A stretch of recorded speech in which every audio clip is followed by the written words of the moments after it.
Star Odyssey Chapter 1153 to Chapter 1206. News that Luine had been captured by the Neo-Human Alliance spread, but it didn't cause much of a stir in the Neoverse. After all, this was Lu Yin's first time in the Neoverse. Only the Long Sky Island and the Sirius sect were affected. However, when this news spread to Universe Ocean, it was bound to cause a stir. In a room in the brothel, young Master Tian was lying down comfortably with a charming woman serving him.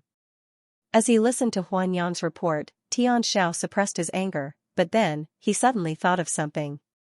The Outerverse, the Outerverse. Since he's gone, then there's no one in the Outerverse who cares about the Outerverse. Ha ha ha ha, the heavens are helping me. I really have to thank the Neo-Human Alliance. Ha ha ha ha. Hearing this, Huan Yang's face turned pale. Once this kind of word spread out, even if it was just a joke, it was enough to implicate her. Beneath the Eternal Kingdom, Lu Yin's body trembled as he absorbed the first strand of death qi. He stopped reciting the Stonewall scriptures and looked at his hands with a dazed expression. Then, he continued to absorb the aura of death.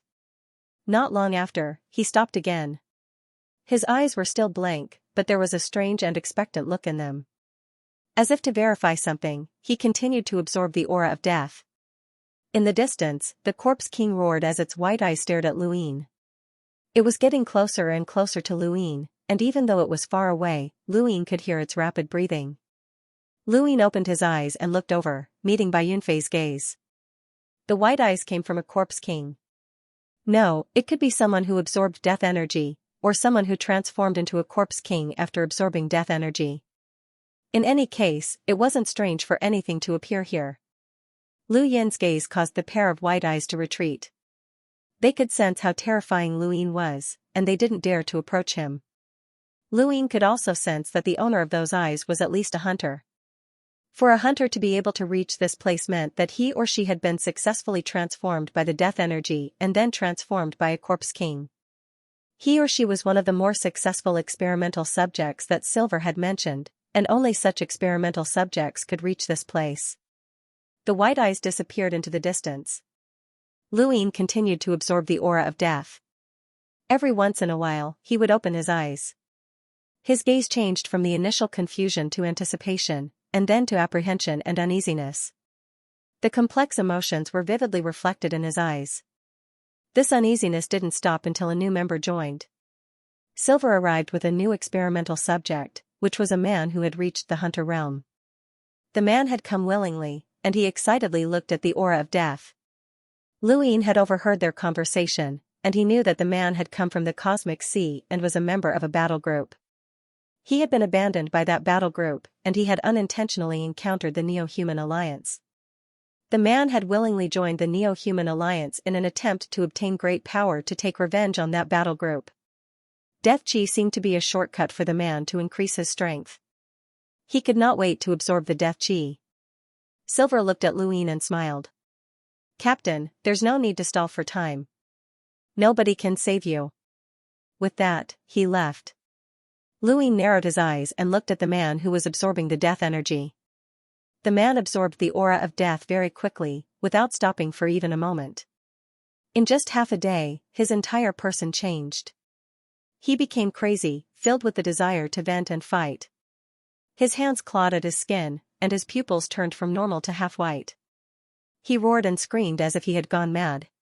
Finally, with a bang, he self-destructed, his flesh and blood splattering all over the ground. He had failed. Silver quickly arrived. What a pity. A good chess piece for the Cosmic Sea is gone, just like that. He then looked at Luine. I hope you succeed, Captain. After Silver left, Lu Yin's expression turned strange. Even though that man had been absorbing the aura of death at a rapid pace, he hadn't absorbed as much as Luine had. Silver had assumed that he had been absorbing the aura of death bit by bit, which was why there hadn't been any changes. Why hadn't Luine changed at all? No, there had been a change. That was because the aura of death had entered his body. It was similar to star energy, and it was replacing star energy. This was strange. Could death energy and star energy be replaced by two different types of energy? The Spectre clan also relied on absorbing death energy to cultivate. Then, was Luyin one of them? Otherwise, how could he explain why there hadn't been any changes after the aura of death had entered his body? Death energy should have been very tyrannical to normal people, and it should have been similar to poison. However, it was very gentle when it entered Luyin's body, and it even made him feel very comfortable. It was as if he had found the source of his strength. Luyin's expression turned strange. Again. This time, Luyin's absorption of the aura of death had increased significantly, and he had even attracted the aura of death around him. However, when the aura of death entered his body, he still felt very comfortable, so comfortable that he started to panic. The aura of death entering his body made him feel pain, but he could still accept it since it was normal. However, it was very comfortable. This was strange, and it made his hair stand on end. He even suspected that he wasn't human. No, the Spectre clan was also human, but their cultivation methods were different. What was going on with him? He recalled everything that had happened in the past, and he recalled how he had suppressed Faceless at the Sea King's dome, causing Faceless to think that he was a high-ranking member of the Spectre clan. Not only could he suppress the aura of death, but he could also absorb it. Luyin was at a loss, as he didn't know what was going on with his body. The only explanation was the arcane art of life and death. He had once been a dead person, and he had died 3 times. He had died once on Driftcharge Planet, a second time after leaving Driftcharge Planet, and a third time in the Technocracy. Was he a dead person, which was why he could absorb death energy? That seemed to be the only explanation. Dead people naturally used death energy as their cultivation source, and Luyin sensed that death energy was much faster than star energy. He had only broken through to the 8th cycle of becoming a cruiser back in the Sirius sect, but during this period of cultivation, he had absorbed hundreds of thousands of star essence. He might be able to use this death energy to break through to the 9th cycle of becoming a cruiser or even a hunter. If his guess was correct, then there was a problem. It was time to act. He suddenly realized that he had been acting ever since he had entered the Neoverse. He had wanted to act in the Sirius sect to learn the Sirius technique, but now that he was here, he had to act as if he had been affected by the aura of death. Luyin gulped as he recalled the scene of that man going berserk. It was time to begin. Bang! Bang! The ground shook. In the distance, Silver appeared, and beside him was the Divine Witch Spirit doll and the ghost monkey, who had turned into a shadow on the ground. The little guy is starting. If he doesn't absorb the aura of death, he'll have to forcefully absorb it. The Divine Witch Spirit doll cackled. Silver's eyes narrowed as he looked into the distance. Goodbye, Captain. On the ground, Ghost Monkey looked into the distance with a strange expression.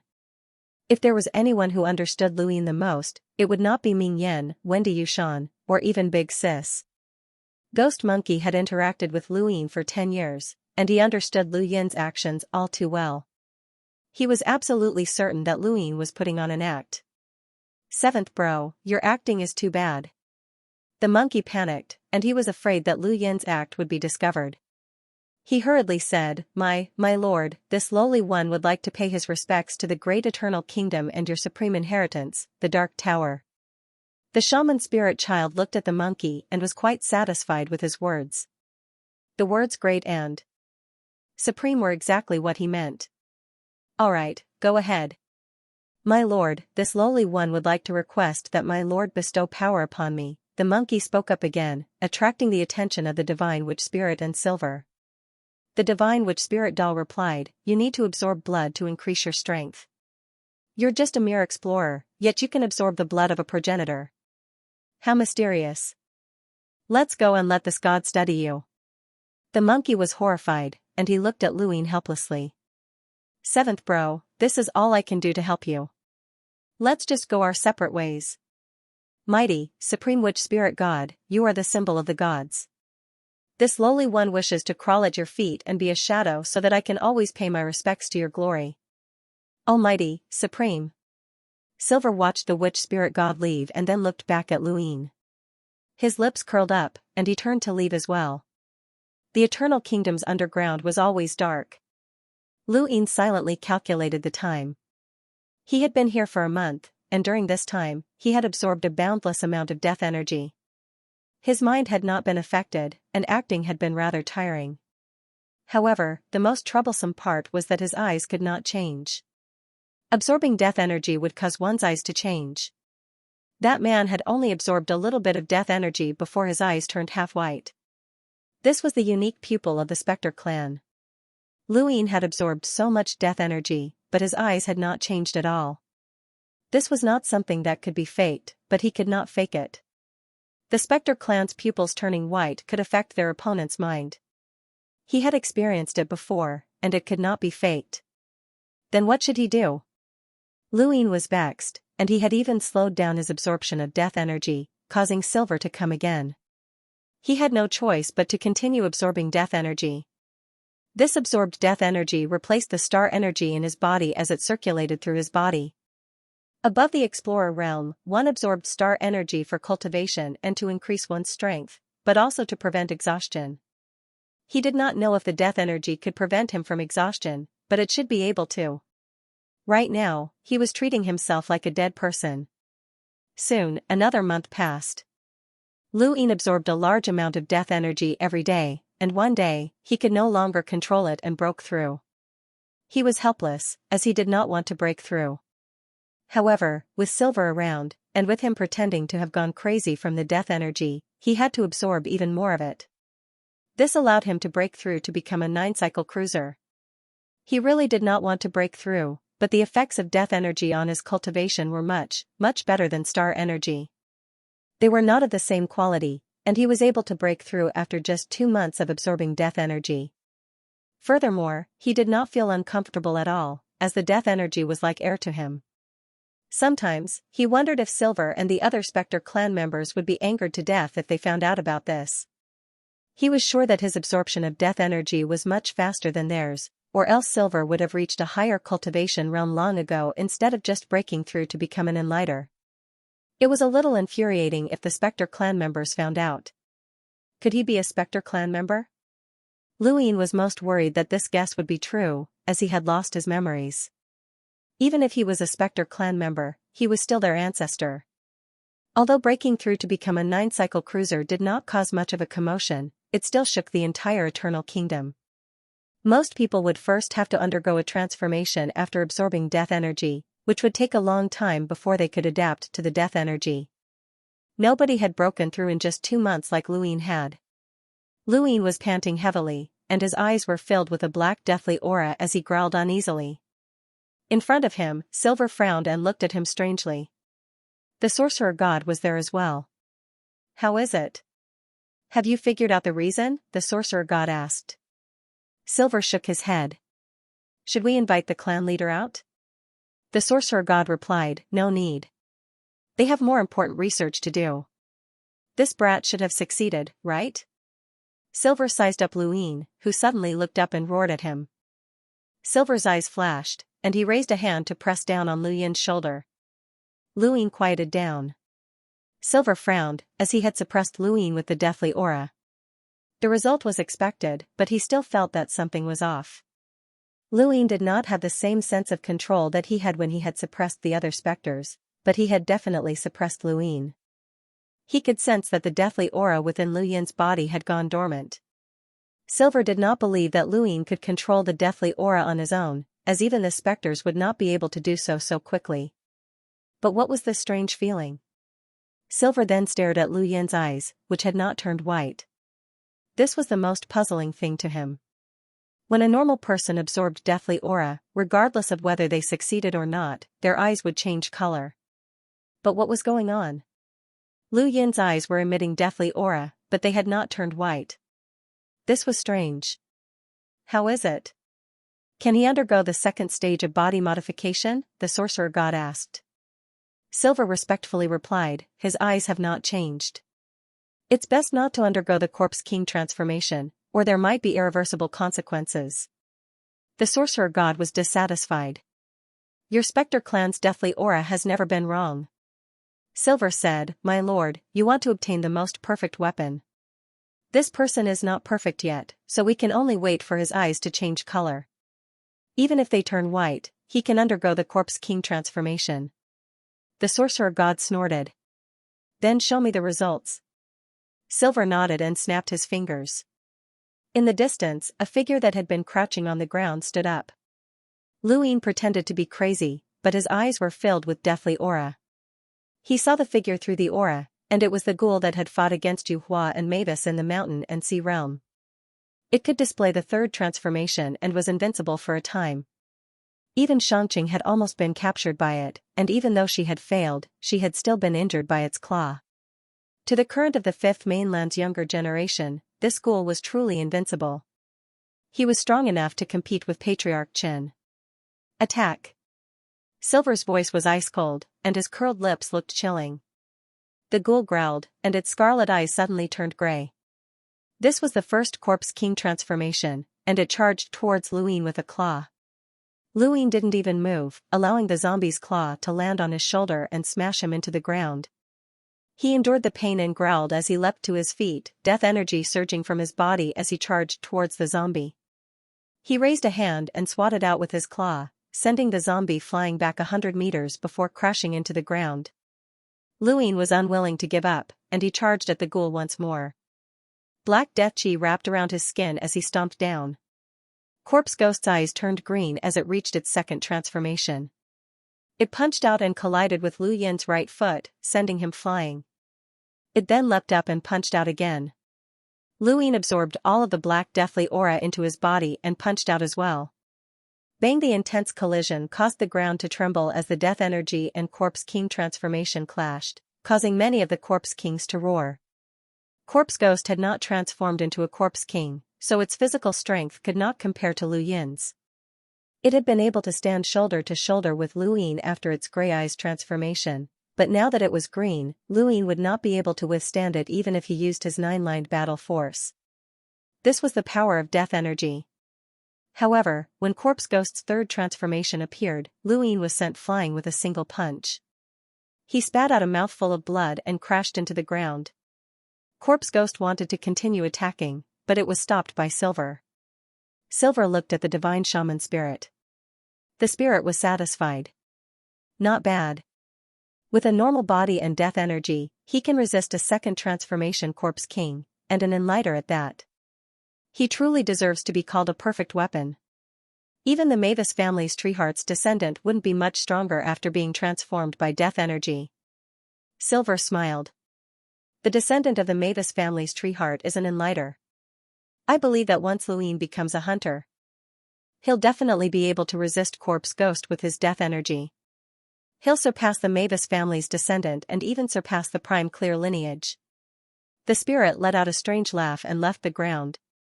He's only a hunter, but he can do that? Interesting. Continue to let him absorb death energy and turn him into a perfect weapon. Once he regains his senses, make him hand over the secret technique. Yes, my lord, Silver replied respectfully. After watching the spirit depart, Silver looked at Lu Ying. Lu Ying lay on the ground and let out a low growl. Silver looked down at him from above. Try to absorb as much death energy as possible and break through to the hunter realm as soon as possible. Then, you might be able to face off against a third transformation Corpse Ghost.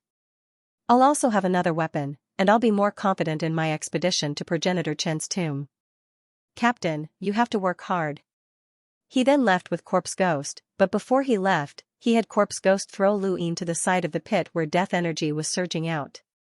After Silver and the rest left, Lu Ying stood up and let out an unconscious roar while cursing under his breath.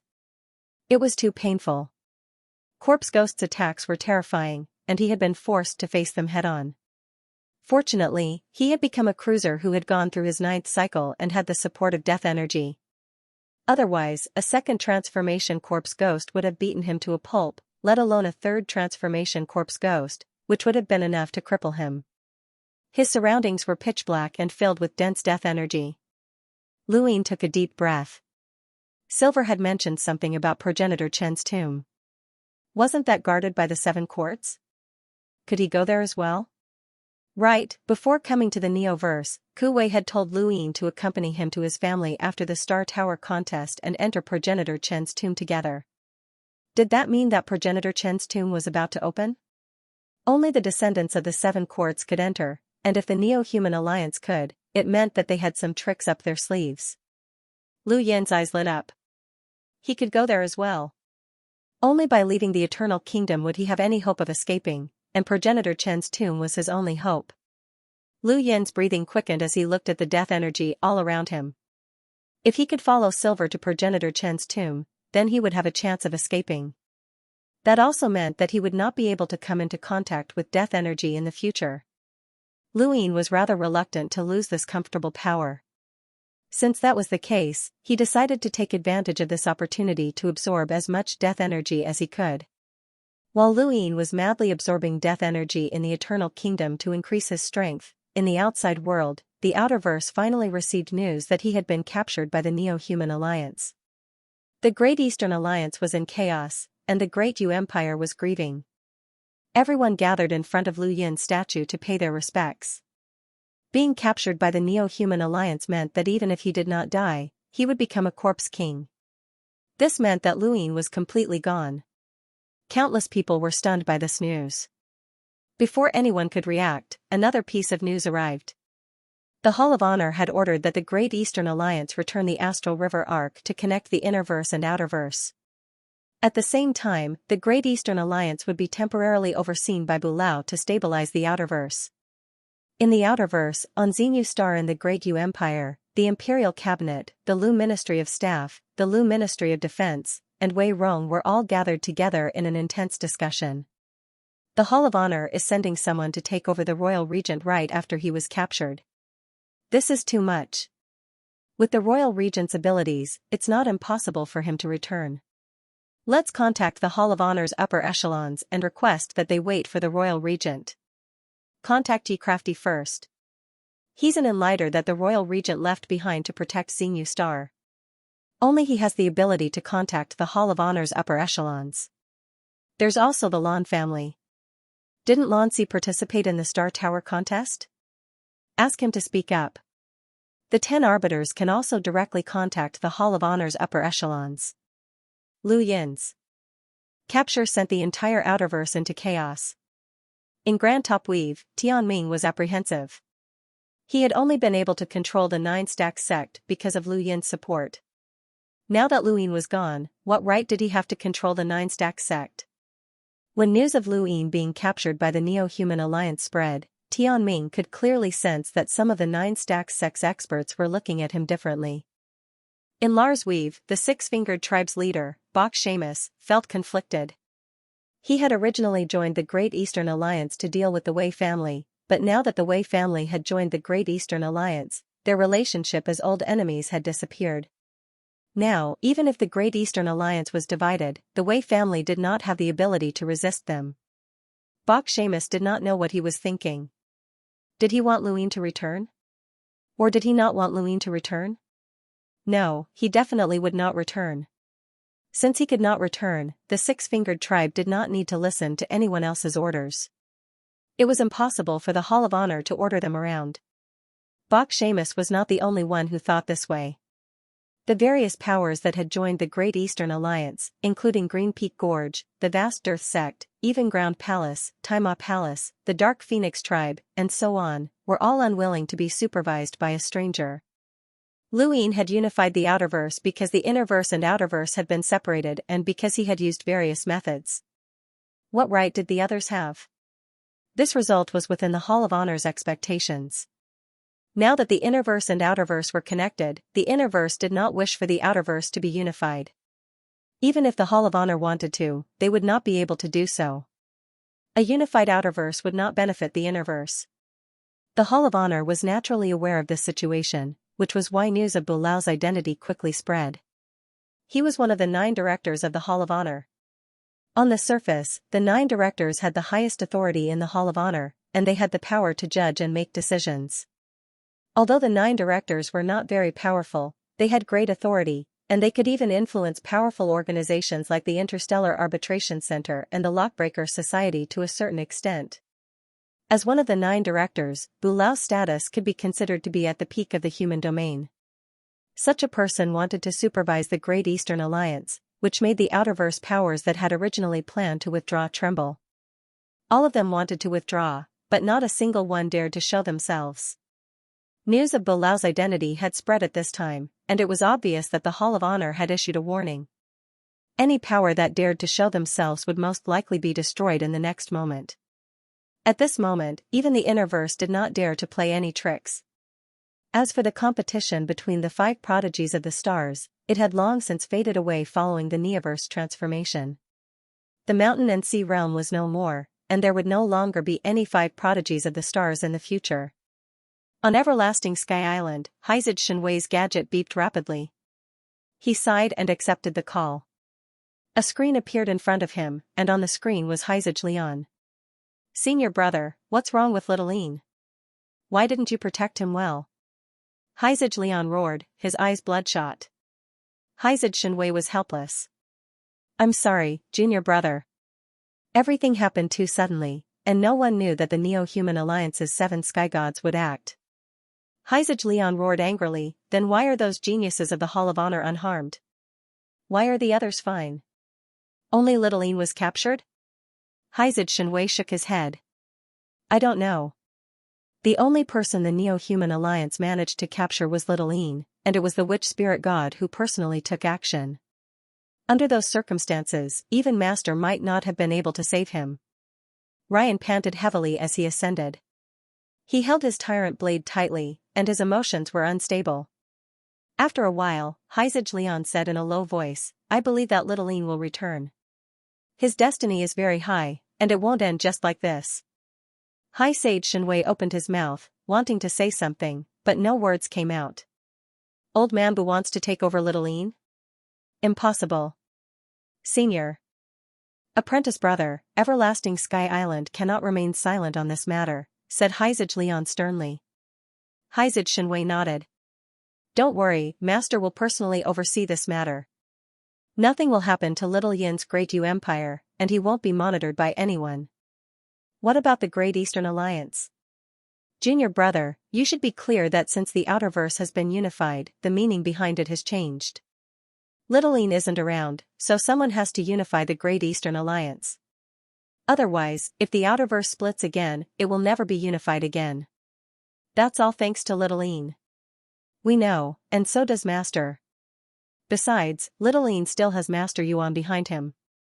You should be clear about Master Yuan's status in the Hall of Honor, and no one can touch little Yin's benefits. If he comes back alive, then Everlasting Island will definitely fight for everything that he deserves. But since things have already turned out this way, then we have to accept reality. All we can do is protect the people that he treasures. The Hall of Honor isn't trying to steal anything from him, but rather, for the sake of the Outerverse stability, we have to do something." Xianxia was not being unreasonable. Luin was no longer around, but the Outerverse still existed. It was reasonable for the Hall of Honor to send someone to monitor the Outerverse, but he could not accept it being done so quickly. "Master, let's wait for little Ian for a while. If he returns during this time, the Hall of Honor will not only give him everything he deserves, but will also return the Great Eastern Alliance to him," Xianxia said in a low voice. Xianxia replied, "I don't need you to tell me that. If little Ian can return, then forget about the old man. Even if the 9 council members all came forward, it would still be useless. The Neoverse cannot interfere with the Outerverse affairs, and my Everlasting Island will definitely stand on his side. Master can also promise to teach him all of Everlasting Island's battle techniques and even secret techniques." Everlasting Sky Island felt a deep sense of guilt towards Luin, as they had long since known about the Mountain and Sea Realm's situation. The Mountain and Sea Realm's 5 astral children had originally been used to attract the Neo-Human Alliance's attention, but who would have thought that the Neo-Human Alliance would actually capture Luin? Xianxia did not know how to explain this to Xianxia, as no promise was worth more than a life. Besides, the Neo-Human Alliance had not gone to such great lengths to capture Luin just to kill him, otherwise, they would have been able to do so in the Mountain and Sea Realm. It would have been fine if Luin did not return, but once he did, Xianxia did not know how the Hall of Honor and the other powers would react. Xianxia disconnected the call, as forcing Everlasting Sky Island to make their stance clear was the only thing he could do. Only then would the Hall of Honor have any misgivings. Little Ian had to come back. In the Neoverse, in a brothel, young Master Tian laughed as he looked at his gadget. "Although it's just a wildland, with this experience, it'll be enough for me to reach a higher position in the future." He was the grandson of the Old Man, one of the 9 council members of the Hall of Honor. The Old Man supervised the Outerverse Great Eastern Alliance, and young Master Tian accompanied the Old Man in an official capacity. Everyone knew that this was just gilding, but as long as he did not make any mistakes, he would be qualified to take over one of the 9 council members in the future. What excited young Master Tian even more was that he would be recorded in the annals of history. The Outerverse had never been unified, and Luin was the first person in history to do so. However, he had been captured by the Neo-Human Alliance, and everyone knew that he would not die so easily. Young Master Tian actually hoped that Luin would come out alive and become a zombie. If that happened, young Master Tian's reputation in history would be completely ruined. His grandfather, the Old Man, would be the greatest contributor to the unification of the Outerverse, and young Master Tian would inherit this honor and step into the highest echelons of the Hall of Honor, as well as the highest echelons of the human domain. Young Master Tian was very grateful to Luin, and his gratitude came from the bottom of his heart. Without Luin, young Master Tian would not have had the opportunity to reach the heavens in a single bound. "Don't worry, I'll preserve everything about you well. Although we've never met, I'll remember your contributions to me," young Master Tian muttered to himself as he looked in the direction of the Outerverse. That place seemed like a wildland, but it was where he had begun to reach the pinnacle of his life.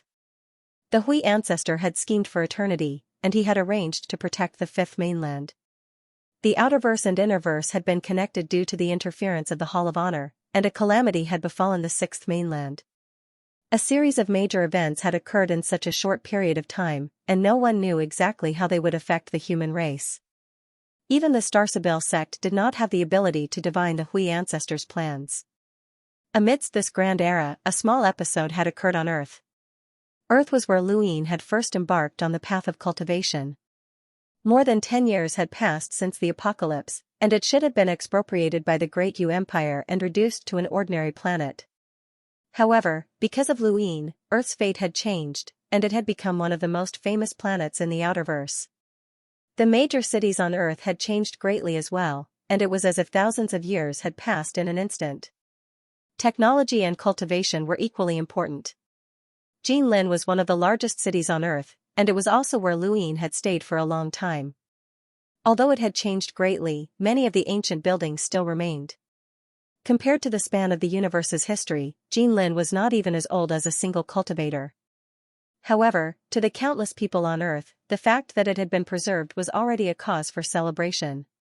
There was also a statue of Luin in Jinlin. Countless people worshipped the statue every day, and when news of Lu Yin's capture by the Neo-Human Alliance spread, even more people knelt down and prayed for his safety. A young man walked out of a cafe not far from the statue and adjusted his sun hat. He opened his eyes and held a straw in his mouth as he sipped on his drink. He looked around and sighed. "So this is the Jinlin of this spacetime? How interesting. I've walked through so many folded spacetimes, but the Jinlin of this spacetime has preserved the ancient buildings quite well. Dad will definitely be happy to see this." After all, he found his great-grandfather in Jinlin. He looked at the countless people kneeling under the scorching sun, and some even fainted. The young man was flabbergasted. "So respected? Dad saved the entire Earth back then, but no one respects him this much. He sure knows how to play." The young man's words were overheard by a few burly men who happened to be passing by. They were furious and surrounded the young man. "Kid, what did you just say?" The young man thought about it and was at a loss. "I forgot. Give me a hint." One of the men stepped forward and glared at the young man. "You said he knows how to play? Is this how you worship Prince Lu?" The young man blinked. "I didn't worship him." The burly man was furious. "You bastard, are you from Earth?" The young man nodded obediently. "Since you're from Earth, why don't you know how to be grateful? If not for Prince Lu, we would have become slaves of the universe, and cultivators would have been thrown into the battlefield as cannon fodder. Do you know that? Do you think you can still live on Earth? Do you think you can still leisurely drink?" the man bellowed. The more they understood the universe, the more grateful they were to Luin. Only by experiencing the darkness could they understand how much light Luin had given them. The commotion attracted many onlookers. The burly man glared at the young man. What's your name, you brat? Where are you from? What did your elders teach you? Do you know how to respect people? Do you know how to be grateful? Someone immediately agreed. Find his family, tie them up, and make them kneel in front of Prince Lu's statue. Tie them up. Tie them up. Tie them up.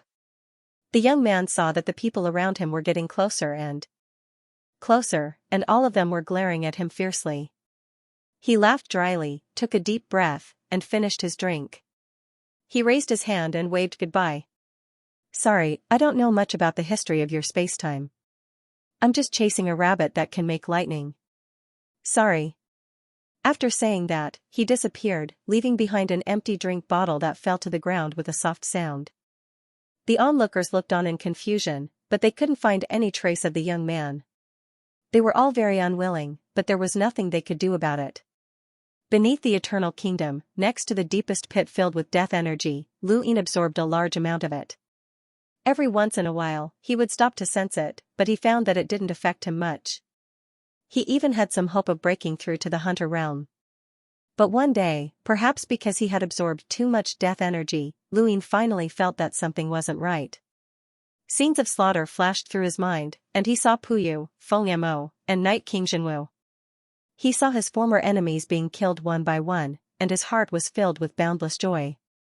Suddenly, Lu Yin opened his eyes. Something wasn't right, the death energy was starting to affect him. He immediately stopped absorbing death energy, but for some reason, he couldn't. Even though he wasn't deliberately absorbing it, the death energy seemed to form a cycle that flowed through his body, and he had become part of the cycle. Lu Yin didn't care about the consequences and wanted to leave the pit, but his body couldn't move. The death energy was completely suppressing him, and his body was like a container. Large amounts of death energy flowed through him, and some of it settled down while some gushed out again before continuing the cycle. Lu Yin's heart sank, and his entire body turned cold. It was over. Silver was very cautious. Although Lu Yin seemed to have been transformed by the death energy, his pupils didn't change like those of the Spectre clan. As a precaution, Silver had directly tossed Lu Yin next to the pit. Even a Spectre clan member wouldn't be able to withstand large amounts of death energy next to the pit. Regardless of whether or not Lu Yin had been successfully transformed by the death energy, the moment he absorbed large amounts of death energy next to the pit, he would succeed even if he hadn't. Lu Yin had only cultivated for 12 years, but he had already reached his current level. It was a miracle in and of itself, so it wouldn't be strange for him to encounter more opportunities. He had already prepared himself for the worst. Even if he had a way to resist the death energy, it would be impossible for him to do so from the side of the pit. Even an emissary would not be able to do so. Lu Yin panted heavily as more and more scenes of slaughter flashed through his mind. It was as if he was hallucinating as enemies appeared one after another and turned into zombies that surrounded him. He clenched his fists. Scram! Scram! All of you scram! With a roar, Lu Yin waved his hand and attacked the void. The death energy left behind an empty space, but it quickly filled up again. Lu Yin half knelt on the ground, his entire body trembling. He had absorbed too much death energy, and he felt like he was losing control. A few more days passed, and a large amount of death energy had settled in Lu Yin's body, almost filling up the star energy he needed to break through to the hunter realm. The amount of death energy he had absorbed here was more than 10 times that of the previous location, and he had already reached the amount he needed to break through to the hunter realm. However, his consciousness was gradually fading away, and even reciting the Stonewall scriptures was useless. Death energy was not spiritual force, and the Stonewall scriptures could not help him. Lu Yin had seen too much, and he silently recited the Stonewall scriptures in his mind as he tried his best to maintain a bit of consciousness. It would be great if he could circulate the arcane art of life and death. If the death energy was truly ineffective against him because of the arcane art of life and death, then would it be able to dissolve the death energy? No, the arcane art of life and death might be able to absorb more death energy. Lu Yin subconsciously thought about it, but he did not know what he was thinking. Suddenly, a thought flashed through his mind. The arcane art of life and death. If the arcane art of life and death absorbed death energy, then could the opposite technique suppress death energy? The arcane art of life and death suppressed a person's recovery potential and put them in a situation where they were certain to die. This was why no one had been able to successfully cultivate it for countless years, but anyone who succeeded would experience a massive increase in their strength. Lu Ying knew the opposite technique, and that was the day-night restoration technique.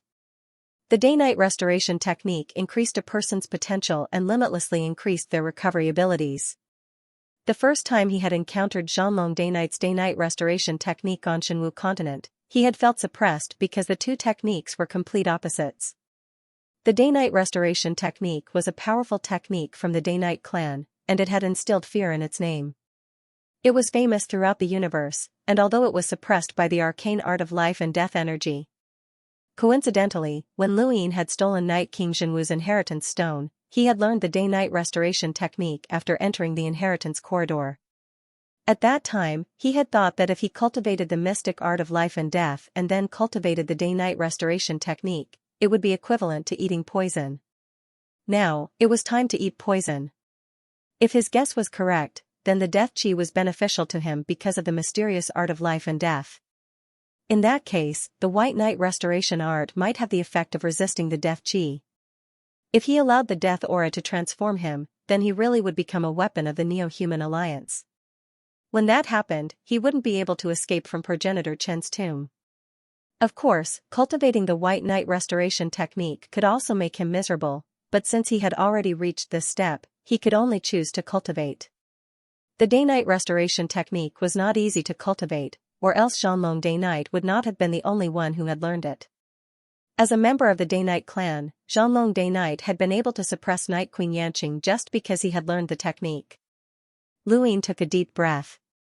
As of now, as long as it was not a progenitor battle technique, he could quickly master it. Not long after, he successfully activated the day-night restoration technique. It was as if a huge rock had been thrown into a calm lake. The moment the day-night restoration technique was activated, the deathly aura in his body boiled as if it had encountered a strong enemy. Endless deathly aura roared and tried to suppress the day-night restoration technique. If Lu Ying had lost consciousness, the technique would have quickly been suppressed and completely disappeared. However, he still retained a bit of consciousness, and he used the remaining star energy in his body to forcefully activate the day-night restoration technique to resist the death energy in his body. Suddenly, the cycle of death energy in the outside world was cut off, and he was no longer part of the cycle. The endless death energy no longer entered his body. Lu Ying heaved a sigh of relief and was overjoyed. It had worked. He had to hold on until Silver brought him to progenitor Chen's tomb. Lu Ying was very grateful to Night King Zhenwu.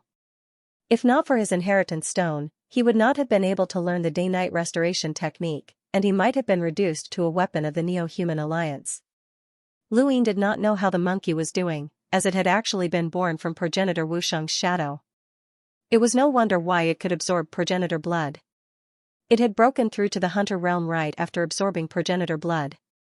Was it that easy to advance in realms? That was impossible, and it was a little shocking. The monkey should have been a powerhouse in the past, but its memories were in chaos and had lost them, just like Lu Ying. Lu Ying did not know how the 5 scions of the stars were doing. The Neo-Human Alliance had attacked the mountain and sea realm, and the golden screen had swept everyone away. Why hadn't it swept Silver away? What a pity. This place was a little cold, and he did not know if there were any extra clothes. He also did not know if he would run into any familiar faces. It would be best if he did not, as he might end up killing someone. Lu Yin's thoughts were all over the place as he circulated the day-night restoration technique. He had to think about all sorts of things, as he was afraid that his consciousness would scatter. Once that happened, he would be finished. He had never thought that the day-night restoration technique, which he had once thought to be a poison, would become the only technique that could save him. The universe was too interesting, and he remembered reading many books when he had been a librarian on Earth. There was a saying that went, "The Tao of Heaven is a cycle." Could this be the case? Speaking of which, it had been a long time since he had returned to Earth. If he could leave this place alive, he would bring Ming Yan with him. It was time to marry her, and then, would he have a boy or a girl? This was a question worth considering. If it was a boy, Lu Yin's looks would be average. If it was a girl, it would be fine if she looked like Yan. However, Yan was too beautiful, and Lu Yin could not bear to marry off his daughter. How about a boy and a girl? He had heard that only a blessed person could give birth to a boy and a girl. That was not right.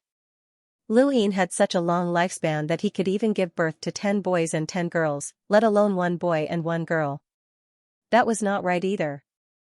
If he wanted to give birth to a child, it should be at night.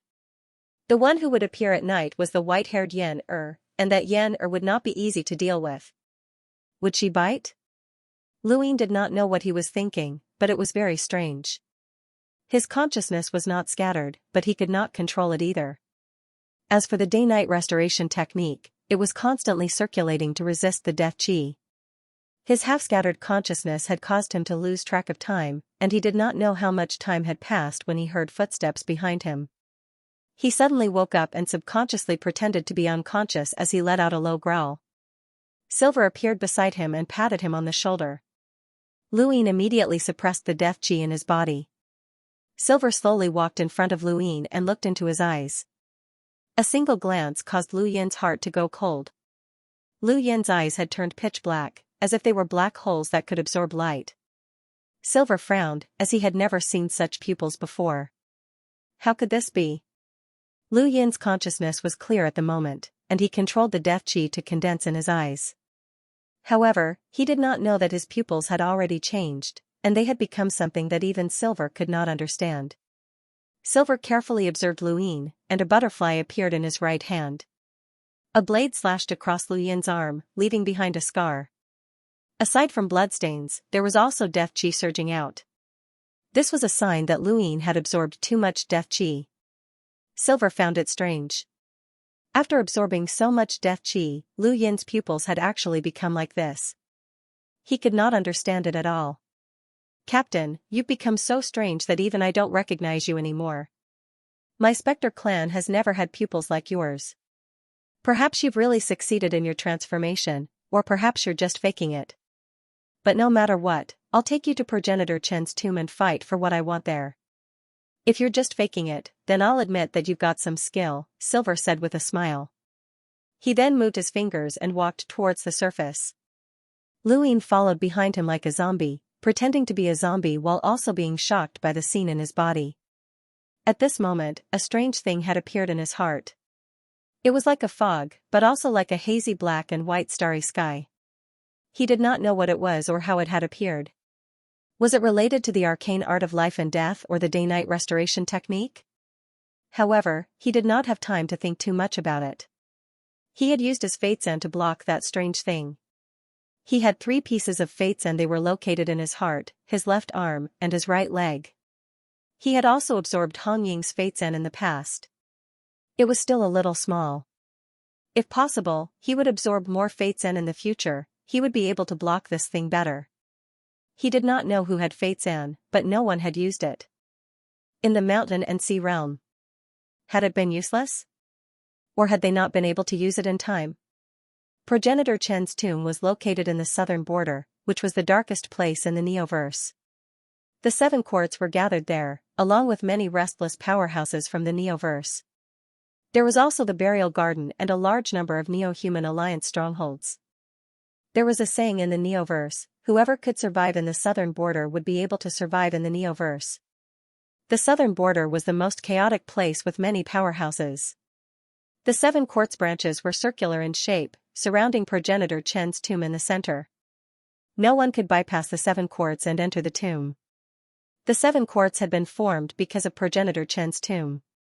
Without Progenitor Chen's tomb, the current 7 quartz would not exist. Now, it was finally time for Progenitor Chen's tomb to open once every century.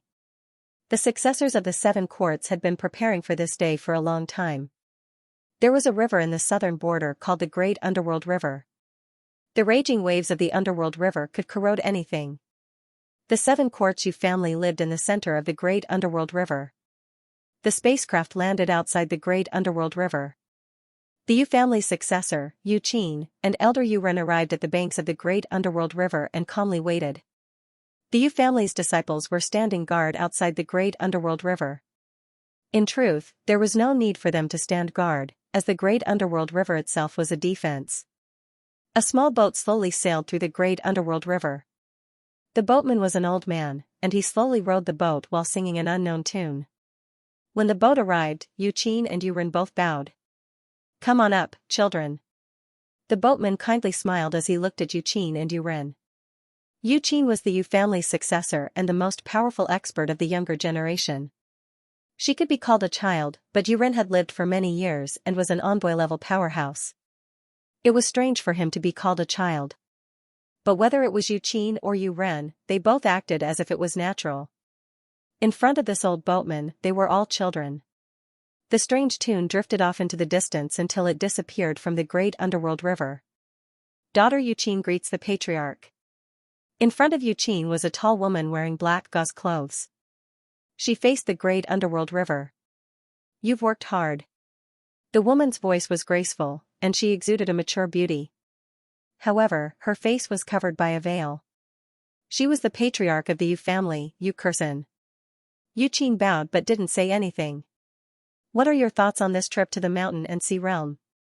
Yu Kursen asked. Yuqin's eyes dimmed. "I'm still too weak. I'm so weak that I can't even touch the highest stage. I've embarrassed the family." Yu Kursen slowly turned to look at Yuqin. "It's fine. You weren't the first descendant of the Yu family in the first place. It wasn't easy for you to reach this point. Your mission is to live on and pass on the Yu family's legacy." Yuqin clenched her fists, unwilling to accept this outcome. Yu Kursen sighed. "Did you see your brother?" Yuqin trembled, but she nodded. "I did. Is he all right?" Yu Kursen asked hesitantly. Yuqin bitterly replied, "Mother, are you asking about my brother's condition?" "He's dead." Yu Kursen suddenly shouted, "He's not dead. The burial garden revived my brother's body and innate gift. He died a long time ago." Yuqin couldn't help but shout. Yu Kursen raised her hand and slapped Yuqin, sending her sprawling to the ground. Yuqin was already used to this, and she immediately stood up again, blood dripping from the corner of her mouth. Yu Kursen immediately regretted it. She opened her mouth to say something, but no words came out. "If mother doesn't have any other orders, then I'll take my leave," Yuqin said coldly. Yu Kursen looked at her deeply, then waved her hand tiredly. "You may leave. Remember, stay safe in progenitor Chen's tomb." Yuqin didn't say anything and simply left. After Yuqin left, Elder Yuren arrived. "Patriarch, you're too strict with her." Yu Kursen was indifferent. "If I had shown her that I had high hopes for her, she would have disregarded her life and fought with those top descendants. I've already lost a son, and I don't want to lose a daughter as well." Yuren sighed and didn't say anything else. "I'm the leader of the Yu family, but I don't know the greatest secret of the Yu family. No one will explain what happened in the mountain and sea realm to me." "How sad." "Elder, do you know anything?" Yu Kursen asked, a complicated look in her eyes. Yuren shook his head. "I don't know either. All I know is that the mountain and sea realm exploded, and then everything was isolated by the Hall of Honor." "Elder, you must know." Yu Kursen looked at the great Styx River. She seemed to be able to see the boat. Yuren's face paled. "Patriarch, don't ask. Elder, you must have his reasons for not saying anything." Yu Kursen coldly snorted. "I know." After speaking, she thought for a moment and looked at Yuren. Yuren knew what she wanted to ask. "The successor of the burial garden is Yu Weep.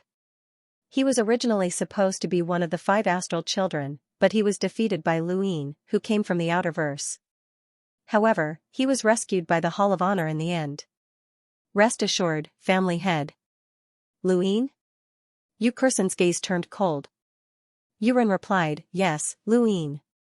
He's an absolute genius who has only cultivated for 12 years, but he's already capable of contending with the strongest of the 5 astral children. If it weren't for the fact that his realm is too low, he might not be any weaker than the 5 astral children. I've heard of this person before. He's so bold to unify the outerverse," Yu Kursen commented. Yuren laughed. "Unifying the outerverse is just a joke. If it weren't for the outerverse being separated, then not even the Hall of Honor would have been able to do it. But he did it, thought Yuku. He was captured by the Neo-Human Alliance. The witch spirit god personally took action, Yurin said. Yukurson's tone was cold. The Neo-Human Alliance actually values him that much. It looks like the next time he appears, he'll be the common enemy of all of humanity. The place where the Great Styx River connected to the Great Styx River was called the Land of Spirit Void, and this was where the Ku family resided.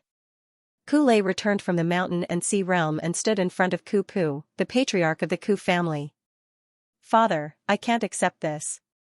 The competition for the Star Tower was too rushed. If we had gone to Progenitor Chen's tomb first before going to the mountain and sea realm, the results would have been different. Ku Lei shouted. Ku Pu turned around with a stern expression. A loss is a loss. You didn't even manage to climb the mountain, yet you're still boasting shamelessly.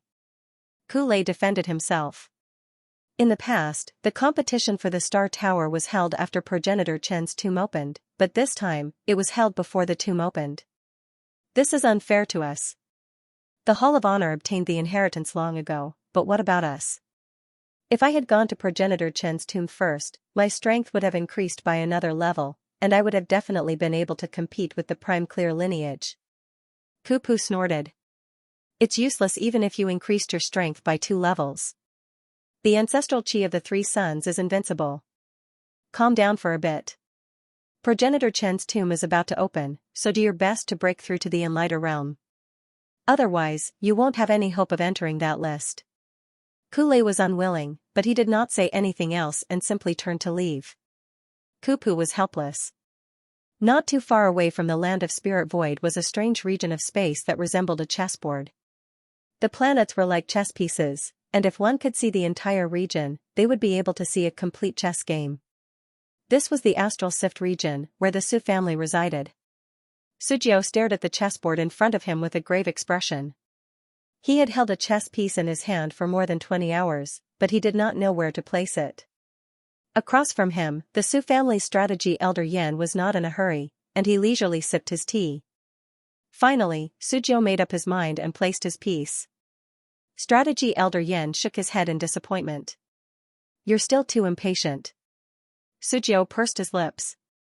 Father, I've already been thinking about this for 30 hours. So what? Back then, I played chess with Elder Yu for hundreds of years. Strategy elder Yan was dissatisfied. Sujio was speechless. I'm still young. Strategy elder Yan laughed. The mountain and sea realms elders have seen something new. Sujio nodded. I'm indeed not at the level of the 5 scions of the Stardust. I don't know how the Innerverse 10 Arbiters cultivated the Hall of Honor's method, but they're all monsters. Strategy elder Yan replied, my 7 courts also have powerhouses. Sujio nodded. Xia Jiuyo. I heard that he cultivated the 9 clones technique. That's strange. How did the Innerverse Star Sibyl manage to cultivate it as well?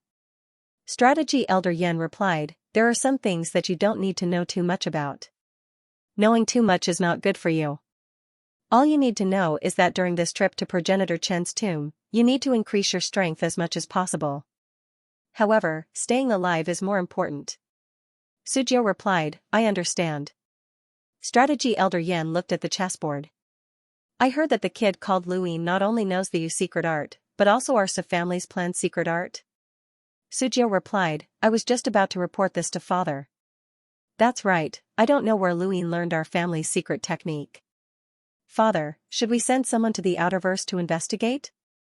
Strategy elder Yan replied, I've already sent someone, but there's not much hope. He then had a strange expression. An Outerverse cultivator actually learned the planned secret art? How strange. Could it be related to Myriad City's Yu family?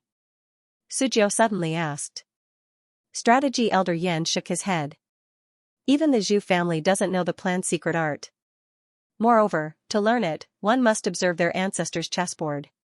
That's the most suspicious point. Could there be another chessboard in the Outerverse? Beside the Astral Sift region was a tall mountain that extended from the Glory Realm. People called it Wanxiang Mountain, and the 7 courts Hui family resided there. Wanxiang Mountain was the Hui family's territory, and the most coveted item on the mountain was the wisdom root. The wisdom root had been created by ancestor Hui, and the Hui family's inheritance had been passed down from him. They had also learned a secret technique and how to plant the wisdom root, but its effects were not as miraculous as ancestor Hui's. Even so, Wanxiang Mountain's wisdom root was still a treasure that countless people coveted. Since ancient times, the Hui family had produced many wise people. Many people guessed that it was related to the wisdom root, and the Hui family did not deny it. Hui Santong returned from the mountain and sea realm and stood outside a farm. There was a middle-aged man in the field who was bending over and digging for something. Haha, I found it. Wanxiang Mountain is only so big, so how far can you run? Haha. The middle-aged man laughed heartily. He was in a good mood. His name was Hui Ji, and he was the current leader of the Hui family. Hui Santong looked at the wisdom root in Hui Ji's hand. Congratulations, father. You've caught another wisdom root. Hui Ji glanced at Hui Santong unhappily. You didn't seem to be of much use in this trip to the mountain and sea realm. You were just a passerby. How embarrassing. Hui Santong smiled. When has my Hui family ever produced a barbarian? Fighting isn't the style of the Hui family. Hui Ji laughed. Then tell me, what did you discover? Hui Santong replied, although the Hall of Honor immediately concealed the scene of the mountain and sea realm's explosion, I'm guessing that this was a chess game that had been planned for a long time, and the mastermind was ancestor Hui. Hui Ji looked at Hui Santong in surprise. Not bad. You're smart now. How did you guess that? Hui Santong smiled. I guessed. That's why I asked you how you guessed it. Hui Santong grinned. It was just a guess. And the basis? Hui Ji was curious. Hui Santong smiled happily. Father, you've already said that I guessed it. This is the basis. Hui Ji was stunned for a moment before bursting into laughter. Hui Santong laughed as well. Alright, go back and rest. Progenitor Chen's tomb is about to open. This time, I want you to keep an eye on that Xiaojiu from the Xia family. That kid has cultivated the 9 clones technique, and even my Hui family was fooled. Starsabil from the Starsabil sect has also cultivated that technique. There's definitely something strange going on between them. Hui Santong nodded. Just as he was about to leave, he suddenly thought of something and said seriously, Father, the 10 arbiters acted strangely during this trip to the mountain and sea realm. One of them is clearly an enlighter, but he hid it from the start and intentionally lost. It should have something to do with Starsabil. The Starsabil sect has invested quite a bit in this competition for the 5 astral children. Hui Ji replied, I know. We'll talk about it later. It's a pity that Luyin was captured by the Neo-Human Alliance.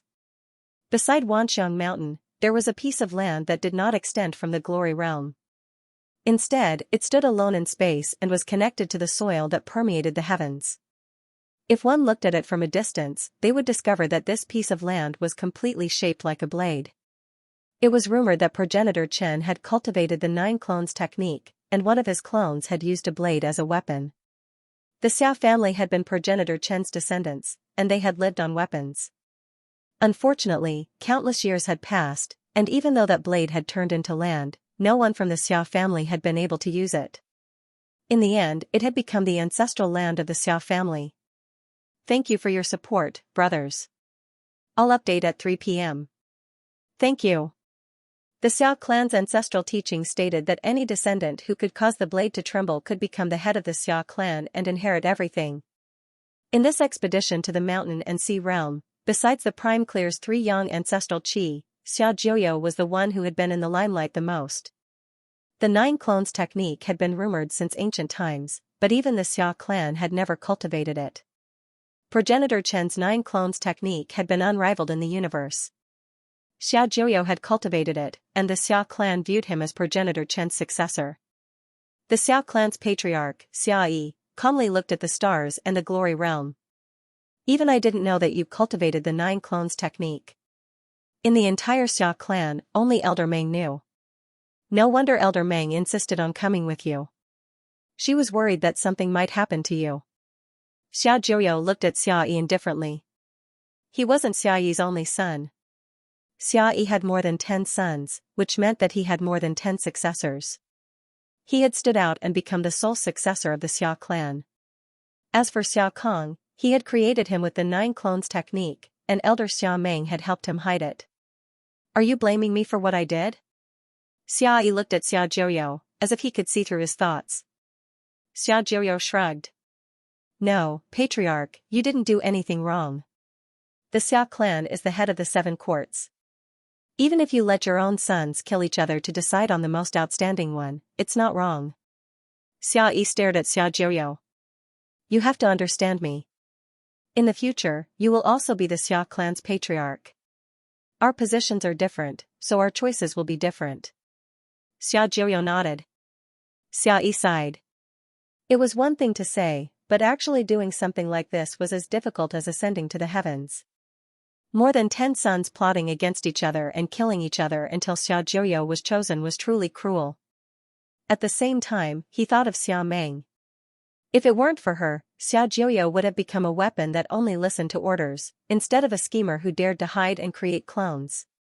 I know you blame me, but there's something I need to tell you. The 9 clones technique originated from Ancestor Chen. Even though it becomes more and more powerful, it has a huge flaw. Xia Yi stared at Xia Jiuyo and said, Clones backlash. Xia Jiuyo's gaze turned cold.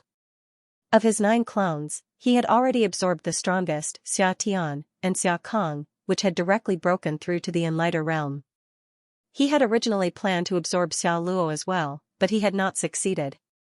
Back then, he had been too preoccupied with competing for the Star Tower, but now that he thought about it, he realized that he had not been able to find Xia Luo, and he could not even sense his aura. Ancestor Chen cultivates the 9 clones technique. He relies on his devouring the sky spirit to fuse the 9 clones together. That's because Ancestor Chen doesn't scheme and scheme. He has an undefeatable heart. But you're hiding this from your clan. That's not good for your cultivation. If one of the clones has a spirit that surpasses yours, you'll be devoured and become his clone. Take care of yourself. The images of the 9 doppelgangers flashed across Xia Jiuyo's mind. Finally, he fixed his gaze on Xia Luo. Although this doppelganger wasn't very strong at the moment, it was hidden very well. Furthermore, Xia Jiuyo couldn't guess what it was thinking. This wouldn't do. He had to find this doppelganger. In the Court of 7 Words, the darkest clan was the Shi clan.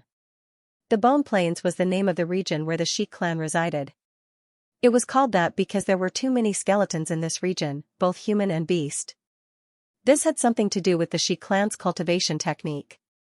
To outsiders, the Shi clan was a synonym for strange and terrifying.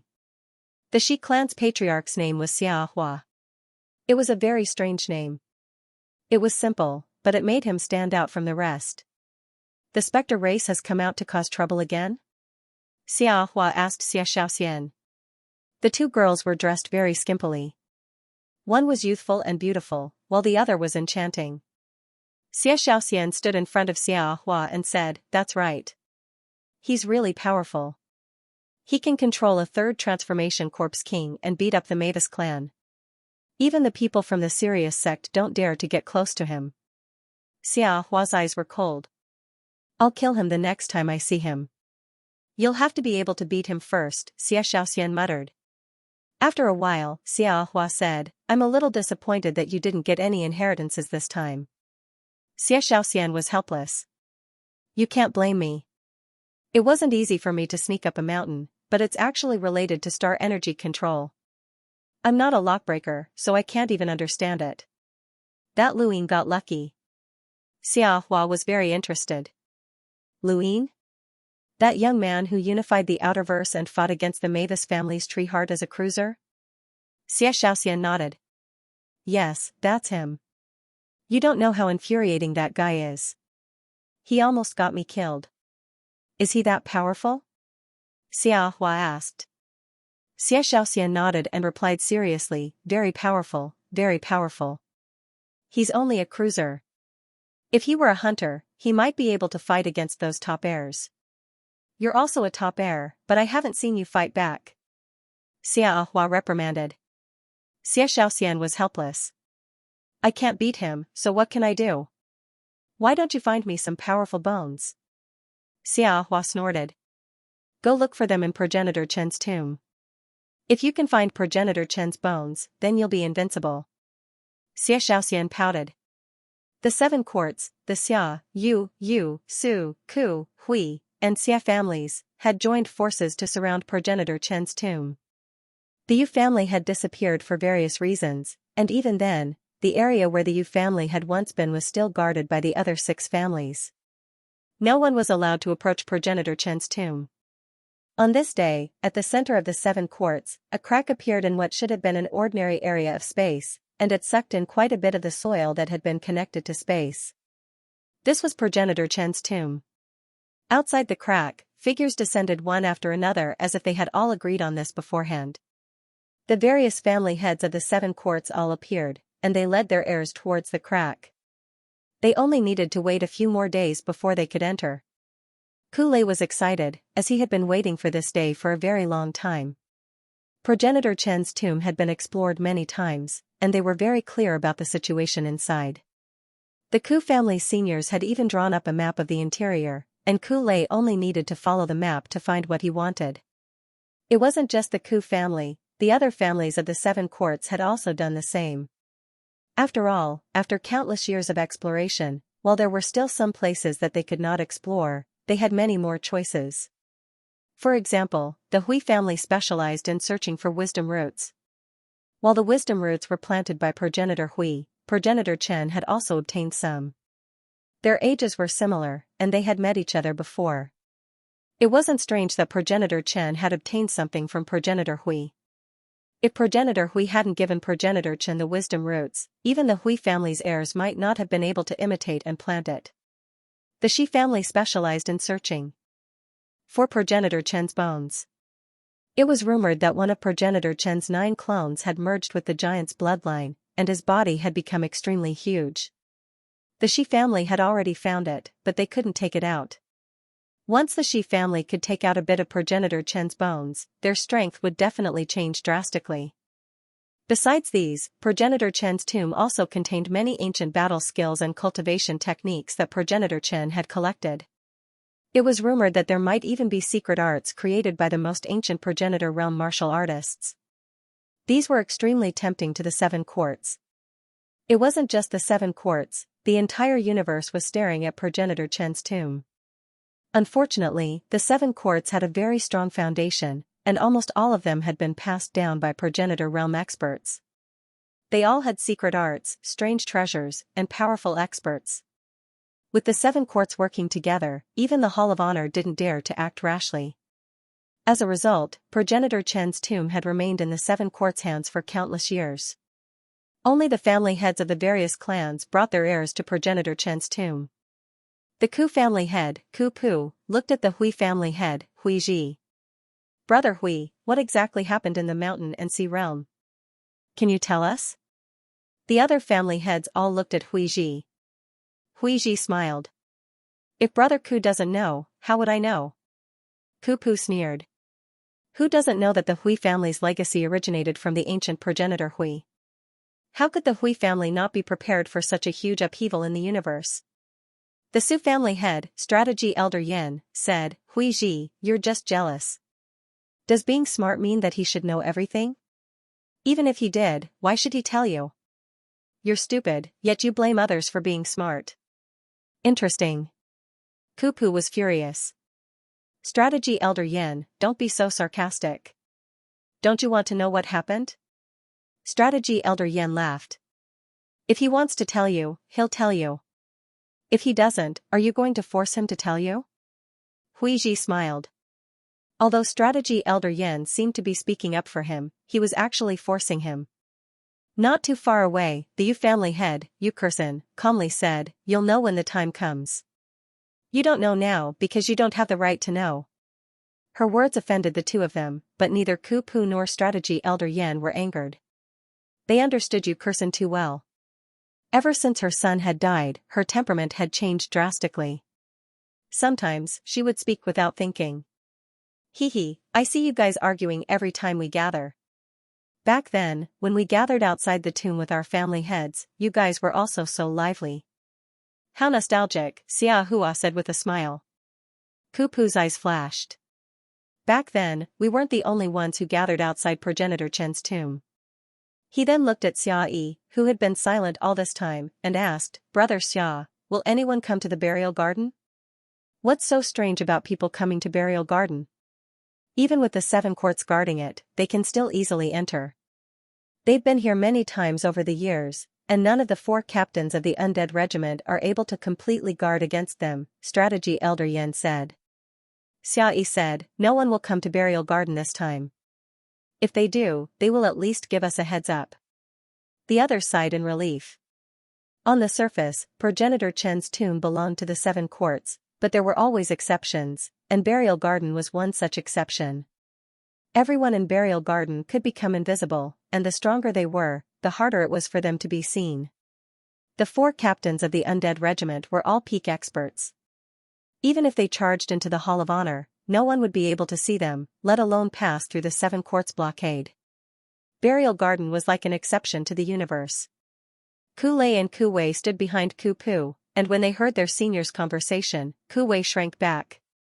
He had seen the burial garden's corpses outside Progenitor Chen's tomb, and he would never forget that feeling. It was too terrifying. That Xianxia, who was pretending to be mysterious, had actually been able to calculate it. Ku Lei glared at Ku Wei from the side. He really couldn't understand how Ku Wei had been able to come outside the tomb. The other clans had only brought their top disciples, but only the Ku clan had brought 2. Thank you to Zongheng only follow the wind MOCMEAO. Thank you, brothers, for your support. I'll add more chapters, thank you. A new volume will be released soon. Thank you for your support. Brother Ku, why did you bring 2 juniors? You don't want them to go in, do you? Xiahua looked at Ku Pu in surprise. Everyone else looked at Ku Wei.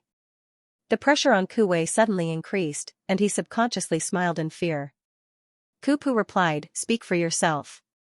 Ku Wei coughed and walked forward, showing his hand. Seniors, brothers, and sisters, my apologies. My family sent a disciple to the Outerverse to carry out a mission, and I accidentally found the Yu bloodline.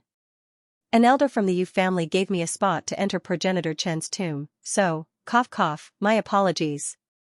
Everyone looked at Ku Wei in shock. Xia Yi's tone was gloomy. You found the Yu bloodline? Who's still alive? Ku Wei was afraid of Xia Yi, as the Xia family's patriarch was a ruthless character. Ku Wei had heard of him before, and he hadn't even let his own son off. No, I don't know him. He's an old man who could freeze himself at any time. You learned the Yu secret art? Yu Kursen asked as she looked at Ku Wei. Ku Wei shook his head and gulped. No, I just received a spot. How did Luyin learn the Yu secret art? Xie Xiaoxian asked. Ku Wei shook his head. I don't know. You don't know Luyin? Xie Xiaoxian was puzzled. Ku Wei carefully replied, I know him. I'm the captain of the Great Yu Empire's 10th Squadron. Don't talk about such embarrassing things, Ku Pu barked. Ku Wei was startled, and he didn't dare say anything else. Are you close to Luyin? Then you should know that he also learned the plan's secret art. How did he learn it? Sujiu asked. So Lao turned around and glared at Sujiu. You talk too much. Sujiu lowered his head. Ku Wei pretended not to hear anything. Xia Jiuyo looked at Ku Wei curiously. Brother Ku, based on your understanding of Luyin, he was captured by the Neo-Human Alliance. Can he escape? Everyone looked at Ku Wei when they heard this. Even if Luyin was a junior, his existence had affected too many things. Not only had he unified the Outerverse, but he also had the shadow of Everlasting Island behind him. He was also a disciple of the Hall of Honor, and he also had Master Yuan's support. Furthermore, he had only cultivated for 12 years to reach his current level. Even a fool would not believe that there was no top-tier powerhouse behind him. Even the various family leaders of the 7 courts had paid special attention to him. The pressure on Ku Wei increased as everyone stared at him. He was hoping that Luyin would appear and help him share some of the pressure. Back then, they had clearly agreed to come to progenitor Chen's tomb together and take down Ku Lei. The two brothers would then work together to kill everyone, but now, he was the only one left. Ku Wei coughed once more and looked around.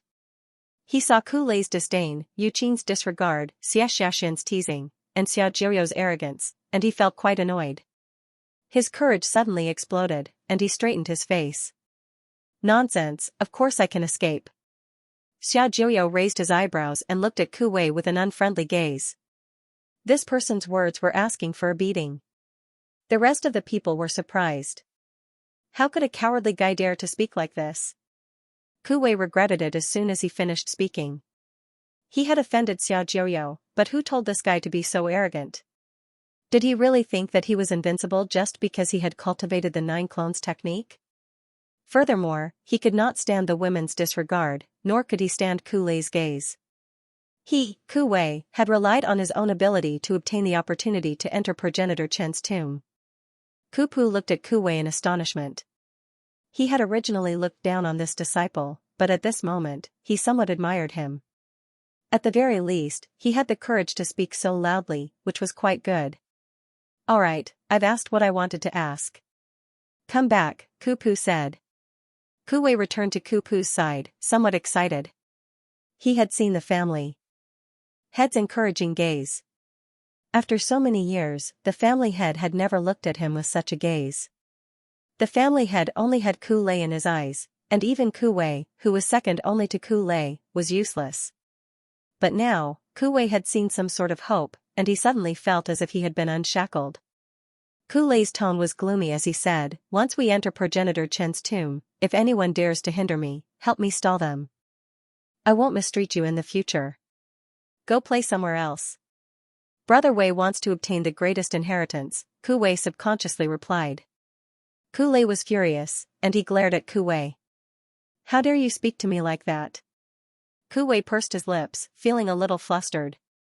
However, he had already said those words, so he braced himself and looked away. That Shi clan's descendant was so beautiful and dressed so skimpily. She was shameless, but Brother Wei liked her. The more Ku Lei looked at Ku Wei, the angrier he became. Just you wait. Don't think that you'll be reborn after entering progenitor Chen's tomb. You'll always be beneath me.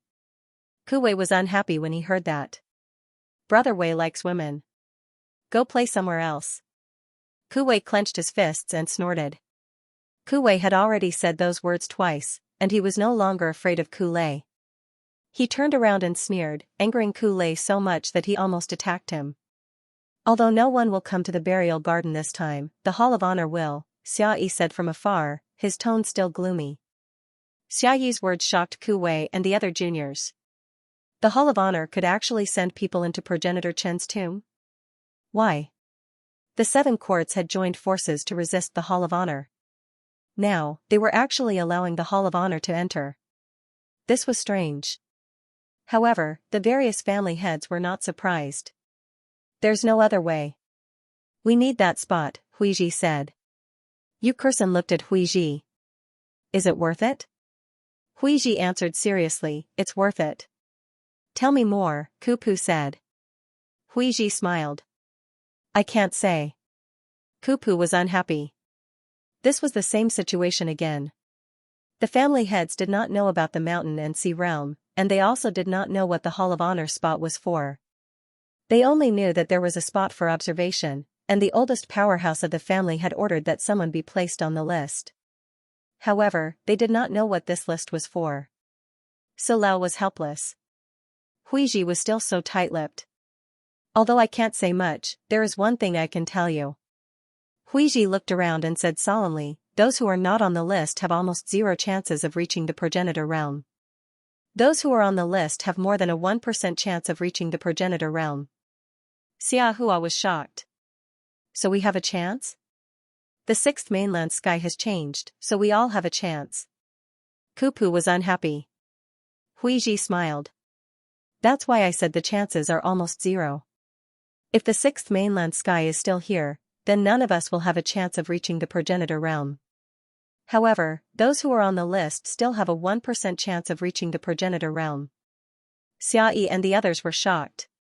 This meant that the list was not under heaven's control. How was that possible? Huiji calmly said, for the sake of a nearly impossible possibility, the Hui clan is willing to bet everything on it. That watch list doesn't just include the human domain, but also the technocracy and astral beast domains. Do you all understand how important this is? No one said anything else. If they did not understand, they would be fools. The simplest meaning was that the list was for the entire Fifth Mainland, not just for the Hall of Honor. Only the Hall of Honor could make it. This was the Hall of Honor, the ruler of the human domain. Over the countless years, the seven courts had worked together, but they had also competed with each other. Many conflicts had accumulated, and Sujiu, Ku Lei, and the others had fought against each other in the mountain and sea realm.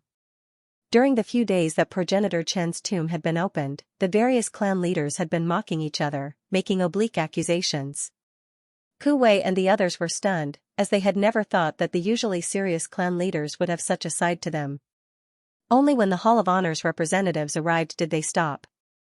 In front of outsiders, they were definitely working together, especially when facing the Hall of Honor. The Hall of Honor had sent Mu'en. The head of the Radiant Virtue Tribunal was quite popular, and he smiled at everyone he met. Everyone felt comfortable around him. Following Mu'en were the Tearful Lady and Xu Jing. This was not outside of the Seven Courts' expectations. The Hall of Honor's top disciple, the Prime Clear, cultivated the three young ancestral qi, so there was no need for her to enter Progenitor Chen's tomb. The Tearful Lady was slightly lacking, but not by much. As the third disciple, Xu Jing was much weaker than the Tearful Lady and the Prime Clear, so it was only natural that she would be sent to Progenitor Chen's tomb. The Tearful Lady looked at Xiaojiu as soon as she arrived. During the battle in the mountain and sea realm, she had been beaten quite badly by Xiaojiu, but she had not been able to harm him at all. Xiaojiu also looked at her with a serious expression. Although he had defeated the Tearful Lady, her strength was not to be underestimated. This is Progenitor Chen's tomb? Mu'en looked at the crack in front of him and was quite surprised. Huiji smiled. Head of the tribunal, Mu'en, please wait for a moment. The tomb will open soon. No rush, no rush. Mu'en smiled. It was rare to have the opportunity to enter the tomb. Another 2 days passed, and as a cold air swept through the sky, the crack suddenly expanded. Behind Xiaojiu's gaze turned cold, and he immediately charged out. Ku Lei transformed into a flash of lightning. Sujiu and the others were not slow either, and they all rushed towards Progenitor Chen's tomb. The Tearful Lady and Xu Jing were also very fast, following closely behind the others. They were at a disadvantage in Progenitor Chen's tomb, as they did not know anything about it. Thus, Mu'en had asked them to keep an eye on one of the successors of the Seven Courts. They would definitely find something good. The Tearful Lady kept an eye on Hui Santong. The Hui clan's successor was very smart, and he should have obtained many good things. As for Xu Jing, his target was Xiaoxian. He wanted to strengthen his physical body, and the Shi clan was also very strong in this aspect. The group rushed into Progenitor Chen's tomb through the crack. What they saw was a dark dome. This really was a tomb. Suddenly, there was a whistling sound, and Xiaojiu quickly dodged. The void where he had been standing twisted, and a huge club swept past him. He looked up and saw a 1,000-meter-tall giant in front of him. It's the Tomb Guardian Giant. Hui Santong shouted.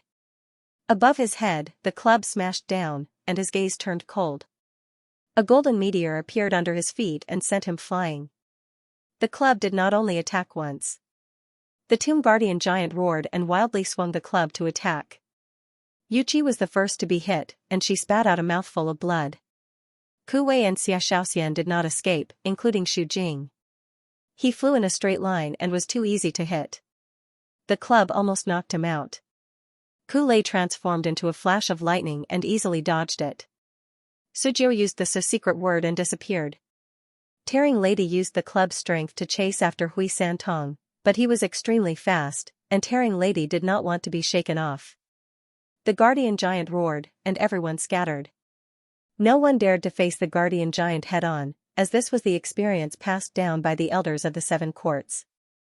Although the Guardian Giant did not have any battle techniques or star energy, its physical body was extremely powerful, and it was rare in the universe. It was born with the strength to destroy planets, and the older it grew, the more terrifying its physical strength became. An adult guardian giant was enough to cause an enlighter with a power level in the hundreds of thousands to raise their eyebrows. Otherwise, progenitor Chen would not have allowed his avatar to absorb the giant's bloodline. One guardian giant scattered everyone who had barged into progenitor Chen's tomb. In the distance, 3 figures inexplicably appeared. The one in the lead was Silver, and behind him were Corpse Ghost and Luin, who were hidden under black robes. Lord Sorcerer God's greater spatial teleportation is becoming more and more proficient, and it doesn't even shift our position. As long as we get the coordinates, we can teleport. As expected of a sourcebox array from True Insight, Silver sighed. Behind him, Lu Yin's eyes were filled with an aura of death, and he was secretly shocked by Silver's words. No wonder Silver and Corpse Ghost had been able to enter the mountain and sea realm, and now, they could enter progenitor Chen's tomb. Had they gotten the coordinates? Did that mean that the Neo-Human Alliance had obtained the coordinates of both the mountain and sea realm and progenitor Chen's tomb? Did that mean that someone was cooperating with them? In the distance, the guardian giant was still roaring. Silver's lips curled up. Captain, look. That's the guardian giant. It's a branch of a certain ancient giant bloodline. Apparently, that branch was massacred by the 6th mainland because one of progenitor Chen's avatars had turned into a giant. Luin did not respond. Silver had been talking to him the entire time they had arrived, and he had treated Luin like a normal person. In reality, Luin was indeed a normal person, and he could remove his disguise after arriving here. However, he had not thought of how to explain this to the 7 courts, and he also wanted to see what Silver wanted. Besides, he did not know anything about progenitor Chen's tomb. Oh right, is Kuwei here? He was looking forward to it. Just as progenitor Chen's tomb opened, the 6th mainland's Daosaur sect collapsed. Why are these monsters here? Weren't they erased a long time ago? Why are these monsters appearing in the 6th mainland? It was the 5th mainland that destroyed the universe. It was the 5th mainland that harmed us. 5th mainland, we are irreconcilable. The color of blood spread across the entire 6th continent, and countless people died miserable deaths. Countless people fell into despair. Following the collapse of the Daosaur sect, an indescribably vast power appeared along with the arrival of the 3 progenitors. This power pushed countless scarlet-eyed monsters away from the 6th mainland and created a barrier with the 3 progenitors as the foundation to isolate the 6th mainland. The shield created by the 3 patriarchs was located above the Mara River. On one side of the shield were countless monsters with crimson eyes, and on the other side was the black hole created by the explosion of the mountain and sea realm. As for the 6th continent, it was located within the shield. Looking at the endless horde of monsters outside the barrier, the martial ancestor roared, "My 6th mainland shouldn't have suffered such a calamity. What's going on? Why is this happening?" Secret Ancestor's tone was complex. The 5th mainland already had their plans. We were careless. We should have charged into the 5th continent's Neoverse back then and destroyed their plans, the Blood Ancestor roared. It's impossible for the current 5th mainland to have set up such a setup. It must have been done by a progenitor, said the martial ancestor. Secret Ancestor sighed. Only the 5th continent's ancestor Hui would be able to set up something like this. A dead man dares to scheme against my 6th mainland? Once my 6th mainland survives this calamity, we'll invade the 5th mainland again and bathe it in blood. Secret Ancestor looked at the countless crimson eyes outside the barrier. Even further away, there was a power that struck fear into their hearts. That was the true calamity. Could they really withstand it? Perhaps another tragedy was about to befall them. Of the 6 continents, only the 6th mainland remained intact. Now, it was also about to collapse. This was the fate of humanity. Had they done the right thing in that ancient war? Ancestor Hui had seen through the long river of history. His unique plan had not only helped the 5th mainland survive this calamity, but he had also taken revenge for the invasion of the 6th mainland, causing the 6th mainland to bear the brunt of this calamity. Although Ancestor Hui's plan had been successful, there was nothing perfect in the universe. His plan had been deviated, Or perhaps it was more accurate to say that his descendants had deviated when executing it. This had led to a gap in the black hole that separated the fifth mainland from the sixth mainland. The gap wasn't large, and it could only accommodate a few people. The three patriarchs had discovered it, but so had the countless monsters with crimson eyes. They roared as they charged towards the gap. The sixth mainland's three patriarchs could have helped the fifth mainland block the gap, but they didn't. After all, the fifth mainland's calamity was better than the sixth mainland's. A terrifying bloody energy swept past the barrier and headed for the gap. This energy shocked even the three patriarchs. Although it hadn't reached the progenitor realm, it was still at the level of a half-martial ancestor. Combined with the monster's unique combat techniques, it was enough to wipe out everyone in the sixth mainland except for the three patriarchs. Just as this energy passed through the gap and descended upon the fifth mainland, a figure appeared and pressed down with a hand. The terrifying energy gradually dissipated before vanishing. The sixth mainland's three patriarchs looked at the gap and saw the figure. They were in disbelief. "You. Why are you here?" The figure blocked the gap and waved his hand, causing the countless monsters to vanish. The figure then looked at the three patriarchs. "Let's talk." Back in the Neoverse, Elder Chan opened his eyes when the bloody energy descended upon the Neoverse. How could this be? He took a step forward and vanished into the void. Elder Chan wasn't the only one who left the Neoverse. The Holy Celestial Master from Everlasting Island, a woman from the Mavis clan, and so on had also left.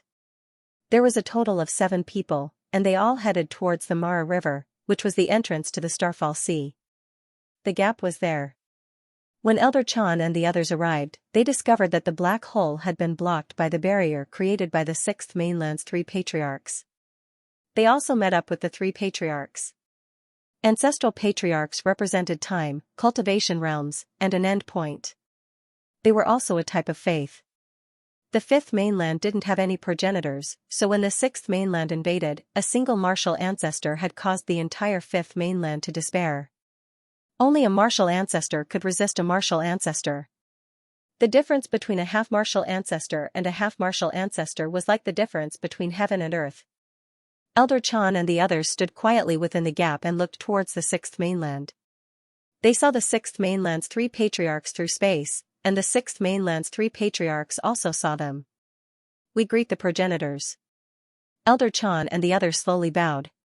Even though they were enemies, they still maintained their respect towards the progenitors.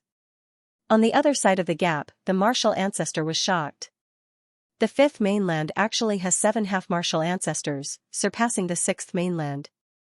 "You guys have hidden your strength well," the blood ancestor said, as expected of the fifth mainland that once left the 9 mountains and 8 seas. "We've underestimated you." The secret ancestor didn't say anything, but he couldn't hide the shock in his eyes. The sixth mainland's 3 patriarchs were at the peak, and below them were the 4 heavenly imprinters. This didn't mean that the sixth mainland only had 4 heavenly imprinters, but there were definitely less than 7 of them. Furthermore, not all heavenly imprinters were half-martial ancestors, as half-martial ancestors surpassed heavenly imprinters. The fifth mainland had 7 half-martial ancestors, which meant that not only did it have more half-martial ancestors, but it also had more heavenly imprinters than the sixth mainland. "Thank you, 3 patriarchs, for blocking the gap for the fifth mainland." "We can't thank you enough," Elder Chan and the others said. They didn't understand why the 3 patriarchs would help them when they were clearly enemies. Moreover, if the gap couldn't be blocked, the fifth mainland would become a hunting ground for those monsters, which would only benefit the sixth mainland. The blood ancestor snorted. "There's no need to thank us. We have conditions." Elder Chan said solemnly, "Please speak." The blood ancestor was unwilling, but he still said, "Even with the 3 patriarchs' help, the sixth mainland might not be able to hold out. Thus, we need to transfer the sixth mainland's people to your planet." The 7 looked at each other, not surprised. This was the only explanation, as why else would the 3 patriarchs help them block the gap? They fell silent as they considered the consequences of the sixth mainland's people entering the fifth mainland. The martial ancestor coldly said, "If you agree, we can help you block the gap. If you don't, we'll withdraw our forces, and the fifth mainland will block the gap on its own." With your strength and the resources left behind by the primordial progenitor, you might be able to exhaust some of those monsters to death, which would be beneficial to us as well. Whether you agree or not, we can accept it. Make your choice. In the end, Elder Chan said helplessly, "All right, we agree." "What do you want, 3 patriarchs?" The blood ancestor said, "We won't make things difficult for you. The outerverse is fine. Make your choice." Elder Chan and the others relaxed. They had been afraid that the 3 patriarchs would demand for the innerverse, which would be troublesome. Although the innerverse was not as important as the neoverse, there were still some powerful sects like the Sword Sect, the Day-Night Clan, and the Wen family. These powers had people in the upper echelons of the Hall of Honor, and they would not be easy to deal with. However, the outerverse was different. The outerverse is huge, and it won't be easy to make room for the 6th mainland. "Please give us some time, 3 patriarchs," Elder Chan said. "Sure, but the gap is only so big, so it won't be quick. There's one more condition." The martial ancestor coldly stared at the 7. "You all have origin items on you." The 7's expressions changed, and they subconsciously went on guard. The blood ancestor sneered. "Don't panic, we won't attack you. Since we've decided to cooperate, we'll naturally cooperate. However, we're very curious.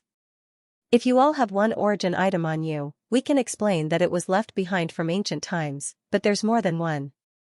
Furthermore, the aura is so dense, so it's obvious that it wasn't too long ago. At the very least, you obtained them after Progenitor Chen and the others died. How did you obtain them?" The 7 remained silent, and none of them spoke. The 3 patriarchs remained silent as well.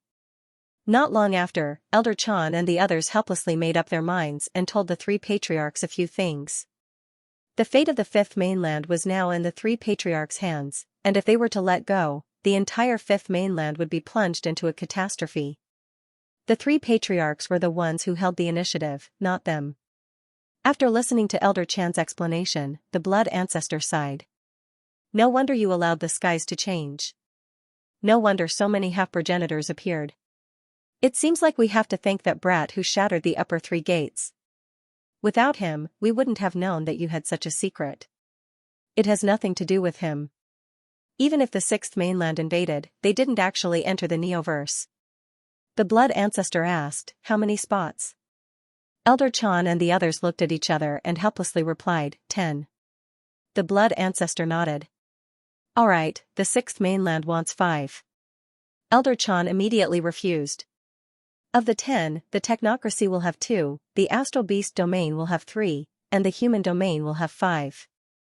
If the 6th mainland wishes to join, they can only have 2 people at most. The astral beast domain and the technocracy have always been at war with the human domain. How can they get a spot?" The mystery ancestor was confused. Elder Chan helplessly replied, "Aside from the differences between the races, another reason is the allocation of spots. These spots belong to the entire 5th mainland, not just the human domain. However, the human domain is the dominant force, so I hope that the 3rd progenitor can understand. We can only take 2 spots at most." The martial ancestor angrily shouted, "The 3 of us will protect the continent for you, but only 2? Do you know who you're talking to?" Elder Chan raised his head. "This concerns the entire 5th mainland, and it's not something that the 7 of us can decide. The technocracy and the astral beast domains also have half-progenitors. 3rd progenitor, do you want us to kill each other?" The blood ancestor was shocked. "Another half-progenitor? It seems like this is the 5th mainland's greatest secret, and we only found out today. If we had waited any longer, we might not have even known that a progenitor had appeared in the 5th mainland. Now, it seems like we have to thank those monsters." Elder Chan was helpless. They had always kept a low profile, and even though they knew where the Neo-Human Alliance was, they had done their best not to touch them. They were afraid that the Neo-Human Alliance would retaliate prematurely. Although the Hui ancestors' plans were far-reaching, there were always accidents. They had been worried about this, which was why they hadn't gone all out against the Neo-Human Alliance. But now, it seemed like an accident had occurred. This was fate. "You can discuss the allocation among yourselves." In any case, we want at least 4 spots. You can leave now. Evacuate the Outerverse people, and those who want to stay can do so as well. The Outerverse will be ruled by the 6th mainlands in the future, and we will treat. Elder Chan and the others had returned, so there was no need to worry about the gap for the time being. However, the third elder's words still echoed in their ears. With the addition of the 6th mainland, there was no way to split the numbers. The 7 of them discussed this matter for several days. Afterward, they contacted Butian from the Astral Beast Domain's Celestial Beast Empire, as well as some people from the Technocracy. In the end, they came up with a solution. Since it was difficult to distribute, they would fight for it themselves. Zen Elder walked into the gap alone and faced the third progenitor. We've already discussed this, and it's impossible to allocate the number of participants. Currently, we know that there are more than 20 people on the watch list, and there's also the 6th mainland. We really don't have a choice, so. He paused and looked at the third progenitor seriously. We'll let them fight for themselves. We've decided to hold a tournament for them. The top 10 will have the right to go to that place and fight for their own destiny. The 3 patriarchs exchanged glances, and Mystery Ancestor was the first to agree. Fine, let's have a fair competition. We'll pick the best. Remember what you said. If all 10 are from the 6th mainland, you won't go back on your word.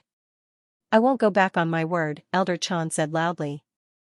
The 3 ancestors smiled as they thought of the Dowsource 3 skies. Old Zen chuckled as he thought about the Prime Clear, and the elite cultivators on the golden screen of the mountain and sea realm. They all had confidence in their own people, and that was the basis for holding a tournament. Elder Chan announced his decision to the Hall of Honor. The date of the tournament had not been set, but there was no limit to the number of participants. Anyone could sign up.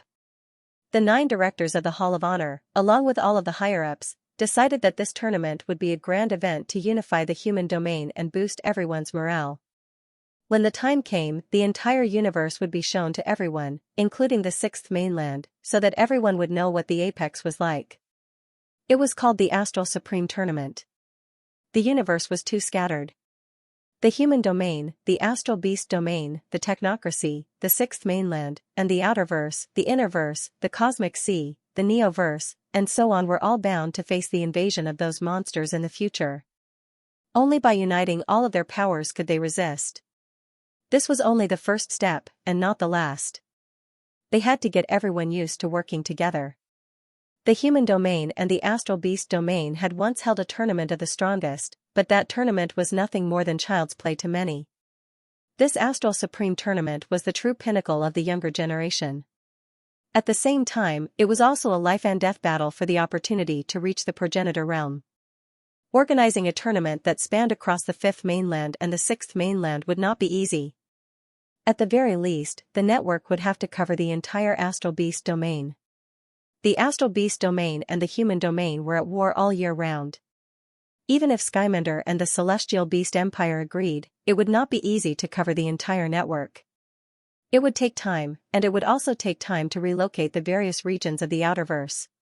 Currently, the most unhappy people were one of the 9 directors, the unyielding old man and his grandson, young Master Tian. Dividing the Outerverse into the 6th mainland was a decision that Elder Chan and the others had made out of desperation, but they were the ones who had suffered the most. Grandfather, if the Outerverse is gone, then won't the Great Eastern Alliance be gone as well? Then isn't the previous decision just a child's play? Young Master Tian complained to the unyielding old man on the screen. The unyielding old man replied, "What's the rush? There are so many people in the 6th mainland, and even if they want to relocate to the Outerverse, it will take some time. It'll take at least 100 years, and the Hall of Honor needs to relocate the westernmost region of the Outerverse to the Innerverse.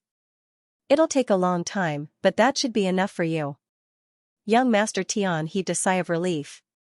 "That's good. I'll pack up and head to the Outerverse. Remember, you're going in my place. You can't throw away the Hall of Honor's prestige, but you can't be too oppressive either." Although Lu Yin has been captured by the Neo-Human Alliance, his influence still remains.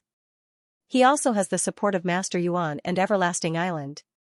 Leon's armada isn't a force to be trifled with, so don't confront them head-on. There are many people in the Great Eastern Alliance who have joined, but they aren't truly loyal. Got it, grandfather, young Master Tian nonchalantly replied. The unyielding old man frowned. Remember one thing. You don't need to achieve anything during this trip, just make sure that you don't make any mistakes. That place is just your first step into the upper echelons of the Hall of Honor, and you can't make any mistakes. You can't waste my many years of effort. This was originally meant for your father, but it's a pity that he left early. If not for the Great Eastern Alliance's establishment, which gave you a way out, then even 1,000 years of effort wouldn't have been enough for you. Young Master Tian nodded and resolutely said, "Don't worry, grandfather." The unyielding old man was still worried, but he couldn't leave the Neoverse for the time being. He could only send someone to follow young Master Tian. The Outerverse was a desolate place, so there shouldn't be anyone who would dare to make things difficult for his grandson. Progenitor Chen's tomb was completely dark. Just as its name suggested, it was a large tomb that was sealed within the heavens. It covered a large area, as it was a progenitor that was buried here. The guardian giant appeared and scattered everyone. Xianxia used his golden meteor battle technique to fly into the distance. He had originally wanted to keep an eye on Xiaojiu, but he couldn't find anyone. The tearful girl continued to keep an eye on Xianxia. The Hall of Honor was completely unfamiliar with Progenitor Chen's tomb, so she could only keep an eye on one person. Xianxia was the best target. Xianxia was speechless. He glanced back and saw that the tearful girl was still following him. This girl was planning on following him to death. I said the second method. Can't you explore it yourself? Xianxia couldn't help but ask. The tearful girl didn't reply, and she just followed him. Above them was a dark dome, while below them was a black mountain range with spikes protruding from it. It was a rather horrifying sight, and there was also a black river that gave off a strange sound of boiling water. Xianxia asked a few more times before he finally couldn't take it anymore and attacked the tearful girl. In the end, he couldn't beat her, and the tearful girl didn't attack him too harshly. Xianxia felt a strong sense of frustration. Xianxia felt the same way, and so did Xiaoxian. She was being watched by Xu Jing. Hey, I don't feel safe being stared at like this. You can go stare at someone else, Xiaoxian said unhappily. Xu Jing frowned. Sorry, if you don't attack, I won't attack you either. Xiaoxian was furious, and she simply stopped moving. A bone appeared in her palm that transformed into a spike that pierced through the ground and started digging. Xu Jing was stunned. What are you doing? Xiaoxian smiled slyly. Don't you like to follow me? Then follow me. It's the same no matter where I go. I'm not going anywhere. Xu Jing was stunned. Compared to the Hall of Honor, the Neo-Human Alliance was much more familiar with Progenitor Chen's tomb. From what he could tell, they were not inferior to the Seven Courts. Silver confidently walked in a certain direction, speaking as he did so, Captain, there are many good things in Progenitor Chen's tomb. There are 3 things that are the most attractive: Progenitor Chen's secret technique, the root of wisdom, and the progenitor's comprehension. We're heading to the place where the progenitor's comprehension is. He paused and didn't continue. On the surface, Luin appeared to be as unconscious as a ghoul, but he simply followed Silver. Silver turned back to stare at him. Did the transformation succeed? Captain, you're becoming more and more unfathomable. At that moment, a bolt of lightning streaked across the sky. It was Ku Lei. Silver looked up. Is the Ku family's current successor stupid or arrogant? Doesn't he know that there are guardian giants here? Just as he finished speaking, the sound of a bugle horn echoed from the distance. The sound was so loud that it could be heard throughout Progenitor Chen's tomb. The horn came from another direction, where there was a tribe of guardian giants. One of the giants blew the horn, causing all of the giants in Progenitor Chen's tomb to roar and charge out of the tribe to look up at the sky. Ku Lei transformed into a bolt of lightning and charged into the distance. A club smashed towards him, but he managed to dodge it by the skin of his teeth. He looked to his left, where a giant was charging towards him. The giant raised a hand and slapped down. Ku Lei's gaze turned cold, and he tapped out with a finger. Finger Tap's appearance instantly melted the giant's tyrannical heart. The giant paused for a moment before its palm was pierced by finger tap, and its huge body collapsed. This giant was still underage, so Kulei dared to fight it head-on. However, the next giant that appeared made him hesitate, and he immediately landed. Sujio's situation was the same as Kulei's. At this point, any outsider that was discovered would be attacked by the guardian giant, except for Xiaojiu, who had directly passed by the guardian giant without being attacked. The Xiao family originated from progenitor Chen, which was the only explanation. As for being attacked from the beginning, that was just bad luck. The Xiao family had always been able to come and go as they pleased within progenitor Chen's tomb, which was publicly acknowledged by the 7 courts. Lu Yin's group also encountered a guardian giant. The guardian giant used scent to search for outsiders, and Silver's group was quickly discovered. The giant club smashed down, creating a deep crater in the ground. Silver, Ghoul, and Luin dodged, but there was a furious roar behind them as the guardian giant swung its club, causing the void to distort. It was easy for the guardian giant to destroy a planet with a single club, and its power level was terrifying. Even Luin did not want to take it head-on, so he dodged once more. The 3 did not notice that there was a person watching them in shock from the hair of the guardian giant that was attacking them. It was Kuwei. He had been sent flying by the guardian giant's club as soon as he had entered progenitor Chen's tomb. By the time he had regained consciousness, he had discovered that he was in the hair of a guardian giant with his legs entangled. Fortunately, he had been in the hair of the guardian giant, or else he would have definitely been discovered and smashed into meat paste. He was glad that he had been able to escape, but there was nothing he could do. He knew that with his speed, he would be discovered the moment he left the guardian giant and crushed to death. There was no other choice. He had already resigned himself to his fate and was waiting for progenitor Chen's tomb to close before leaving. However, he had not expected to find Silver's group. He now hoped that these 3 would be able to kill this guardian giant. He did not know who these 3 were, as he had never seen Silver or Luin under the black robes. However, no matter who they were, it was still an opportunity. Of course, if these 3 wanted to kill him, then so be it. However, Kuwei was disappointed. Silver's group could indeed kill the guardian giant, even if it was an adult guardian giant. In theory, even an enlighter with a power level in the hundreds of thousands would pay attention to an adult guardian giant. However, that was only because the guardian giants relied on their physical bodies to fight, and they didn't use any techniques. What attracted the attention of powerhouses was their bloodline, not their true power level. A powerhouse with a power level of over 300,000 could easily kill an adult guardian giant by themselves. Silver, Corpse Ghoul, and Luin were all capable of unleashing a power level of over 300,000, which was more than enough to destroy the guardian giant. However, they did not do so, they merely tore open a wound on the guardian giant's calf and bathed themselves in its blood before leaving. With the giant's blood covering their scent, the 3 of them would no longer be tracked down by the guardian giants. Kuwei was tempted. The guardian giant howled and squatted down, covering its bloody mouth. Kuwei also wanted to water the giant with its blood, but he did not dare to do so. It was not safe. What if he was smashed to death? That moment of hesitation caused Kuwei to miss his chance to leave the giant. The giant crudely rubbed some soil over the wound, and the blood stopped flowing. Kuwei was speechless. He felt like fate was playing a joke on him. He had finally gotten the chance to enter progenitor Chen's tomb, but he had ended up spending his days with a giant. If word of this got out, the tribe leader would skin him alive. Actually, Luin could not be blamed. He was afraid of dying, and there was nothing he could do about it. After getting rid of the guardian giant, the 3 of them flew off into the distance at an extremely fast speed. Not long after, a giant black droplet appeared above their heads and fell without warning, smashing into Ghoul. Silver and Luin dodged and stared at Ghoul, who had been hit by the black droplet. Ghoul was unaffected, and it growled from within the droplet as it tried to break free. However, it was useless, as its attacks could not break through the black droplet. Attack from the outside, Silver ordered. Luin knew that Silver was talking to him.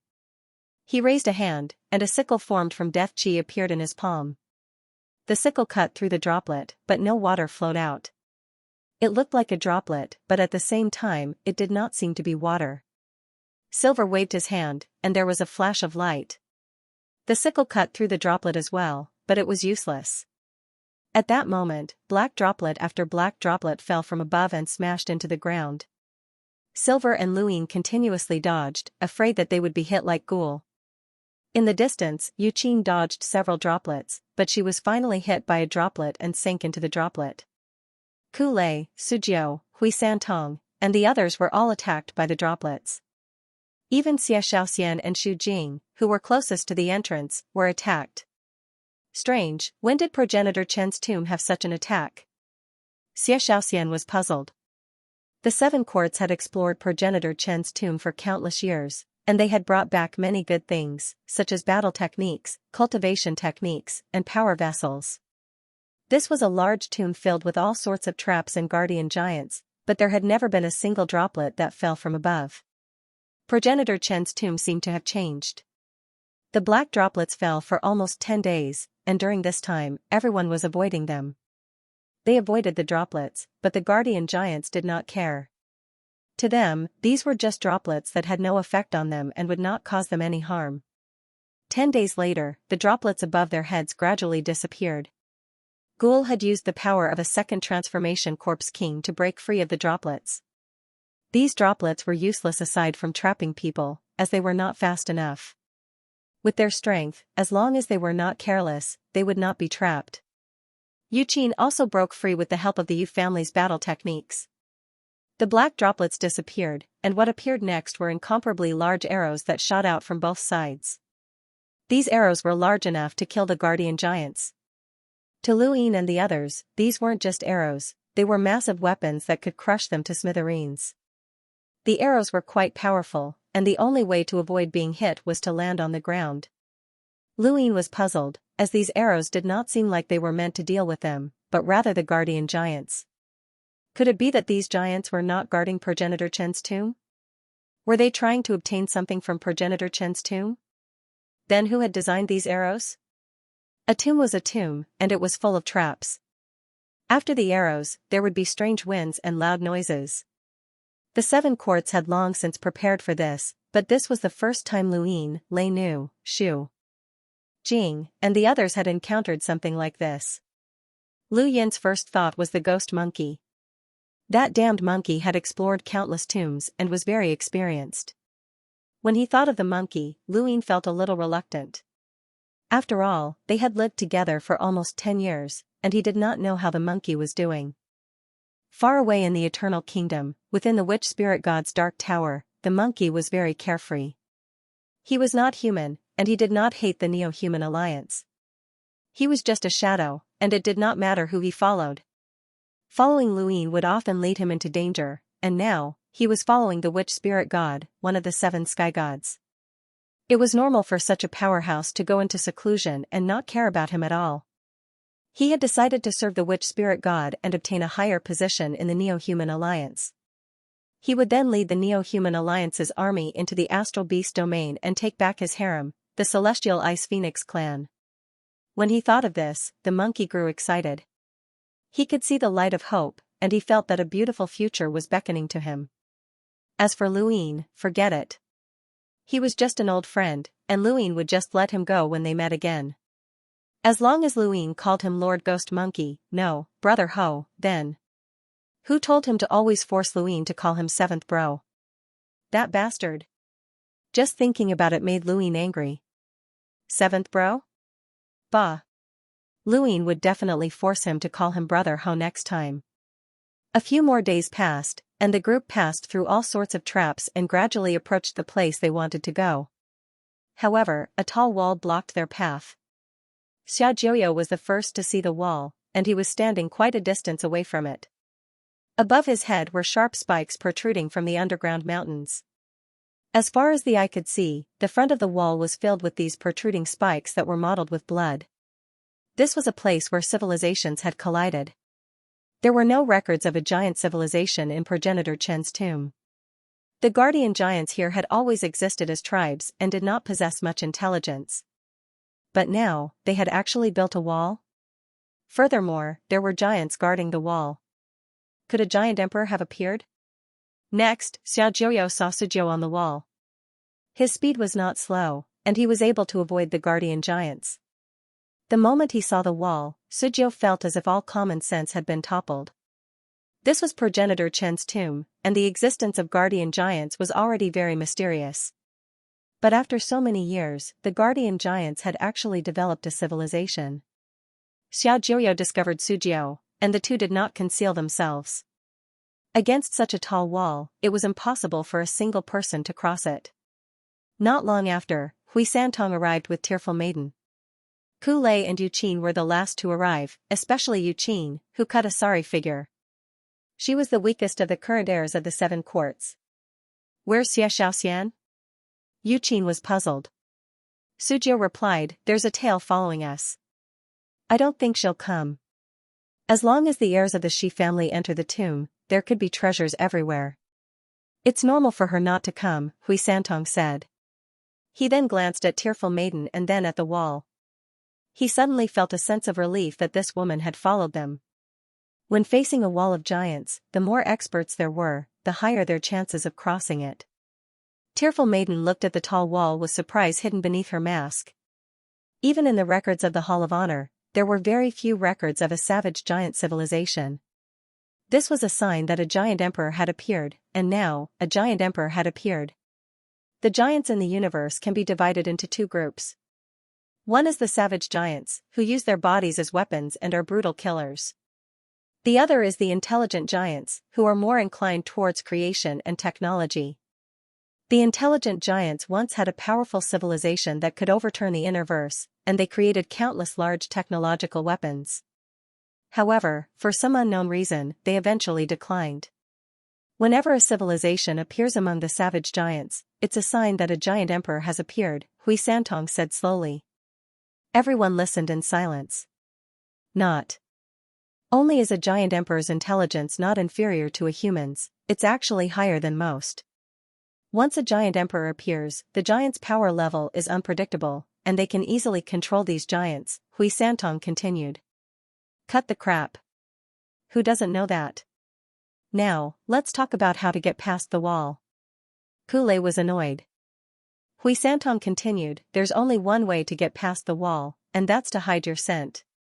To the guardian giants, we're just ants. As long as we hide our scent, they rarely pay attention to what the ants are doing.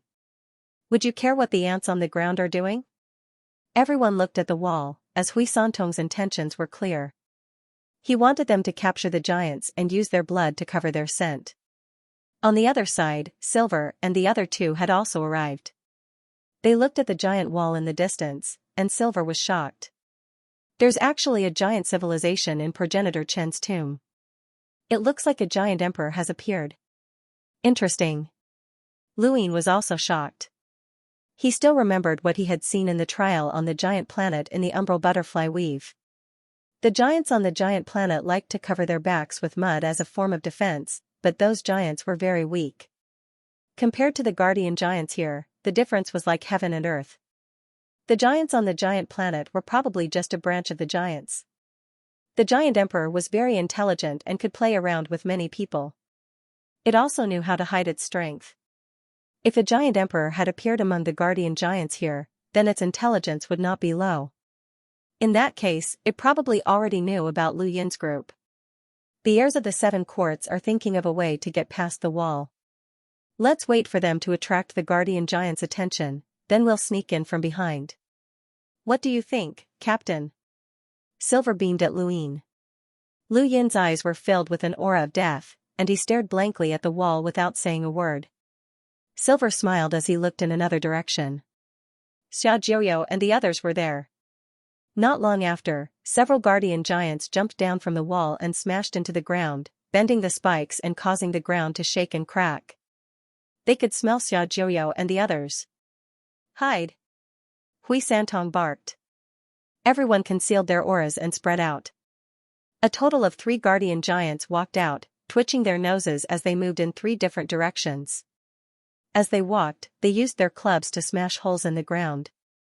Xiao Jiuyo and the Tear Lady were in charge of luring 2 away while the rest attacked the remaining guardian giant. Boom! The earth trembled as the tomb guardian giant collapsed. The club fell to the side, and Kulei used lightning to form a blade that slashed across the calf. Blood splattered across the ground, splattering onto Yuqin and the others. Xiaojiao and Tearing Lady rushed back, and at the same time, they were stained with the giant's blood. At this moment, the two guardian giants rushed back. Hui Santong said, "It's done. We'll be able to enter in a few days." Then, everyone dispersed. The injured guardian giant stood up after everyone left. Compared to his huge body, the injury to his calf was like a cut by a tree branch. It was not an injury at all. With everyone's scent covered, the three guardian giants could only return to the city wall. The injured guardian giant's movements were clearly slower, and he almost fell when he leaped onto the city wall. Silver almost laughed out loud when he saw this. "Why do we have to wait for a few more days?" Kulei asked anxiously. Hui Santong replied, "A giant emperor has appeared here. Ordinary guardian giants don't have much intelligence, but a giant emperor is different. We can't attract its attention." No one refuted him. If the giant emperor really had the intelligence of a human, then it would be terrifying. Moreover, to be able to become the giant emperor, he would definitely be the strongest among the guardian giants. They might not be able to deal with him even if they worked together, and they might not even be able to escape. Yuqin looked at Xiaojiao. "Why aren't you leaving? Your Xia family has always been fearless in progenitor Chen's tomb. The guardian giants won't attack you, right?" Xiaojiao replied, "The giant emperor has awakened his intelligence.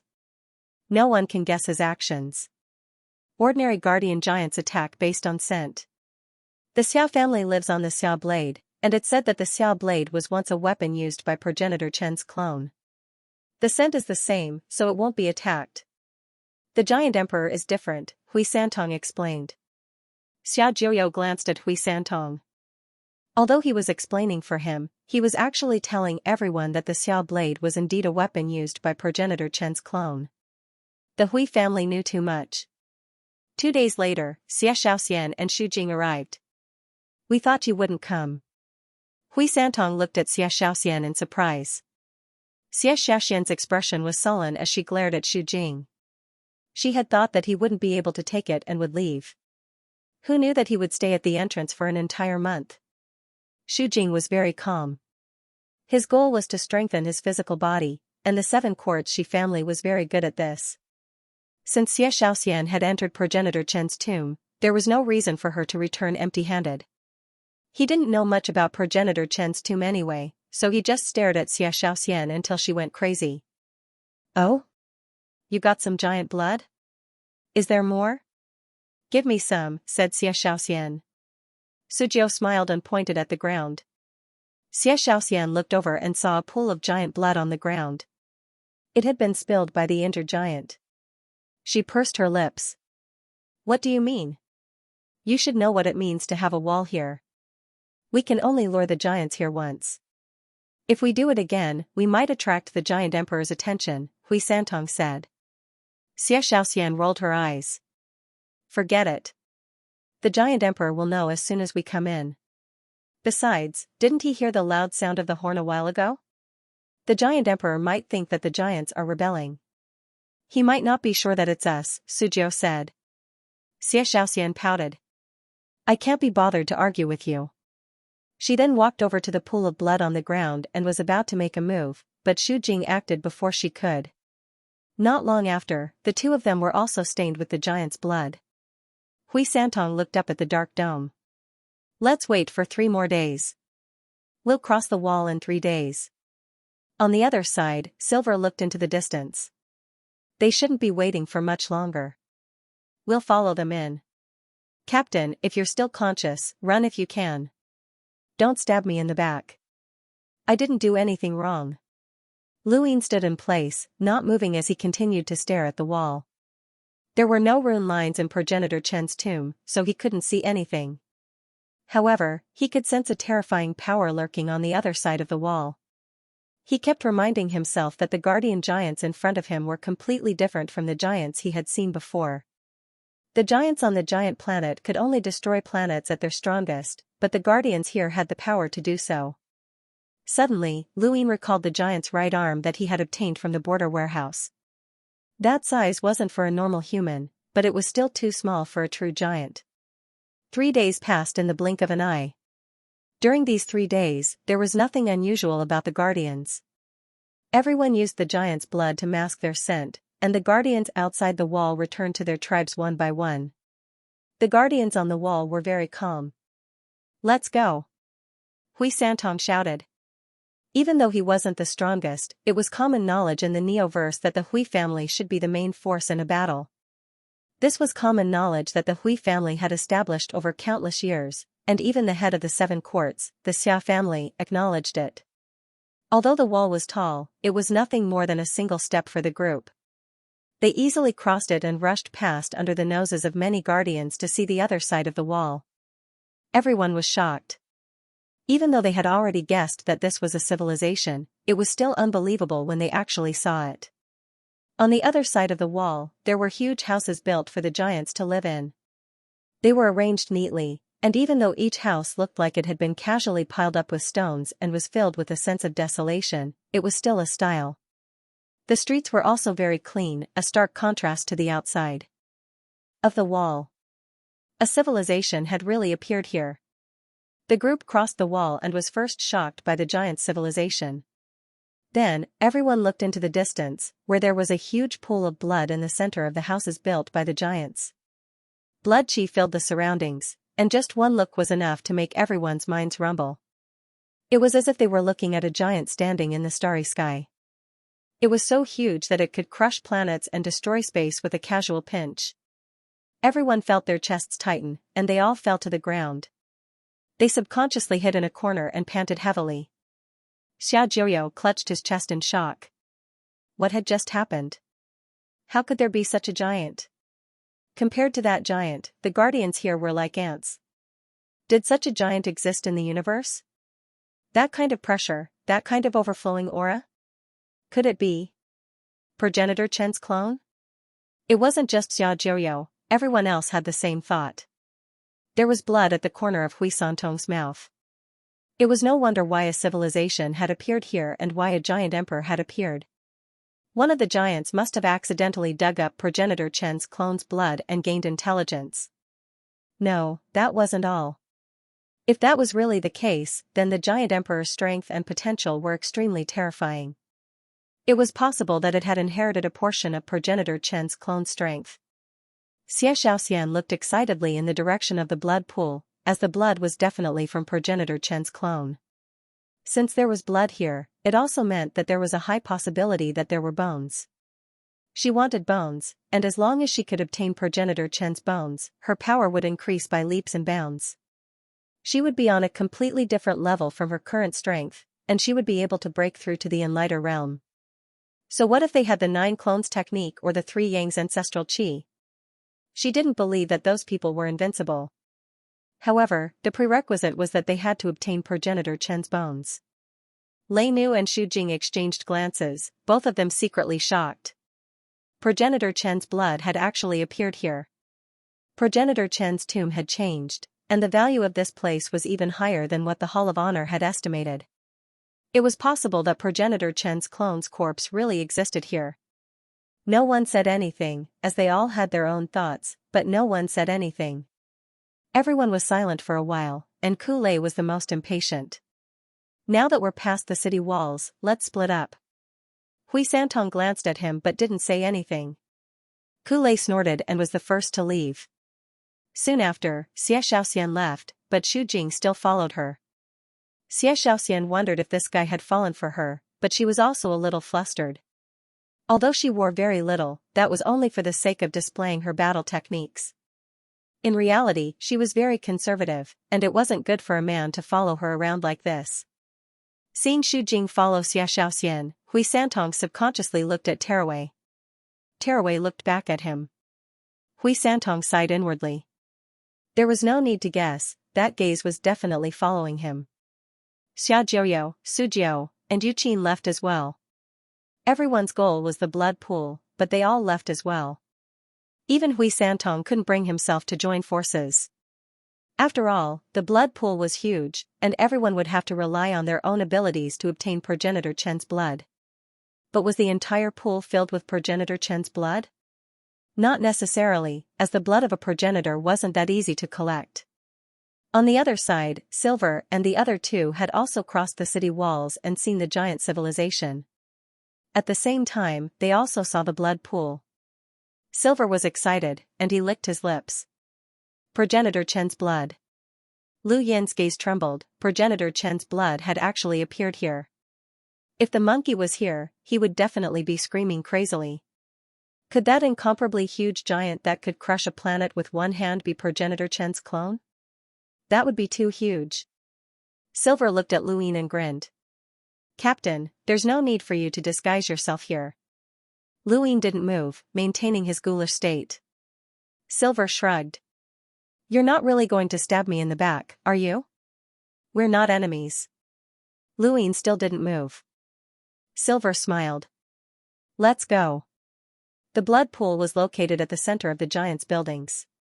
Here, everyone was like ants walking through a human society, and everything was magnified many times over. Silver and the other two passed by one stone house after another. Suddenly, the door to a stone house in front of them opened, and a guardian giant walked out and slammed the door shut. Countless rocks fell down, but these rocks were just dust on the door, but to Lu Yin's group, they were just rocks. The guardian giant left, and the three continued to pass by the stone houses, heading towards the center.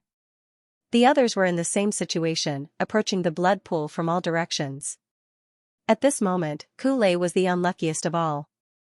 He had transformed into lightning and was extremely fast, but because he was too fast, he couldn't stop in time and was almost trampled to death by a guardian giant. Even if the guardian giant didn't step on him, the dust that was kicked up from the ground was enough to drown him, making him look quite miserable. With the cover of the smell, the group gradually approached the blood pool.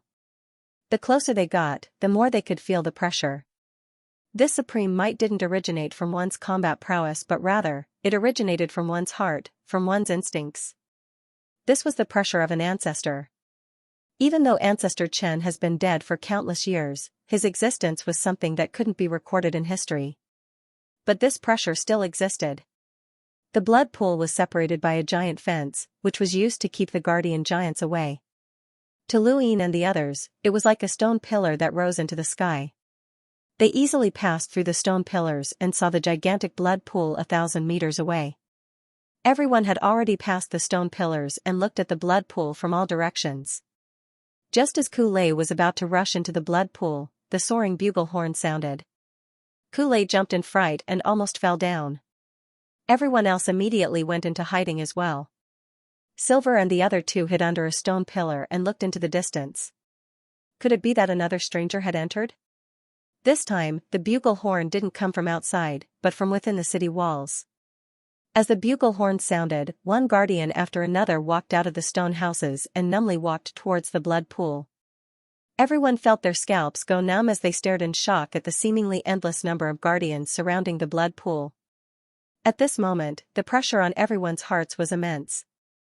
Any guardian giant was enough to make everyone take them seriously, but at this moment, with the bugle horn, all of the guardians on this side of the city walls had arrived. Those who were unlucky might even be trampled to death. Everyone hid under the stone pillars. To the guardians, the pillars were like fences, and they wouldn't be able to step on the corners of the fences. Yuqi stared nervously at a guardian giant in front of her.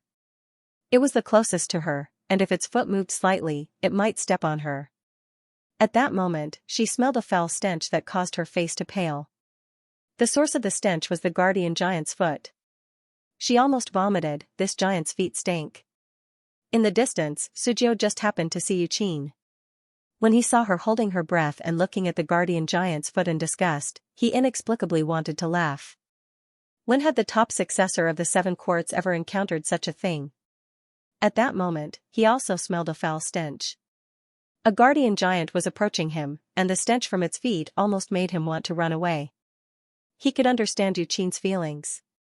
Hui Santong saw Sujio, and he also saw Yuqin. Although they were far from each other, this distance was nothing to people with their strength. Seeing the two of them trying to hold back their laughter, he couldn't help but laugh. These two idiots didn't know how to hide a bit further away so that his guardian giant couldn't get close. I'm still the smart one. Hui Santong couldn't help showing off to the crying woman. The crying woman calmly looked at the blood pool. A loud sound caused everyone to jump. Hui Santong's face paled, and he slowly turned his head to look at the guardian giant closest to him. He saw a butt. Was that sound just now a fart? Farts were like thunder. This was probably the situation they were talking about. That guardian giant must have been farting. In the next moment, a foul stench descended, and the air turned yellow. Hui Santong's eyes narrowed, and he subconsciously wanted to run away. He couldn't bear such humiliation. The crying woman pressed down on his shoulder. Don't move. We don't know where the giant emperor is. If you move, you might be discovered. Hui Santong was shocked, and he closed his eyes as he watched the yellow mist descend. It was over. His life's brilliance was gone. In the distance, Yu Qin, Su Jiao, and Ku Lei, who couldn't see Hui Santong, could see the yellow mist. They all stared blankly, silently mourning for Hui Santong. Xianxia stared in that direction, but she couldn't see who was hiding there. Who was so unlucky? She had to see. On the other side, where no one could see, Silver was also looking in Hui Santong's direction. This guy was really unlucky. Luin saw it as well. The fact that he was a descendant of the Hui family was enough to make him a laughingstock for the rest of his life. This guy was finished. If he ever saw brother Hui Kong in the future, he had to tell him that the Hui family's descendants were too powerful and could withstand that kind of power. Hui Santong felt like this was the darkest day of his life. He was finished, and he would never be able to turn things around. A fart had destroyed him for the rest of his life. All of the giants surrounded the blood pool, but they didn't approach it. The horn sounded again, and the first guardian giant walked to the side of the pool. Under everyone's gaze, it picked up a sharpened stone from the ground and slashed its wrist, letting its blood drip into the pool. To the guardian giant, it was just a drop of blood, but to Luin and the rest, it was like a waterfall. Everyone was shocked. No wonder the pool was so large and there was so much blood inside. Most of it was from these giants. That makes sense. Progenitor Chen's clone might be huge, but there isn't that much blood that can be produced, Hui Santong muttered. Even though he had been hit by a fart, he hadn't lost his mind. This was the Hui family's descendant, and even the Tearing Lady admired him.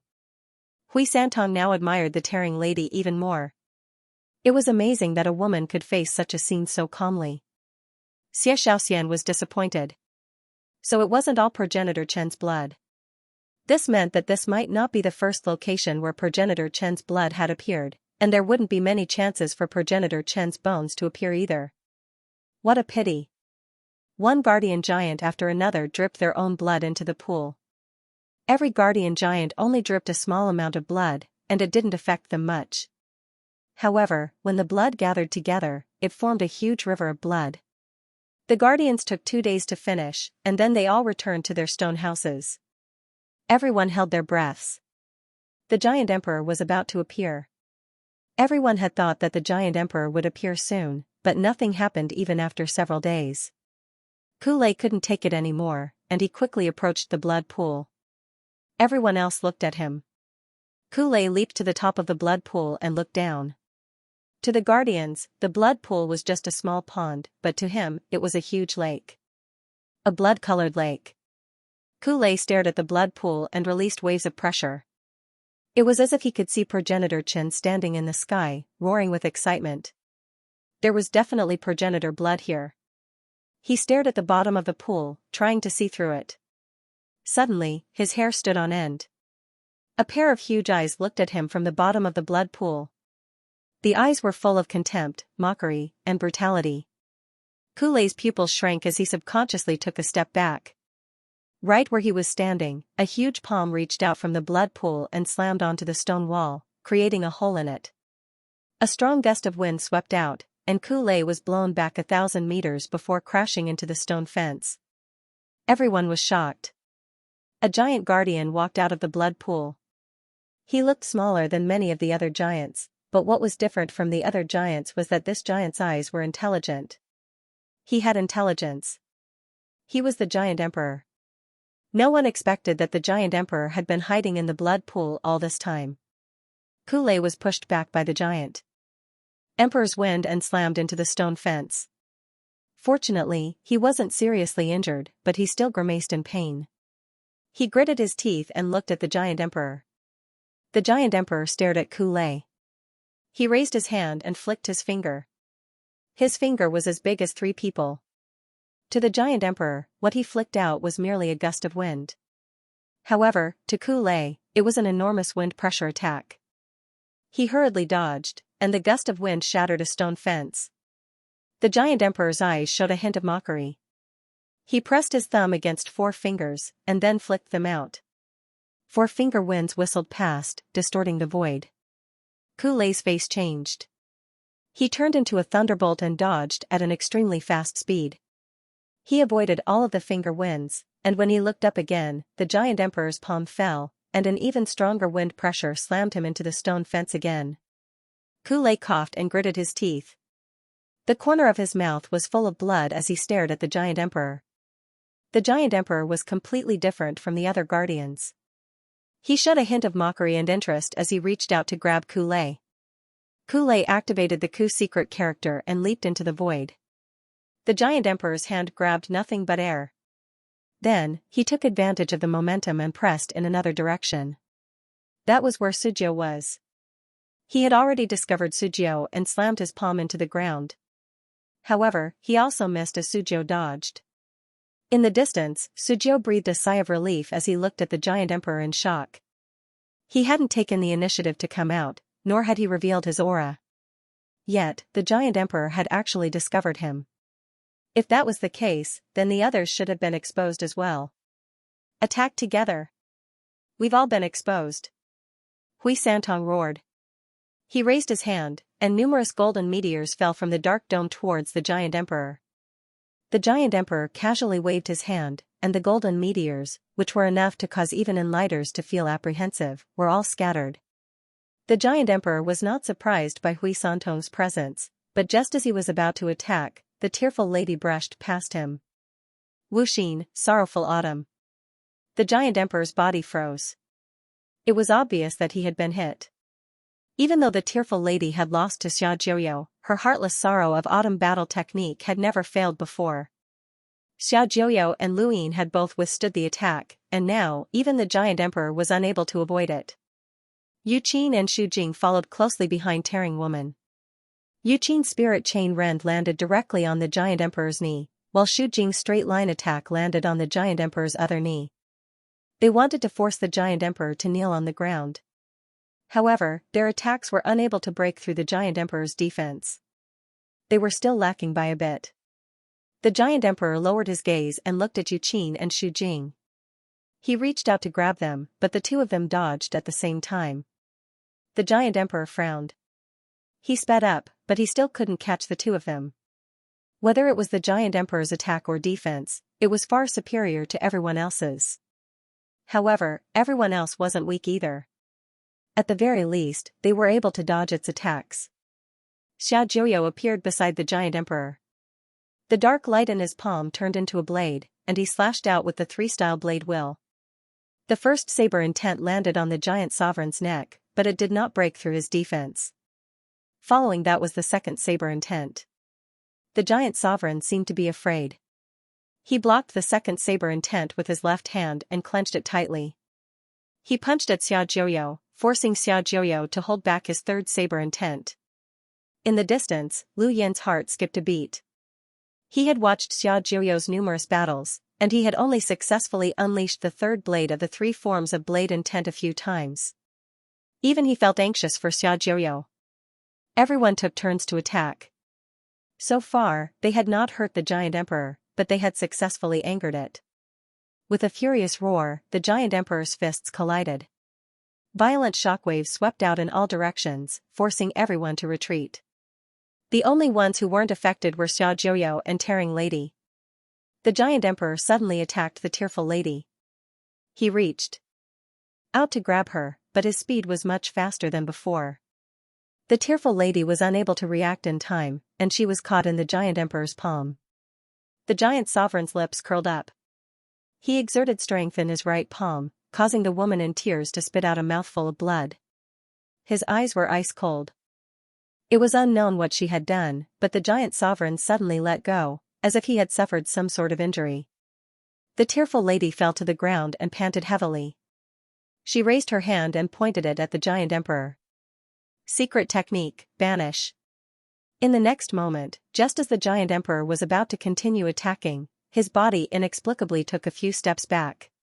He tripped over the stone wall of the blood pool and fell into the blood pool. Blood splattered everywhere, soaking the tearful lady's body. It was as if she had walked out of a pool of blood. The tearful lady narrowed her eyes. Ever since she had successfully cultivated the banish secret technique, very few people had been able to withstand it head-on. Among those of the same generation, only Xianxia had been able to neutralize it with the secret technique of the Xia word. The giant emperor had indeed been hit by the secret technique, but because the difference in strength was too great, he had only been pushed back a few steps.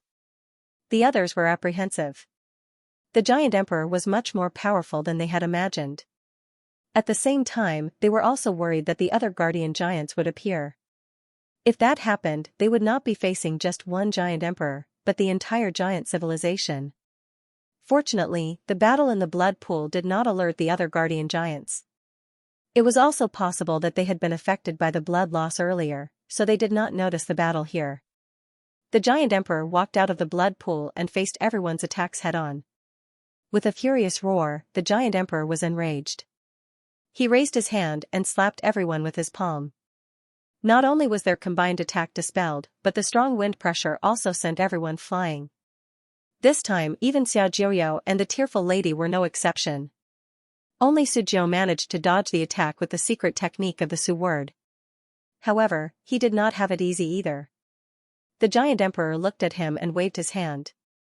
A second wave of wind swept out, tearing apart the stone fence and sending Sujiao flying. Sujiao crashed to the ground and spat out a mouthful of blood. His face was pale. Everyone was like ants in front of the giant emperor. The difference in strength was too great.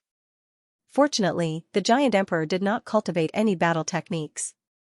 Otherwise, with such a huge difference in strength, only a few people would survive after a round of attacks. Xianxia did not make a move. She sneaked closer to the blood pool. However, the giant emperor was not like the other guardian giants. He did not ignore Xianxia. When Xianxia climbed up the stone wall of the blood pool, the giant emperor's gaze also fell. He raised his hand and slapped at Xianxia as if he was swatting a fly. Xianxia cried out in shock. The bones on her body extended and transformed into battle armor. With a bang, she was sent flying. The giant emperor stood beside the blood pool and swept his gaze across everyone. His eyes were filled with cold arrogance and mockery. It was as if he was looking at a group of ants. Xiaojiao sighed. This was a suppression of strength. Their attacks could not break through the giant emperor's defenses. It was almost impossible for them to win. As he thought about this, he looked at Hui Santong in the distance. Hui Santong had already used his secret technique, the secret art of wisdom. It could break through all battle techniques and find the enemy's weak points. However, at this moment, he could not find the giant emperor's weak points. All of their attacks were like child's play. It was impossible for them to obtain progenitor Chen's blood. The tearful woman's mask was about to shatter. She was the most injured out of everyone. If she had not used her secret technique to transfer her injuries to the giant emperor, she would have been finished. Is there any way? Kulei asked Hui Santong. Hui Santong shook his head. With the giant emperor's strength and defenses, even if we worked together, it would be useless. Kulei cursed inwardly. Progenitor Chen's blood was very important to everyone. Now that it was right in front of them, they could not obtain it. Sujiao was helpless. They would rather face the guardian giants, who were stronger but had no intelligence, than face an intelligent giant emperor. The giant emperor raised its foot and approached the group. Its large body exerted an intense pressure, and its fists were clenched tightly. Suddenly, the giant emperor attacked in another direction, raising a hand and pressing down. That direction was where Silver, Luin, and Gul were. If the giant emperor could discover Xiaojio's group, how could it not? Xiaojio and the rest were confused. They had all been exposed, so who was the giant emperor attacking? Ku Lei thought of Ku Wei. It couldn't be him, right? With that guy's strength, he should not have been able to approach this place. When Silver's group charged out, Xiaojio and the rest were shocked. The Neo-Human Alliance? The giant emperor's attack landed on the ground, causing the ground to crack and the blood pool to boil. Silver's group dodged the attack and looked at Xiaojio's group with a radiant smile. We meet again, everyone. The tearful woman's eyes narrowed, and she attacked Silver without hesitation. Silver helplessly dodged. Everyone, our current enemy is the giant emperor. Shu Jing raised a hand and sliced through the void, but Silver dodged again. To us, you're even more of an enemy than the giant emperor, Shu Jing said coldly. Silver was helpless. That's why you people are so stubborn. Right, I brought you an acquaintance. He pointed into the distance, and everyone looked over. Lu Yin dodged the giant emperor's palm, but the giant emperor followed up with another palm strike. Lu Yin's black robes fell off, revealing his true appearance. Ku Lei and the rest were shocked. Lu Yin? Lu Yin landed in the distance, his eyes filled with death as he stood there in a daze. Ghoul was nearby as well. Hui Santong stared at Lu Yin. What's that? In the distance, Xie Xiaoxian also saw it. Death aura? She looked at Silver, her eyes filled with hatred. Silver grinned as he looked at Xiaojio and the others. I'll give you a choice. Either you attack the giant emperor together, or... At this point, his face turned cold, and he opened his eyes. I'll have Corpse Ghost destroy you first. Xiaojio and the rest clenched their fists as they recalled the battle on the golden screen in the mountain and sea realm. Back then, they had teamed up with Levitating Mavis, but Qiushi and the rest had still not been able to defeat Ghoul. Wrong.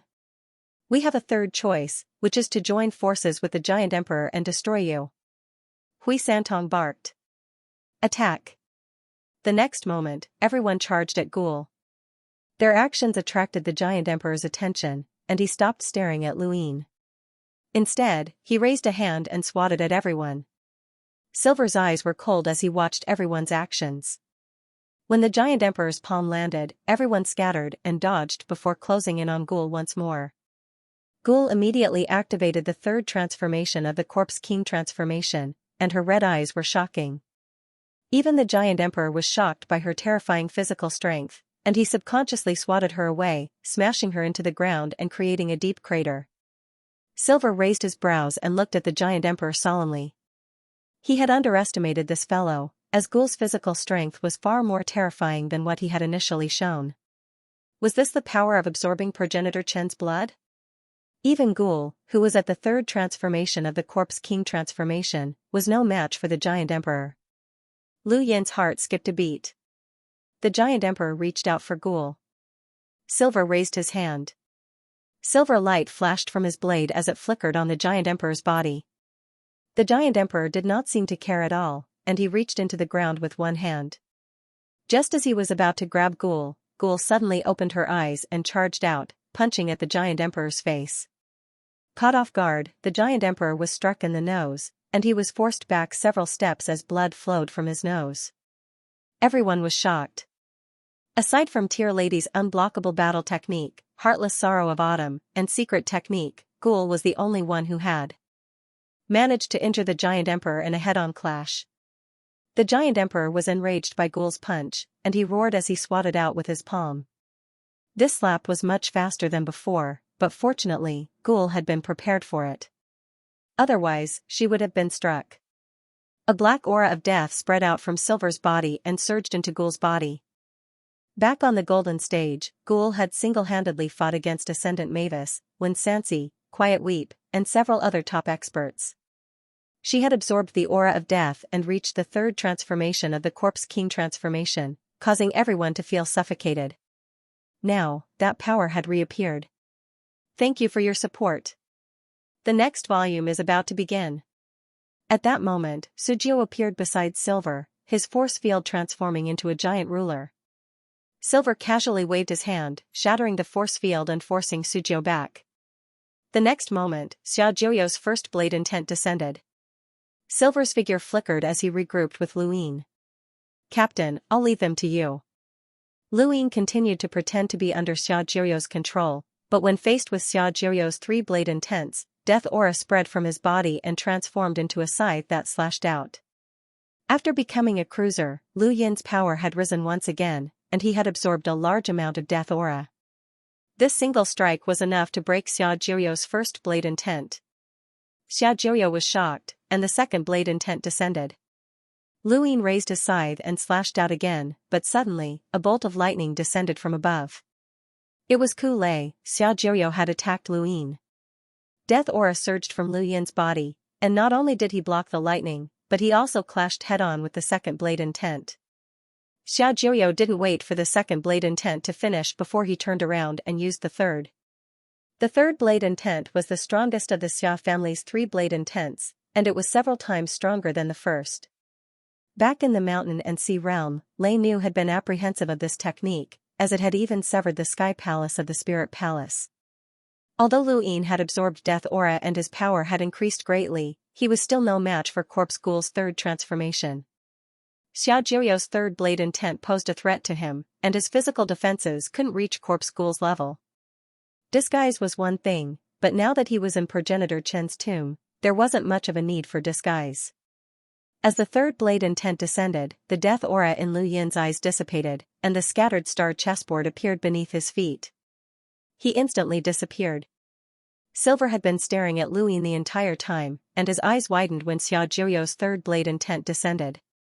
If Lu Yin had truly been transformed, then even if he couldn't block the third blade intent, he would have still clashed head-on, even if his body would have been cut in half. When the death aura in Lu Yin's eyes dissipated, Silver felt helpless. Sure enough, Lu Yin was faking it. Lu Yin's figure vanished, and the third blade intent tore through the void. Silver slowly turned to look to his right, where Lu Yin had reappeared. His lips curled up. "Captain, welcome out of hell." Lu Yin looked at Silver. "I have to thank you. Without you, I wouldn't have been able to leave." Silver narrowed his eyes. "Captain, have you ever wondered why I brought you out even though I guessed that you might be in disguise?" Lu Yin's expression changed slightly. "Are you confident that you can bring me back? Let's give it a try." Silver's smile was very strange. He swept his gaze over everyone and raised his hand. A doll appeared in his palm. His scalp went numb the moment he saw Dolly. The Witcher spirit god? Perhaps other than Lu Yin, no one present had truly seen the sorcerer spirit god, one of the 7 sky gods. Silver took out the witch spirit divine doll, and the tearful lady streaked across the void, attacking him. Lu Yin shouted, "Be careful! That's one of the 7 sky gods." Before she could even react, the doll in Silver's hand was already facing her. She immediately fell to the ground, and no one knew how Silver had done it. Only Lu Yin knew that her 5 senses had been thrown into chaos. This was the power of the witch spirit god, a power that could not be controlled. Silver looked at Lu Yin. "Come with me, Captain." Lu Yin felt a chill run down his spine. He waved his hand, and Silver's body was suddenly thrown away. Silver had a backup plan, but so did Lu Yin. When Xiaojiu had attacked Silver, Silver had dodged and hid behind Lu Yin's back. At that moment, Lu Yin had already used his star energy to set up a teleportation array. This array could not throw Silver very far away, but it would give Lu Yin a chance to catch his breath at a critical moment. Silver was thrown towards the Giant Emperor. The Giant Emperor was still chasing after Corpse Ghoul, and out of everyone present, only Corpse Ghoul could cause any physical harm to him. He had his sights set on Corpse Ghoul. Silver slammed into the Giant Emperor's back, causing the Giant Emperor's body to tremble. Silver did not move, but Corpse Ghoul leaped up and punched the Giant Emperor's arm, knocking the Giant Emperor's palm aside. At this moment, in another direction, Yu Qin was facing Lu Yin and slashing down with her blade. Spirit Chain Rend. Lu Yin dodged and glared at her. "Don't hit me. We're on the same side." "Who's on the same side as you freaks?" Yu Qin seemed to feel insulted, and she attacked Lu Yin with even more vigor. Lu Yin did not get annoyed, and 726 stars revolved around his body before exploding. The enormous force forced Yuqin back, causing her to spit out a mouthful of blood. Her strength was not even comparable to Ku Lei's, so she was far from being able to face Lu Yin's attack. Not far away, Ku Lei transformed into a bolt of lightning and attacked Lu Yin. Lu Yin had held back against Yuqin, but against Ku Lei, he used an empty palm strike and sent Ku Lei flying, crashing into the stone fence. Xiaojiu stared at Lu Yin. "Are you being controlled?" Lu Yin was helpless.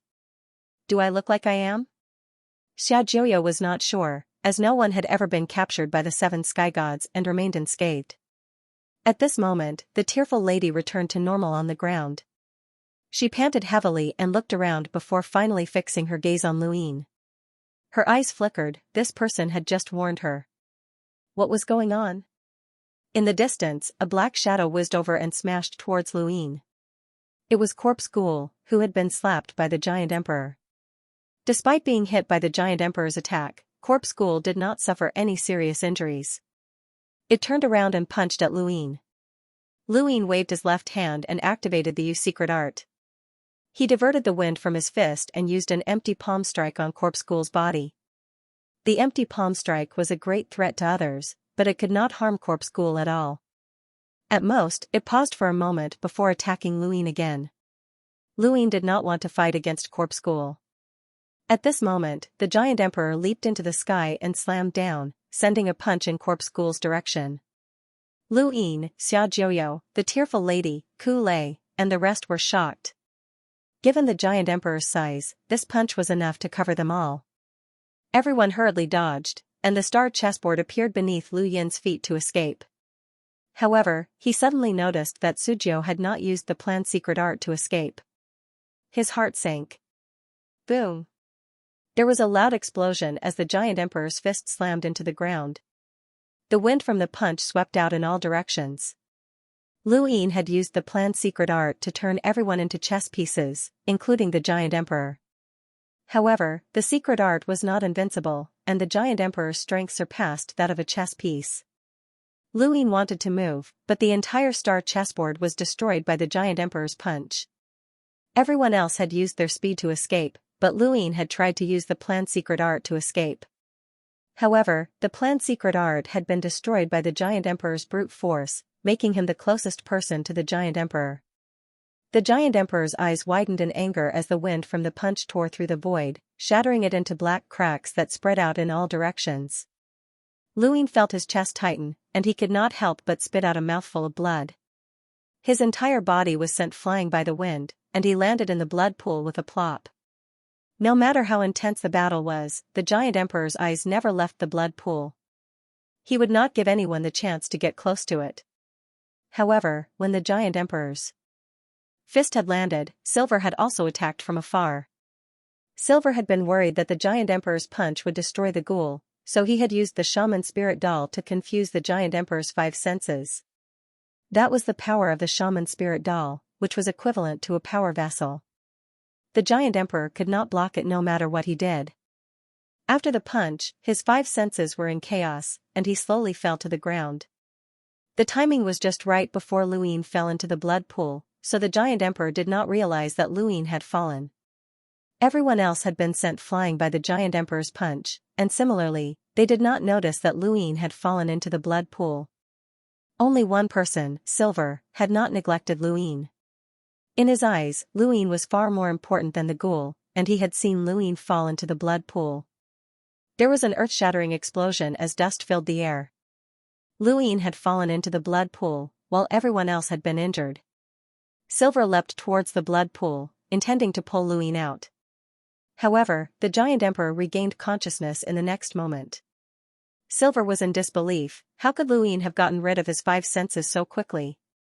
The Giant Emperor watched as Silver approached the blood pool, and it was enraged. It swatted out with a palm strike, and Silver was unable to withstand it and was sent flying. No one could approach the blood pool, as it was the Giant Emperor's forbidden area. Silver retreated 1,000 meters and looked at the blood pool with dissatisfaction. Progenitor Chen's blood was there. Forget it, this was fine. If Lu Yin could bring Progenitor Chen's blood out, then he could take it with him. He was confident that with the Shaman Spirit Doll, he would be invincible in Progenitor Chen's tomb. However, Silver had underestimated the Seven Quartz successor. He had a power vessel, but so did the others. Luin was the only one who had withstood the giant emperor's punch. Everyone else had used their power vessels at the critical moment, such as Yu Qin, who had used a stream of water the moment the giant emperor's punch landed and fled dozens of kilometers away. There was also Ku Lei, who had been enveloped by time withering wood after withstanding Lu Yin's hollow palm. Lu Yin's cosmic ring had been taken away outside the mountain and sea realm, and everyone else's cosmic rings had been returned. In terms of power vessels, the Seven Quartz successors were not lacking. Of course, they could not compare to the Seven Gods' heavenly shaman spirit doll. Luin did not know what was happening in the outside world. He had been directly struck by the giant emperor's punch, and the strange black and white fog that had formed from the confrontation between the death energy and the day-night restoration technique trembled. It seemed to break some sort of balance, and the death energy flowed into his meridians through his heart and circulated along with his star energy. To others, death energy was a poison that could cause them to lose their minds, but to Luin, it was a type of energy that could replace star energy for cultivation. The large amount of death energy that he had absorbed from the pit beneath the Eternal Kingdom had been concentrated in his heart. Now, it was being released to replace his star energy circulation. In an instant, a terrifying amount of death energy had completed its 9th cycle. Luin opened his eyes, and the corner of his mouth was still stained with blood from the giant emperor's punch. However, he was not in the mood to care about that. He was about to break through. The 9th cycle had been completed, and as his formcast model melted, he had to break through. He had originally planned to upgrade his formcast model by another level and then break through to the Hunter realm, but the situation had not been under his control. Who would have thought that he could use death energy to replace star energy? The sudden surge of death energy had pushed him to the brink of a breakthrough. At this moment, he could either break through or fail. Luin did not have a third option. He gritted his teeth, and his gaze became resolute. He had to break through. His body was still falling into the blood pool, and he had no idea how deep it was. Luin wasn't in the mood to care about this. His back was throbbing with pain. He had experienced this before when he had broken through to become a melder and an explorer, and now, he was experiencing it again when he had broken through to become a hunter. Behind Luin, the mysterious runic seal appeared once more and transformed into chains that pierced through his body. It forcefully stopped his 9th cycle, preventing him from breaking through. At the same time, the formcast model melted, and a bone-deep pain assaulted him. It was as if his body was being crushed and reassembled. He would experience this feeling every time he broke through, but this time, it was especially intense. Not everyone could break through to become a hunter with a formcast model. How many people in the universe could use a 6-fold formcast model? Perhaps Yuhua Mavis, Xianxia, and the others had broken through with a 6-fold formcast model, which was why they were so powerful. How many of the 10 arbiters could break through with a 6-fold formcast model? Luin gritted his teeth and endured the pain. He wanted to break through to become a hunter, but the pain in his back constantly reminded him that it was impossible. As a melder, he had the crazy headmaster to help him break through the seal. As an explorer, he had borrowed the power of a corpse. At this moment, no one could help him. The 9th cycle gradually came to a stop with the appearance of the seal, and Luin could feel it as well. His heart continued to sink as he tried his best to circulate his death chi and break free from the chains, but he was unable to do so. This seal wasn't something that he could break. He had too many opportunities, and he had mastered many battle techniques and even 2 secret techniques. However, at this moment, he was powerless. Luin desperately wanted to see Mr. Mu, Master Yuan, or even the Neo-Human Alliance's 7 sky gods. Those people could definitely help him break through the seal. The 9th cycle gradually came to a stop, and Luin could only helplessly fail. At this point, his body fell to the bottom of the blood pool, where there was a clump of crimson blood that released waves of pressure. The pressure vaguely formed a giant that roared through space. It was Progenitor Chen's blood. Lu Yin's body coincidentally landed on top of Progenitor Chen's blood, which coincidentally came into contact with the seal. The instant the 9th cycle came to a complete stop, the instant the seal came into contact with Progenitor Chen's blood, the giant formed from the pressure punched the seal. In an instant, in a strange starry sky, a pair of beautiful eyes opened, filled with shock. The power of the progenitor realm? The giant formed by the blood and the seal formed an opposing force. They were constantly consuming each other's power. Luin had already given up, but in the next moment, the chains shattered, and another layer of the seal was broken by progenitor Chen's blood. Death energy replaced star energy as it surged through Lu Yin's body, circulating throughout his body in the blink of an eye. Lu Yin suddenly opened his eyes as a terrifying aura shot up from the bottom of the blood pool, creating a phenomenon. When Lu Yin had first broken through to the explorer realm, a phenomenon had appeared. Now that he had become a hunter, the phenomenon was even more obvious. At the bottom of the blood pool, ripples appeared in the void as a small sapling slowly grew above Lu Yin's head. It quickly flourished and extended out of the blood pool, out of the many stone houses that the giant had built, and even out of progenitor Chen's tomb in the blink of an eye. Finally, as if it had broken through the void, it went beyond progenitor Chen's tomb and appeared in outer space. The various family heads of the 7 courts were stunned. What the hell? It was a tree. Its branches hung down, distorting the void and giving birth to gas. It seemed to be creating all things. Under one branch, a round ball was born. Under another branch, a sword was born. Under another branch, a square object was born. Under another branch, a card was born. Under another branch, something was born. Under another branch, something was born. Under another branch, something was born. All things grew from the tree, and the tree was born from Lu Yin. It gradually covered the heavens, and the phenomenon this time was much clearer than when Lu Yin had broken through to the explorer realm. Everyone stared blankly. Huiji was astonished. It's a phenomenon brought about by a breakthrough. Who is it? Xiaoyi's gaze was solemn, as it was very rare for a breakthrough to cause a phenomenon. Even though the 7 courts' successors had good resources and powerful inheritances, not all of their breakthroughs were accompanied by a phenomenon. Furthermore, this aura. Was it a hunter? Who was breaking through to the hunter realm? Anyone who had entered should have been a hunter. No, that brat from the Ku family wasn't a hunter. Muan was astonished. Someone had actually broken through to the hunter realm in progenitor Chen's tomb and even created a phenomenon that covered the heavens. This was too inconceivable. The phenomenon tree was still expanding. In the end, it almost covered half of the 7 courts. This strange phenomenon shocked everyone. Even though the 7 courts had elders with a combat power of 1,000,000 or more, they were still shocked by this phenomenon. Above the Great Styx River, the old man rowing the boat looked up. A peerless genius. Above the Summer Blade continent, an old man opened his eyes and looked towards progenitor Chen's tomb. Whose child is this? For such a phenomenon to appear, he must be unrivaled in the universe. Everyone was stunned by the phenomenon, including the giant emperor, who stared blankly at the blood pool. He was very intelligent, but because he was too intelligent, he could not understand what was happening in the blood pool. Many thoughts ran through his mind, and the one he pondered the most was progenitor Chen. He was certain that this phenomenon was related to progenitor Chen because no one else had entered the blood pool. All of the intruders were here. Silver stared at the blood pool. Lu Yin had broken through. He had become a hunter. Lu Yin had always been a cruiser who had fought against the geniuses of the Neoverse. During the Mountain and Sea Realm War, he had stepped onto the golden screen as a cruiser and fought against Yuhua Mavis, which had shocked everyone.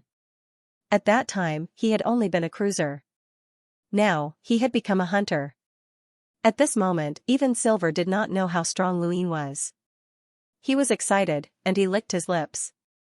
Breakthrough. The stronger he was, the better. The stronger he was, the greater his gains would be.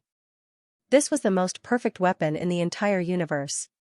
The giant emperor had forgotten to attack, and he just stared at the blood pool.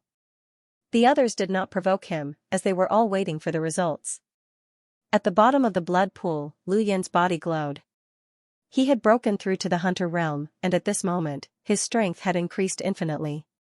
He released his domain, which went beyond the blood pool and instantly enveloped the outside of the city walls.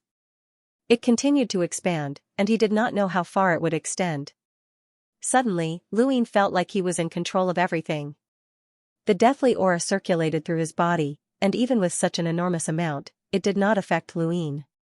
Luin circulated the day-night restoration technique, and the deathly aura condensed back into the black and white fog around his heart. His body, which should have been abundant with star energy, only had a small portion left, and he needed to continue absorbing it to complete the cycle. At this moment, Luin felt that the greatest difference was that he had an innate gift. Yes, it was an innate gift. He had a second innate gift. There were very few people in the universe who could be born with innate gifts, and there were all sorts of strange innate gifts. There were innate gifts like the star-swallowing bear's transformation into a giant beast, innate gifts like ice and fire, and there were also innate gifts like eyes and ears that could mutate. Generally speaking, innate gifts could be divided into 3 categories: natural innate gifts, biological innate gifts, and exotic innate gifts. Lu Yin's innate gift with the die was one of the exotic innate gifts. There were countless people who could awaken an innate gift, but very few of them had 2 innate gifts at the same time. At this moment, after breaking through to the hunter realm, a second innate gift had appeared. It was a very familiar innate gift that shocked and inexplicable him: General Appointing Platform. Yes, Lu Yin's innate gift was General Appointing Platform. He had never thought that he would awaken a second innate gift, nor had he expected it to be General Appointing Platform.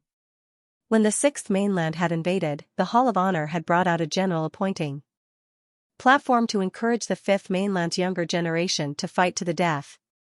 Those who stood on the platform would be conferred a title, and those who became a king could enter the Neoverse and participate in the contest for the Star Tower. At the time, everyone's attention had been focused on the geniuses who had been conferred a title, and no one had paid attention to the General Appointing Platform itself. Even Luin had never paid attention to it and had only thought of it as a very sturdy weapon. However, at this moment, he had awakened a second innate gift that was exactly the same as the General Appointing Platform, which he could not understand. Wasn't this a weapon? Or was it a construction? How could it be an innate gift? As he looked at the General Appointing Platform, Lu Yin's gaze changed from confusion to excitement, and finally to excitement. Although he did not know if the General Appointing Platform he had awakened was the same as the General Appointing Platform that the Hall of Honor had used, he now understood the use of his second innate gift. It had to be said that it was very, very powerful, and also very suitable for him. Although he was currently at the bottom of the blood pool, Luin was very clear about everything that was happening outside. His domain had undergone a transformation, and it might not be any weaker than invisible lights. Outside the blood pool, Xianxia and the others felt that something was strange. Was this a domain? There were quite a few people present who had comprehended a domain, and the one who had used it the most was Sujiu. However, this domain clearly did not belong to Sujiu, so who did it belong to? It actually made his heart palpitate. He looked around, and then he suddenly thought of someone. Where was Luin? Not only Xiaojiu, but Kulei also reacted.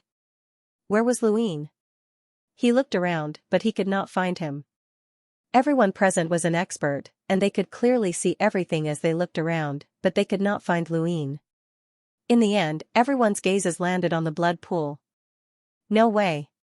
Could he be inside? Then, was that feeling of breaking through to the Hunter realm real?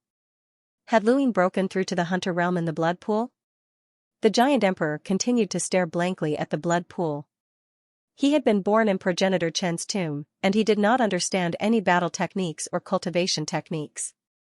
At the bottom of the blood pool, Luin clenched his fists. It was time to go out.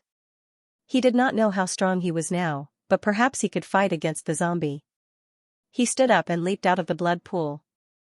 As he charged out, everyone saw him, including the giant emperor. In an instant, the giant emperor's pupils shrank, and he went berserk. His eyes turned blood red, but it was not progenitor Chen's blood. Progenitor Chen's blood had also disappeared. This outsider had absorbed progenitor Chen's blood. The giant emperor was furious, and he roared at the sky before slapping at Luin. Lu Yin's eyes narrowed, and he tapped his feet lightly. The void rippled, and his body disappeared as he easily avoided the giant emperor's attack. As for the palm wind, it did not affect him at all. At that moment, the zombie appeared behind him and punched out. This was Silver's order. He wanted to see Lu Yin's strength after breaking through to the hunter realm. If possible, he wanted to capture him. Lu Yin turned around and clenched his right hand into a fist. His 9-lined battle force surged, and he punched out as well. Bang! The void cracked open, and the loud sound caused everyone's eardrums to hurt. Lu Yin and Corpse Ghost's fists collided, and the resulting shockwaves swept out in all directions, causing the void to crack. Everyone was shocked. No way, Lu Yin had actually defeated a third transformation Corpse King Ghoul? It wasn't just the people from the 7 courts, even Silver was shocked. He had predicted that Lu Yin would become very powerful after breaking through to the hunter realm, but he had never imagined that Lu Yin would improve so much. Previously, Lu Yin had only been able to fight against second transformation ghouls with his death chi. However, these ghouls were now at the third transformation and had absorbed death chi. In terms of strength, they were the same as when they had been on the golden stage. Yuhua Mavis, Obscurus, Xiaojiu, and the others couldn't even defeat him when they worked together. Lu Yin's improvement was a little exaggerated. Silver wasn't the only one who thought so, even Silver himself felt the same way. Originally, Lu Yin had not thought that he would be able to fight against the zombie head-on, and he had only wanted to test his own strength. He had felt that it was very powerful, but he had never expected that he would be able to force the zombie back by combining his 9-lined battle force. Although he had been pushed back much more than the zombie, if he combined his death chi and the true scripture of Ian evolution, then he might actually be able to hold his own against the zombie. A normal person facing off against a powerhouse at the third transformation was something that even Ascension Mavis had not been able to do. Lu Yin's current strength was at least on par with Ascension Mavis. The ghoul growled as it was pushed back. It stared at Lu Yin with its blood-red eyes and charged forward again. This time, it punched out with even more power than before. Lu Yin had already tested his own strength, so he had no intention of fighting head-on. Besides, he still had the Giant Emperor behind him. Corpse Ghost's punch missed, as the wind from his fist did not affect Lu Yin at all. However, the Giant Emperor was the real problem. Lu Yin dodged the ghoul's attack and then the Giant Emperor's. He then looked at Xiaojiu and the others. "Are you just going to watch?" Hui Santong frowned. "Is there still Progenitor Chen's blood in the blood pool?" "Of course." Lu Yin shouted. Hui Santong pursed his lips. "So you don't have any? There's no need for us to fight the Giant Emperor head-on. See you later." With that, he was the first to rush out. Lu Yin was stunned. He had clearly said that there was. The descendant of the Hui family was really smart. Xie Xiaoxian rolled her eyes at Lu Yin. That phenomenon had already been born, so it would be strange if there was still Progenitor Chen's blood. Go ahead and have fun. After saying that, she also headed off into the distance. The others glanced at Lu Yin and then left one after another. Lu Yin grew anxious, as the Giant Emperor had set its sights on him. He was no match for the Giant Emperor on his own, and he also had Silver by his side. This group of people did not intend to fight it out with Silver anymore. Even Teardrop Girl and Xu Jing had given up. Actually, he could have left as well, but he was unwilling to do so. His newly awakened second innate talent had filled him with a strong desire for the Giant Emperor. It was a very good experimental subject. As he thought about it, he shouted, "The bottom of the pool leads directly to Progenitor Chen's corpse." Xie Xiaoxian stopped in her tracks and looked back in disbelief. Xia Jiuyo and the others were stunned. Even Hui Santong, who was the furthest away, stopped and stared at Lu Yin. "Progenitor Chen's corpse? Are you serious?" Ku Lei shouted. Lu Yin replied, "Of course. Otherwise, how could there be so much blood? I've already absorbed a big bowl, so there should be at least another bowl coming out." Although his words were crude, he had successfully convinced everyone to stay behind. Even Silver, who had been planning to use the shaman spirit doll to attack Lu Yin, paused. If they could really find Progenitor Chen's clone's corpse, then it would be very useful. The value of Progenitor Chen's blood could not compare to that. Furthermore, the chances of finding Progenitor Chen's clone's corpse here were very high. Otherwise, how could the Giant Emperor have obtained Progenitor Chen's blood? The more they thought about it, the more likely it seemed. Everyone's gazes towards the Giant Emperor grew increasingly unfriendly. It was a roadblock that needed to be kicked away. How strong was the giant emperor?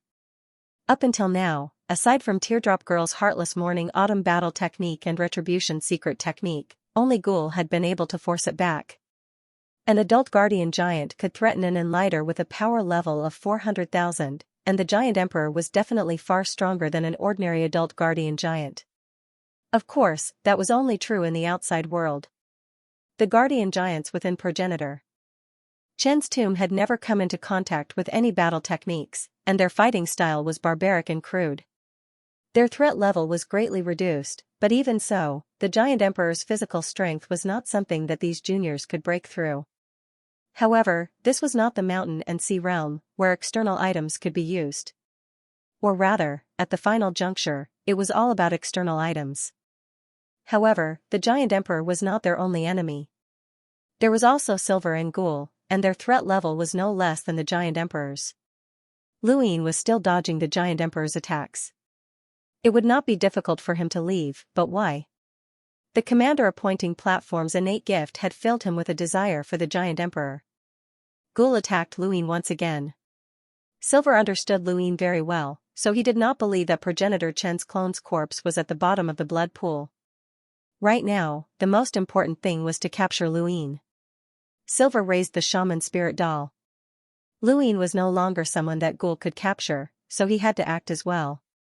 Suddenly, Silver's gaze froze, and an extreme chill caused him to look in a different direction. His expression changed slightly. In the distance, Xianxia's body was covered in white bones. In addition, there was also a layer of black bones that made her look ghostly and mysterious. These black bones came from the specter race, and there was a faint aura of death surrounding them. This was a power vessel of the Shi family. Specter race, die. Xianxia barked as she charged forward. She raised her right hand, and two sets of bones wrapped around it as she slammed down with a claw. Silver's gaze was icy. To the specter race, the Shi family was also their archenemy. Bang! The ground shattered, and a silver light flashed in front of Xianxia's eyes. The blade stabbed towards her eyes, but Xianxia casually waved the butterfly away. The blade was deflected, and she charged forward, clawing at Silver once more. After using the power vessel, Xianxia's entire body had changed, and her strength had increased by leaps and bounds. Out of everyone present, aside from Luin, she was the most suitable to deal with Silver. This was because she had the Spectre Race's skeleton and was unaffected by the Spectre Race's death aura. This was also the mission that Hui Santong had given her. Her mission was to deal with Silver and prevent him from using the shaman spirit doll. The Ghoul doll was left to Suzhou. Aside from the Su family's secret art, which allowed them to avoid the Ghoul doll's attacks, they also had the motionless chessboard, which was enough to prevent the Ghoul doll from advancing. The motionless chessboard was very small, and it was useless against the giant emperor, but it was perfect for dealing with the Ghoul doll. As for the remaining people, they focused on the giant emperor. Luin narrowly avoided the giant emperor's attack without panting. After breaking through to the hunter realm, his strength had increased by several times. In truth, if he counted his innate gift from the general appointment platform, he did not even know how much stronger he had become. In any case, in terms of strength, he was confident that he could match Yuhua Mavis. In terms of domains, he also had thoughts of competing with obscurity. Hui Santong appeared beside Luin and threatened, "You didn't lie to us, did you? If Progenitor Chen's body isn't down there, we'll deal with you the same way we dealt with the giant emperor." Luin could not stand being threatened. "Then you can leave. Once the giant emperor sleeps, I'll take Progenitor Chen's body for myself." Hui Santong glared at Luin and retrieved a flask of water from his cosmic ring to take a sip. In front of him, the giant emperor punched out. Luin looked at Hui Santong in admiration. The giant emperor was still in the mood to drink water at a time like this? The two dodged, and the giant emperor grew more and more irritated, attacking faster and faster. Hui Santong's gaze quickly swept past Silver and Ghoul before finally settling on Xia Jiuyo. "Brother Xia, it's up to you." Xia Jiuyo's palm glowed with a blade, and he slashed out with the Xia family's 3 styles of blade intent. The first attack was useless, and so was the second. When the third attack appeared, a blade appeared alongside it.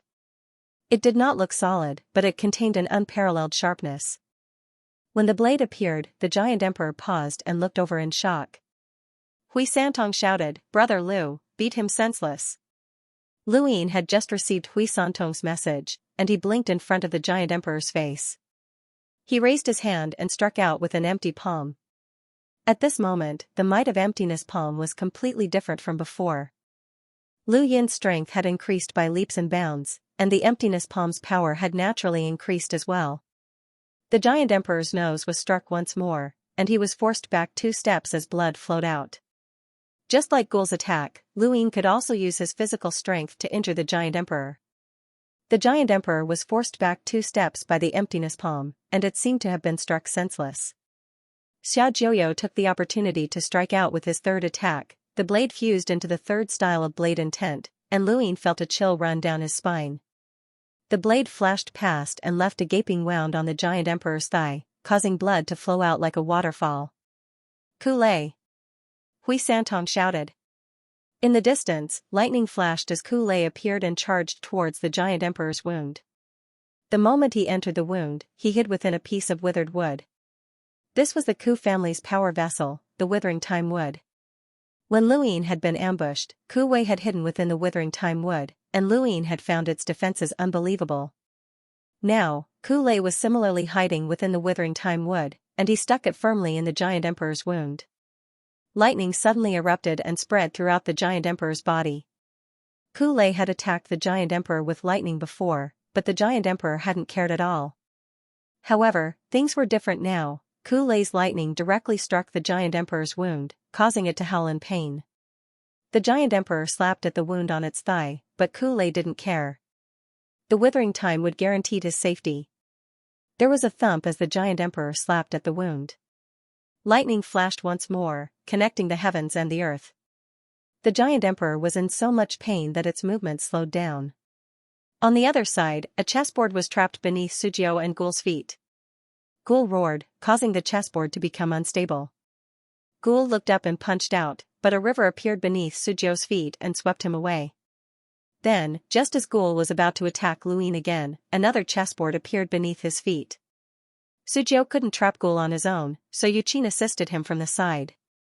Xianxia and Silver's battle was just as difficult, and this was because Silver hadn't used his power vessel yet. Xianxia, on the other hand, was able to stall Silver because of her secret technique. She had used a secret technique to borrow Xia Jiuyo's third style blade intent, which had forced Silver to retreat. The giant emperor's movements were hindered by the lightning. The Tear Lady and Shu Jing attacked at the same time, attacking the giant emperor's neck. This was the second place that Hui Santong had decided to attack, as it was the only place that could kill the giant emperor. Lu Yin attacked as well, unleashing a barrage of empty palms. The giant emperor's face could not even roar as its neck was being continuously struck by empty palms. For a moment, it felt as if it could not breathe. The giant emperor wanted to retaliate, but lightning was released, slowing down its movements. Lu Yin stopped and could not help but look at Hui Santong. This guy had actually grasped everyone's strengths and instantly turned the situation around. Was this the heir of the Hui family? Brother Hui Kong's grandson was not bad. Should he reunite with him? Hui Santong drank some more water, and his eyes grew brighter. Lu Yin's heart skipped a beat as he thought of something. He looked at Hui Santong's water bottle with a burning gaze. "What are you looking at?" "Attack!" Hui Santong shouted at Lu Yin. He raised a hand, and a golden meteor crashed down on the giant emperor's head. However, his attack was useless against the giant emperor. Lu Yin did not have time to think about anything else.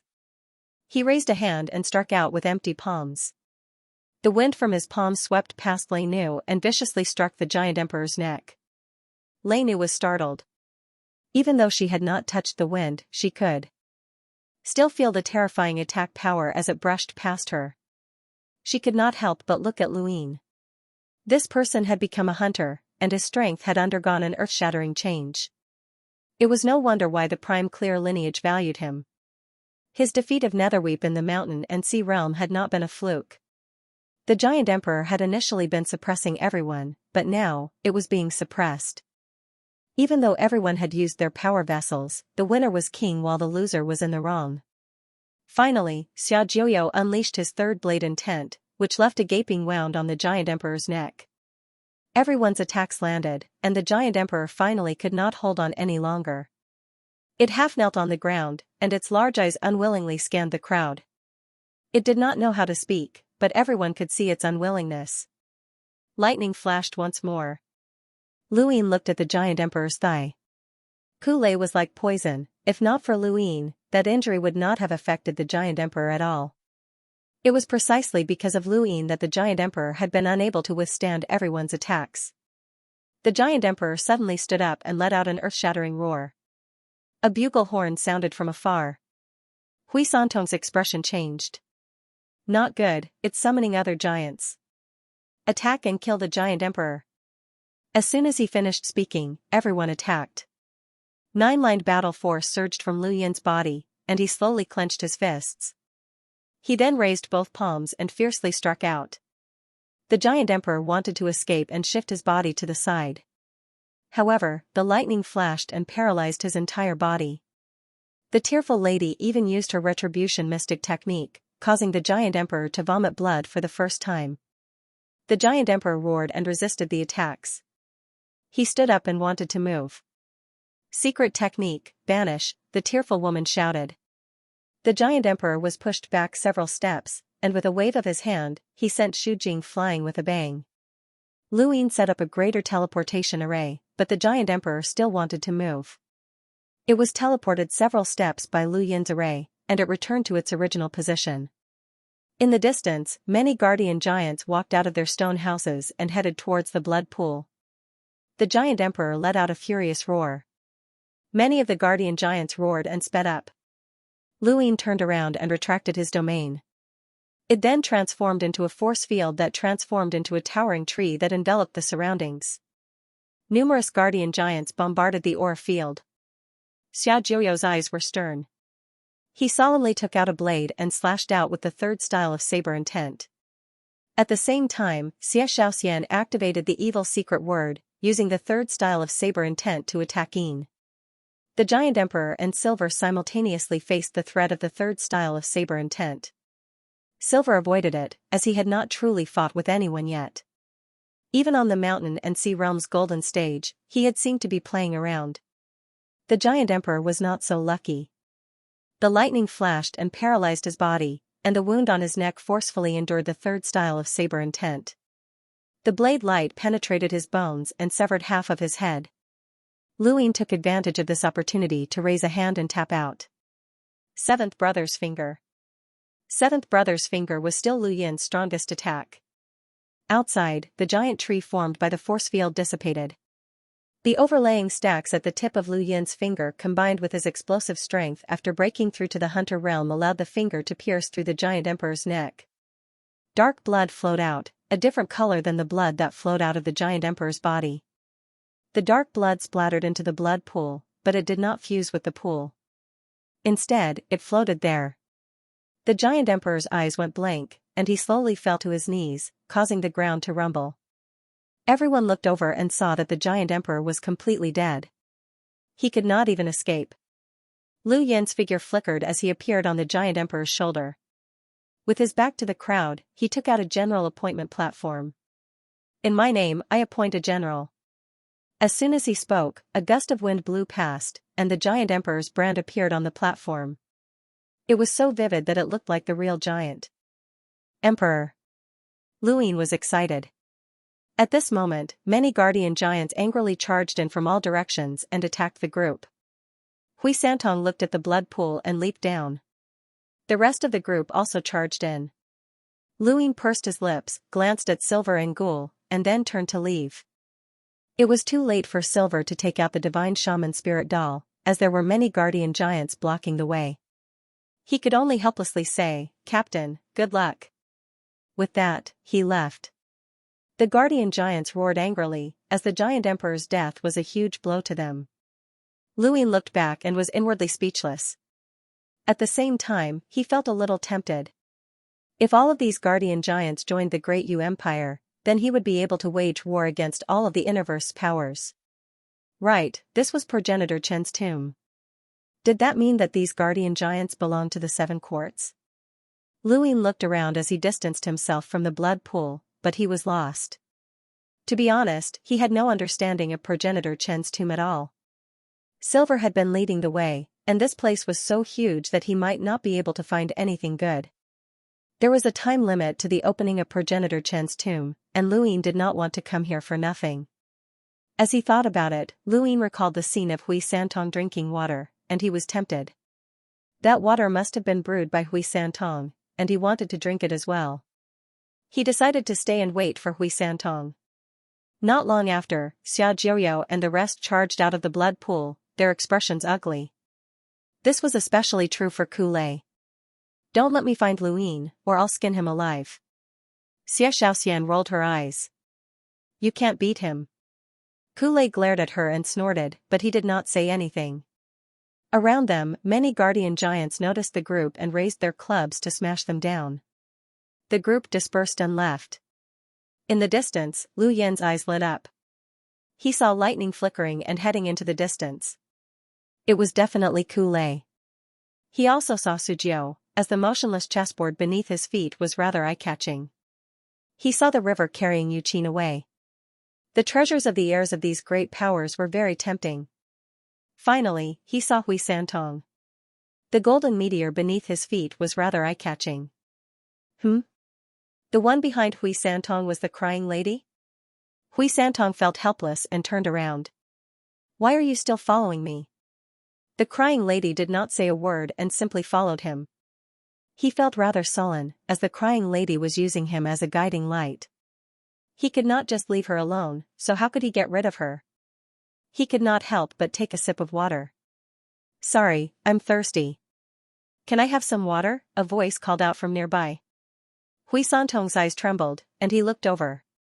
Luin was so close to him, but he had not noticed anyone. The crying lady had not even noticed Luin, and she narrowed her eyes. This person was a little scary. Luin smiled at Hui Santong. Let me have some water. Hui Santong's face sank. Brother Lu, it's not a good habit to borrow someone else's knife to kill. Luin shrugged. I'm just helping the seven courts. That way, your heirs won't encounter the giant emperor the next time they come in, right? Hui Santong put away his canteen. I already said that if you lie to us, we'll deal with you the same way we dealt with the giant emperor. Luin was helpless.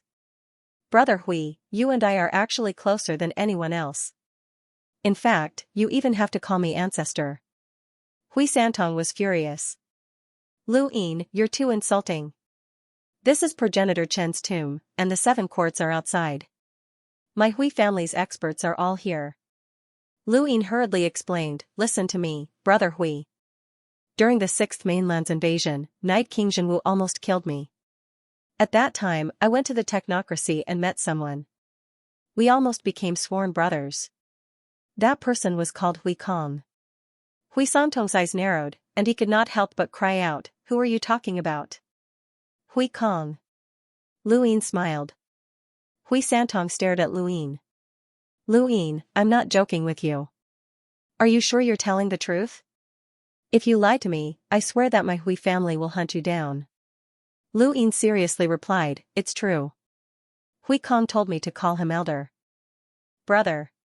He also said that if something happened to me in the future, he would definitely have his descendants take revenge for me. At that time, elder brother Hui Kong did not say that he was from the seven courts Hui family, but I'm guessing that only the Hui family has that kind of power. Hui Santong's breathing quickened as he approached Luin. Did you really see ancestor Hui Kong? Where is he?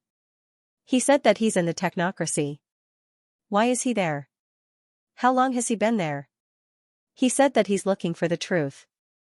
Hui Santong's expression changed once more. He might not have been certain earlier, but now, he was certain that Luin had indeed seen their Hui family's ancestor.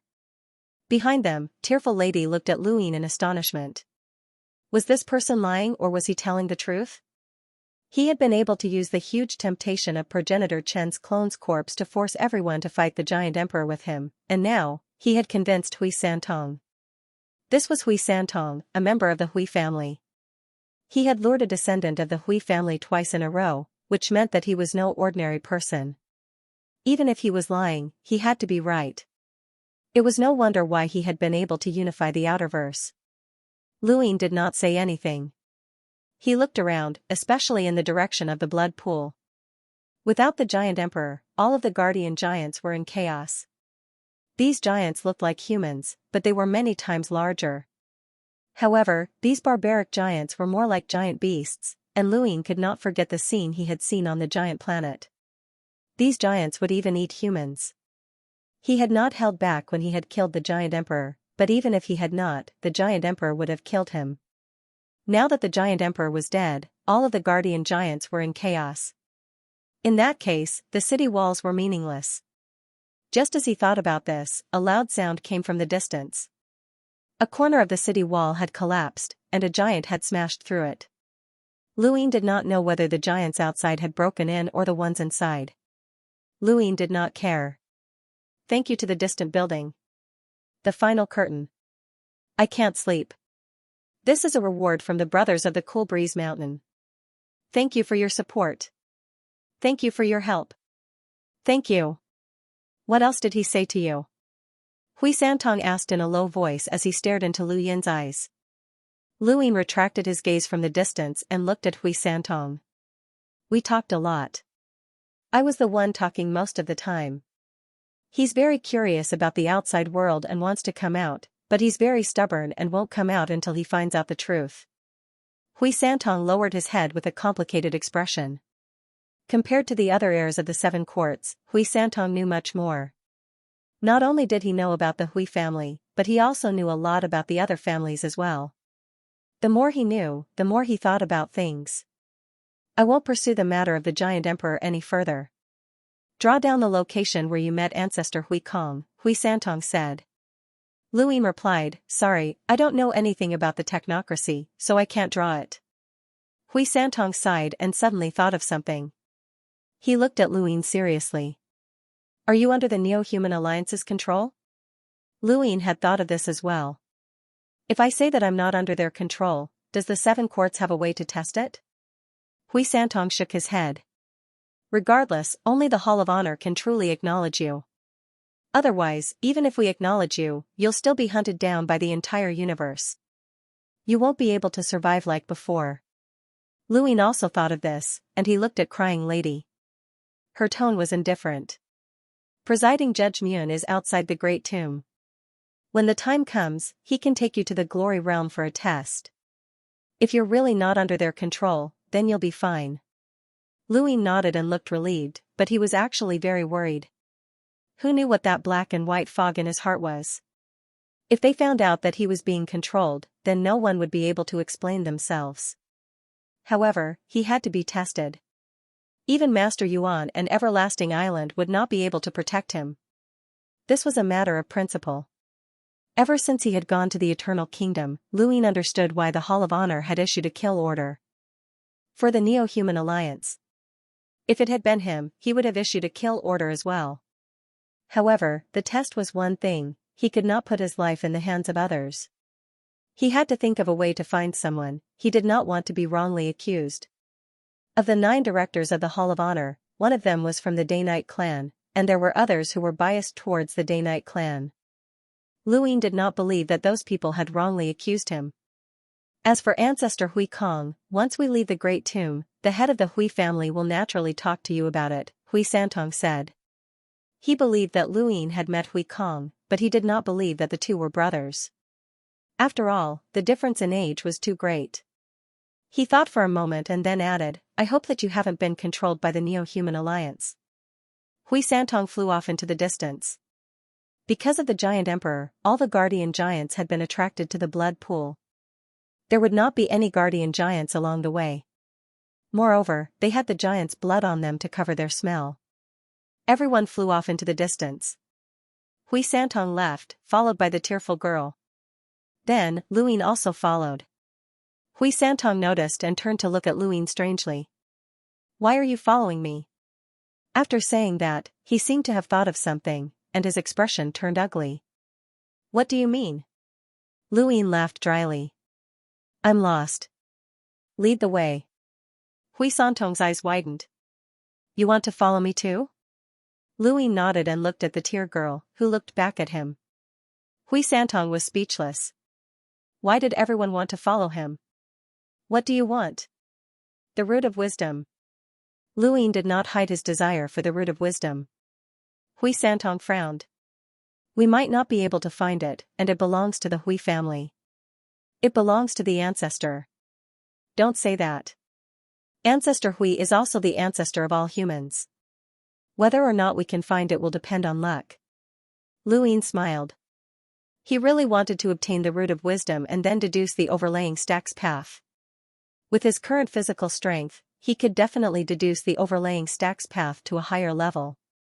Then, he could use the empty palm, and its power would increase even more.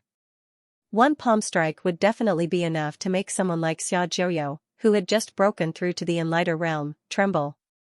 Hui Santong was both helpless and amused.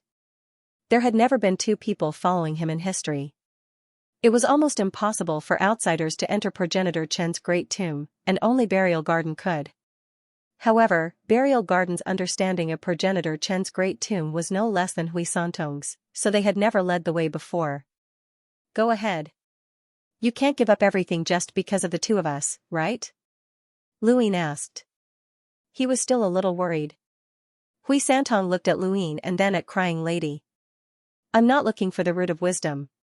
He then flew off into the distance. Crying Lady frowned and glanced at Louis with dissatisfaction. Louis had not expected Hui Santong to be so decisive. Since he had decided not to look for the root, Louis could not persuade him otherwise. The main reason was that both he and Crying Lady were clearly stronger than Hui Santong. Even if they found the root, it would not belong to them. With Hui Santong's intelligence, it was impossible that he had not thought of it. In that case, the place that they were heading to should be known by everyone. Louis had no way of changing Hui Santong's mind, so he could only follow silently.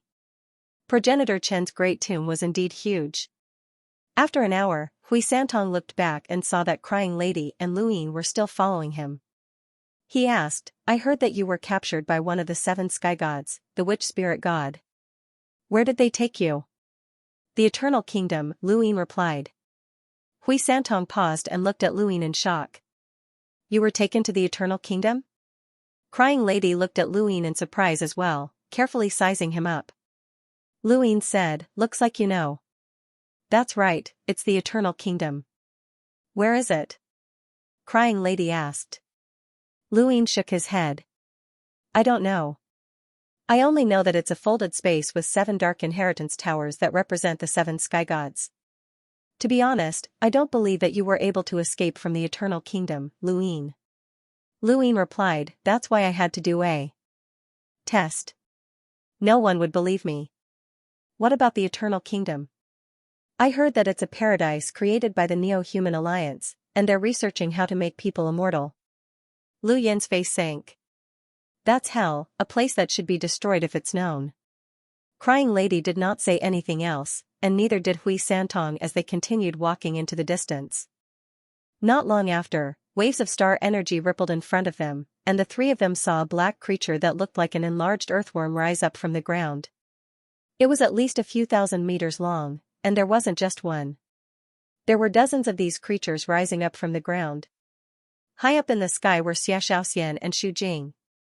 Hui Santong's gaze turned cold, but he had no intention of helping. He simply turned around. Louis curiously looked at the strange worms. What are those? Hui Santong replied, how does a person's body turn into bones after they die? Louis suddenly recalled the ancient centipede's corpse that he had seen in the Northline flow zone. There had been similar creatures there as well. However, these creatures were even more powerful, as they had tried to devour Progenitor Chen's clone's corpse. There were many of them, but they weren't very strong. Xu Jing could cut through many of them, and Xia Xiaoxian could easily kill them all. Crying Lady looked down and her pupils shrank.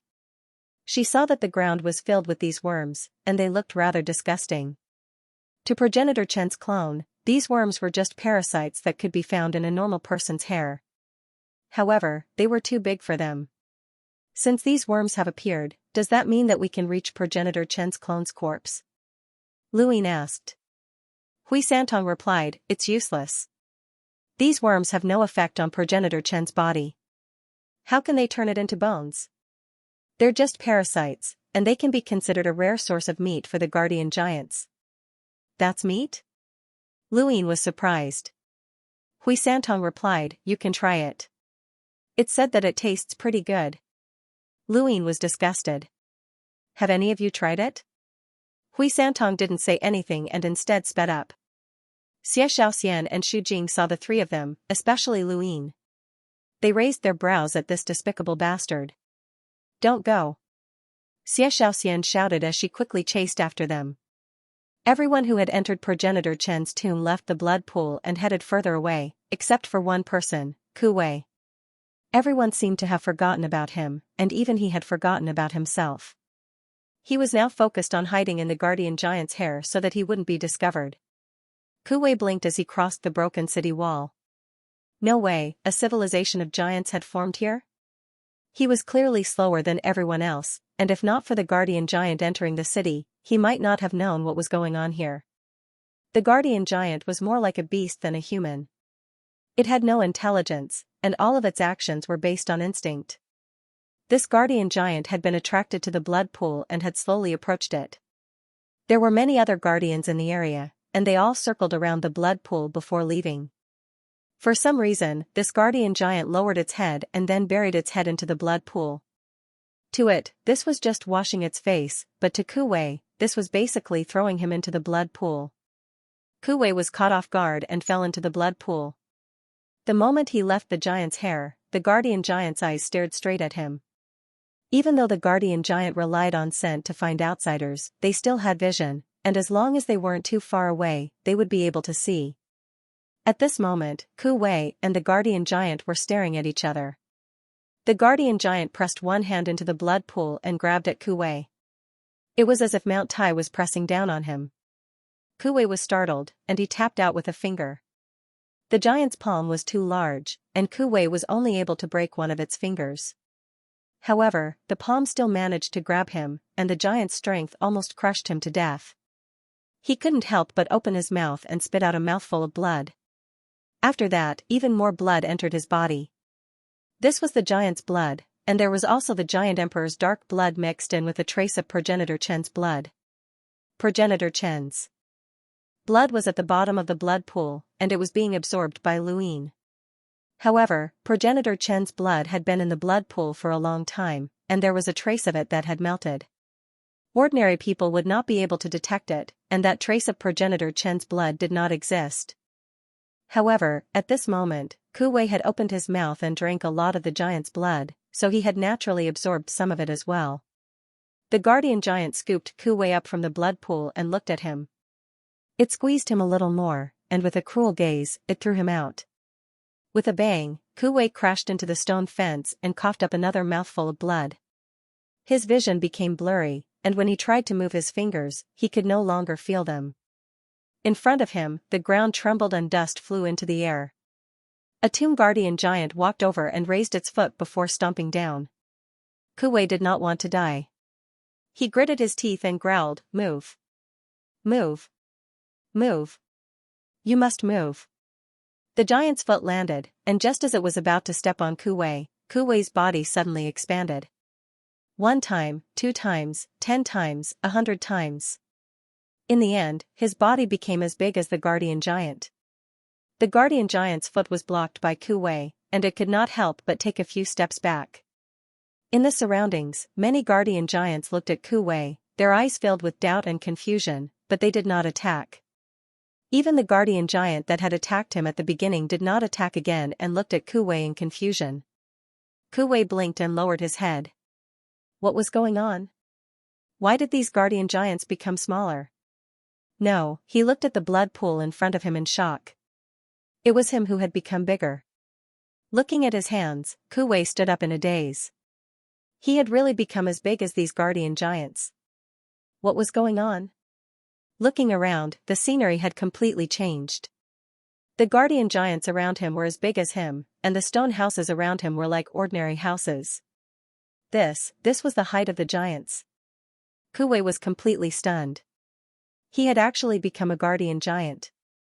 Clenching his fists, Kuwei looked at the guardian giant that was slowly passing by. He could not help but raise his hand and push it. The guardian giant looked at him with a blank expression. Kuwei blinked and patted the guardian giant's shoulder. The guardian giant did not respond and continued to walk forward with a blank expression. Kuwei was speechless. This was treating him as one of its kind. Let's try it again. With that thought in mind, he lifted his foot and kicked the giant's butt that had almost squashed him to death. The giant roared angrily and was about to attack when Kuwei snatched the club before it could. Then, he pointed a finger at the giant. One finger tap.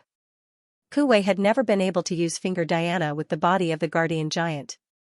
He attacked, but his body suddenly shrank, and he felt dizzy. His finger Diana missed, and the scene before his eyes changed again. The guardian giant had become huge again. He was shocked and hurriedly ran away, but the guardian giant did not attack him. Perhaps the giant's blood on him covered his scent, or perhaps there were other reasons. In any case, he was not attacked. Above his head, a giant club smashed down. Kuwei cried out and quickly dodged. He was completely exhausted. After looking around, he leaped up and dashed into the distance. He was sure that he could transform into the Toon Guardian Giant and possess the strength of a giant, but for some reason, the duration of the transformation was very short, and once he used a battle skill, the duration would be even shorter, and it would consume even more stamina. Even so, being able to transform into a Toon Guardian Giant still made him excited. He was different from the other Guardian Giants. If he could hold on long enough, he would be able to use battle skills, and the strength he displayed would be unimaginable. Defeating Kuwei would be child's play. The more Kuwei thought about it, the more excited he became. He felt like he was the biggest winner of this trip to Progenitor Chen's tomb. On the other side, Hui Santong led Luyin to a strange place. The entire tomb was built within the dark dome, and everything was black as far as the eye could see. The ground, the water, and even the living creatures were all black, except for the guardian giant. At this moment, a strange place filled with many bubbles appeared in front of him. The bubbles were produced from the ground, and they slowly danced in the air before bursting at the highest point. It was like a backflow of bubbles. What is this place? Luyin asked curiously. Hui Santong sighed. This is Progenitor Chen's clone's place of thought. Luyin was confused. Hui Santong did not explain. He leaped out and charged into one of the bubbles. Surprisingly, the bubble did not burst, and he just sat there. As the bubble slowly rose to the highest point, it burst, and he fell out. He then charged into another bubble. Luyin watched on with a strange expression. Beside him, the crying lady also charged into a bubble. Luyin didn't want to wait any longer, and his figure flashed and disappeared. When he reappeared, he was already outside of a bubble. He stepped inside and sat down, and in the next moment, everything in front of him changed. His thoughts seemed to have traveled an endless distance, or perhaps even time and space. In front of him was a starry sky, and in front of him was a man brandishing a blade and slashing at him. Luyin was shocked and raised his hand to use the hollow palm, but he found that he had not used the hollow palm. Instead, he slapped out with his palm as if he was swatting an ant, and the man's attack was slapped to the ground. Luyin was surprised. This was not his body? At this moment, a woman appeared on the other side. She was charming, but her eyes were cold. Xianxia, you actually brought in a giant's bloodline? The sect has already issued an arrest warrant for you. Come with me. Luyin could see the coldness in her eyes, as well as a trace of excitement. He looked down to see how this body would react. The body clapped its hands and slapped out. The woman was furious. You dare to retaliate? Isn't your Xia family afraid of being exterminated by the sect? As he spoke, he raised his hand and threw out a round ball, which was then magnified 100 times. Luyin could feel the power contained within the sphere, which definitely surpassed that of an enlighter with a power level of 400,000. The body that he had possessed suddenly grew several hundred times larger and grabbed the sphere before viciously smashing it towards the woman. The woman was terrified. No. There was a loud bang, and the ground split open. The forest was destroyed, and the void distorted as the woman was crushed to pieces. The body looked around and saw quite a few people surrounding it, all of them with fierce gazes. The body raised a hand and slapped down. At the same time, 9-lined battle force surged from its body and imprinted itself onto the giant's body. It was exceptionally terrifying. Lu Yin's fighting spirit soared, this was how he was domineering. Suddenly, the scene before him changed, and he fell down. The bubble that he had entered had shattered. At this moment, Xianxia and Xu Jing arrived from a distance. Xianxia looked at Lu Yin and gritted her teeth, but she quickly smiled. "Seventh bro, you've caused me so much trouble. If not for my power vessel, I would have been killed by that Spectre clan member." Lu Yin asked, "Why does your power vessel have an aura of death? Is it related to the Spectre clan?" Xianxia gave him a charming look. "Take a guess." Xu Jing looked at the bubble in surprise. "What's that?" Xianxia could not be bothered with him. Coincidentally, Hui Santong fell down and looked at Lu Yin before looking at Xianxia and Xu Jing. Progenitor Chen's clone is comprehending here, and someone from the Neo-Human Alliance has snuck in. We can't comprehend everything here. How about this? We'll take turns standing guard, and the moment we discover those two from the Neo-Human Alliance, we'll immediately wake up the others. The tearful woman fell down and heard this. Sure. Lu Yin nodded, as he also felt that this was a good idea. No one knew what Silver was thinking, as he was too sinister. Even though Lu Yin's strength had increased greatly, he still felt a sense of dread when facing Silver. Furthermore, this guy had the shaman spirit doll with him, which was very disadvantageous for Lu Yin. Out of everyone present, Lu Yin was the one who was most wary of the Neo-Human Alliance, and Silver definitely wanted to capture him.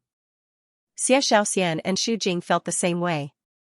Everyone will stand guard for half a day, and then the next person will come in, starting with me, Hui Santong said. He then looked at the tearful woman, his meaning clear. She was next. He was a vengeful person, and if it wasn't for her, he would not have come here first.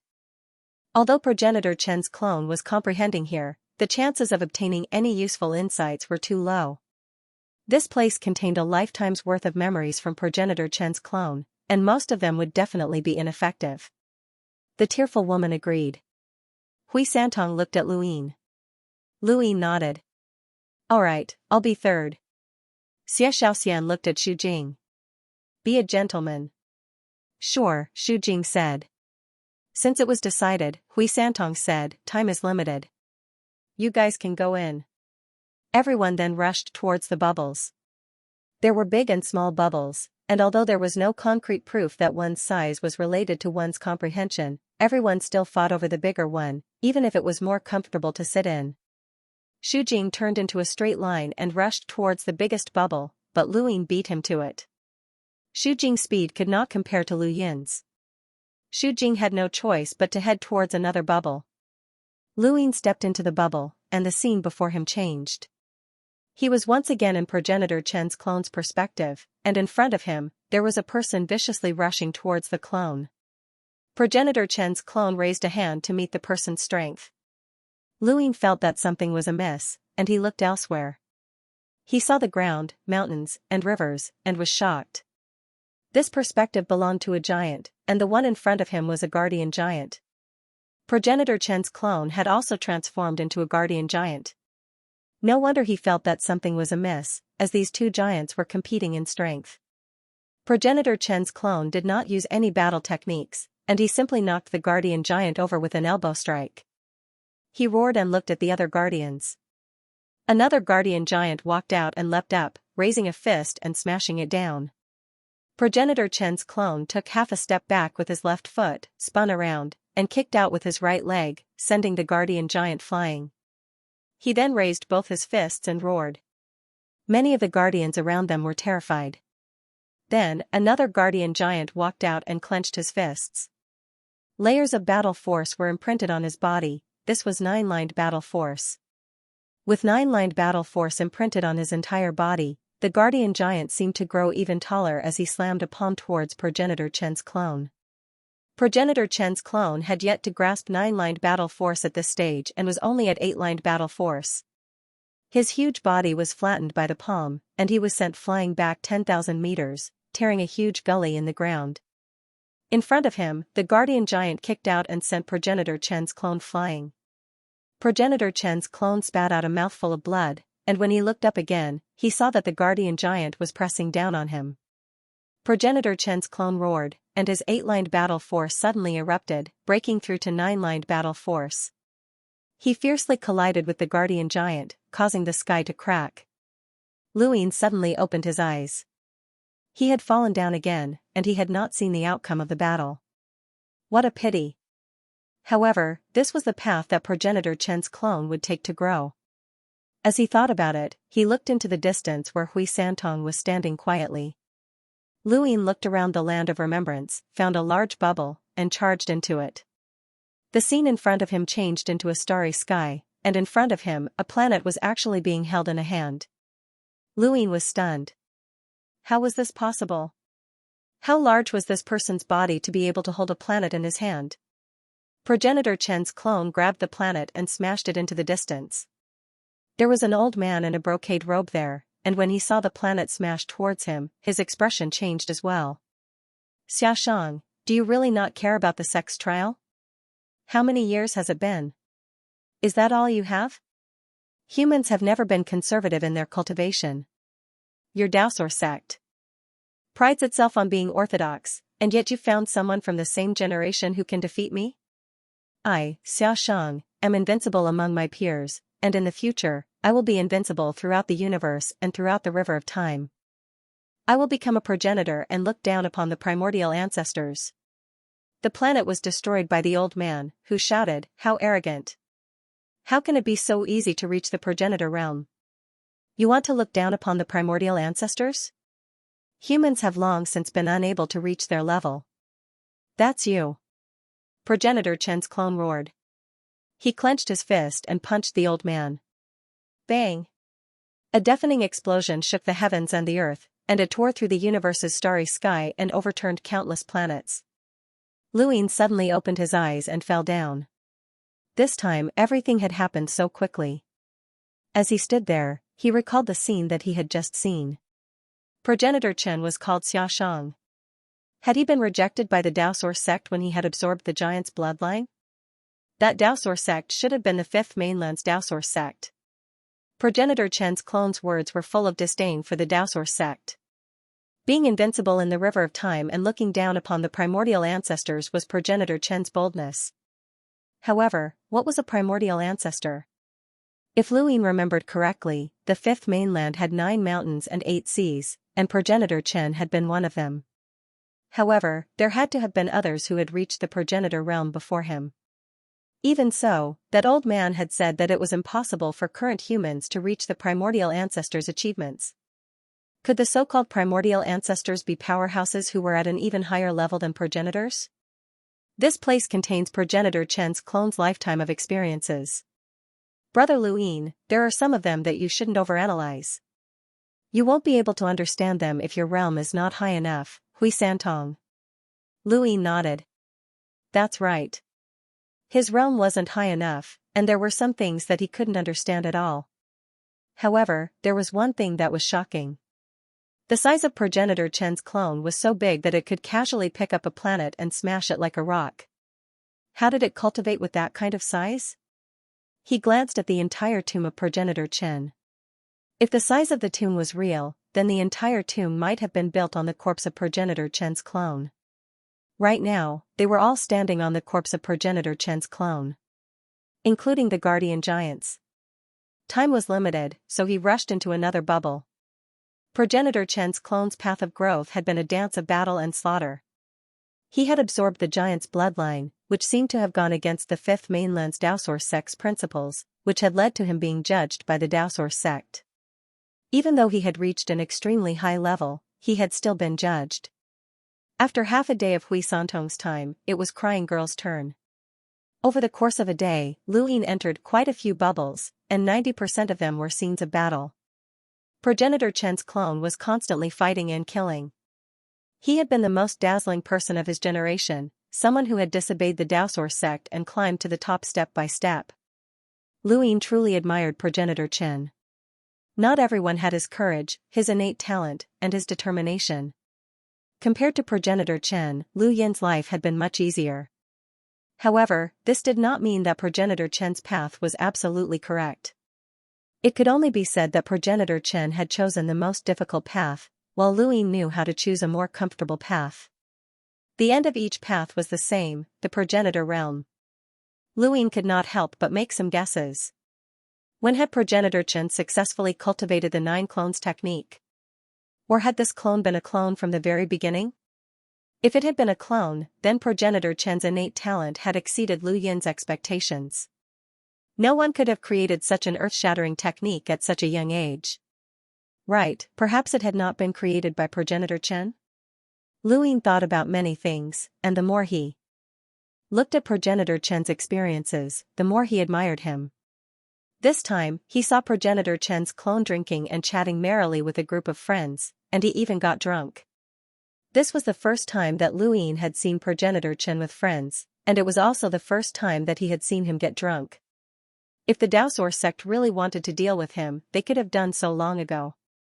The only reason they had not done so was because they also valued progenitor Chen's innate talent. It could be said that the more powerful and invincible he appeared, the safer he would be. Or perhaps, the Daosor sect also wanted to know if there were any other cultivation paths for humans. This time, progenitor Chen was truly drunk, and it was a rare occasion for him to be drunk. Lu Yin opened his eyes and fell to the ground. In the distance, the crying lady looked at him calmly. "It's my turn," Lu Yin said as he leapt to a spot not too far away from her. The crying lady charged towards one of the bubbles. Standing guard was very boring, but Lu Yin did not dare to let his guard down. Silver was like a venomous snake hidden in the shadows, and no one knew when he would make his move. As he thought about this, Lu Yin released his domain, expanding it further and further. Within his domain, lightning suddenly appeared, and Kulei appeared as well. Kulei was flying over, and when he sensed Lu Yin's domain, he snorted and sent a bolt of lightning into the sky in an attempt to tear apart Lu Yin's domain. Lu Yin raised his brows, as this guy seemed to be very active. As he thought about it, his domain suddenly shrank and transformed into a large tree. A tree branch shot over, and Kulei attacked. Lightning transformed into a blade that sliced through the tree branch, but in the next moment, countless tree branches wrapped around him. With the power of Lu Yin's current domain, although he could not say that he could definitely defeat Enshrouded, nor could he reach the level of Enshrouded's ability to predict attacks, he was not too far off and had vaguely reached a certain limit. It might not be enough to deal with people like Yuhua Mavis, but it would not be a problem for him to deal with Kulei. Countless tree branches wrapped around him, and Kulei was able to cut through 1, 2, or even dozens or hundreds of them. However, in the end, he was still bound by the tree branches and ruthlessly thrown over. Kulei finally stabilized himself and panted heavily.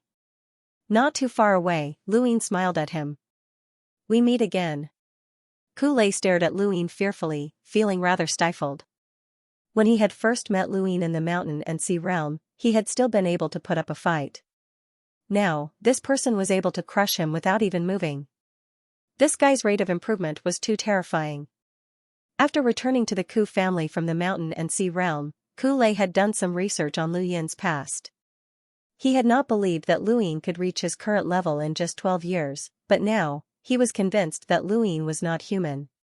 If this person had become a hunter back in the mountain and sea realm, then the outcome of the battle on the golden screen might not have been certain. Kulei did not like Lu Yin, but he did not have the habit of looking for trouble. He snorted and charged towards the bubble. Lu Yin's figure flashed and blocked his path. "Wait." Kulei was annoyed. "What? Are you going to stop me?" Lu Yin was amused. "You're such a prick. If I don't stop you, does that mean that I'm afraid of you?" "You." Kulei was furious, but he did not say anything else. Lu Yin said, "Everyone has already discussed this. In order to prevent the Neo-Human Alliance from ambushing us, one person will stand guard every half-day. As for you, you'll stand behind Xianxia." Kulei snorted again and charged towards the bubble. Lu Yin looked at Kulei's back. "You're asking for a beating." He suddenly thought of the person he had seen in the monolith realm. Xianzhou was an interesting person, and his speed was very strange. Half a day quickly passed, and aside from Kulei, nothing else happened. Xu Jing came to Lu Yin's side, and it was his turn to stand guard. If they were facing anyone else, Lu Yin would not feel at ease letting these people stand guard. However, they were facing the Neo-Human Alliance, and everyone in the universe had come to a consensus that they would not show any mercy to the Neo-Human Alliance. This was also the basis for everyone's cooperation. Lu Yin charged into the bubble and once again experienced Progenitor Chen's battles. He experienced Progenitor Chen's power level as an explorer, as well as his power level as a hunter. He also experienced an unimaginable power. In the outside world, Xianxia had descended.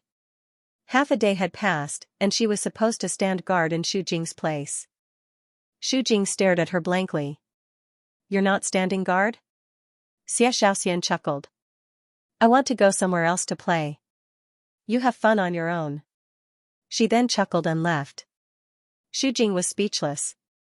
She had played him for a fool. Seeing that she was about to disappear, Xu Jing was not willing to just watch her leave.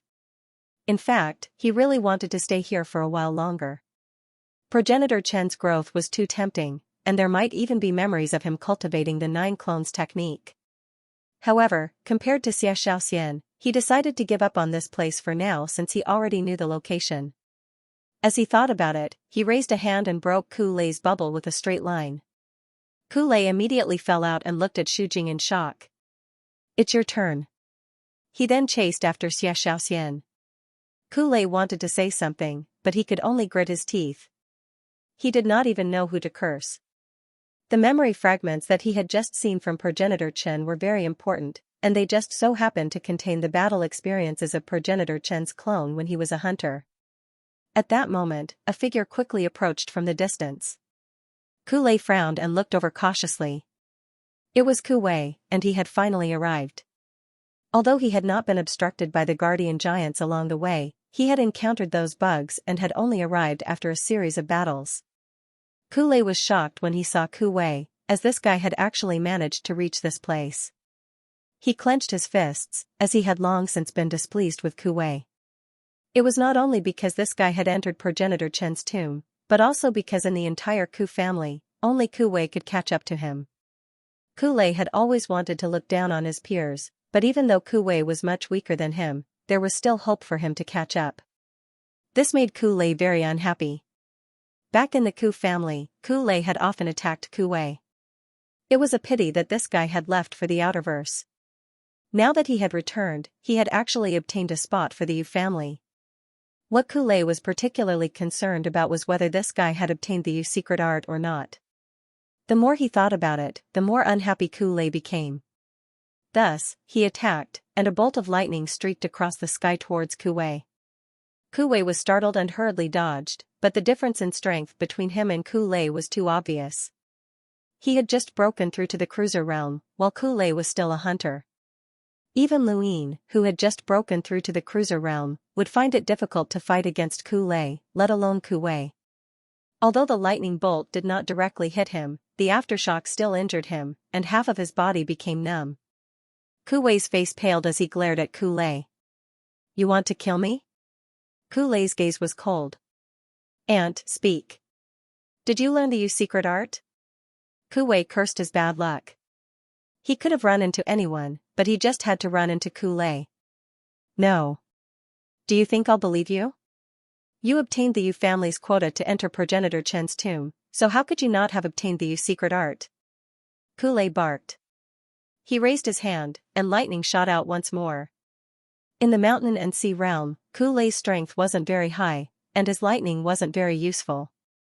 At most, it was slightly faster, but that was only against Lu Yin. Against someone at Kuwei's level, Kulei's power level completely overwhelmed Lu Yin's. Kuwei raised his hand and struck out with a finger's end. His attack made Kulei want to laugh. "You dare to use the Ku family's ultimate technique against me? You're courting death."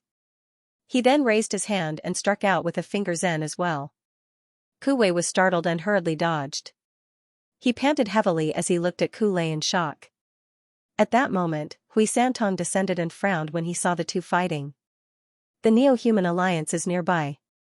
Gentlemen, now is not the time for internal strife. Ku Lei's tone was gloomy. When did the 7 quarts ever work together in Progenitor Chen's tomb? There's no need for you to be so nosy. Hui Santong was helpless. Ku Lei's personality was just too bad. Ku Wei barked, "Don't go too far, Ku Lei. The family head definitely doesn't want us to fight. You're not qualified to fight with me. I'm just teaching you a lesson so that you know how to speak to me here," Ku Lei said arrogantly. He raised his hand, and lightning streaked out. Ku Wei was struck by the shockwaves once more.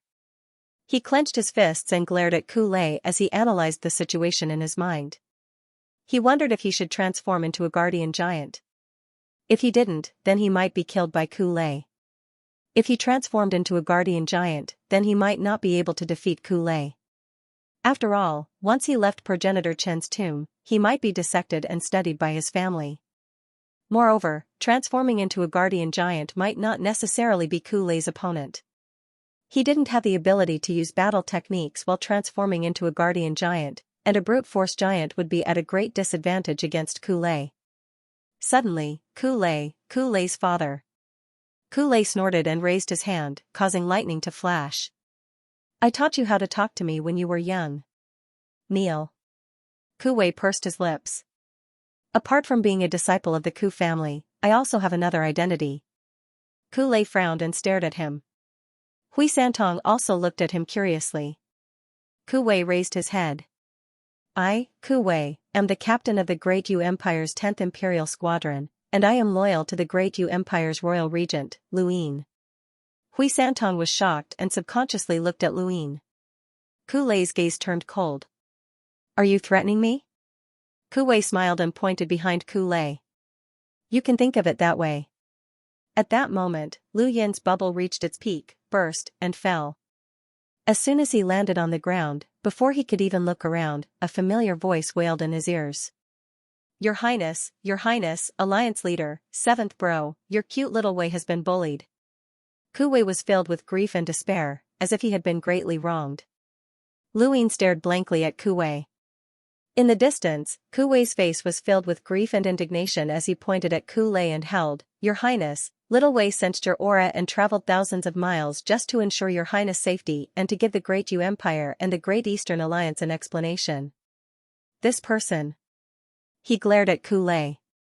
Not only did this person obstruct little Wei, but he also forced little Wei to kneel. "Your Highness, little Wei is your subordinate, so how can he be humiliated like this? Your Highness, you must seek justice for little Wei." This string of words left Ku Lei dumbfounded. How could a disciple of the 7 Quarts speak to someone else in such a manner? Wasn't he just a lackey? Hui Santong was stunned, as this was the first time he had encountered such a shameless and undignified disciple of the 7 Quarts.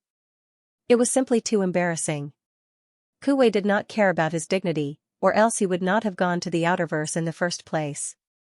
He had been forced to a certain extent, and he fully understood what it meant to compromise, to borrow someone else's strength, and to lean on a tree for shade. The dignity of the 7 Quarts? It had nothing to do with him. Right now, he just wanted to lean on Luin. Even if there were rumors that Luin had been captured by the Neo-Human Alliance, so what? Whatever, he would just lean on Luin first. Luin regained his composure and looked at Ku Lei with an unfriendly expression. "Did you bully my subordinate?" Ku Lei was dumbfounded, as he had not expected Luin to actually respond. However, he did not back down. "This is my Ku family's matter, and it has nothing to do with you." "You're asking for a beating," Luin said again. He then raised a finger and flicked it out, causing a tremendous force to blast through the void towards Ku Lei. Ku Lei's eyes widened, and he transformed into a thunderbolt to dodge.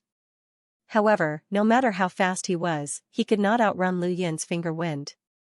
Lu Yin's finger wind had increased his strength by dozens of times after breaking through to the hunter realm, so Ku Lei was naturally unlucky to receive it head-on. He almost vomited out his organs when he was struck, and his entire body was sent flying 1,000 meters away. He spat out a mouthful of blood and glared at Luin, unable to say a single word. Hui Santong's eyes narrowed. What a huge gap. Ku Wei was stunned. He knew that Luin was strong, and he had even guessed that Luin might have surpassed Ku Lei, but he had not expected Luin to be this strong. This was not just surpassing Ku Lei, but crushing him. It was as if Ku Lei had crushed him. How had His Highness become so powerful? The gap between them was just too great. Lu Yin's strength was enough to fight against a corpse king at the third transformation, and this corpse king had fought against Yu Hua Mavis, Xia Jiuyo, and a group of other experts by himself. Even progenitor Chen's avatar, an avatar of the prime clear lineage's 3 sons' ancestral qi, had been helpless against this corpse king. This was strength. It could be said that if Luin did not rely on external items, he would definitely be the strongest person in progenitor Chen's tomb. A corpse king without a mind of its own would not be able to defeat him. With Lu Yin's current strength, the prime clear lineage would have been helpless against him in the mountain and sea realm, and he would have been able to suppress everyone else. Of course, if he had improved, so would the others. It all depended on who had improved more. A finger wind forced Ku Lei back, and Ku Wei's expression became even more vibrant. He quickly hugged Lu Yin's thigh. "Your Highness, I've missed you so much. You don't know how many times I cried when I heard that you had been captured by the Neo-Human Alliance. I cried every day and every night until my eyes were swollen." "Your Highness." Luin was speechless. "All right, cut the crap." Ku Wei immediately paused and smiled brilliantly. "Yes, Your Highness." He then looked around arrogantly and stared at Ku Lei. "Hurry up and apologize to His Highness." "Do you want His Highness to take the initiative to apologize?"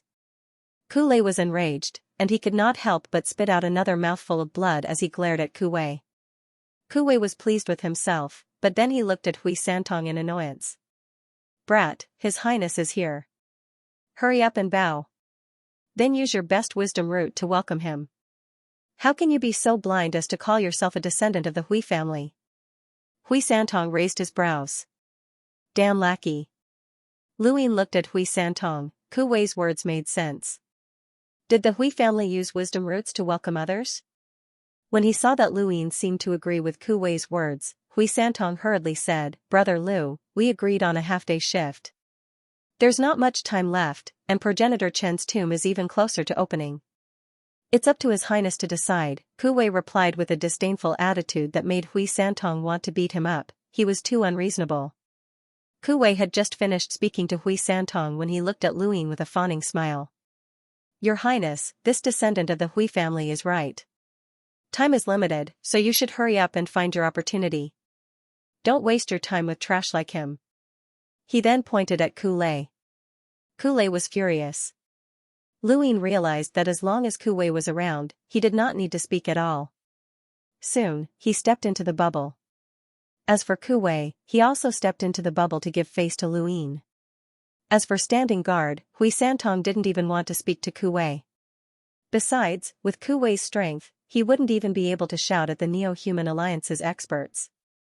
Hui Santong only had one thought about Ku Wei: he was a piece of *T that spoiled the entire pot of soup. Ku Lei swore to himself that he would definitely report this to his family once he left. This bastard was too shameless, and he was bringing shame to the Ku family. Luin did not know if Ku Wei's arrival had changed his luck, but he did not see progenitor Chen's clone fighting. Instead, he saw a flower bed. The flower bed was very beautiful, and there were many strange flowers and plants. In the distance, he could even see a mountain range and thatched cottages. It looked like a place where ordinary people lived, and it was very peaceful and natural. Luin could not believe his eyes as he looked at the endless flower bed in front of him. Progenitor Chen's clone's appearance had always been accompanied by battles, massacres, and rebellions, which were completely unrelated to these flowers. However, at this moment, he had appeared outside the flower bed and even squatted down to smell the flowers. It felt like his worldview had been flipped upside down. Progenitor Chen's clone waited outside the flower bed until Lu Yin's bubble burst, but he did not move a single step. Luin looked for another bubble and entered it. This time, he saw another battle, but the opponent was not an expert from the Daosor sect. At that time, the fifth mainland had not yet been destroyed, and there were many families and powers. The structure was completely different from the current one. There was no Hall of Honor or 7 courts, and there was naturally no division between the inner verse and the outer verse. However, Luin did not understand the structure of the fifth mainland back then. He could only see what progenitor Chen's clone had experienced, but he could not read his thoughts. It was Hui Santong's turn to stand guard. Luin saw many more battles, including one with the sixth mainland's experts. You don't even have an imprint. Your fifth mainland will never understand the power of an imprint. These words came from a man.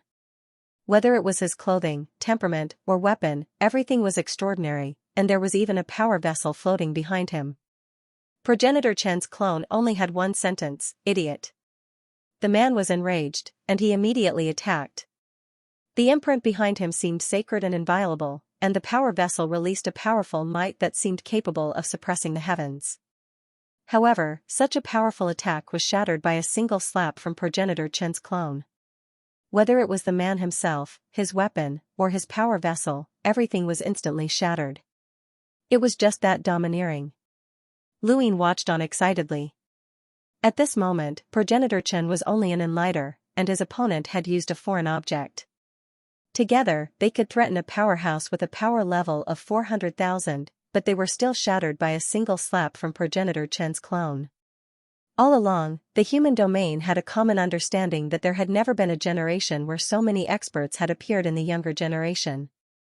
Regardless of whether it was the 10 arbiters or the Neoverse geniuses, any one of them would have been invincible in their generation. Looking at the long river of time, it was rare for so many geniuses to gather in one generation. Over time, many people believed that this generation's youths were the strongest and had the highest hopes of reaching the progenitor realm. However, they did not know that even though there had never been a generation that could rival this many geniuses, there was no lack of absolute powerhouses. Progenitor Chen, Rune Progenitor, Progenitor Wushang, and even the other progenitors had been young. At that time, they had been unrivaled and were not inferior to the current generation's absolute powerhouses. Luin still remembered that the first person on Astral 10's reign list was Xiao Chen. Compared to those of the same generation, that person's control of star energy had surpassed Lu Yin's. There was no lack of such people throughout history. A few more days passed, and Luin watched many of progenitor Chen's clones go through their experiences.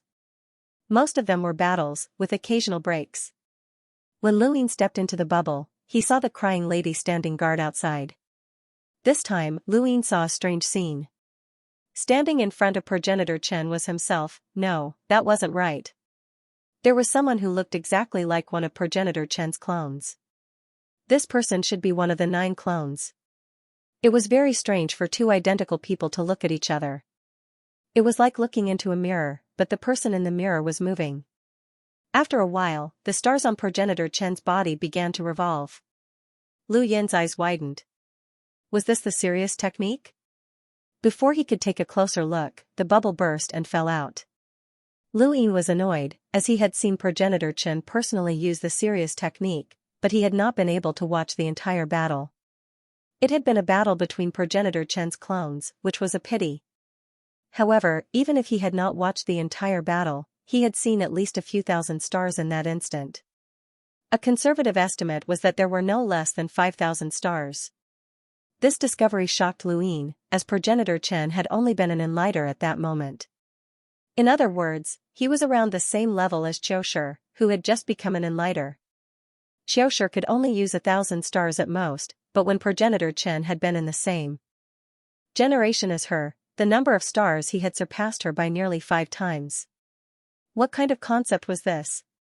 Progenitor Chen's power level was 5 times Xiaoshi's, and this was not even counting the other clones. 9 doppelgangers, 9 supreme experts. How strong would the 9 of them be when they fused together? Luin didn't dare to imagine. If progenitor Chen had appeared in the mountain and sea realm of the past, he would have been able to single-handedly wipe out everyone, including the Prime Clear. This was no longer a gap that could be bridged by cultivation techniques. This was the terrifying expert that the 6th mainland did not dare to record in its history. If Ancestor Chen was like this, then what about the symbol Ancestor? He was someone who would not even be acknowledged by history, a powerhouse who had caused a civilization to disappear for a period of time. Throughout the ages, how many shining stars had been buried by time? Luin was excited. He really hoped that he could be born in the same generation as these truly brilliant elites and compete with them. That would be the most fascinating thing to him. Perhaps one day, he would be able to cross the river of time and become a battle ancestor. This was Lu Yin's desire. As the bubble burst, it was Lu Yin's turn to stand guard. Hui Santong entered the bubble. Not long after, Xia Jiuyou arrived. He was ranked behind Ku Lei. The Xiao clan had an advantage in entering Ancestor Chen's tomb because Ancestor Chen was the ancestor of the Xiao clan. Lu Yin was very curious about what Xia Jiuyou had obtained from progenitor Chen's tomb. Everyone had their own opportunities, and Lu Yin remembered Ku Wei mentioning that there were places in progenitor Chen's tomb that needed to be unlocked, but Lu Yin had not encountered any. Lu Yin did not understand much about progenitor Chen's tomb, and being able to break through to the hunter realm was already a great opportunity. Now that he had seen the memories of progenitor Chen's clone, he would not ask for anything else. However, based on Xia Jiuyou's appearance, the opportunity that he had obtained might have been quite good. Half a day passed quickly, and Ku Lei was behind Lu Yin.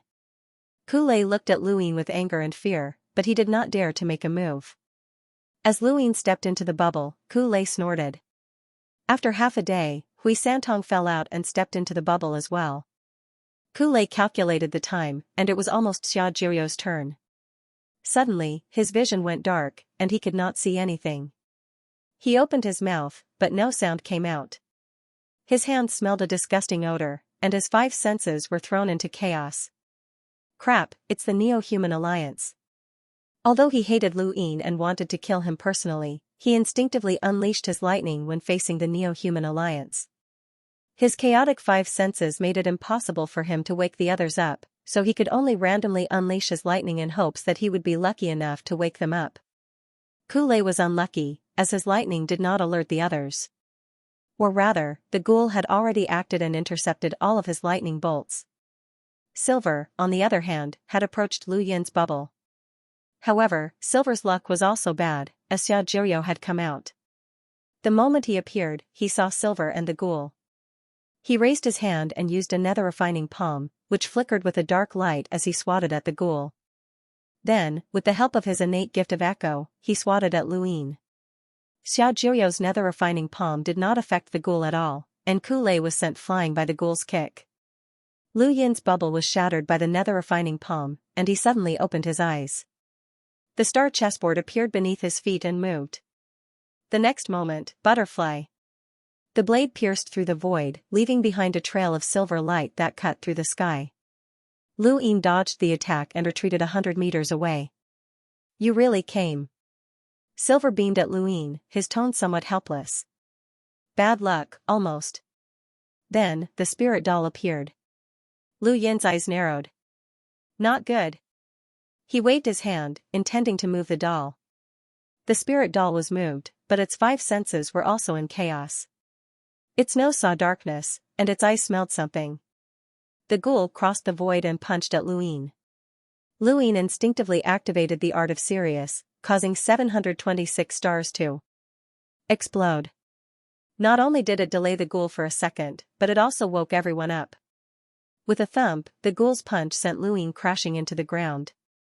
Beside him, Hui Santong waved his hand and sent a golden meteor crashing into the ghoul, forcing it back. The ghoul had already entered the 3rd transformation, so it was completely unaffected by Hui Santong's attack. It raised its arm and pressed down, compressing the space around it and causing it to explode. Hui Santong, Ku Wei, Xia Jiuyou, and the tear girl were all sent flying. Silver pierced through the void, butterfly. He flipped his blade and slashed at Lu Yin's neck. His eyes opened slightly, filled with a cold glint. At the same time, death energy formed a scythe behind him and slashed down.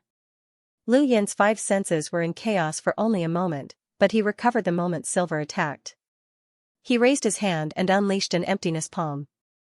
Silver's eyes widened in shock as the emptiness palm tore through the void, sending him and his death energy attack flying.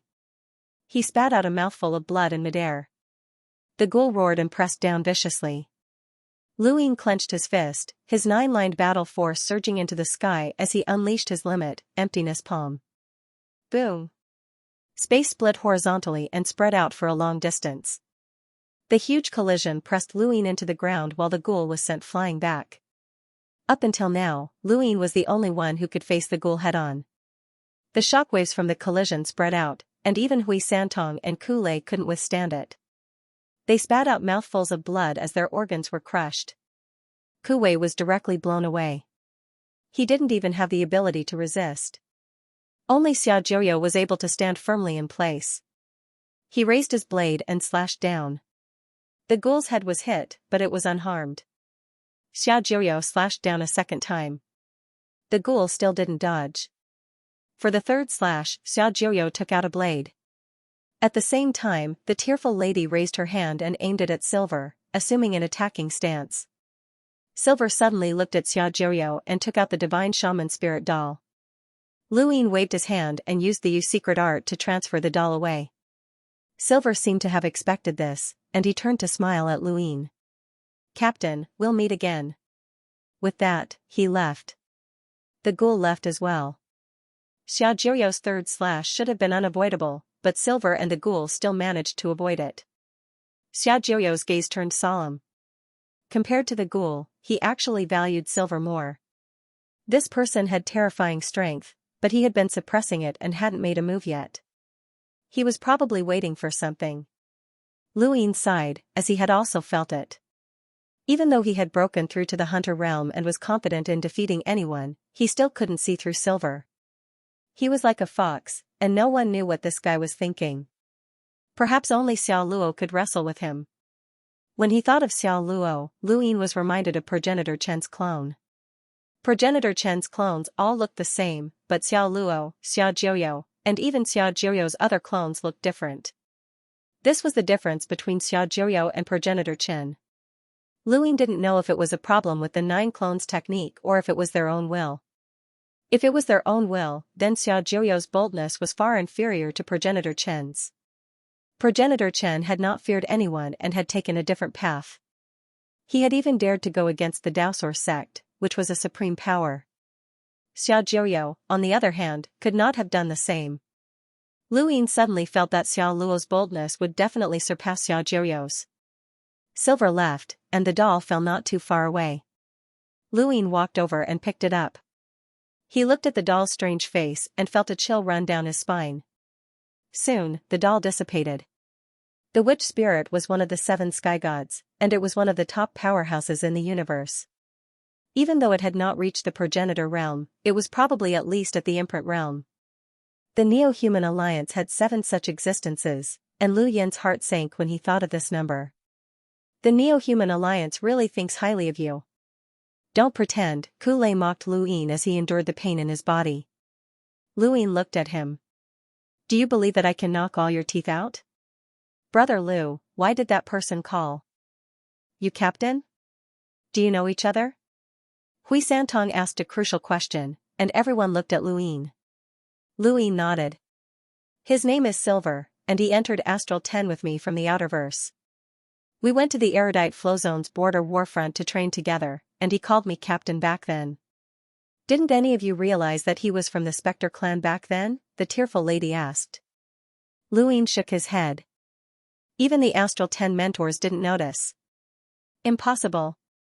The Astral Combat Academy mentors aren't weak, especially those from Astral 10, Hui Santong blurted out as he stared at Luin. Luin shrugged at Hui Santong's words. If I didn't discover anything, then I didn't discover anything. Why don't you ask Astral 10's mentors? Hui Santong frowned. What was Silver's strength back then? He advanced step by step, just like me, Luin said, but then he felt that something was amiss. He had relied on shortcuts to increase his strength, and he had only just become a hunter. What about Silver? He had actually been an enlighter, which was strange. Everyone else looked at Luin.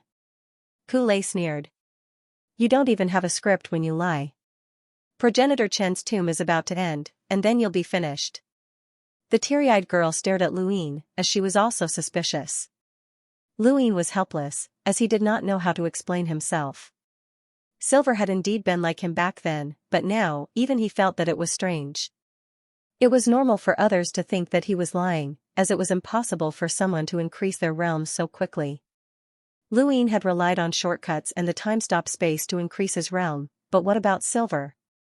Could there be a time-stop space as well? Ku Wei walked over from a distance, rubbing his head and coughing occasionally. With his strength, he was the one who had suffered the most. As he approached the group, Ku Wei felt that something was amiss. Everyone seemed to be intentionally surrounding Luin, and he immediately became agitated. It was his turn to perform, and he immediately acted like a lackey. He loudly scolded, "How dare you be so rude to His Highness? Ku Lei, kneel down and apologize." He quickly arrived behind Luin and glared at the group. Ku Lei glared at him, his eyes filled with killing intent. Ku Wei disdainfully leaned against Luin. "The truth can only be determined after we report it to the elders. Also, Presiding Judge Muan is outside," Hui Santong said as he looked at Luin seriously. "Before Progenitor Chen's 2 mens, I hope that Brother Lu will not leave our sight. Otherwise, we will report the truth to the family. At that time, even if Brother Lu is not controlled by the Neo-Human Alliance, you might not be able to clear your name." Luin was about to speak when Ku Wei spoke up from behind him. He raised a brow and stared at Hui Santong. "My name? What name? Kid, do you know who you're talking to? This is the Outerverse Great Eastern Alliance's leader, the King of the Outerverse. Only His Highness can convict others. Since when has it been someone's turn to convict His Highness?" Hui Santong had originally ignored Ku Wei, but Ku Wei was too much of a troublemaker. He couldn't help but stare at Ku Wei. "Shut up." Ku Wei raised his head even higher. "Shameless. Who are you trying to shut up? I work for His Highness. Does His Highness need you to tell him what to do? Don't you know?" Hui Santong's mouth twitched. This was a pain in the ass. Ku Lei looked at Hui Santong. He didn't know why, but when he saw Hui Santong's depressed look, he suddenly felt very good. Luin realized that he really didn't need to say anything. Ku Wei had already said everything that needed to be said, and the situation wasn't bad at all. There were still a few days before the end of Progenitor Chen's tomb, and due to Lu Yin's words, everyone began to doubt him. Coupled with his innate gift and strength, even Xiao Jiuyou and the crying lady weren't confident that they could withstand him alone. Helpless, everyone could only guard him and surround him. Luin felt that this was very good. He could safely enter the bubble and look through Progenitor Chen's clone's memories, and there were also people standing guard for him. He wasn't worried that these people would take the opportunity to attack him. Once Progenitor Chen's tomb ended, he would be facing the entire 7 courts, and there was no way he could escape. Even if the witchcraft god of the Neo-Human Alliance's 7 Sky Gods was surrounded by the entire 7 courts, it would be very difficult for him to escape. There was no need for them to attack now and cause both sides to suffer. Ku Wei fully displayed his lackey's mocking and ridiculing attitude. He had steeled his heart to follow Luin, and he understood the 7 courts and the Ku family even better. His value was far below Ku Lei's, and he didn't dare to say that he could transform into a tomb guardian during this trip to Progenitor Chen's tomb. That would mean that he wouldn't gain anything from the start. Compared to Ku Lei, he would be easily abandoned, and if Ku Lei attacked him, he would be finished. Right now, he only wanted to cling on to Lu Yin's thigh, even if Luin might be controlled by the Neo-Human Alliance. But what if he wasn't? With Lu Yin's innate gift, he would definitely be invincible outside, and Ku Wei would be awe-inspiring. If Luin really was controlled in the end, then he would just expose the fact that he could transform into a tomb guardian. It was better to be studied than to be abandoned. Ku Wei was very smart, and he had considered everything from the moment he saw Luin.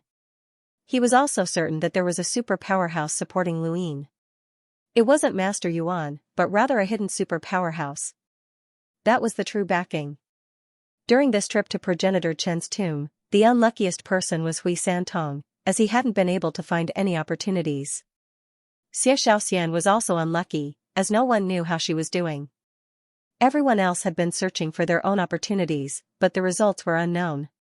Over the next few days, Luin once again immersed himself in Progenitor Chen's memories. He saw too many battles, and he also saw another side of Progenitor Chen's clone. He would often look at the flower bed, but Luin didn't know who he was looking at. A person's memories were too long, and even if Luin stayed here for a year, 10 years, or even 100 years, he would only see a drop in the ocean. When a beam of light descended from the distance, it was time for progenitor Chen's tomb to end. Sujiu and Yuqin had arrived at some point, and it might have already been a few days. When Luyin saw them, they looked back at him with vigilant gazes. Luyin didn't mind. Kuwei glared at him like a mad dog. Guided by star energy, the group entered the beam of light and headed towards the dark dome. The ground grew smaller and smaller. They saw the guardian giant roaring and smashing down with clubs. Kuwei's face paled, but the others didn't care at all. Those clubs couldn't affect the beam of light at all. The group quickly left progenitor Chen's tomb and appeared in outer space. Behind them, the crack in progenitor Chen's tomb closed.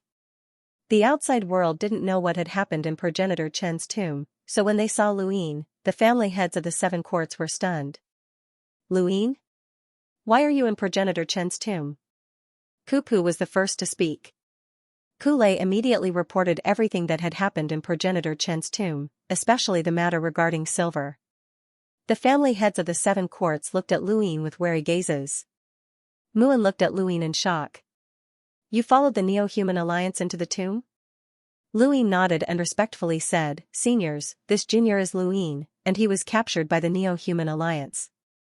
They tried in vain to use Death Chi to transform him. However, this junior once learned a technique that prevented Death Chi from transforming him. This was something that the Neo-Human Alliance was unable to discover, which was why this junior had the opportunity to follow them to progenitor Chen's tomb and use this opportunity to break free from the Neo-Human Alliance. How naive. Death Chi is the source of the Spectre clan's power, and the Spectre clan used Death Chi to fight against my 7 courts. We understand the power of Death Chi better than anyone else. What cultivation technique can resist the transformation of Death Chi? Besides, the 7 sky gods were the ones who captured you. Did you think you could hide it from them? Kulei shouted. Kuwei no longer dared to speak, and he put on a very obedient expression. Luyin calmly answered, That's why I was able to convince the Neo-Human Alliance that I was successfully transformed. Kulei wanted to speak, but Kupu stopped him and glared at Luyin.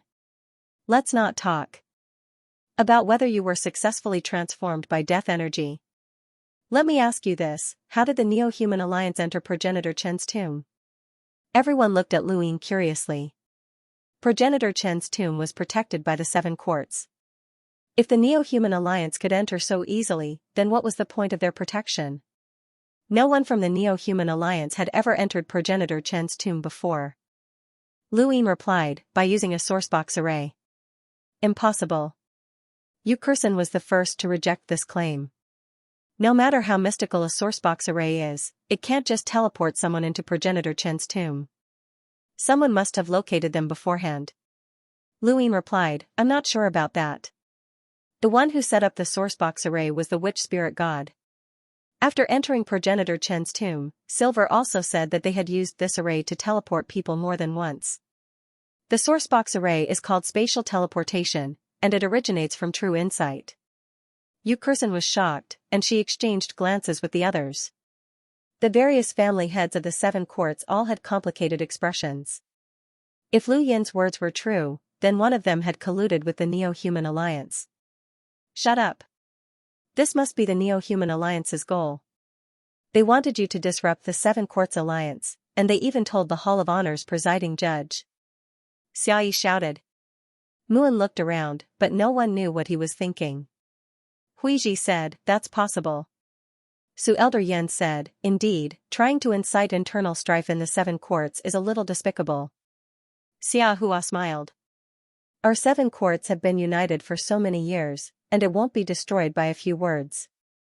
What are you all worried about? Yu Kursen coldly said, His words weren't just for us. She then looked at Muin. Muin smiled.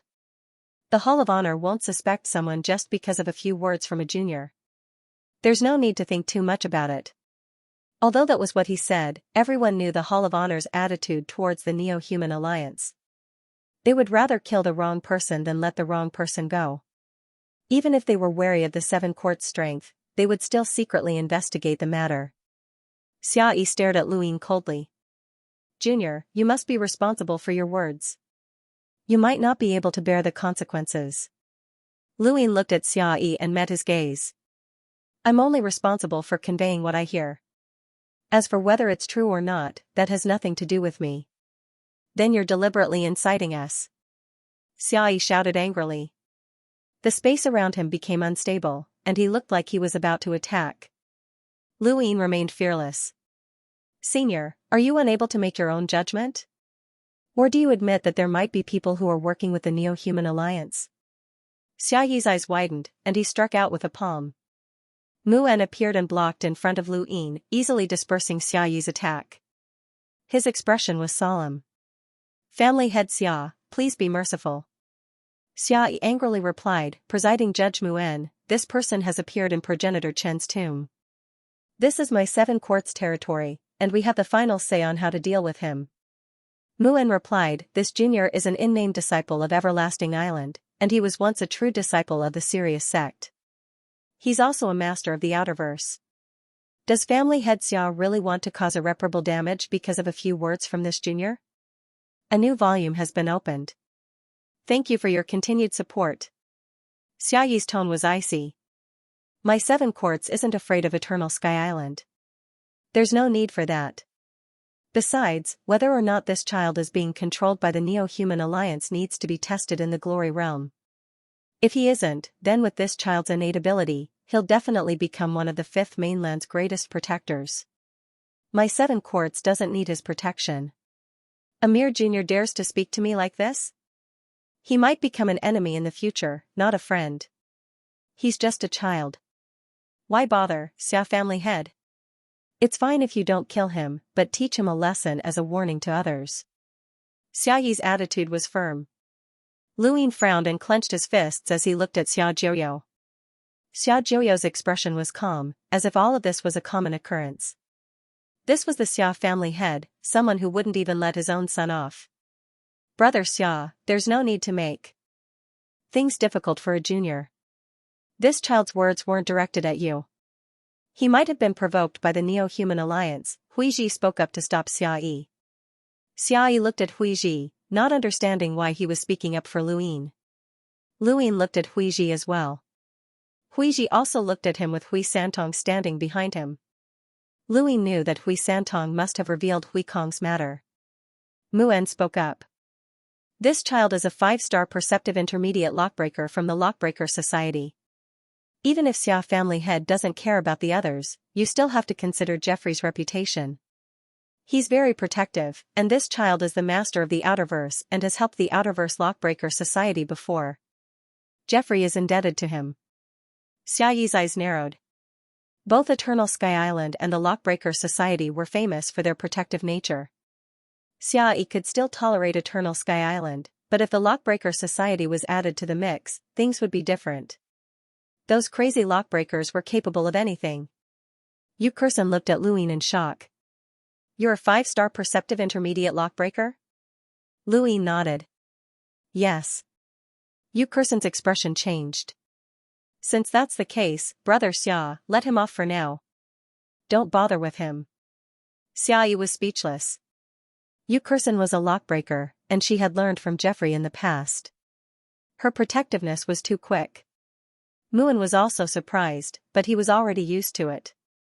The Lockbreaker Society's motto was to protect their own, and the higher the level of a lockbreaker, the more protective they would be. This was because only they knew what a lockbreaker would face. Protecting their own was a tradition of the Lockbreaker Society. Luin blinked.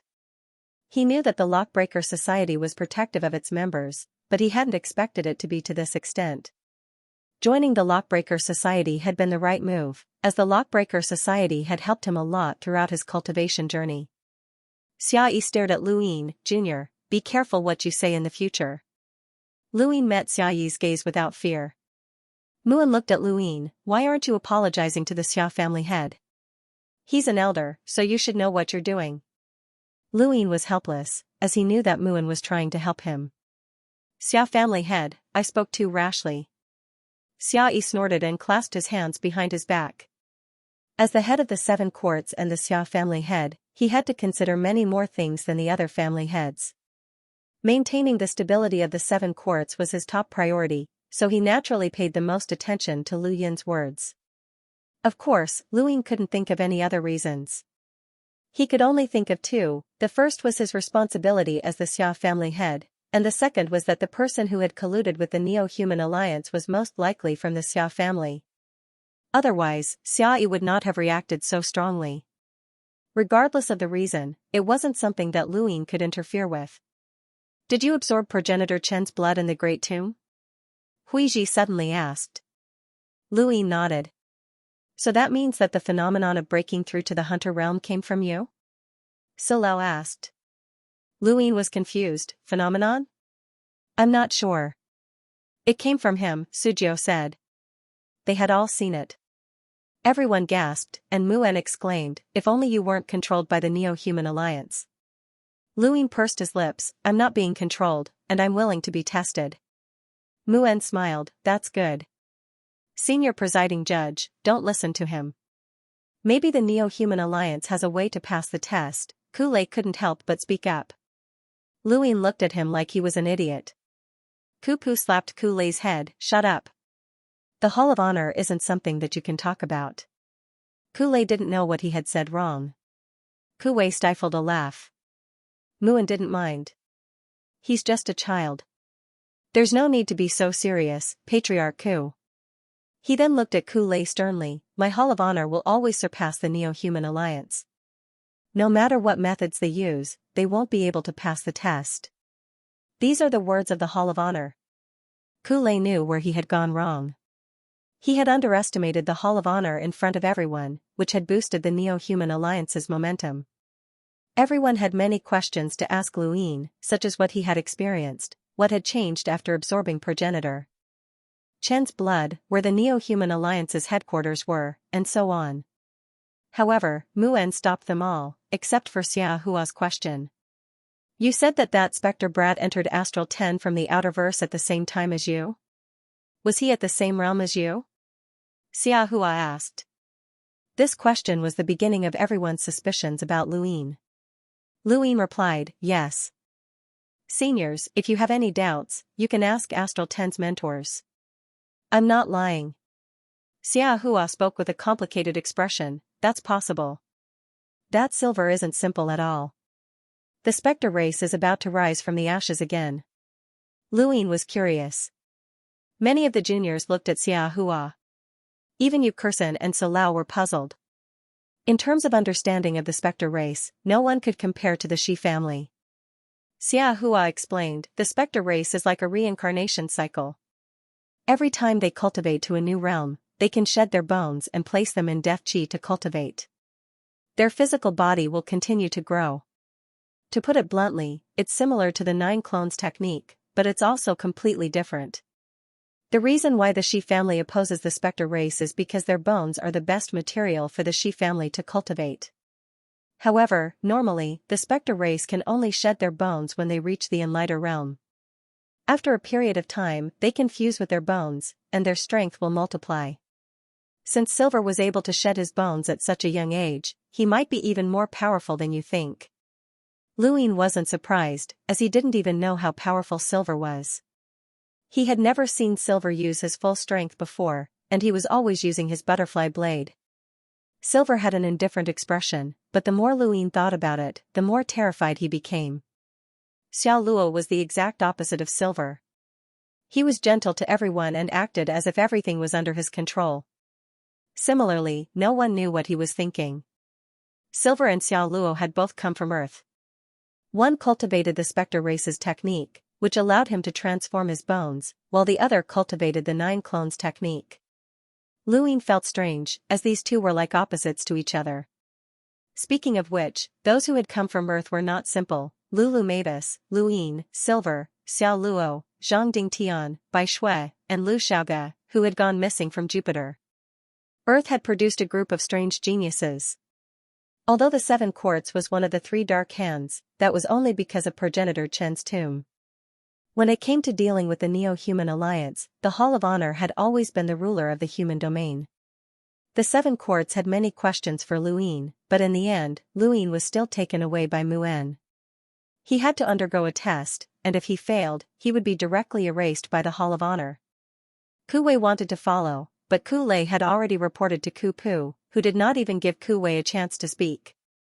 Luin was going to undergo a test, and he didn't even have the qualifications to communicate with the outside world, let alone bring Kuwei along. However, Muin had told him that there would be people from Eternal Sky Island present during the test, which reassured Luin. Luin was taken to the glory realm by Muin, and at this moment, young Master Tian was looking at the outerverse from the Astral River Arkansas. They were about to arrive. Very few people knew that the sixth mainland would be relocated to the sixth mainland in the future. Young Master Tian had come to the outerverse to gain experience and prepare to enter the upper echelons of the Hall of Honor in the future. His status as a master of the outerverse would allow him to have a rather illustrious resume. Not many people in the innerverse knew about his status, but young Master Tian had specifically told the Blaze Realm about it to show off his influence. The Blaze Realm had even sent many experts to protect him, even though young Master Tian did not need any protection. "Young Master Tian, here's your fishing rod," one of the Blaze Realm's experts said politely as he handed over the fishing rod. Young Master Tian accepted it. He had heard of Astral River fishing many times, and he had wanted to try it for a long time. Many people said that Astral River fishing was dangerous and that one should not attempt it unless one was an enlighter. However, young Master Tian did not mind, as there were two powerhouses with power levels of over 400,000 around him. No one knew what was in the Astral River, but young Master Tian's luck was pretty good, and he managed to catch a few strange fish. In the distance, there was another person fishing. It was a middle-aged man with a dark face and a serious expression. Ever since the Astral River Arc had been returned by the Great Eastern Alliance, it had been open to the public, and the innerverse and outerverse were now connected. However, due to the Hall of Honor, no one from the innerverse had caused trouble for the Great Eastern Alliance. "Kid, you're pretty lucky to be able to catch fish," the dark-faced man praised young Master Tian with a smile. Young Master Tian proudly replied, "It's just Astral River fishing. It's not that interesting." The dark-faced man's face immediately sank, and he stopped talking. Young Master Tian ignored him as well. Behind him, an old man spoke up, "Young Master, this person is not weak." Young Master Tian was astonished. "Not weak? How powerful is he?" The old man glanced at the dark-faced man. "A conservative estimate is that his power level exceeds 300,000. Young Master Tian was shocked. "You can casually encounter such a powerhouse in a desolate place like the innerverse and outerverse?" He then glanced at the dark-faced man and said to the old man, "Invite old Freak Chi over." Soon, the Blaze Realm's old Freak Chi arrived. Although he had a power level of over 400,000, he was still very respectful towards the upper echelons of the Hall of Honor. "Young Master Tian, you were looking for me?" Young Master Tian smiled, and the old man explained what had just happened. Old Freak Chi glanced at the dark-faced man and said to young Master Tian, "There's a group of people who fish in the Astral River all year round. They're very interested in the creatures in the Astral River, and they call themselves the Fisherman's Club." "I see." Young Master Tian understood. Those who could fish in the Astral River were naturally not weak. However, he did not think much of them, as there were many experts with power levels of 300,000 to 400,000 in the Neoverse. The innerverse and outerverse were not that far apart, and the outerverse soon came into view.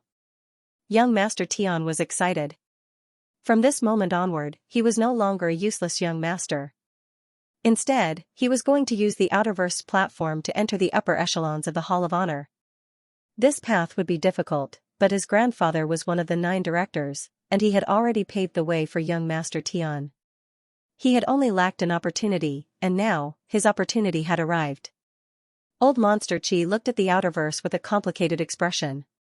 Here it was again. Last time, he had thought that he would be able to suppress the Great Eastern Alliance, but he had not expected that Luin would invite an emissary.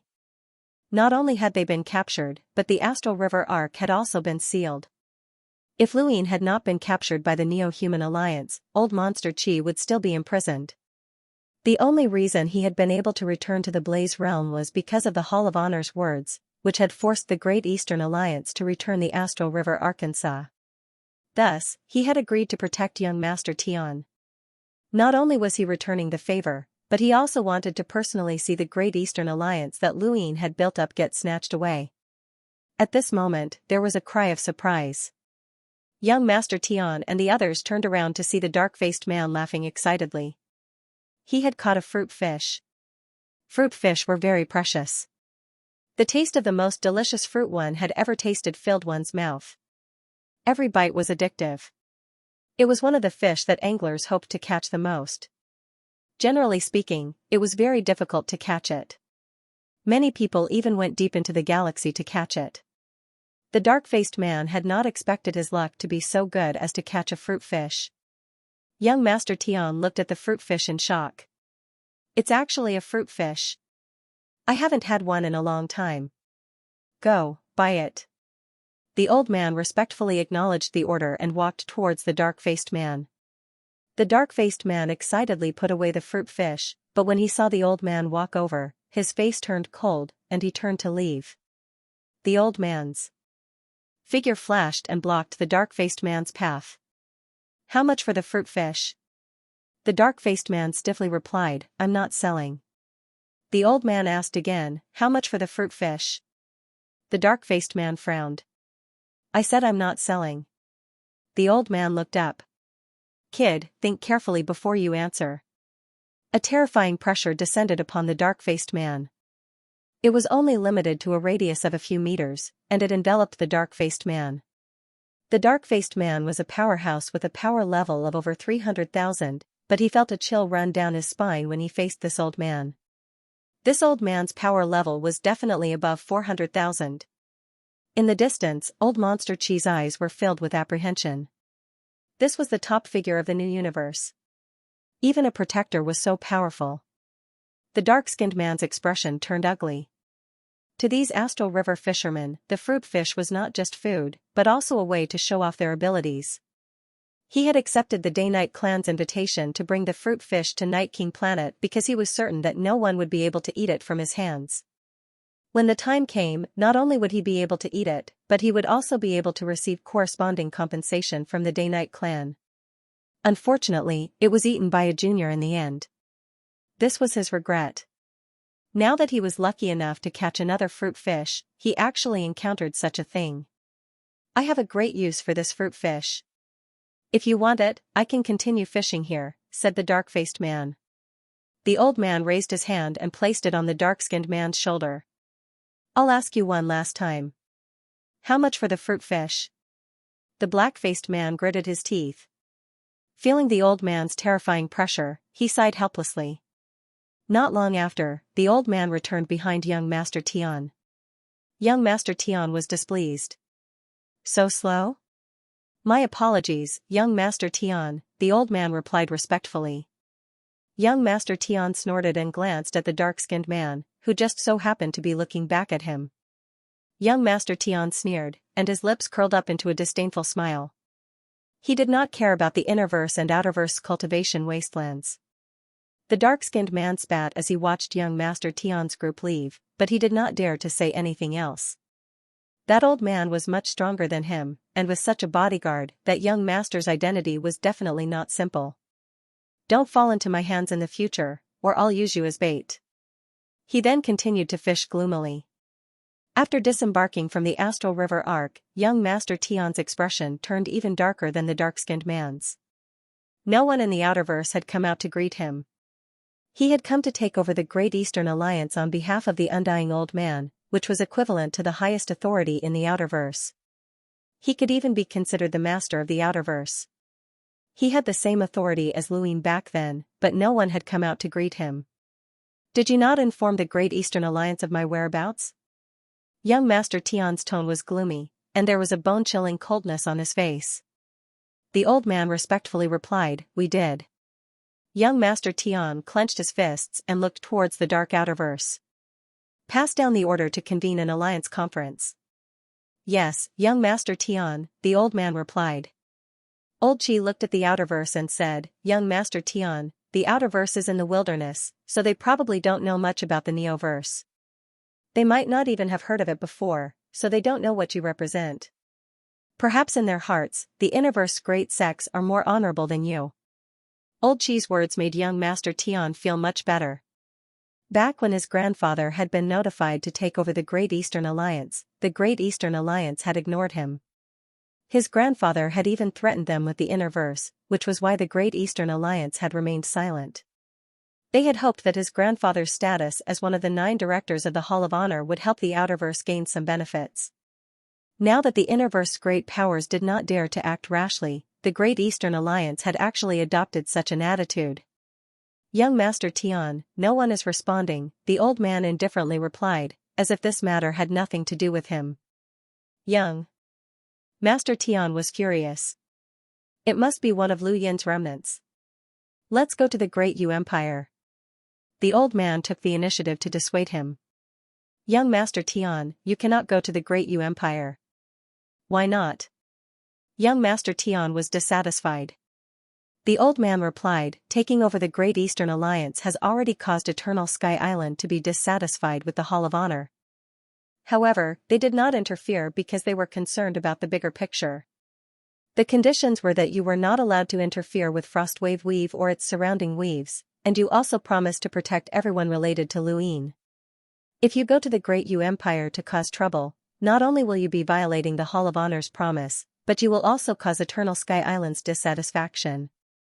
Leon's armada is in the Outerverse, and the Great Yu Empire is supported by the Lan family of the Starfall Sea as well as the Sea King's Dome.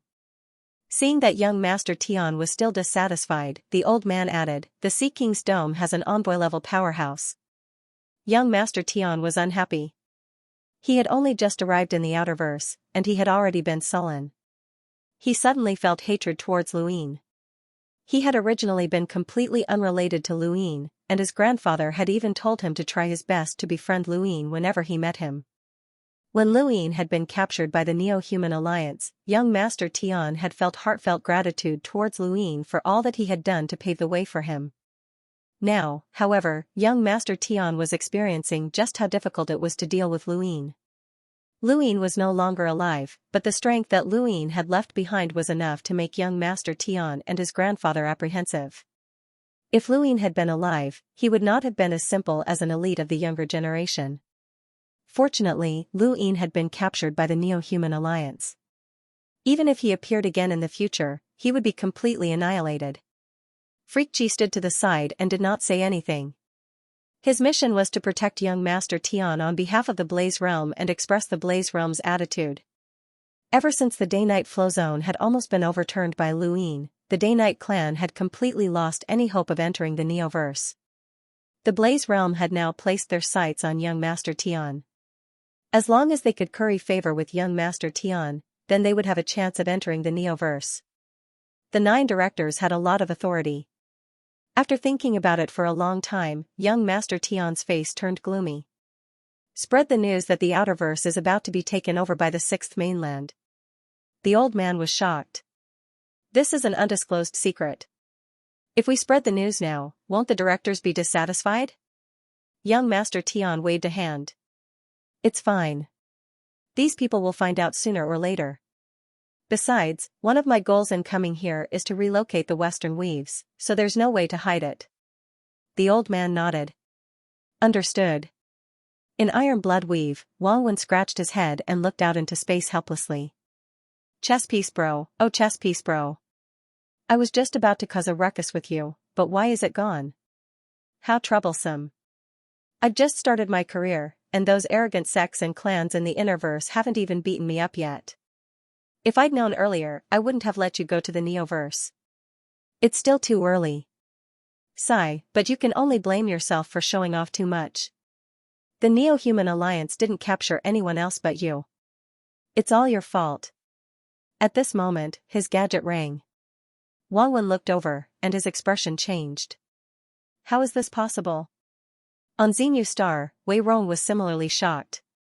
This expression rarely appeared on his face, but now, he was truly stunned. The Outerverse was actually going to be taken over by the 6th mainland? At this moment, Wang Wen's call came, and Wei Rong picked it up. Did you see it? Wei Rong's tone was gloomy. I saw it. Is it true? No one would dare to joke about something like this. One of the 9 directors, Old Manbu's grandson, has publicly announced such news. I can confirm that it's true. Wei Rong looked up at the 3 rings of land. Now that this news had spread, it would cause an unimaginable shock to the outerverse. This young Master Tian was too daring. Or did he not care about the outerverse at all? This person has become lawless after leaving the Neoverse, and he dares to say anything. Once this news spreads, the consequences will be hopeless. However, it's very beneficial to him. At the very least, many people will agree to participate in the Alliance conference that he's holding, Wang Wen said.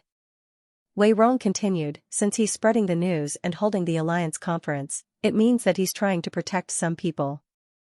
These people will have to support him during the conference. All he wants is to come to the outerverse to gain experience. He's young, but he's quite scheming, Wang Wen said. I'll participate in the Alliance conference, Wei Rong said. Okay. In the vast Earth sect master Meng Tianlong stood up in shock. Just as Wang Wen had said, no one would dare to joke about something like this. The young Master Tian's status also prevented him from doing so. Since he had said it, it had to be true. Sect Master, if that's really the case, what should we do? Elder Huaqia's face was pale. The vast Earth sect had been in the outerverse for far too long. If they were allowed to leave, they did not know where they would go. If they did not leave, then they would be ruled by the 6th mainland. They did not know much about the 6th mainland, but there had been a war before. Many people from the vast Earth sect had participated in the border war, and there had been many casualties. No one knew whether or not the 6th mainland would take this opportunity to take revenge. Meng Tianlong could not understand why the Hall of Honor would agree to a power that had been their mortal enemy suddenly wanting to take over the outerverse. He could not understand it, and no one had told him about it. All he had received was a notification. Let's participate in the Alliance conference. Since young Master Tian is using this information to force us to participate, then he must have a solution, Huaqia said. Meng Tianlong sighed and nodded helplessly. As long as they participated in the Alliance conference, the Great Eastern Alliance would definitely continue to exist, and they would have to be supervised by this young Master Tian. How would this be any different from when Luin had unified the outerverse? They had thought that they would be free once Luin was gone, but now, it seemed like that was not possible.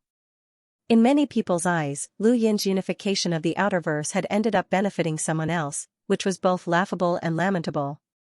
Moto Weave, Taiyamo Palace, Gong Ling stared at his gadget in disbelief. How could something like this happen? Sect leader, could it be fake? This young Master Tian wants to trick us into joining the Alliance conference? Gong Cho guessed. Gong Ling shook his head. It can't be fake. He wouldn't dare. Gong Chao's expression was ugly.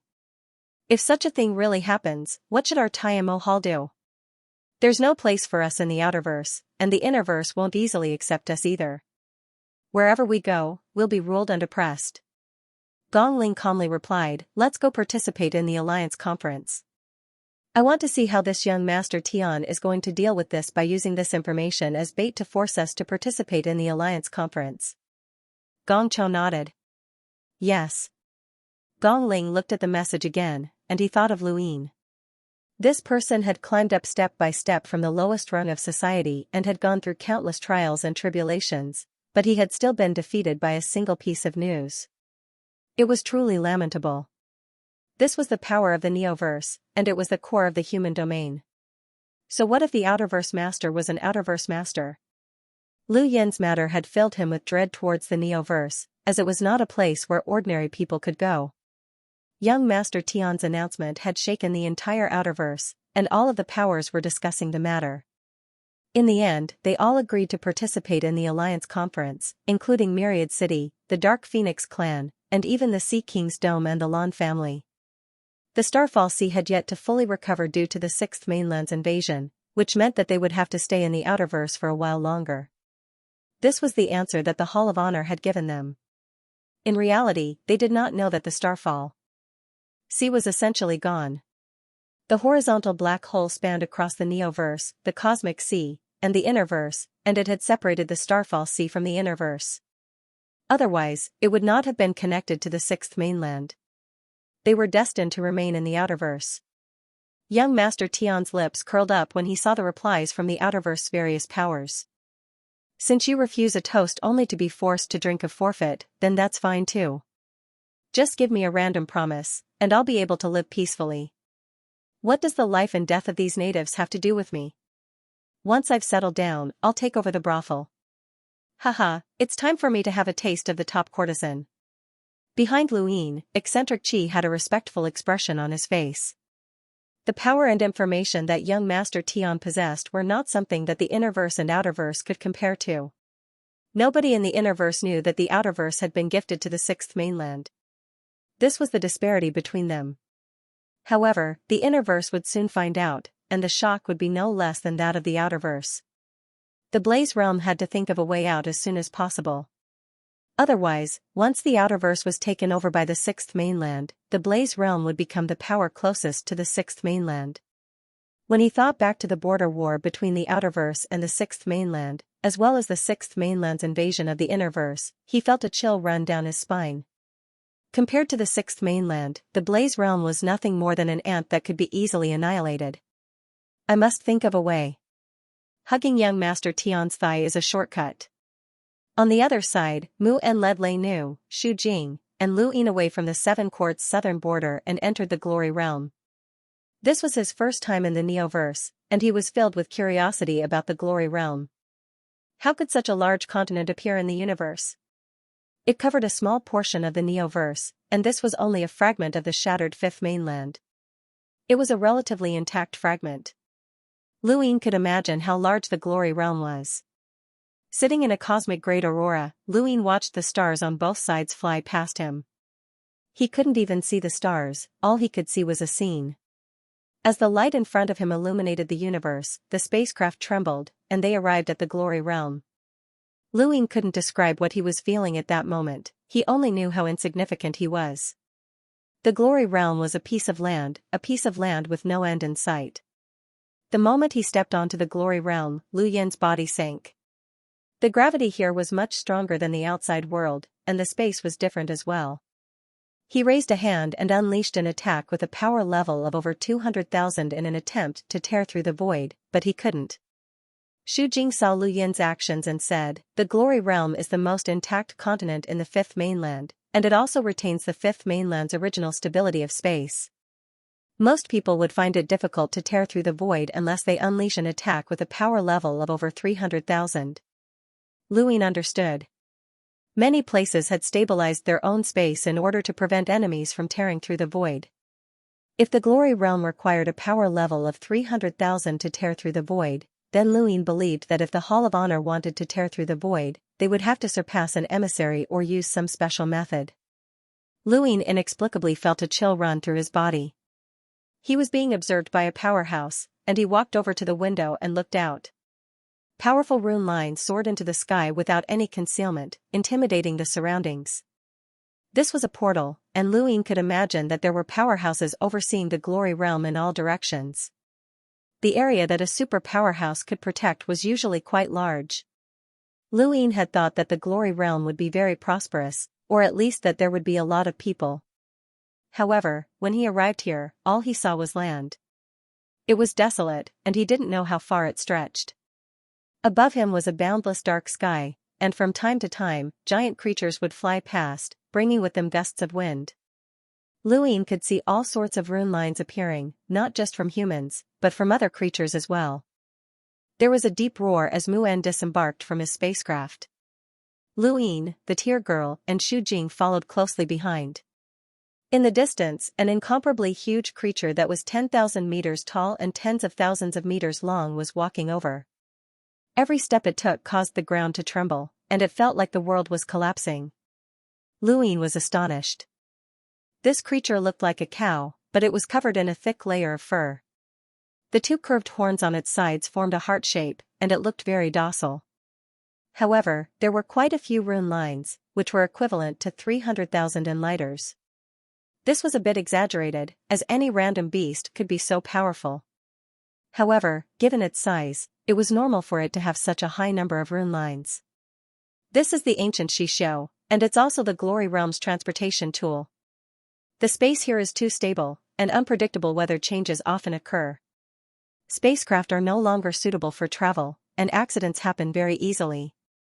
Thus, the ancient Xianxia has become the best transportation tool.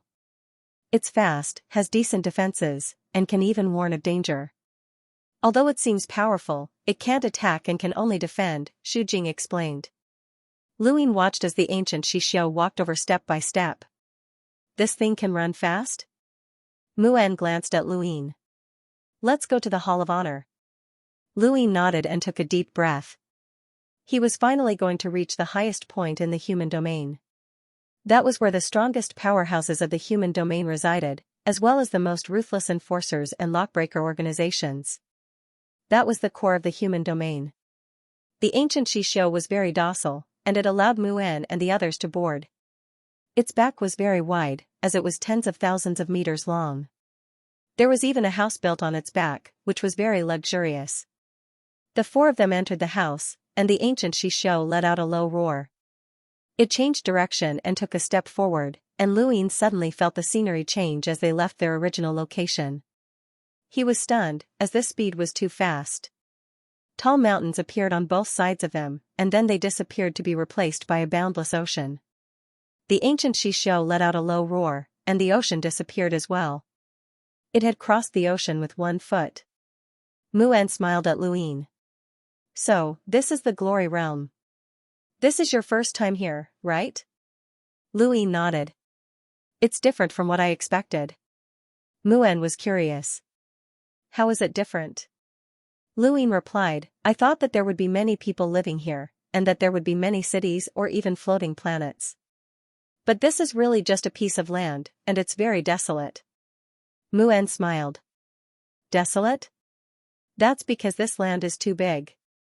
A normal person wouldn't be able to walk all the way to the peak of a mountain in their lifetime, and it's very difficult for an explorer to walk from one mountain to another. It's just as difficult for a hunter to cross an ocean. Have you ever thought that perhaps the planets in the universe were actually separated from this land? This was the first time Luin had heard of such a theory, and he instinctively wanted to deny it. After all, the universe was so big that even if the land was even bigger, it couldn't possibly have separated planets from it. But after some thought, he fell silent. No one knew how the universe had formed, and even though there were many guesses, the existence of cultivation civilizations, technological civilizations, and even other civilizations had long since refuted many of these theories. Was this the Hall of Honor's theory? As for why you said there aren't many people, that's because you can't see, Muan said. Luin was confused. Can't see? Is it because it's too fast? Muan shook his head. It's hard to explain. I'll point it out to you when I see it. Thank you, presiding judge, Luin said gratefully. Muan sighed. Do you feel any resentment? Luin was stunned, and he looked at Muan seriously. No. Muan and Luin looked at each other for a while before bursting into laughter. Someone else might, but you really don't. You've experienced too much, and you know how cruel the universe can be. But even if you don't feel any resentment, I still have to say it. Muan paused for a moment before continuing, the battle of the 5 prodigies of the stars was originally a trap. For the Neo-Human Alliance to see and lower their guard. Only if this trap succeeds can the 5th mainland be saved. The Neo-Human Alliance would never have imagined that the mountain and sea realm would explode, and in this trap, everyone is a pawn. The mountain and sea realm exploded? Luin cried out in disbelief. Muan was puzzled. You don't know? Luin shook his head. This junior has always been in the Eternal Kingdom, and I've never heard of this. Muan nodded. So that's how it is. He then told Luin a few things, selectively telling Luin about them. Muan's own knowledge was limited, and Lu Yin's knowledge was even more limited through Muan's narration. Right now, Luin only knew one thing, the Neo-Human Alliance had been schemed against, and the 6th mainland was out of luck. Luin took a long time to digest this information. It was no wonder why Muan had told him about this trap. The 6th mainland had invaded, and Luin had already guessed that the 5th mainland was plotting something while he was still in the technocracy. This trap had been set up for too long. Not just the Neo-Human Alliance, but anyone would have fallen into this trap. The battle of the 5 prodigies of the stars had been a trap, and it was no wonder that the golden platform had been able to sweep away the Xianxia and the others. Even if this was a trap, the Hall of Honor would not have been willing to sacrifice their generation's top geniuses. Luin had been unlucky because he had not been on the golden platform. A low growl came from the distance. It was another primordial Xianxia. It quickly flew past, startling Luin. Luin respectfully asked Mu'en, presiding judge, "May I contact my family and friends?" Mu'en shook his head. "You can't contact anyone before the test results are out. Besides, you're in the glory realm, so you can't contact anyone even if you want to. It's too far away." Luin felt helpless. "But don't worry. Someone from Everlasting Island has already rushed over to the glory realm and will personally witness your test. There won't be any accidents, and no one will target you." Luin was grateful. "Thank you, presiding judge." Mu'en smiled. "I'll do my best to protect you.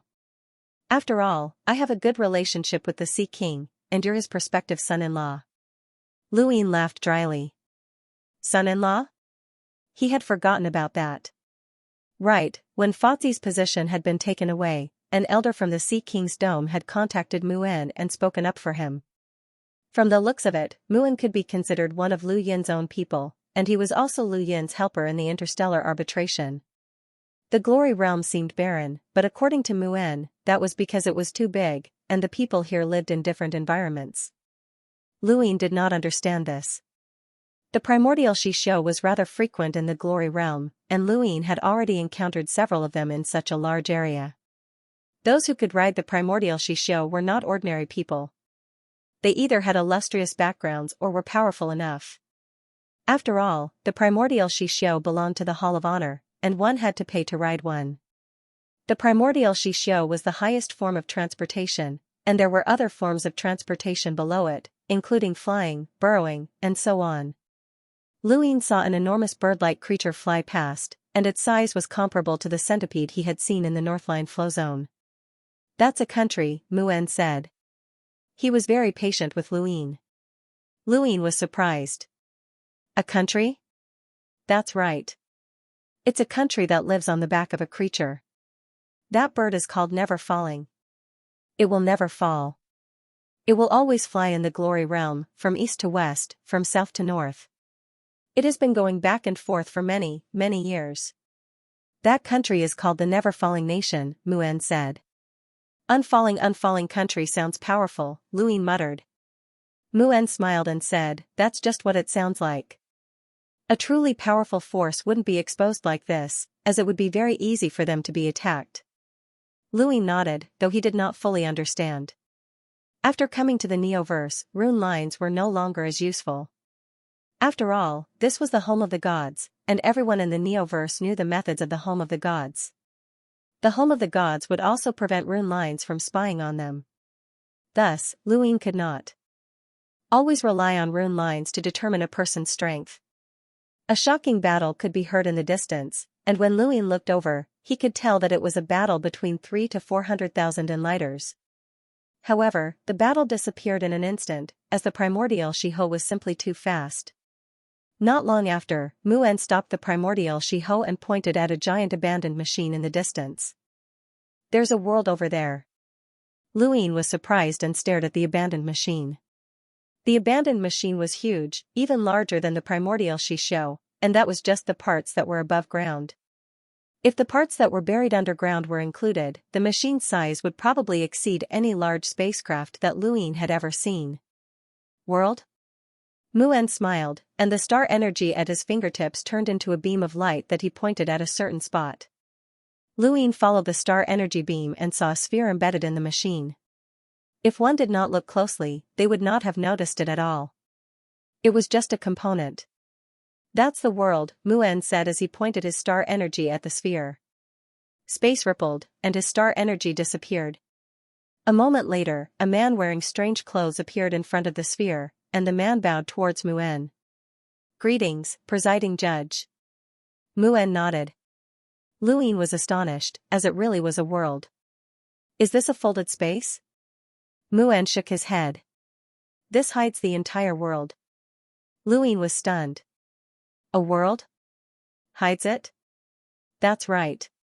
For example, your Great U Empire can store the entire space of the Great U Empire when you reach a certain level. It's just like when you create a cosmic ring, and it can be attached to an object or transform into a strange shape. There are no less than 3,000 such worlds in the Glory Realm, Mu'en explained. Luin was stunned, as this was the first time he had heard of such a thing. Storing a world like a cosmic ring? Inconceivable. 3,000 worlds. Mu'en had a complicated expression. The Glory Realm is very dangerous. Even though it's under the rule of the Hall of Honor, it can't control everything. Where there are people, there will be conflicts. The competition between the powers here is no less than in the innerverse and outerverse. There are also natural phenomena and strange creatures. Thus, many powers do not expose themselves in the Glory Realm. Instead, they store the entire world and hide it. Luin did not understand. There are more than 3,000 worlds. Does that mean that all of them have powers that surpass the Sword Sect and the Day-Night Clan? Mu'en laughed. Of course not. There are very few powers that can compare to the Sword Sect and the Day-Night Clan. If that's the case, then why don't the Sword Sect, Day-Night Clan, and other Innerverse powers enter the Neoverse? Don't they want to? Luin asked. This question had been bothering him for a long time. He had thought that it was because they could not enter, but when he thought about the Smokescreen Mountains and the brothels, he felt that the Sword Sect would not be any weaker than them. Mu'en replied, there are limited resources. Do you think that the Sword Sect would be willing to hide? They're like the Celestial Sect, they must have their own part of the starry sky. Only when they have their own part of the starry sky can they establish themselves in the new universe. The new universe can't give them that part of the starry sky, so they can't take it. What's the point of just entering the Glory Realm and hiding? It's very difficult for them to even recruit disciples. These hidden worlds have limited resources, and it's too difficult for them to produce exceptional geniuses. As time passes, they will only decline. Luin understood. If the Sword Sect transformed itself into a spatial zone and hid, then they would only be able to recruit disciples from their own world. How many people could they possibly recruit? It should be known that they could recruit the entire Innerverse and Outerverse. Although it was difficult for these 3,000 worlds to recruit exceptional geniuses, there were still some that would occasionally appear. These people belonged to the Hall of Honor. Lu Yin's thoughts were complicated as he looked at the spherical space in the distance. He did not know how to describe it, but he felt that if he had to hide away with the Great U Empire and live like this forever, he would not be satisfied. Perhaps this was just the pursuit of survival. Mu'en looked at Luin and smiled. What I just told you is just one situation. There's another. He then had the primordial Shiho continue towards the Hall of Honor. Another situation? Luin was curious. Mu'en explained, hiding one's own spatial world is a separate world. However, transforming one's own spatial world into other forms is not necessarily a hidden world. There are also those who can travel through the Glory Realm or even the Neoverse. Those worlds are not simple, and they do not fear anyone. Luin was shocked. You mean that a world can travel through the Neoverse?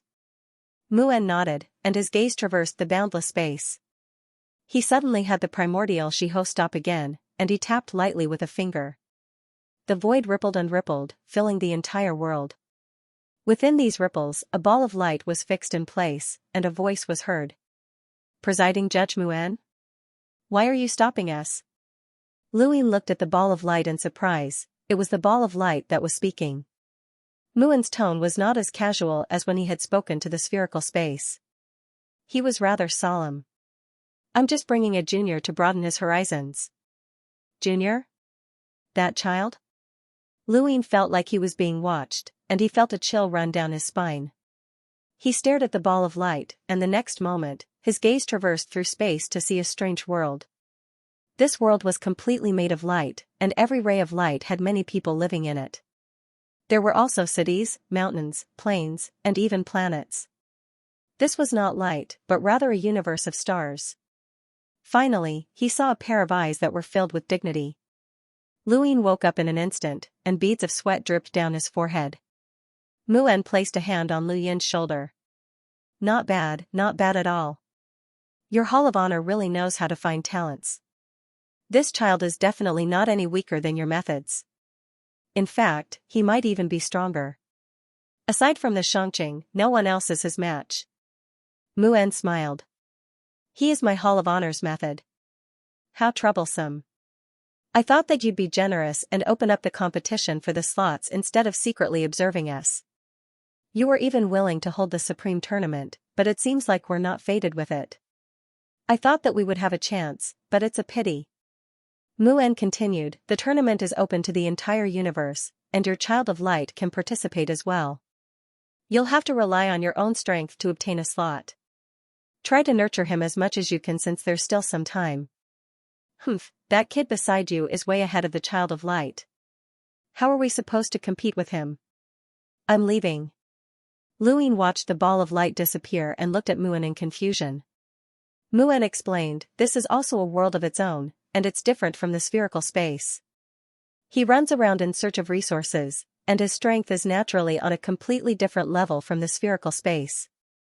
Although he can't compare to the Sword Sect or the Day-Night Clan, he's not far behind in many aspects. If he was thrown into the Innerverse, he would be able to compete with the top powers of the 8 Great Flow Zones. Lu Ying sighed. This was the Neoverse. The Glory Realm had more than 3,000 great worlds, and this was the core of the human domain. When the 6th mainland had invaded, if these 3,000 great worlds had all sent people to attack, then the 6th mainland might not have been able to invade even if they gathered all of the 9 filaments. Senior, what's the Supreme Tournament? Lu Ying asked. Mu'en replied, this is a secret that only the upper echelons know about, but it's fine to tell you in advance. He paused for a moment before continuing solemnly, the Supreme Tournament is a tournament that the Hall of Honor, the Astral Beast Domain, the Technocracy, and the 6th mainland hold for the younger generation.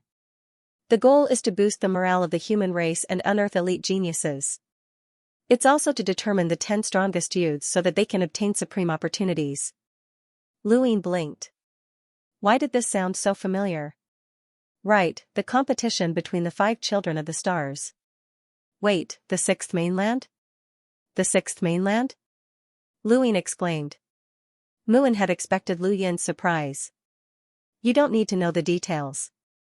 All you need to know is that you should try your best to become the strongest 10 in the Astral Supreme Tournament. It will be of great help to you in the future, and it might even determine your future. Senior, isn't the 6th mainland isolated? Why is it participating in the Astral Supreme Tournament? I can't tell you the details, Mu'en said. In reality, he wasn't too sure either, as there were some things that he wasn't privy to. Lu Yin's mind was in a mess. There were too many things that he wanted to know, but he didn't know what to ask. Mu'en explained, whether it's the Starsibyl Sex Divination or the Neoverse competition for the 5 children of the stars, it's not just to set up a trap. There's another important reason, which is to create a list of 10 people. Originally, the human domain had 5, the Astral Beast domain had 3, and the Technocracy had 2. However, due to special reasons, the 6th mainland has to join as well. It's already difficult to allocate the spots, so we might as well hold this tournament. The Hall of Honor has confidence in you, and if you can compete for enough spots, it'll boost the humans' morale. Mu'en seemed to sense Lu Yin's confusion, and he solemnly said, this time, it's not a fake event. Try your best to compete for it. Few in the human domain have ever obtained this opportunity. Many geniuses have been born in the human domain, but very few have actually obtained this opportunity. Once you obtain it, you will no longer be yourself, but rather the hope of the entire 5th mainland. Mu'en's words were true, and Lu Ying believed him. Even though he still cared about the 6th mainland, if Mu'en didn't say anything, he wouldn't be able to ask. The Astral Supreme Tournament? Lu Ying was looking forward to it. He had walked step by step from Earth to the Astral Combat Academy, the Innerverse, the Master of the Outerverse, and even the Mountain and Sea Realm, the highest stage of humanity. He had seen too many powerful peers along the way.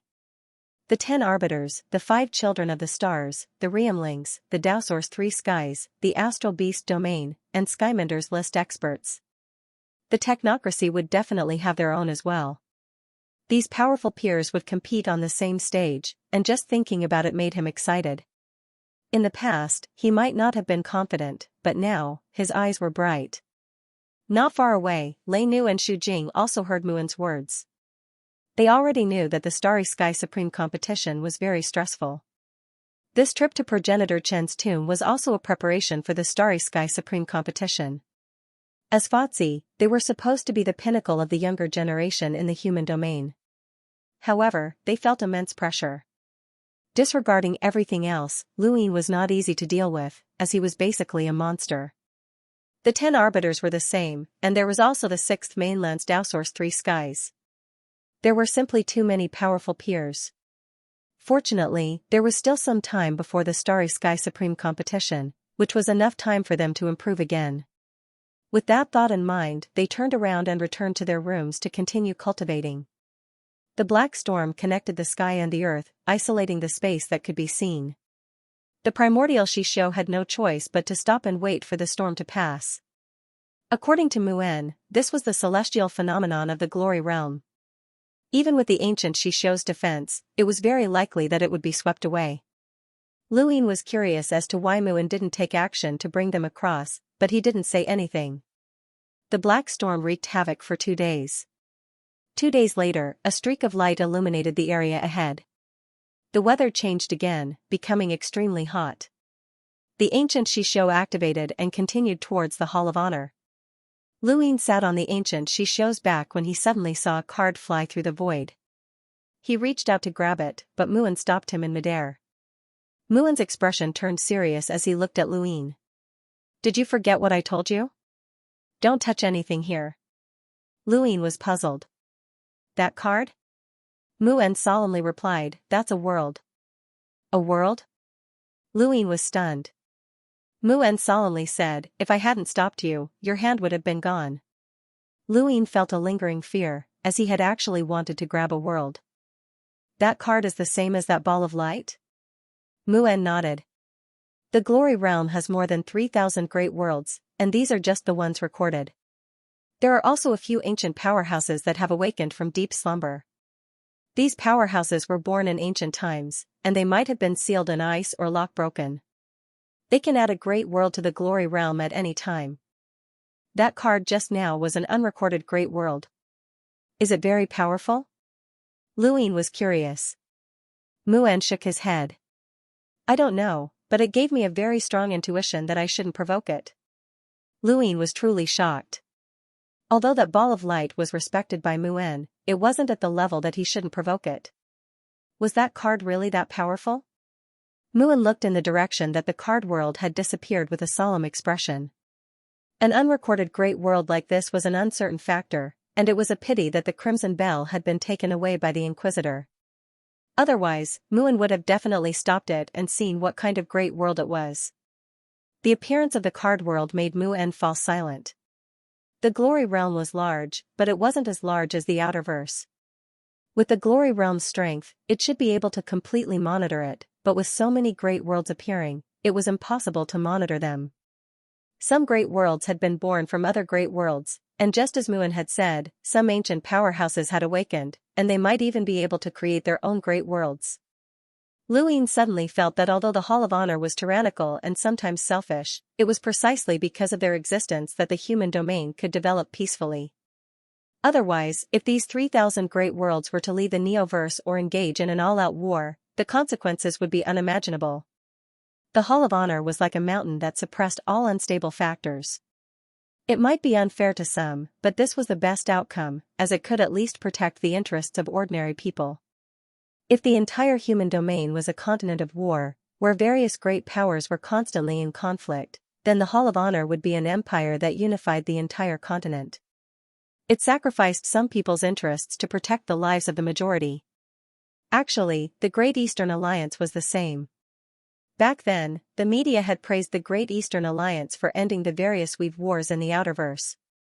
This was definitely unfair to the Weaves, but it had protected the majority. In essence, there was no difference between the Great Eastern Alliance and the Hall of Honor. Entering the Glory Realm had truly broadened Lu Yin's horizons. Aside from the spherical spatial worlds, the radiant world, and the card world, he also saw a microscopic world. The smaller the world, the safer it was in the glory realm. Aside from these hidden worlds, Luin also saw the people who lived on the glory realm's continents. He saw many cities, each of which was very large and had their own unique environments. For example, there was a floating sun above a city that was specifically used to provide light and heat for that city. There were also cities built underground that were wrapped in a strange substance that could not be crushed even by the weight of the primordial Xianxia. There were also cities built on leaves that could not be seen unless one looked carefully, as they might even be mistaken for ants. The glory realm was filled with many unimaginable kingdoms. Those who dare to build their kingdoms on land either don't have the ability to turn it into a world, or they are very confident in themselves. The latter situation is far too rare. The Mavis family lives on the back of an incomparably large tortoise, and they travel through the glory realm.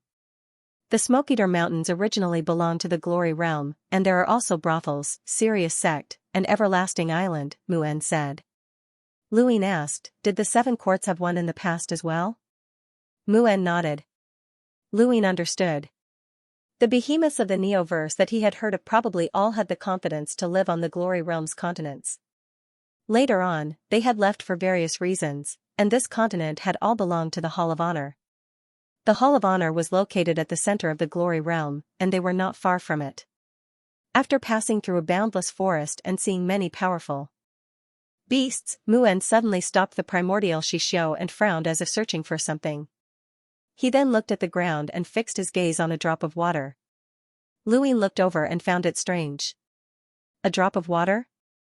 It had not evaporated? It had not seeped into the ground, and it had simply fallen to the ground like a glass ball. Senior, is that a world? Luin asked. Mu'en nodded and jumped down from the primordial Xianxia, approaching the drop of water. Luin, Girl, and Shujing followed closely behind. As Mu'en disappeared into the water, the 3 of them looked at each other and entered the water as well. This was indeed a hidden world, a world hidden within a drop of water. This world was completely filled with water. When the 3 of them entered, Mu'en immediately isolated them from the water, his expression extremely ugly. Lu Yin's group looked forward, and their pupils shrank. Countless corpses floated in the water, spreading out endlessly. Not only were there human corpses, but there were also corpses of all sorts of creatures of various sizes. It was as if all of the creatures in this world had died. These corpses all had one thing in common, they were abnormally old, as if many years had passed in a single moment. Mu'en's tone was gloomy as he led Lu Yin's group into the distance. With his speed, they quickly traversed the entire world. They did not speak, there was no life in this world.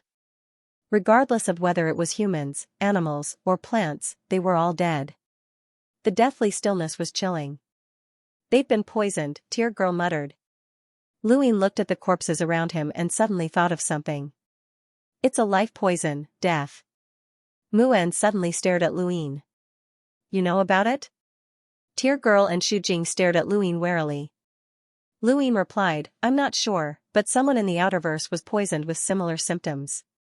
Their life force was sucked dry, and that poison came from the Neo-Human Alliance. It's called Death 91. Mu'en's eyes narrowed. When did this happen? The Innerverse and Outerverse have been separated for about 1.5 to 2 years. Why was that person poisoned? Mu'en asked. Luin replied, I didn't know at first, but I later searched the Shenwu continent and found someone from the Neo-Human Alliance. That person was doing experiments and researching death chi. Mu'en was puzzled. Aside from you, does anyone from the Outerverse Hall of Honor know about this? Thank you, brothers, for your continued support. Over the next few days, I will update 3 times a day. The 3rd update will be shorter, but Windborn has already done his best. Let's keep this up for a few more days. Thank you, brothers, for your support. When he heard Mu'en's question, Lu Yin's heart sank. This was bad. The Sun family had told Elder Nuha that Elder Nuha wanted to destroy Shenwu continent, but Luin had stopped him, which had exposed the Daosaur sect. If Mu'en contacted Elder Nuha, then not only would Elder Nuha reveal that Luin could enter the Daosaur sect, but he might also reveal the existence of the blood-colored bell. Lu Yin's ability to enter the Daosor sect was not that big of a deal, and he could fool Mu'en, but he would not be able to hide the blood-colored bell. Many thoughts flashed through Lu Yin's mind, and he said, Junior reported to Master Yuan, and he personally swept through Shenwu continent. Mu'en nodded, as he did not suspect anything. They all knew about Lu Yin's relationship with Master Yuan, and Lu Yin would not lie about this matter. Since Lu Yin had dared to mention the Shang poison, it meant that he was not hiding anything. Otherwise, he would not have said anything. It was precisely because Lu Yin had mentioned it that Mu'en did not suspect Lu Yin, and he had only asked about it. The Shang poison here is not number 91. It's at least number 70, or even higher, Mu'en said. Lu Yin had already known that the number behind the Shang poison indicated the degree of toxicity, but he had not expected that the Shang poison would be so powerful. This was enough to poison an entire world to death. He thought back to the Outerverse assassins, and it was said that they had killed hundreds of billions of people with their poisons. However, those people had only been ordinary people, and many of the people here were experts. To be able to store a world like this meant that they were at least envoys. Wait, there were more than 3,000 worlds, so there couldn't be more than 3,000 envoys, right? That was impossible. They searched the entire world, but they could not find anyone from the Neo-Human Alliance. Mu'en led Lu Yin's group away and then proceeded to burn down the entire world. What a pity. If it wasn't for the Shang poison, it would have sold for quite a high price, Mu'en said. Lu Yin was puzzled. Sold? Xu Jing explained, the sale of great worlds is a special feature of the Neoverse. As long as one reaches the level of an envoys, they can store a certain area and use special materials to create a great world. This kind of great world can be sold, and most of the great worlds in the Glory Realm can be purchased or customized. Lu Yin was speechless. That was possible? Could a great world be made? Lu Yin's knowledge. No wonder there were 3,000 great worlds. It turned out that it could be done. This gave him a fright. He thought there were more than 3,000 emissaries. The Waterdrop Great World was completely incinerated by Mu'en. Finally, a very simple and unadorned stone fell from the void, which Mu'en put away. Lu Yin guessed that it was a material used to create a greater world. That was to say, with this material, and with the help of an emissary, he could create a great world. The universe was vast and full of wonders. There had never been such a rumor in the Innerverse or Outerverse, and even if there had been, Lu Yin would not have heard of it because he had never come into contact with it. Furthermore, he believed that it was impossible for such a material to end up in the Innerverse and Outerverse. The destruction of a great realm caused everyone's hearts to sink. The Neo-Human Alliance was all-pervasive, and their methods were even more vile. Lu Yin suddenly recalled Silver's mention of Bai Wuxian and the list of immortals. He originally wanted to tell Mu'en about this, but after some thought, he decided against it. First of all, it would be pointless to tell Mu'en. Mu'en was only a presiding judge, and he didn't have the ability to investigate the list. Secondly, who knew if Mu'en was someone from the Neo-Human Alliance? Sometimes, the more unlikely a person is, the more likely they are. Lu Yin's many years of experience had made him calm and steady, and he wouldn't reveal everything. He knew that a loose tongue could cause trouble. One thing about the immortality list is the silver bill. The Neo-Human Alliance might not know about what Lu Yin had told them, and Silver couldn't possibly reveal it. If the Neo-Human Alliance found out about what Lu Yin had told them, then it would be troublesome, and it might even lead to a disaster. Not long after, a light appeared in the farthest distance that Lu Yin could see. When he saw the light, the area around him seemed to change. It became warm, safe, and holy. This is the Hall of Honor. Don't rashly use the Scripture of Eternity to investigate, Mu'en warned Lu Yin. Lu Yin was startled, as he had just wanted to see how many rune lines there were in the Hall of Honor, but after hearing Mu'en's warning, he quickly reined in his thoughts. He couldn't even see how many rune lines there were in the Sea King's dome, and it hurt his eyes. The Sea King's dome was more than an entire galaxy away from the Hall of Honor. If he rashly used the Scripture of Eternity to investigate the Hall of Honor's rune lines, he would definitely be unlucky. Thank you for the warning, Senior, Lu Yin said gratefully. Mu'en sighed emotionally. The universe has existed for countless years, and since the birth of humanity, countless powerhouses have appeared, creating countless civilizations and cultivation methods. In this vast path of cultivation, the scripture of eternity is definitely the best. The rune progenitor is also one of the pinnacle existences of humanity. You were lucky to be able to cultivate the scripture of eternity. If possible, try your best to visit the home of the gods. There are many ruins of rune technology there. Junior will remember. Luin looked up, and his pupils shrank. The primordial Xianxia was too fast, and in the blink of an eye, he had approached the Hall of Honor and seen the entire human domain. This is the Hall of Honor? Luin looked around in shock. He couldn't see the peaks of towering mountains, and there were white clouds, rivers, giant beasts, stars, and even galaxies spiraling around them. Everything around him was immersed in an indescribable radiance. The sea covered the stars, and the rivers contained worlds. He saw numerous flourishing worlds and strange life forms.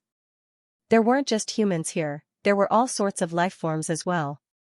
There were beautiful flower fairies, dignified ancient apes, and endless sacred pythons. Trees that were millions of meters tall soared into the heavens, and streams of air flowed down from them. There were palm-sized humans living on the trees, and they looked curiously at Luin and the others. The primordial Xianxia was currently a flower that bloomed in the middle of an ocean. One flower, one world, and this flower supported more than one world. Many people were riding various life forms in the sky, and in the distance, tens of millions of people were kneeling towards the tall mountain. Countless experts from the Hall of Honor were everywhere, and at the very top, there were ripples that separated the heavens, making it seem as if the Hall of Honor had been separated from this part of the universe. Luin couldn't see the end of it, the Hall of Honor was just too big. It only took up 1% of the glory realm, and while it seemed like a small number, it was still enormous when compared to the entire glory realm. There are more than 3,000 worlds, and the Hall of Honor has nearly 100 hidden within. These worlds are doing everything they can to enter the Hall of Honor and obtain our protection, Muan said. Luin looked around in amazement, unable to describe his current feelings. He felt like he was an ant in front of the Hall of Honor. Over there? Luin looked into the distance in surprise. A seemingly normal mountain peak had a corner severed, and that corner definitely wasn't normal. The Hall of Honor's mountain couldn't possibly collapse either, as it seemed to have been caused by an attack. Muan followed Lu Yin's gaze and said, "Let's go. I'll take you to the Adjudicator world." Tear Lady and Shujing bid farewell to Muan. They took their leave, glanced at Luin, and then left. As the ruler of the human domain, the Hall of Honor gave people a feeling of light, warmth, tolerance, and gratitude. They provided the greatest possible help to everyone who came here. However, under this light, there was also the most ruthless, and most powerful law enforcement group in the entire human domain. This law enforcement group was called the Interstellar Arbitration Court. The Neoverse's greatest characteristic was its various major worlds. Each major world had countless unknown civilizations, and the interstellar arbitration was also hidden within a major world, and it wasn't an ordinary one. Muan led Luin across half of the Hall of Honor and into a giant tree. They followed the tree to the very bottom, where the Adjudicator world was located. Light above and darkness below. The Adjudicator world was like a nutrient for the Hall of Honor, forever hidden at the very bottom. The scene before Lu Yin's eyes changed, and the moment he entered the Adjudicator world, he felt a chill run down his spine. He looked around and saw a dark sky. Although he couldn't see anyone, he knew that he had been watched the moment he entered. If he made any strange movements, he wouldn't be able to survive for even a second. This was a starry sky filled with stars. Luin believed that there would be many people from the tribunal on each of these stars. These people were decisive and cold-blooded, and it was precisely because of their existence that the Hall of Honor was the absolute leader of the human domain. Luin knew that he was currently in the hands of the human ruler's sword. He saw the sharpest sword of the entire human domain's law enforcement. Muan didn't say anything else and led Luin to the innermost, giant star. The moment they entered, Luin paused, and beads of sweat dripped down his forehead. He could feel countless pairs of eyes staring at him from all directions. These gazes were filled with ruthlessness, killing intent, and mockery. These gazes came from the powerhouses of this star. Luin almost couldn't breathe. This feeling was similar to the first time he had come to the Great Yu Empire's imperial court, Back then, he had only been a sentinel, but the gazes of the cruisers and hunters had suffocated him. Now, he felt the same suffocating sensation again. But the difference was that the gazes here were filled with killing intent. These people were like beasts that only knew how to kill. What are you looking at? A stern shout shook the star and even the entire adjudicator world. Luin suddenly sobered up, and there was another person in front of him. He couldn't see the person's face, but the person's back was facing Luin. The person raised his right hand. If you keep looking, I'll destroy you. Mu'en walked out from Lu Yin's side and came to the person's side. He respectfully said, "My apologies, Mr. Invincible. These people are used to it. Please calm down." Lu Yin looked at the person. This person had suppressed the entire adjudicator world with a single sentence? That was too terrifying. Mr. Invincible? Could it be? The person snorted, and his gaze swept past Mu'en before landing on Lu Yin. His gaze softened, and he smiled. Don't be afraid. If anyone dares to bully you, I'll take care of them for you.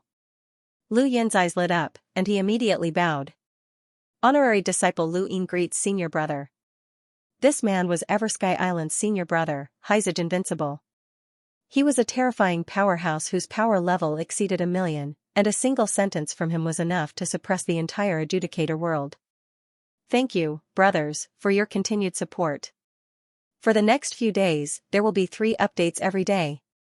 The third update will be shorter, but Windborn has already done his best to extend it for a few more days. Thank you, brothers, for your support. In the entire Neoverse, there were only a few who could stand shoulder to shoulder with Unrivaled Sage.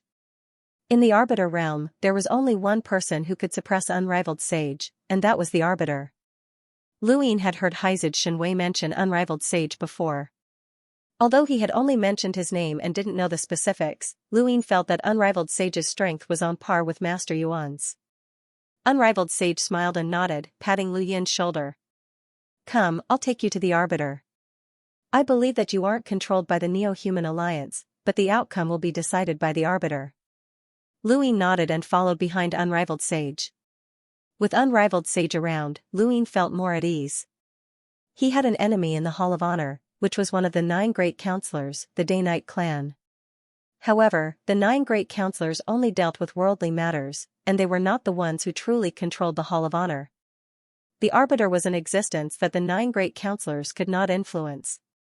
Lu Yin had long heard of the Arbiter's Arbiter, especially after he had stolen the blood-colored bell.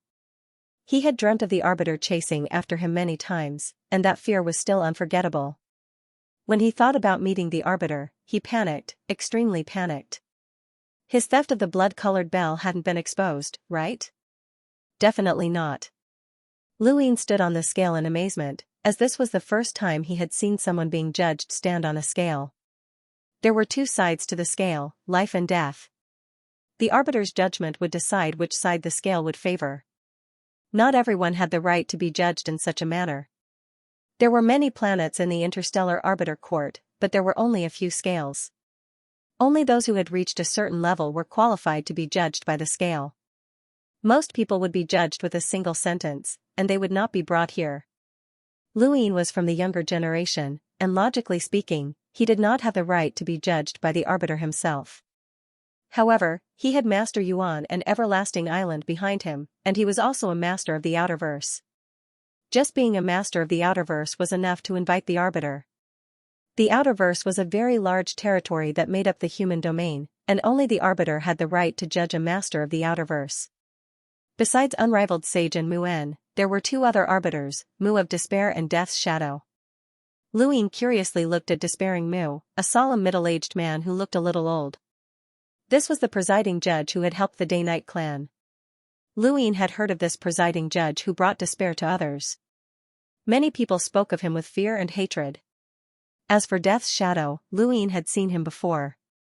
During the battle between the Cosmic Sea and the 6th Mainland, Death's Shadow had brought along the blood-colored bell. This person was said to be the strongest and oldest of the 3 Inquisitors, and it was said that he was of the same generation as the Inquisitors. Lu Yin's gaze attracted Mu of Despair's attention. Mu of Despair looked at Lu Yin with a smile and a nod, appearing very friendly. Luin returned the greeting, becoming even more wary of this person. The trial begins. The head judge's voice rang out. However, the head judge was nowhere to be found.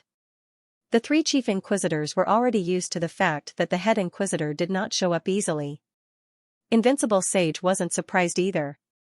This wasn't the first time he had experienced a trial.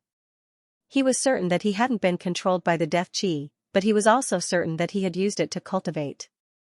He didn't know how the head judge would judge him, but he had no choice. He had to go through this trial. Right now, the person Luin looked forward to the most was Mr. Mu. Master, you've been absent for so long. It's time for you to show up and support your disciple. The scales stopped moving, and the three chief inquisitors looked solemn. Invincible Sage looked at the highest point of the scale, where the head judge should have been. There was no one there, but he knew that the head judge was staring at Luin. In truth, he didn't have much confidence in Luin. He was well aware of the Neo-Human Alliance's methods, so how could Luin escape so easily? Luin might not even know that he was being controlled. Everlasting Sky Island felt guilty towards Luin. If they had known that the Neo-Human Alliance would act, they would have told Luin the truth. At the very least, he would have had a chance to grab the golden curtain and disappear with it. The trial was a process of mental struggle, especially when it involved one's own fate. Lu Yan's breathing almost stopped. After a while, the head judge's voice rang out. Judgment. The three chief inquisitors and Invincible Sage all stared at Luin. Lu Yan's body moved as an invisible force pushed him towards one end of the scale. That end was life. Luin couldn't control his body at all, and he only relaxed when he saw that it was life. Invincible Sage also relaxed and was overjoyed. Muen smiled and nodded. The shadow of death's expression couldn't be seen. It was just a shadow that was very similar to the monkey. The despairing Mu and Mu Tianluan's eyes flashed as they looked at the head judge. You haven't been controlled, but you've cultivated death energy. I hope that you can remain true to yourself and not be controlled by the death energy. Although there is no distinction between good and evil, it can be easily guided. Death energy is a dark and murderous force, the head judge said in a low voice as he gave his final judgment. Lu Yan's heart skipped a beat.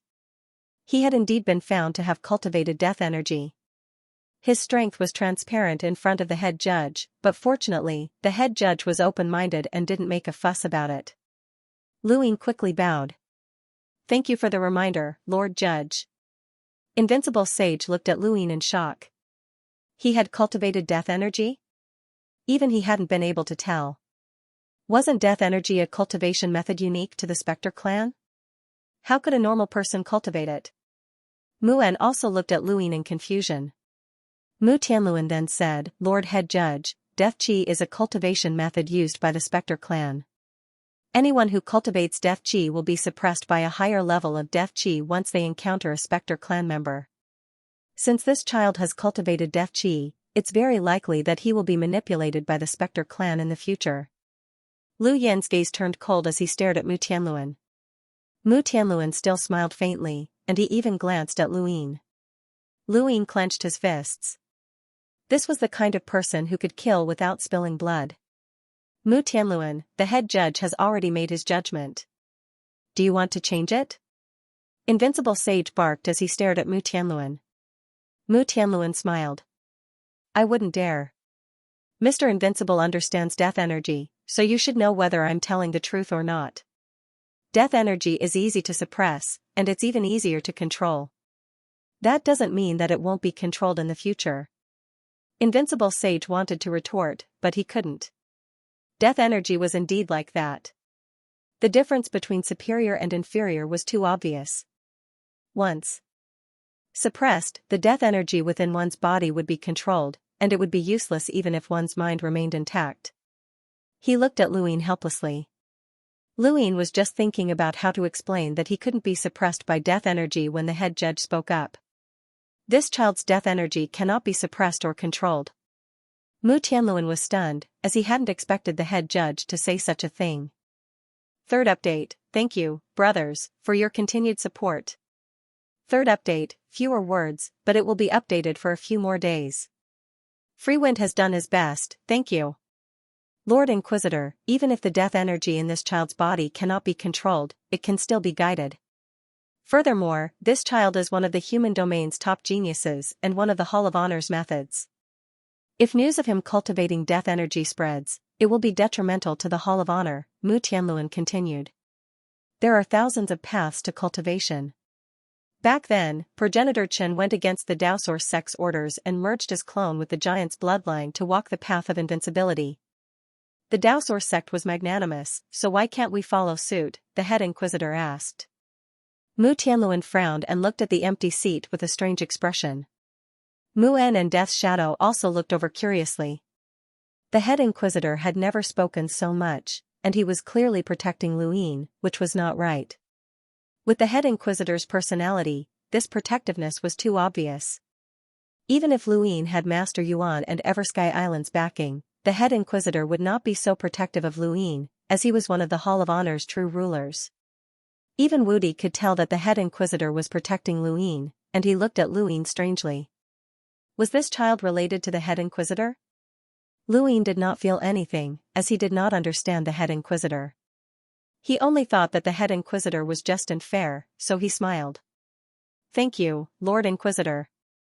Lord Inquisitor is fair and impartial. Mu Tianluan was still unwilling to give up, and he looked at Luin. Child, you don't understand death energy. We are not targeting you on purpose, but with your status, cultivating death energy will cause too much of an impact. It's also very vile. What do you think? Luin blinked. I think it's fine. Muen's lips twitched, and he felt like laughing. Wudi's lips curled up. Mu Tianluan did not understand Luin. Luin was not afraid of anything, and he had even almost overturned the day-night flow zone. He naturally would not be intimidated by a mere inquisitor. How did you suppress the death energy and cultivate it? If it's not stable, you can't continue cultivating, and you'll have to cripple your death energy, Mu Tianluan continued. Wudi barked, Mu Tianluan, are you trying to force him to tell you his cultivation technique? Interesting. Since that's the case, tell me your cultivation technique, secret technique, and everything that happened since you were young, such as when you were beaten up, when you peeked at a girl while she was bathing, everything. Mu Tianluan glared at Luin, completely ignoring invincible Heizage. Luin met Mu Tianluan's gaze and slowly said, nothing to tell. Mu Tianluan raised his eyebrows, his gaze cold. Mu En stood up. Since the head judge has determined that Luin is not being controlled, he may be freed. He then looked at Luin. You've suffered, child. Luin bowed, thank you for your concern, Judge Mun. He then bowed towards the empty seat at the top, thank you for your judgment. Mu En nodded with a smile. The shadow of death disappeared. Mu Tianluan stood up with a gloomy expression. Just as he was about to leave, Heizage Wudi grabbed his shoulder. He looked at Heizage Wudi, who stared at him and exerted some force. Mu Tianluan's expression changed.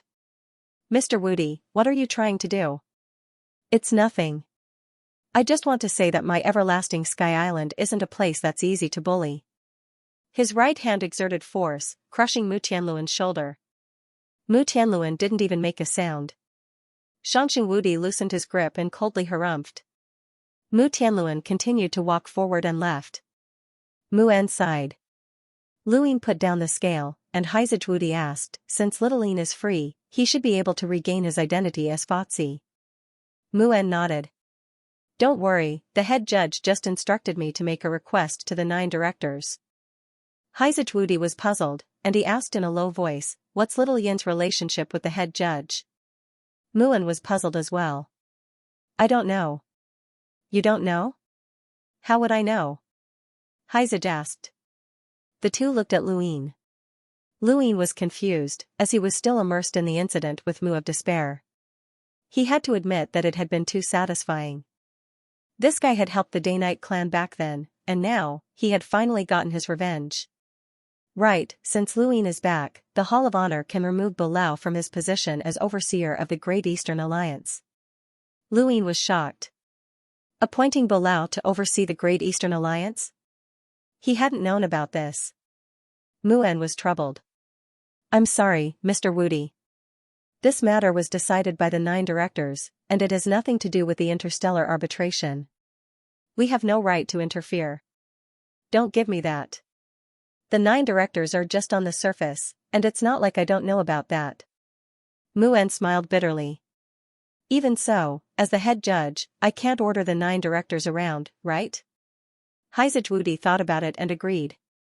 I'll look for the head judge. Mu'en did not say anything and instead had someone bring Lu Yin's cosmic ring and gadget over to him. Lu Yin silently put away the cosmic ring. He should have been happy, but the matter of Bulao overseeing the Great Eastern Alliance had put him in a bad mood.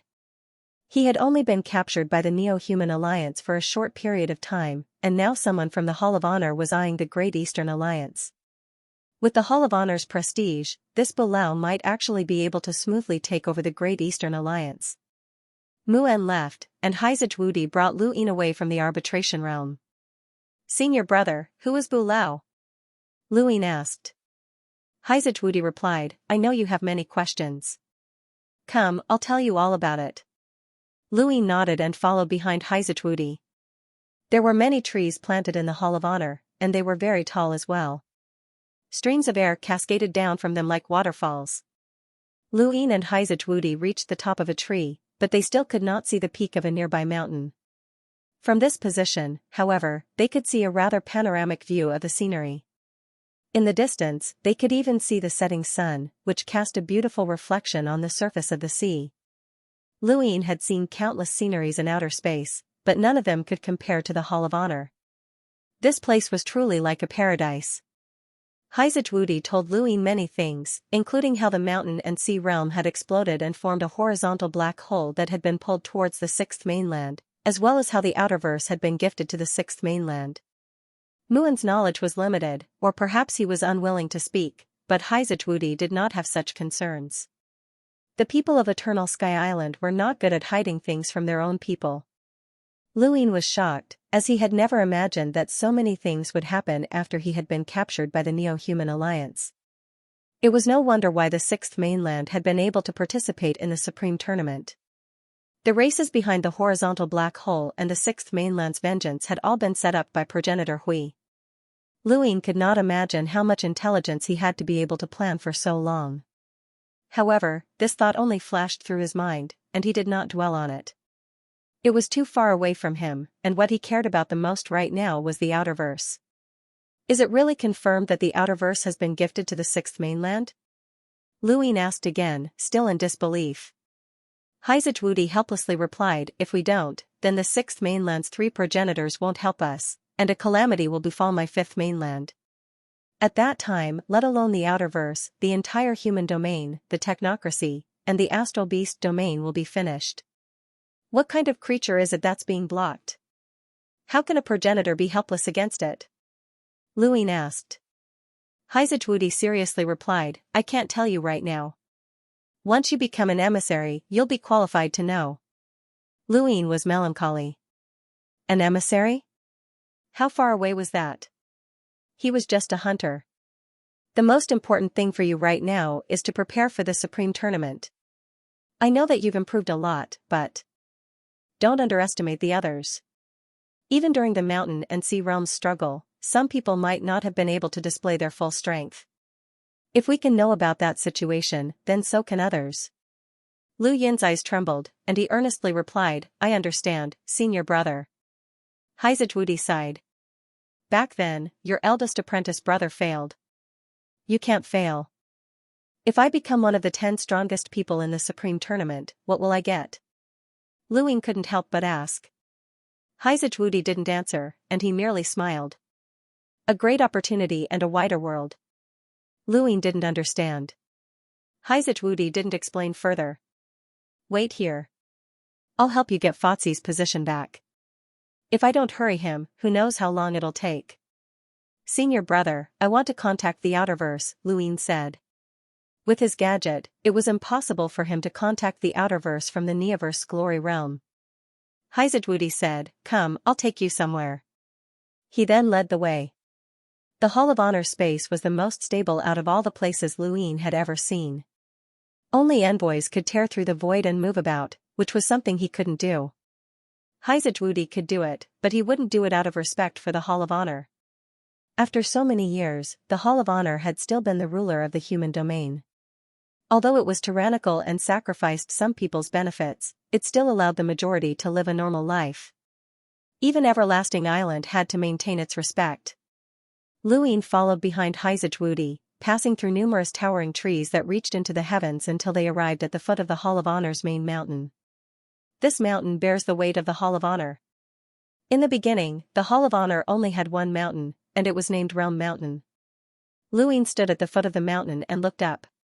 He couldn't even see the top of the mountain, not even from a tree. There's no need to look. You can't see anything with the naked eye. Let me tell you this, even I wouldn't be able to topple this mountain, Haizajwudi said. Luin was shocked. Haizajwudi was a powerhouse with a power level of more than 1,000,000, which was enough to rank him at the peak of the human domain. He was comparable to Master Yuan, and in the 6th mainland, he would be a cosmic imprinter. How could he not topple a mountain? Realm Mountain contains many great worlds, and one of them is called the Starlink Great World. Have you heard of this name before? Haizajwudi asked Luin. Luin found the name familiar, and his eyes lit up. An internet company that connects the entire universe? Haizajwudi nodded. That's right. The Starlink Network Company connects the entire universe. Their headquarters are located at Realm Mountain, and they are under the protection and supervision of the Hall of Honor. Luin recalled that the Starlink network originated from the Innerverse. They had originally wanted to connect the Innerverse to the Outerverse network, but they had never been able to do so. They could only develop systems like the Iron Blood system that connected fixed regions or territories. Xianxia had purposely caused Endless Wee's defeat and proposed the idea of connecting the entire universe's network once again. Starlink Network had won the bid and become the largest network company in the universe. The reason why they had succeeded was not only because they had paid a huge price, but also because they had built all kinds of systems for the various forces over the years. These systems could be connected instantly. It could be said that they had seen this day coming and were just waiting for the issue to pass. When Luin had first found out about this matter, he had asked Enya about it, and she had told him that someone from Starlink Network had approached Xianxia and reached an agreement with him. That was how Xianxia had intentionally caused Endless Wee's defeat. Luin had always been curious about Starlink Network. This company had seen the future and had found the right person. This was no longer a matter of foresight. What made them think that Xianxia would be able to help them? What made them think that the entire universe would be connected one day? All of this made Luin curious. Right, how many honor points do you have? Wudi suddenly asked. 20, Luin replied. Wudi nodded. That's enough. Most people can't enter, but 20 honor points are enough. He then placed a hand on Lu Yin's shoulder and his figure flashed. By the time Luin could clearly see his surroundings, he had already arrived at a sealed space. There was a figure nearby, but it did not move. Wudi said, "Go on in. Just walk over. I'll hurry the 9 directors." Luin nodded and walked over. Soon, the space in front of him rippled, and he disappeared with a single step. Luin had thought that Starlink Network would be filled with technology, and as the headquarters of a network company, it should be filled with all sorts of technology. However, after entering, he discovered that this was not the case. This place was actually very beautiful, like a paradise. As soon as he entered the Astral Link Major World, a vertical screen of light swept past him, and then it turned green. Luin passed through the screen and entered. He was surrounded by beautiful scenery of mountains and rivers, and in the distance, there was a tower-shaped building that pierced through the clouds. The Adjudicator Realm was the heavens, while Starlink Network was its own world. Luin immediately sensed the difference. This was the difference between worlds. This Starlink Network was probably only equivalent to 1 star in the Adjudicator Realm. He did not use his domain to sweep the area, and instead just flew towards the tower. From time to time, people would pass by and look at him curiously, but they didn't ask him anything. Rather than calling this a great world, it would be better to call it a sealed space. Whether it was the Arbitration Great World or the Star Union Great World, there didn't seem to be many people. They shouldn't be called worlds at all. At this moment, a white figure flashed past in the distance, heading south. Although Luin did not see many people after entering the Astral Link Major Realm, there were still more than 10 of them. He did not pay much attention to them at first, but suddenly, he stared at a white figure and frowned in confusion. That person looked very familiar. That was a woman. Her face was covered in a veil, and she wore white clothes. Even though he couldn't see her appearance clearly, her eyes were extremely familiar, and he couldn't help but stop. After cultivating for so long, Luin was confident that his memory was still very good. He was sure that he had seen those eyes somewhere before, and they were both familiar and unfamiliar. Luin trusted his intuition, he had definitely seen that woman before. As he thought about it, he chased after them. However, he did not dare to chase them in the sky as it would be too conspicuous. Instead, he chased after them on the ground. That woman's strength wasn't bad, and she was a cruiser. However, she couldn't compare to Luin, and she couldn't sense him at all. In the sky, the woman in white flew for more than an hour before landing on a nearby mountain and disappearing in an instant. Luin leaped over the mountain peak and looked down. His pupils shrank, and his expression became very interesting. The mountain peak was concave, and the center of the depression was a hot spring. At this moment, 2 women were in the hot spring. Even though the mist was faint, Luin could still see them. Pure white, grand, slender, and black-haired. These were the only things that Luin could think of in an instant. At that moment, he also saw the woman's appearance. Bai Shui? Luin was stunned. Who was that? Inside the hot spring, one of the women's eyes turned cold, and she suddenly turned to look at the mountain peak. How dare you? She slapped the hot spring water with one hand and splashed it at Luin. The water quickly froze in midair, transforming into a white ice sword that slashed at Luin. Luin was shocked. What a sharp sword technique. He raised a hand and flicked his finger, causing a huge force to shatter the ice sword. Even though the ice sword was sharp, it could not get close to Luin. Sorry, it's just a misunderstanding, Luin hurriedly explained and turned around. Within the hot spring, the 2 women put on their clothes and flew into the air. One of them took out a sword from her cosmic ring and slashed at Luin. The tip of the sword froze, and the void froze as ice flowers spread out. This attack shocked Luin once again. This attack? With a bang, the woman's sword was frozen by Lu Yin's domain. Even though her sword technique was powerful, she could not break through Lu Yin's domain. However, Luin had not expected that his domain would actually start to freeze. The woman's eyes had an unfathomable power that could even freeze a domain. Lu Yin's gaze turned cold, and his domain erupted, shattering the ice. The woman held her sword and stared at Luin coldly, but then her expression turned to one of shock. It's you? Luin stared at her, and the more he looked at her, the more familiar she seemed. At first, he had thought that she was Bai Shui. Their appearances were too similar, but there were also some differences. Although Bai Shui was cold, she had a gentle beauty to her. Suddenly, Luin thought of someone. You're Bai Qian? The woman sheathed her sword, her gaze cold. Why are you here? Are you really Bai Qian? Bai Shui's sister? Luin was stunned. The other woman spoke up and looked at Bai Qian. You know her? Bai Qian indifferently replied, I've seen her before, but I don't know her. Luin was stunned, it really was Bai Qian. She was a legendary woman who had been the first to reach Neptune on Earth. She was also the one who had discovered Night King Qingyu and brought him to Earth. If not for her, Earth would not have experienced the crisis of Armageddon. It could be said that this woman had changed many people's lives. Luin still remembered Bai Shui mentioning that her sister, Bai Qian, had a face that could make the rainbow pale in comparison. She was also a woman who had a mind of her own. This woman should have left at the beginning of Earth's apocalypse with Star Sibyl's invitation. It was said that she had already reached the Sentinel realm at the time and was ahead of everyone else. Luin had already forgotten about this woman and assumed that she had been obliterated in the universe. He had not expected to meet her here. This was the glory boundary of the Neoverse universe, the Starlink realm. How could she have made it here? Why are you here? Luin asked again. He was too curious about this woman's experiences. Bai Qian stared at him coldly. That's not a reason for you to peep. Luine felt awkward. Unintentionally. You have a domain, so how is that unintentional? The woman beside Bai Qian looked at Luine curiously. Her tone was questioning, but her gaze was not as sharp as Bai Qian's. Instead, it was filled with curiosity and an indescribable meaning. Luine explained, domains can't be used carelessly. It's very rude.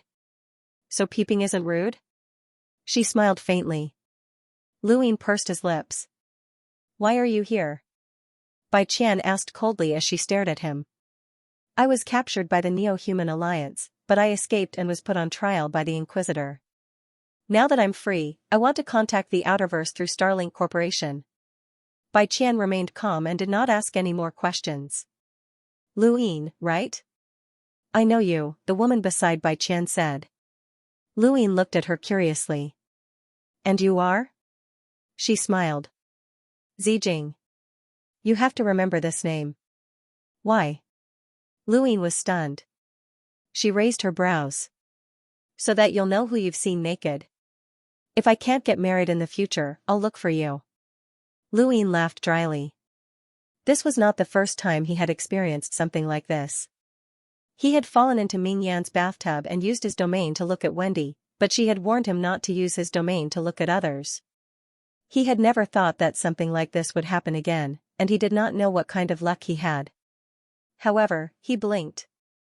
He had indeed seen her clearly, and she had been very beautiful. No, the more he thought about it, the more unbearable he felt. He quickly changed the topic and looked at Bai Qian. Why are you here? There hasn't been any news of you for so many years, and Bai Shui thought that you were dead.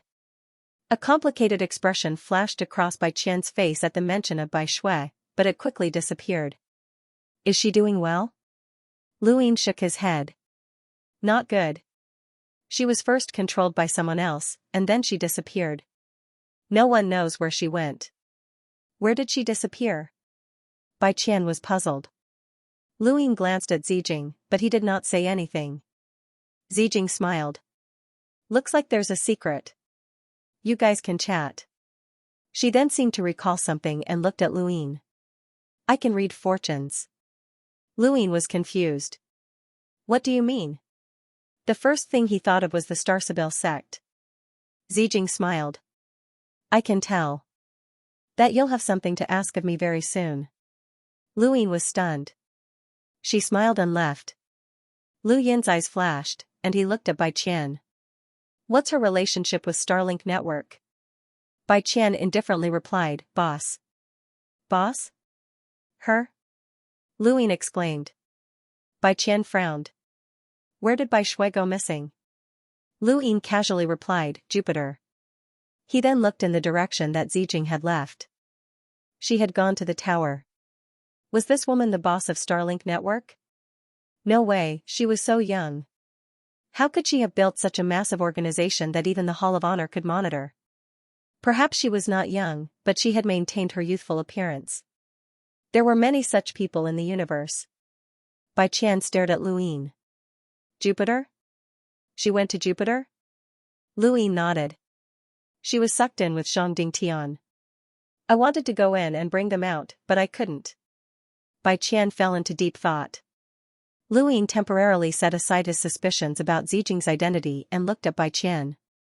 Where have you been all these years? You only left because of Starsibyl's invitation. Bai Qian indifferently replied, I went to the Astral Combat Academy. Luine was shocked. Astral Combat Academy? Which academy?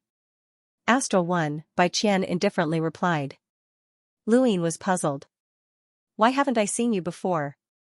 Poor results, weak strength, and annihilated everyone, Bai Qian indifferently said before descending. I'm going to continue soaking in the hot springs. Do you want to watch? Thanks to my brothers for your support. I'm not going to update much, so I'll try my best to update a few more days. Thanks, brothers. Luine was helpless. He had many questions to ask Bai Qian, but the one he wanted to know the most was how she had become a cruiser. He had his innate gift of the dye, his time-stop space, and various other methods to speed up his cultivation. He had even used death energy to replace star energy, which had allowed him to become a hunter in a short 12 years. But what about Bai Qian? She was also a normal person, but she had become a cruiser in such a short time. It was somewhat inconceivable since her realm was not any lower than Ku Wei's. Ku Wei had come from the 7 courts, so what did Bai Qian have? This woman had secrets. Lu Ying wanted to ask, but since she did not want to talk about it, he could not force her. Still, he was quite happy to meet a fellow Earthling here. Go back to Earth when you have the time. Maybe you can bring Bai Shui and the others back from Jupiter, Lu Ying said before heading towards the tower. Below, in the hot spring, Bai Qian looked up at Lu Yin's departing figure and fell into deep thought. If Lu Ying was surprised by her increase in power, then she was shocked by Lu Yin's increase in power. She knew that with her own innate gift and destiny, it was normal for her to become a cruiser. Even though it seemed inconceivable to outsiders, she herself felt that it was a little slow. But what about Lu Ying? How had he improved so quickly? Furthermore, the pressure that Lu Ying had exerted on her during that brief exchange was far greater than any of her peers that she had ever faced. From the astral combat tournament to the decisive battle with the 6th mainland in the cosmic sea, and now, Lu Yin's improvement was unimaginable. His innate gift and destiny even surpassed hers. With complicated thoughts, Bai Qian sank into the hot spring. As for Bai Shui and Zhang Dingtian, since they had already gone there, they would walk on a different path. One day, they would return, and it was also possible that they would be waiting for them on the other side. Earth would be discovered one day. Lu Ying was too high profile, and the more high profile he was, the faster the calamity would befall Earth. She needed to increase her power as soon as possible. Starlink Network's headquarters was a tall tower that towered into the heavens. From a distance, the tower did not seem very large, but that was because it was too far away. It was so far away that Lu Ying had expected it to be. Only when he got closer could he truly understand how large the tower was. It was not an exaggeration to say that this tower could hold billions or even 10 billion people without being crowded. It could also hold countless technological products. Through this tower, one could connect to the outerverse from the Neoverse. It had been some time since Lu Ying had left the outerverse, and the Hall of Honors. Decision had made him rather anxious. He needed to regain control of the outerverse as soon as possible.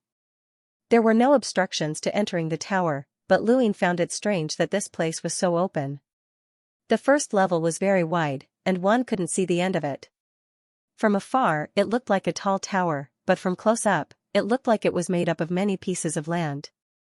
This was the Starlink Network company that Lu Ying remembered. The most advanced technology was everywhere, and people moved around the screens, disappearing and reappearing in the blink of an eye. Everyone had their own matters to attend to. Suddenly, a mechanical voice sounded in Lu Yin's ears, "Mr. Lu, please ascend." Just as Lu Ying was feeling puzzled, a beam of light descended from the sky and enveloped him, causing his body to float up uncontrollably. The binding force of this light beam was not strong. He could easily break free, but there was no need for that. His speed grew faster and faster as he flew higher and higher. It was as if he was flying through space, and he could see the entire landscape of the mountains and rivers. Soon, he arrived at the top of the tower. This was not an office, but a garden. Lu Ying stepped into the garden and heard a familiar singing voice from afar. His heart skipped a beat, and he looked over. It was Zijing. Zijing looked up and smiled when she saw Lu Ying. "Look, I told you I could read fortunes." Lu Ying laughed as he walked around the garden. There were all sorts of strange flowers and plants here that he did not recognize, but they were all very beautiful. Zijing walked amongst the flowers like a gardener, occasionally watering them. She seemed to be very happy. "Are you the boss of Starlink?" he asked. Zijing nodded and looked at him. "Why? You don't look like it?" "You don't look like it at all," Lu Ying said, but then he realized that he was being a little rude. "You're too young and too beautiful." "Haha, Lu Ying, you always coax girls like this." "You're so sweet." Zijing smiled. Lu Ying smiled. "Tell me, how can I contact the outerverse?" "I told you I could read fortunes, and now you're begging me." Zijing smiled happily. Lu Ying knew that women could not be offended. He could contact Muan and have Zijing agree to let him contact the outerverse, but doing so would offend this woman. She was not a subordinate of the Hall of Honor and was merely under supervision. Besides, she had developed a network that connected the entire universe, and he would definitely need her help in the future. It was not worth it to offend her over such a small matter. "Alright, what do you want?" Luin asked helplessly. Zijing put down the kettle and took out a hat from somewhere. She then gestured for Luin to take a seat. There was a wooden table nearby, and Luin sat down. Zijing poured him a cup of tea. "Try it. It's flower tea brewed with these flowers." Luin raised a brow. "Flower tea? Wasn't that what Xiaoran liked to do?" He took a sip and felt that something was off. It tasted similar to the tea brewed by Xiaoran. Zijing looked at him. "How's the taste?" Luin nodded and praised, "It's delicious and beautiful." Although the taste was similar to the tea brewed by Xiaoran, the appearance was completely different. Xiaoran's flower tea was like poison, and no one dared to drink it unless they had some courage. It was not like this tea, which looked delicious. Zijing smiled. "Thank you." Luin asked, "How can Boss Zijing allow me to contact the Outerverse?" Zijing smiled. "I'm not stopping you." Luin was taken aback. That seemed to be the case since she had not stopped him. "So you're saying that I can contact the Outerverse?" Luin asked. Zijing smiled. "I can stop you right now." Luin was speechless. "What's the request?" "Tell me." Zijing put down her teacup. "Does Alliance Master Lu allow others to make requests so easily?" "That depends on who the other party is." Zijing smiled. "The Hall of Honor has given the authority to oversee the Great Eastern Alliance to one of the 9 directors, the Old Man. The Old Man has also sent his grandson to the Outerverse. Is Alliance Master Lu worried that his grandson, young Master Tian, will be able to take control of the Great Eastern Alliance?" Luin fell silent. Zijing continued, "Does Alliance Master Lu have so little confidence in the Great Eastern Alliance that you've single-handedly created?" Luin looked at her. "What are you trying to say?" Zijing replied, "Young Master Tian has used the excuse that the Outerverse is about to be gifted to the 6th mainland to convene a meeting of the Great Eastern Alliance with the intention of electing a new Alliance Master. Does Alliance Master Lu know about this?" Lu Yin's eyes flashed. "I know now. Thank you, brothers, for your support." "Thank you." Then Alliance Head Lu will have to hurry. The Alliance Conference is currently being held, and it's almost time for the voting. Back when Alliance Head Lu was elected, although he didn't say how long it would take to elect a new Alliance Head, 6 years have passed in the blink of an eye. "If young Master Tian elects a new Alliance Head now, no one will say anything," said Zijing. Luin asked, "Then can I contact the Outerverse?" Zijing took a sip of tea, "It's ready." She then clapped her hands, and a girl arrived at the top floor through a beam of light and handed him a gadget. "Alliance Master Lu, you can discard your gadget. This is a newly developed gadget, and through a specific signal, it can connect to the Innerverse and Outerverse, the Neoverse, and the Cosmic Sea. There are less than 50 people in the entire human domain who have this gadget," Zijing said. "Why are you giving me this?" Zijing's expression changed, and she looked at Luin seriously. "Alliance Leader Lu, do you still remember what you promised Enya?" Luin suddenly had an idea. "You want me to save Commander Shui Chuanxiao?" Zijing said in a low voice, "Commander Shui intentionally caused Endless Weave to lose the war. In terms of war, he's a sinner, but he's also used this to connect the entire human domain's network, allowing the human domain's information to be transmitted in a timely manner. This is a great contribution, and Alliance Master Lu should deeply understand the importance of timely information transmission. Otherwise, Alliance Master Lu would only be able to watch as the Great Eastern Alliance is taken away from him." This woman hadn't intended to make things difficult for him from the very beginning. She just wanted him to experience the importance of timely internet transmissions, thus raising Shui Chuanxiao's importance to the development of the human race. She'd really put a lot of thought into this. "I'm afraid that's not all. Back then, you were the one who found Commander Shui and asked him to find a way to connect to the entire human network. What was your goal? Just for the development of mankind?" If that's the case, you can look for the Hall of Honor or even spread this idea through your network. Also, what makes you think Xianxia can help you? Lu Ying couldn't help but ask. Zijing smiled. I can answer that, but do you think now is the right time? Lu Yin's heart skipped a beat. That's right, there's no time. He immediately contacted Wang Wen. At the same time, in the Outerverse, where young Master Tian had appeared in the Outerverse, an alliance conference was being held on an ordinary planet not too far away. The representatives of the hundreds of Outerverse powers, both large and small, were engaged in a heated discussion. Some of them were the ruling powers of their respective weaves, while others were the powers that had been given control over their own weaves. The news that young Master Tian had released had shaken the entire Outerverse, and this had attracted everyone to convene an alliance conference. The conference proceeded smoothly, and just as Zijing had said, it was almost time for the voting. This was because young Master Tian had promised that he would help the Outerverse fight for its rights and interests, and that he would not just allow the Sixth Mainland to completely take over the Outerverse. This was the main topic of discussion among the various great powers in the Outerverse. No one was willing to leave the Outerverse and hand over their territory to someone else. We can't compromise. Back when the Sixth Mainland attacked the Outerverse, we didn't even lose, so how can we give up so easily? Our ancestors have been living and thriving in the Outerverse for generations, so there's no reason for our generation to stop. That might be the case, but it was the Hall of Honor that fought against the Sixth Mainland. They had an absolute powerhouse like Master Yuan as well as many hidden experts. Even so, they still suffered heavy casualties. Now that the Hall of Honor has given up on the Outerverse, what right do we have to stop them? Forget it. Things are still fine in the East. Even if the Sixth Mainland wants to take over, it will still take a long time. What about the Western Weaves? Didn't young Master Tian say that he would help us? He's the grandson of one of the 9 directors, the Unaging Elder. Furthermore, the Unaging Elder is currently in charge of the Great Eastern Alliance. As long as the Alliance can bring him great benefits, there's no reason for him to give up on us. That's right. Since the 9 directors have spoken, we won't be given up so easily. There's still a chance for things to turn around, and it all depends on what young Master Tian does. The vast Earth sect master, Meng Tianlong, listened to the discussions and occasionally glanced at the silent Wei Rong. This youth was truly unfathomable. Since the start of the Alliance Conference, Wei Rong had not spoken at all.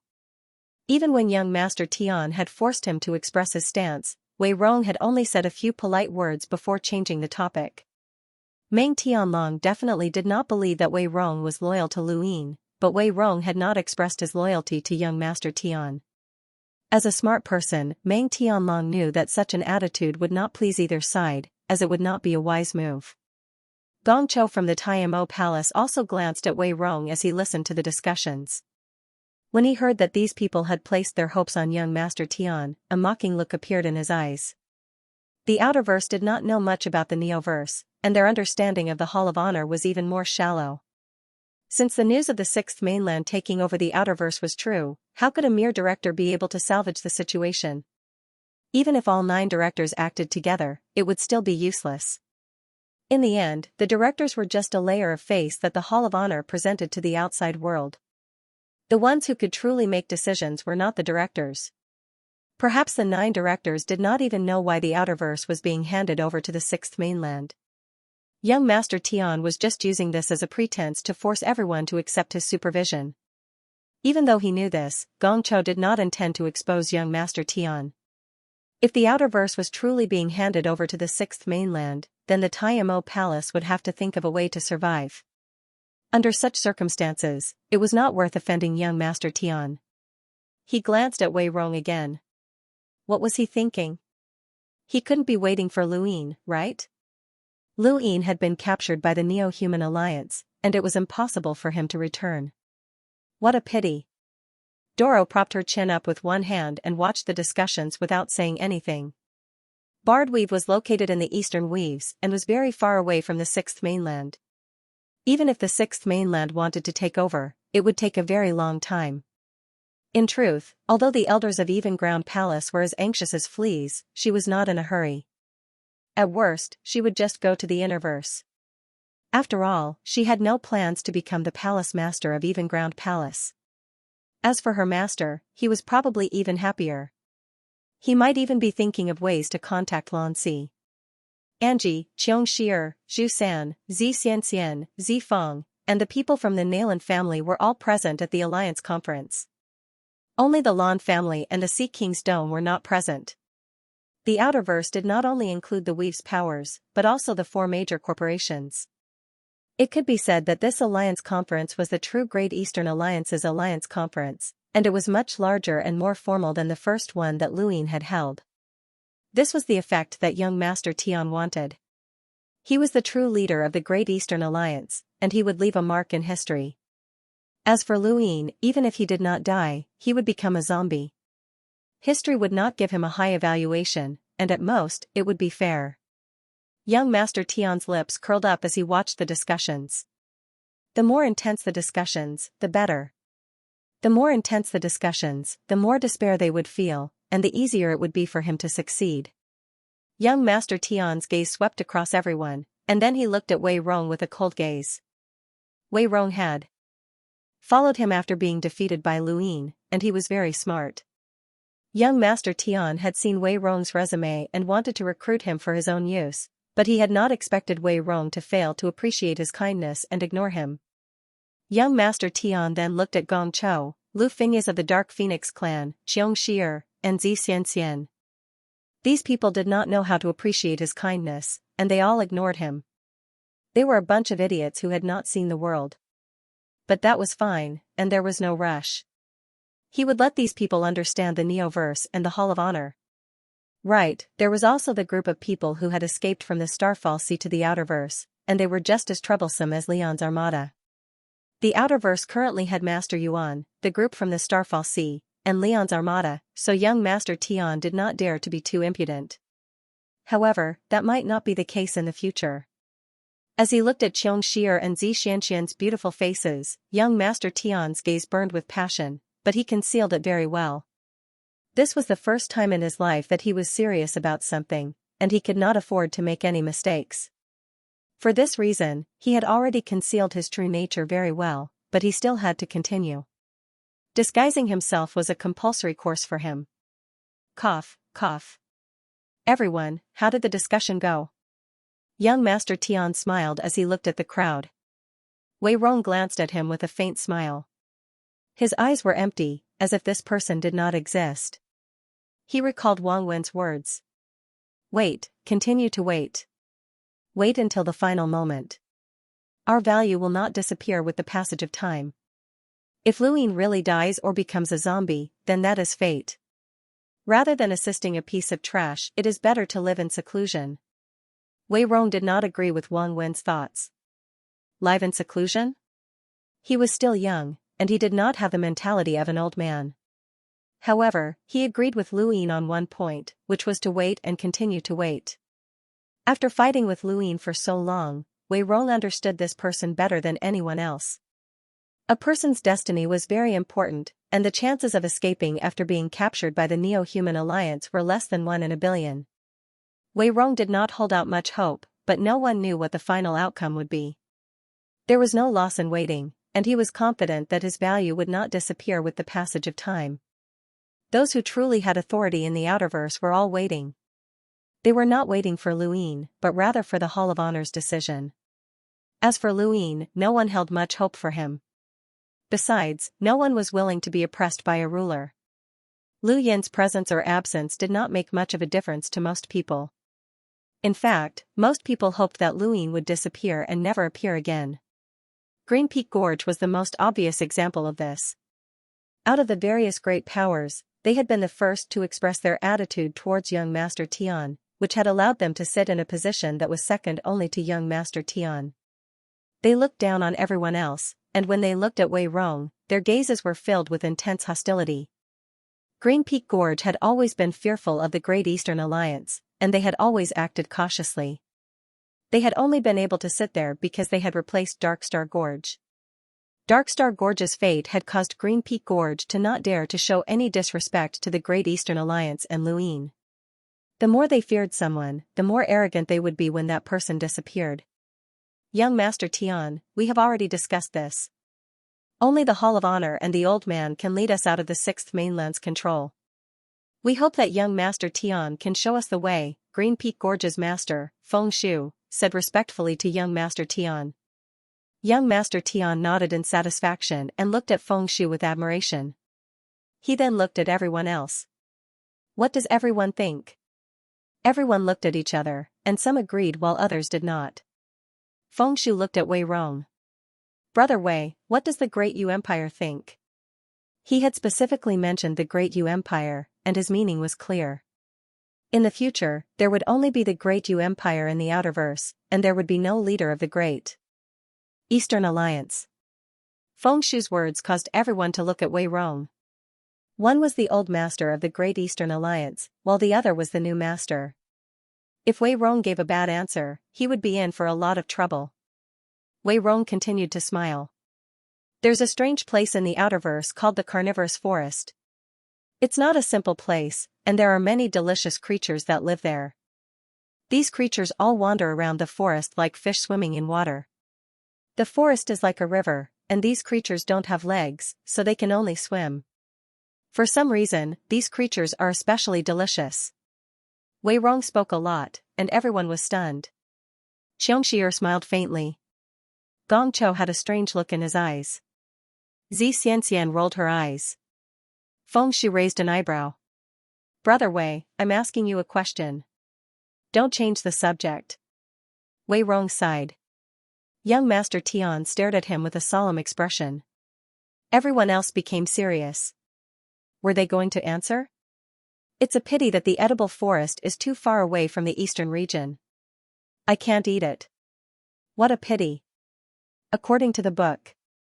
Everyone was speechless. He couldn't eat it, yet he said it as if it was true. Feng Shu still wanted to say something, but young Master Tian stopped him. Enough. Brother Wei wants to have a meal in the food forest. I'll bring you there when I have the time. Does anyone else have any thoughts?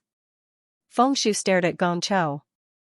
Brother Gong Cho, the Temple of Taimo is one of the 3 strongest powers in the Outerverse, and it has the right to speak. What does the Temple of Taimo think? Young Master Tian stared at Gong Cho. He had heard of the Temple of Taimo before, and there weren't many powers in the Outerverse that he had heard of. The Temple of Taimo was definitely one of them, and it had an emissary overseeing it. Although there were no more emissaries in the Outerverse, the Temple of Taimo had contributed greatly during the Border War. Even young Master Tian could not afford to offend the Temple of Taimo, otherwise, he would be judged internally by the Hall of Honor. The Hall of Honor valued those who had performed meritorious deeds greatly. For example, in the Great Yu Empire, even the unaging elder could not be touched because of Lu Yin's meritorious deeds, even without the support of Master Yuan and those from Everlasting Sky Island. It was precisely because of this that the Hall of Honor was able to firmly control the human domain. Rewards and punishments were clear. This was the Hall of Honor. Gong Chao's expression was solemn as he seriously looked at Wei Rong. Is it really that delicious? Everyone was dumbfounded. Wei Rong seriously replied, it's delicious. It's worthy of the name Eating Forest. Which book did you read that from? Can I take a look at it? My father is also very interested in it, Gong Cho said solemnly, as if they were working together to resist the Sixth Mainland. Wei Rong's reply was even more serious. Yes. Feng Shu's brows twitched. Young Master Tian's face darkened. Feng Shu snorted and stared at Xianxia. He didn't believe that this woman would be so daring. Miss Xianxia, Myriad City. Before Feng Shu could finish speaking, Xianxia interrupted him. She was very serious, and her expression was frighteningly serious as she stared at Wei Rong. Myriad City would also like to take a look. Wei Rong looked at Xianxia. No problem. Let's team up and have a meal at the food forest, Phineas said. Wei Rong nodded. Alright, I'll organize it. Tisk tsk, the food forest is a delicacy of the Outerverse. Bring me along. Meng Tianlong smiled. Xianxia also raised her hand. I want to go. Bring me along. Zifang hurriedly tugged at Xianxia. He saw that young Master Tian's face had turned completely black. It was so black that he couldn't see anyone. He looked like he was about to explode. Feng Shui was a little confused, and his mind kept replaying the words food forest, and so on. These people had such serious expressions, and Wei Rong and Xianxia were said to be the smartest people in the Outerverse. Even the Temple of Tiamo and the Dark Phoenix clan had gotten involved. Could this so-called food forest be hiding some huge secret? In that instant, all sorts of strange treasures from the Outerverse flashed through his mind. He then moved closer to young Master Tian's ear. Young Master Tian. Let's go to the food forest as well. Scram. Young Master Tian barked as he glared at Feng Shui. He felt like this guy was deliberately trying to disgust him. Bastard, you can't be a spy, right? Just you wait, I'll make you wish you were dead. Feng Shui was dumbfounded. The Alliance conference had been led astray by Wei Rong, and everyone was now thinking about the food forest. Some people even used their gadgets to search for it, and some even announced its location. Young Master Tian gritted his teeth and slammed his hand on the table. The loud sound shook everyone, and they all looked at him. Everyone, let's put the food aside for now. The Sixth Mainland is about to take over the Outerverse, so let's discuss this matter first, young Master Tian said, his cold gaze sweeping across the crowd. That's right. Let's discuss the Sixth Mainland first, Feng Shui hurriedly added. Young Master Tian no longer trusted him, and he felt like this guy was doing this on purpose. At this point, Xianxia and the others fell silent once more. The others wanted to speak up, but since the Outerverse true powerhouses were not speaking, there was no point in them speaking up. Young Master Tian felt his patience rapidly vanishing, and his hands gradually clenched into fists. He narrowed his eyes and stared at Wei Rong. Now, everyone, make your stance clear. Do you agree to my grandfather, the Eternal Elder, overseeing the Outerverse? If you don't agree, then please state your stance. He then looked at Feng Shui. You're the first. You're the first to speak. Of course I support it.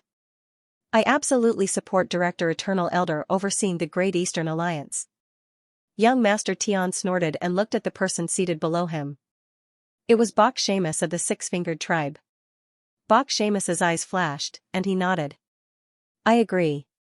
Following that, more than 10 people agreed in succession. The Outerverse was too weak compared to the Neoverse, and young Master Tian's promise left them with no choice but to believe that they had been led astray by Wei Rong. Now, young Master Tian's authority had brought them back on the right track. I agree, a man answered. Then, everyone looked at the person seated below him, where Wei Rong was. Young Master Tian looked over with a sharp gaze, and he no longer concealed his sharpness. He felt that these people were despicable, and they did not know fear unless they were pressured. In any case, as long as they did not attack, Master Yuan and Everlasting Sky Island would not be able to do anything about it. Young Master Tian was running out of patience, as he had never been so annoyed in his entire life. Wei Rong faced everyone's gazes and raised his head. Who else wants to sign up for the food forest? Brother Wei Rong, please answer. Young Master Tian's tone was cold. Behind him, the elder who had been protecting Wei Rong looked up, and a terrifying pressure suddenly descended. On the other side, eccentric Qi was gloating.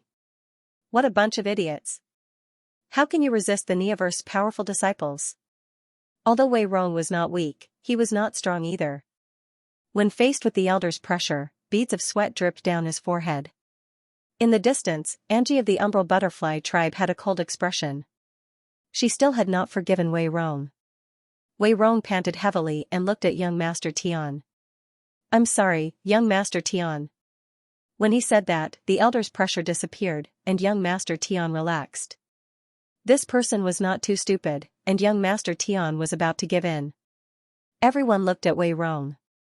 Angie looked at him with disdain. There's one more person who wants to sign up for the food forest. That's him. He then tapped his gadget, causing an image to appear in front of everyone, and a faint voice sounded. Everyone, long time no see.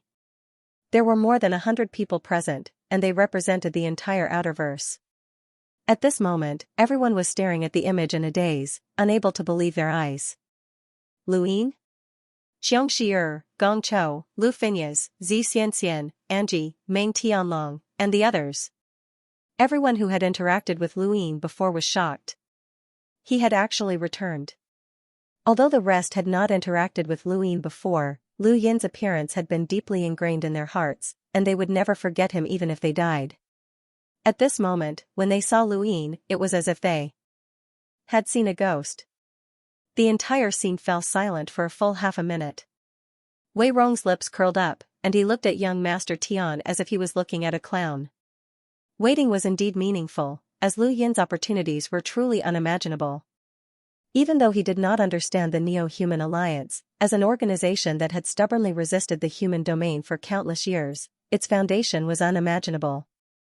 Since Lu Yin had been able to walk out of such a desperate situation, Wei Rong believed that nothing would be too difficult for this person in the future.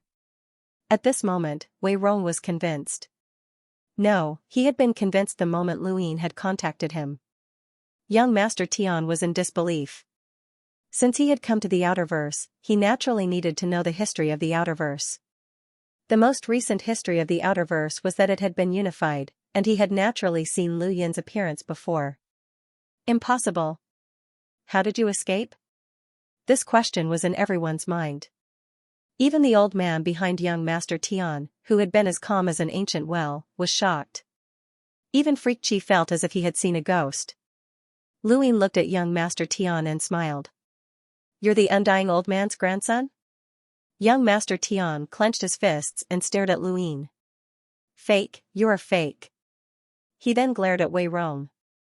You have some guts to openly defy the Hall of Honor's orders and even impersonate Lu Yin. Do you want to die? The others also looked at Wei Rong with puzzled expressions. Wei Rong shrugged and did not say anything.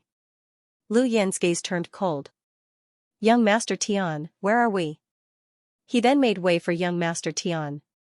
Young Master Tian stared at Lu Yin again and again.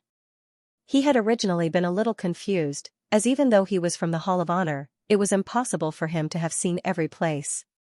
However, when he saw Zijing drinking tea at the table, he felt as if he had been struck by lightning. Zijing? The Astral Alliance realm? Behind Lu Yin, Zijing raised a hand and smiled. Long time no see, young Master Tian. Say hello to the undying old man for me. Young Master Tian's eyes widened, and he finally believed that Lu Yin was telling the truth. The Astral Alliance plane and Zijing could not be faked, and not everyone knew who Zijing was. That woman rarely appeared in the Hall of Honor, so how could someone from the Outerverse know her? This couldn't be fake. Young Master Tian looked at Lu Yin in shock. How did you escape from the Neo-Human Alliance? Lu Yin smiled. You don't have to worry about that. The head judge has already determined that I, Lu Yin, am free. Young Master Tian's scalp went numb, and he was at a loss. Lu Yin had returned, but he did not know what to do. Lu Yin's appearance had caught him off guard, and he had no experience dealing with such matters.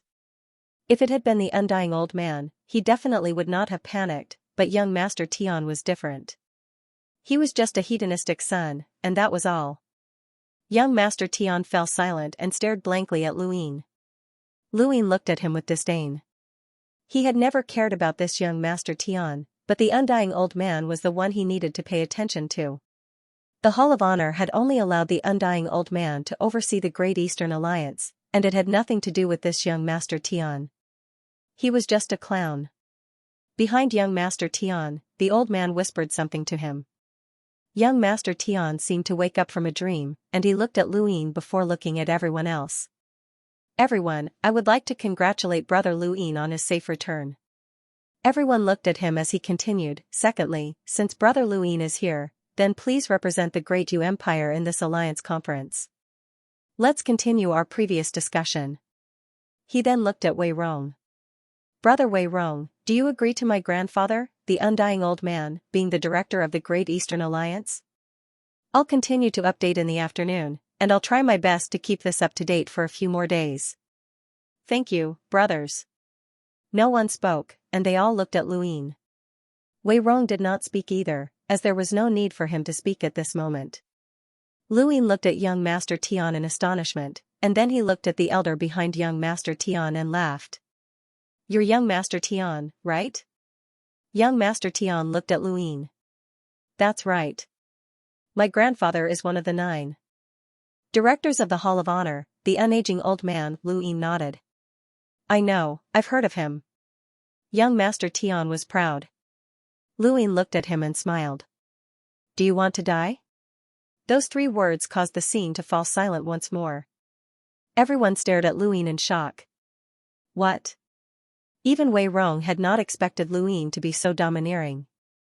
He had actually dared to threaten the grandson of one of the 9 directors. This was too arrogant. Young Master Tian was stunned, as he had always said this to others. When had anyone ever threatened him like this before? He did not even know how to respond. Behind young Master Tian, the elder's expression changed, and he took a few steps forward to look at Luin. His eyes were filled with vigilance and killing intent.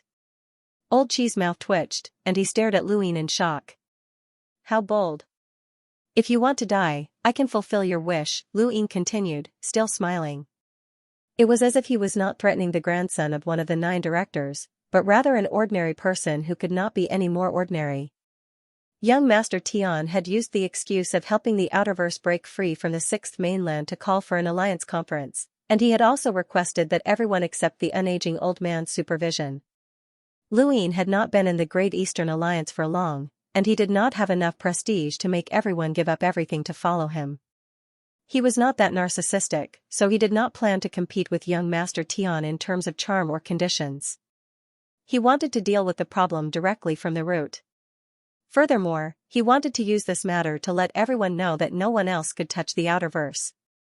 Not just the Outerverse, but everything that belonged to Luin could not be touched by anyone else. Young Master Tian finally reacted, and he laughed in anger. He looked at Luin with indescribable ridicule and arrogance. You're threatening me? Are you threatening me, young Master Tian? Luin smiled. Your smile is similar to Knight King Jinwu's, but he's much smarter and stronger than you. Young Master Tian's face sank. Don't compare me to some trash from the Innerverse. Luin was astonished. Who gave you the confidence to think that you can surpass the 10 arbiters? Even though I hate Knight King Jinwu, I have to admit that he's one of the most powerful enemies of my generation. You, on the other hand, don't qualify. Luin, don't be arrogant. You're just an ant from the Outerverse, so how can you compare yourself to me? What right do you have to threaten me? The young master was furious, and he glared at Luin. Do you believe that I can destroy the entire Great Yu Empire with a single word? Everyone you care about will die. Lu Yin's gaze turned cold. Is this old man's idea? Young Master Tian still wanted to say something, but he was pulled back by the old man behind him, who kept whispering to him. Young Master Tian was unwilling, but he could only nod helplessly. Everyone looked at Luin and then at young Master Tian with complicated feelings. On one hand, they were afraid of Lu Yin's methods, but on the other, they hoped that young Master Tian would keep his promise. They wanted to help young Master Tian, but they were also afraid of Luin. This was especially true for Feng Shu, who had already sided with young Master Tian. He had stuck his head out too much, and at this moment, he only wanted to stuff his head into the ground. Since Luin dared to threaten young Master Tian, it proved that he had the ability to back up his words, and no one dared to interrupt. Wei Rong was speechless. Luin was becoming more and more overbearing, which meant that he was becoming more and more upright.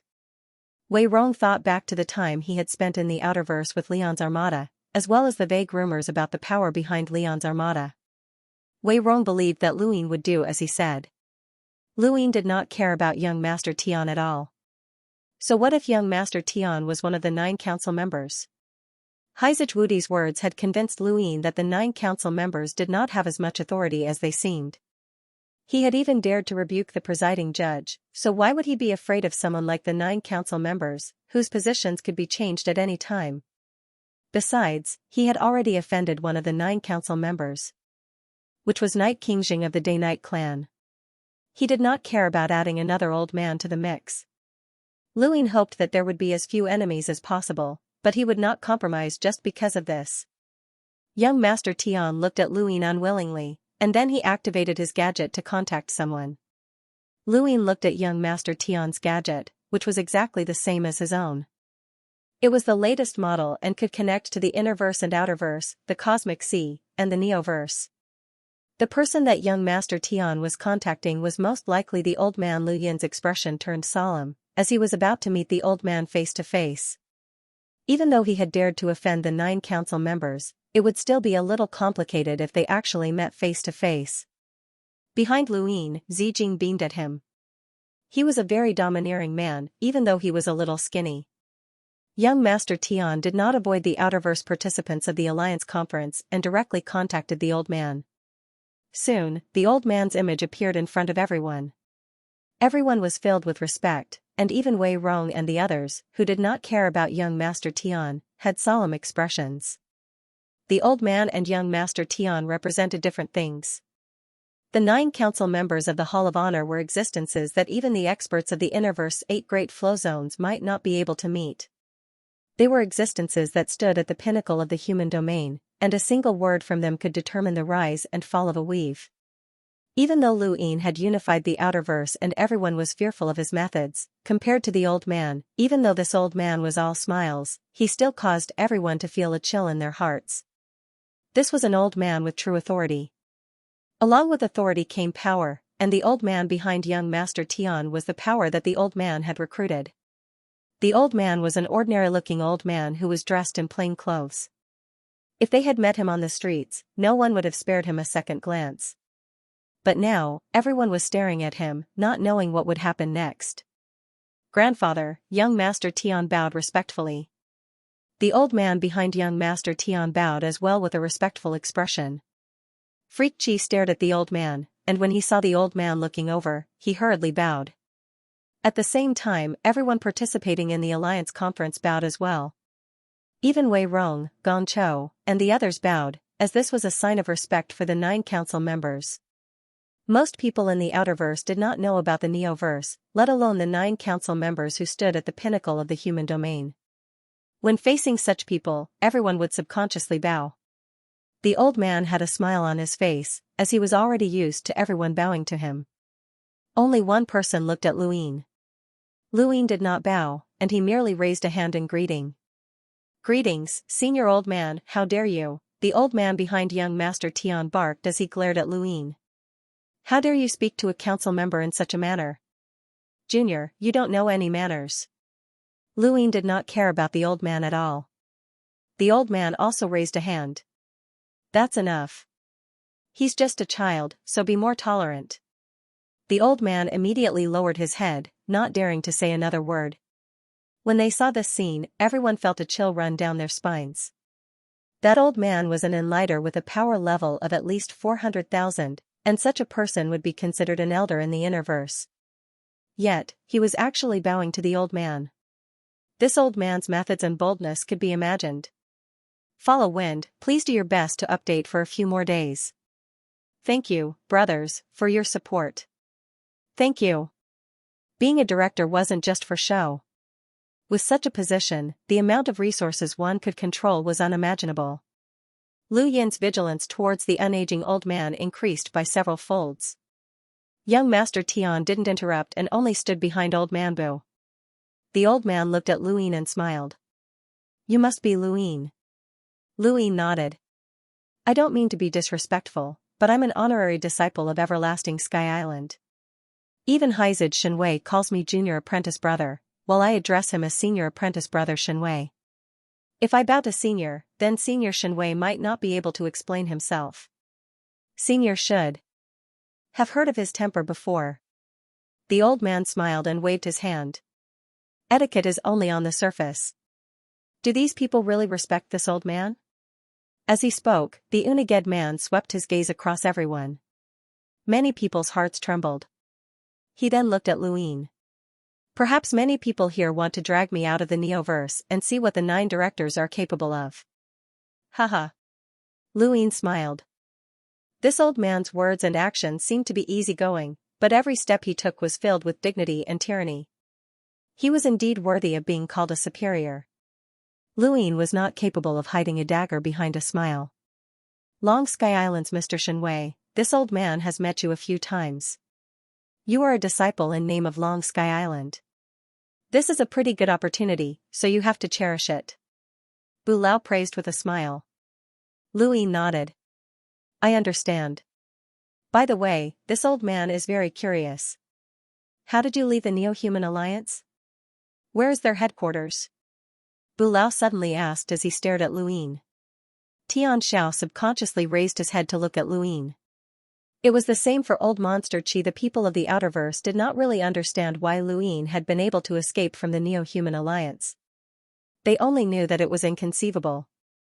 However, the old man knew that the person who had captured Lu Yin was one of the 7 sky gods, an existence that truly stood at the peak of the human domain. He was an existence that could fight against Elder Chan and escape unscathed. Yet, someone who had been captured by such a person had actually managed to escape. This was an extraordinary shock to the Hall of Honor. If Lu Yin hadn't been backed by Eternal Sky Island and Master Yuan, someone from the Hall of Honor would have suggested that they capture him and interrogate him. I don't know where the headquarters are located, but as for leaving the Neo-Human Alliance, that was just a coincidence. The old man's eyes flashed. This sentence was equivalent to not saying anything. May I know why Senior has appeared at the Outerverse Great Eastern Alliance Conference?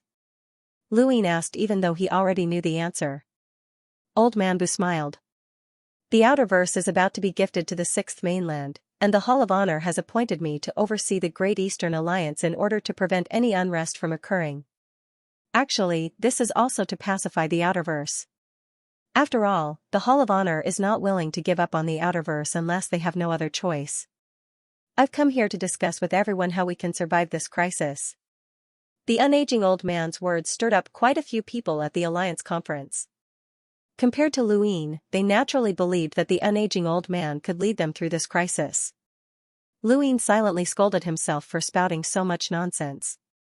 He had also subconsciously asked this question, which gave Bu Lao an opportunity to rope in the others. Senior, there's no need for you to worry about the Outerverse matters. With Master Yuan around, I've already discussed this matter with the Interstellar Arbitration's presiding judge, Muen, and the other directors. There will definitely be a way. I appreciate Senior's good intentions.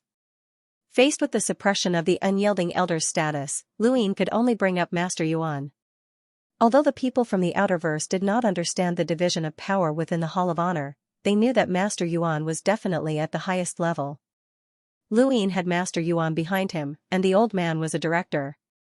Everyone felt extremely conflicted. Other directors? Which directors? The unaging old man asked. Lu Yin shrugged. It's a private matter, so it's not convenient for me to reveal it. Senior, you can let your grandson return to the Neoverse. This junior just so happens to be at Realm Mountain, and I would like to invite young Master Tian to show me around. Young Master Tian raised his head and asked coldly, didn't you want me to be unable to return to the Neoverse? The unaging old man glared at Lu Yin. Lu Yin was not afraid. That will depend on young Master Tian's choice. I'm very curious. What choice will you make that will prevent my grandson from returning to the Neoverse? The unaging old man asked. His face sank, and he was no longer smiling. He had realized that Lu Yin did not care about his attitude, and his tricks were obviously useless against Lu Yin. Young Master. Tian looked at Lu Yin provocatively. Since the conversation had already reached this point, Lu Yin did not intend to be polite. Senior Shenwei once told this junior that there will be no complaints if one dies in a battle between peers. However, if the older generation interferes, they will not agree. I am of the same generation as young Master Tian. Senior, do you wish to interfere? The unaging old man replied, a battle between peers refers to combat. My grandson is not proficient in combat, so how can he compete with you? He's currently overseeing the Great Eastern Alliance on my behalf. The Great Eastern Alliance does not need anyone else to oversee it. Lu Yin's tone turned cold, and he even raised his voice. The unaging old man frowned. You wish to defy the Hall of Honor's orders? Lu Yin looked at the unaging old man. If I remember correctly, although the Hall of Honor has the ability to command the entire universe, it is not the ruler of the universe. It also does not have the authority to arbitrarily interfere with the internal affairs of the various great powers. The Great Eastern Alliance was established by me, and even the Hall of Honor does not have the authority to take over it. The sixth mainland. The unaging old man had just started to speak, but Luin rudely interrupted him. Forget about the sixth mainland. Even if the sixth mainland wants to take over the outerverse, it will take a very long time. Besides, his eyes went wide. Whether the outerverse stays or leaves is up to us. No one can make the entire outerverse give up resistance with just a single sentence. The sixth mainland cannot threaten us, and the Hall of Honor cannot make us abandon our homeland. Even if we die, we will resist to the end. That's right, we will not abandon our homeland, a man suddenly shouted during the Alliance conference. His face flushed red, as he had been holding back these words for a long time. That's right, we will not abandon our homeland. We will not give up. Not everyone would resign themselves to fate and leave their fate to others to decide. Those who had cultivated to the point where they could participate in the Alliance conference were all people with strong wills, and there were many who would rather die than submit. Once someone took the lead, they would be able to do anything. Lu Yin's Great Eastern Alliance wanted to unify the outerverse, but it was not a true unification. It was merely an alliance. Otherwise, not even a tenth of the outerverse would be under their control, let alone the entire outerverse. The sixth mainland's desire to take over the outerverse was completely different from the Great Eastern Alliance's desire to unify the outerverse. Many people's hot-bloodedness was stimulated. The pressure from the elder behind young Master Tian immediately decreased, but it was offset by an even more magnificent power. The elder was shocked. An emissary? The unaging old man was astonished, as an emissary had actually taken action. An emissary was different from an enlighter. I wonder which old friend is here. Please show yourself, the unaging old man said as he looked around. No one answered. The unaging old man asked again, I wonder which old friend is here. Please show yourself. Still, no one answered. The unaging old man's face sank, as the outerverse was not as easy to control as he had imagined. He looked at Luin. The outerverse, the innerverse, the cosmic sea, and finally the neoverse. The neoverse is the center of the entire human domain. Some people can cause the Great Eastern Alliance to collapse with a single word, while others can cause others to soar to the heavens with a single word. You're a smart person, so you should know what I'm talking about. What you have right now is not truly under your control. It's just that others don't want to interfere. The smart thing to do is to use the cards in your hands to obtain the greatest benefits. Luin smiled. I'm not that interested in the neoverse. I just want to be an idle person in the outerverse or live and die with the outerverse. At the Alliance conference, many people looked at Luin fervently. Not bad, this was how someone from the outerverse should be. The old man shook his head and sighed. Young people don't know the immensity of heaven and earth.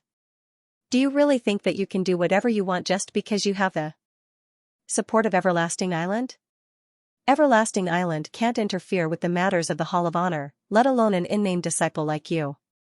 The outerverse return to the sixth mainland is inevitable, and I'm the only one who can think of a way to salvage the situation. I don't want you to risk your life for nothing. Who doesn't have family and cherished friends? Luin raised his head. I'm not so old that I have to think of the big picture for everything I do. If I don't have the courage to fight, then how can I talk about the future? Do you think that I can only cower in fear when a powerful enemy approaches? That's not the big picture. You're just a coward. The old man's eyes went wide. Impudent. Junior, don't think that you can speak to me in such a manner just because you're backed by Eternal Sky Island. There are only a few people from Eternal Sky Island, and while they're powerful, they don't have much influence. They also don't have the ability to influence the Hall of Honor's orders. You can forget about your position as head of the Hall of Honor for now. When Knight King Zhenwu used honor points to accuse you of being a traitor to the fifth mainland, I still feel that he wasn't lying. Lu Yin's eyes narrowed. My status as Fatsi will be reclaimed by presiding Judge Muen. As for Knight King Zhenwu's accusation, Master Yuan will naturally uphold justice. The unaging old man's gaze turned cold. The 9 directors have a special privilege that can only be used once every 100 years to prevent others from interfering with their authority. Young one, I haven't used this privilege in hundreds of years. You're the first one. Lu Yan's gaze turned cold as he stared at the unaging old man Wei Rong, and the rest watched as the two of them confronted each other. They were silent, and their thoughts were complicated. Who would have thought that a young man would be able to compete with a peak figure from the Hall of Honor? If Lu Yan won this time, then his status would be completely different, and he would no longer be restricted to the outerverse.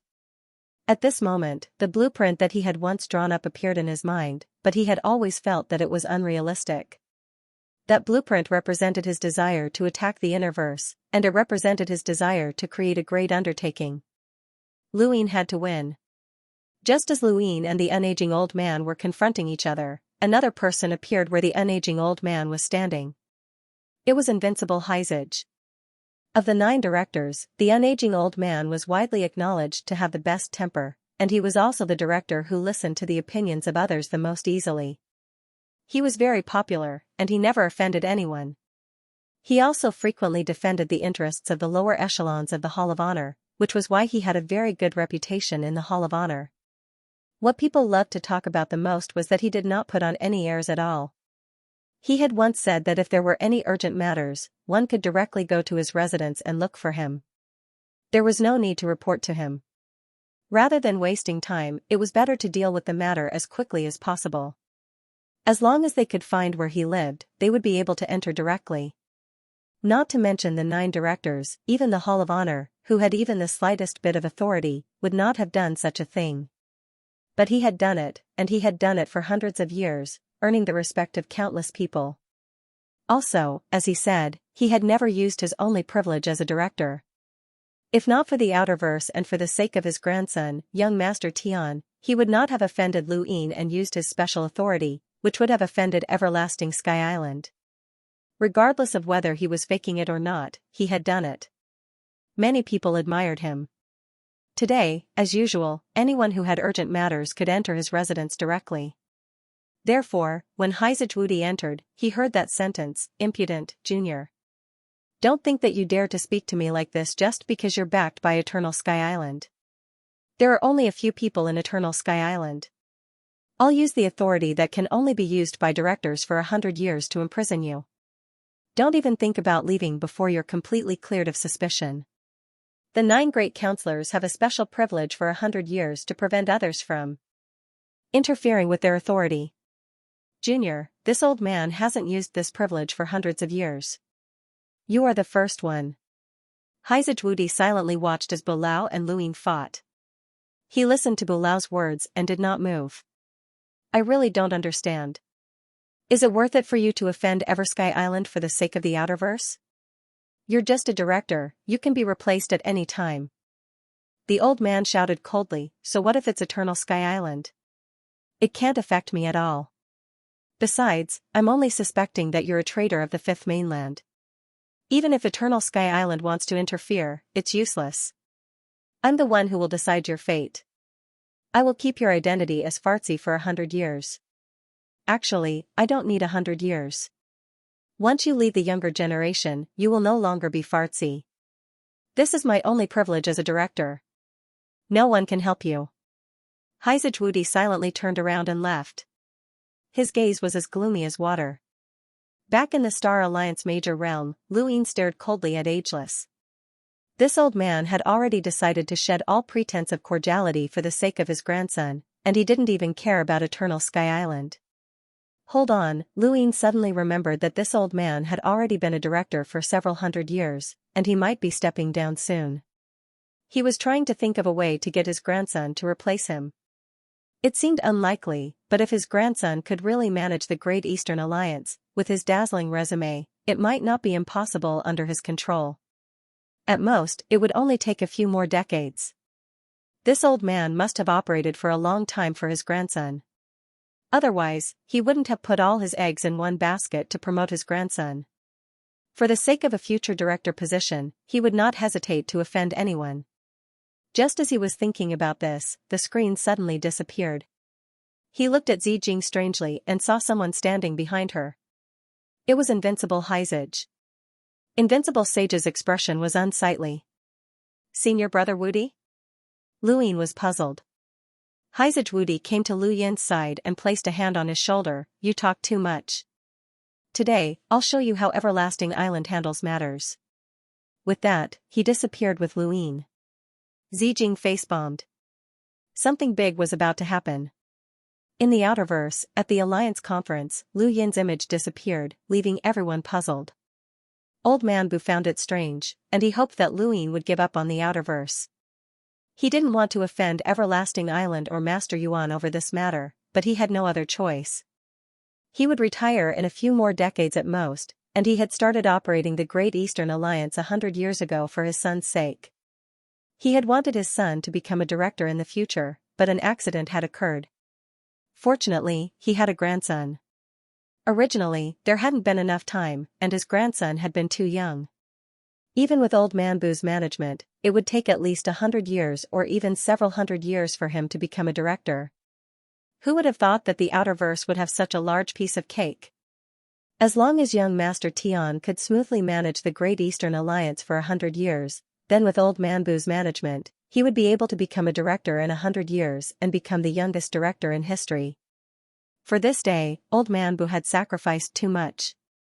He had been kind to others and had never offended anyone. All of this had exhausted him physically and mentally. The Outerverse was a shortcut, and for this shortcut, he had to offend the people he needed to offend. Old Man Bu only hoped that Luin would be tactful and not cause any accidents. Suddenly, Old Man Bu's image disappeared as well. Everyone was puzzled.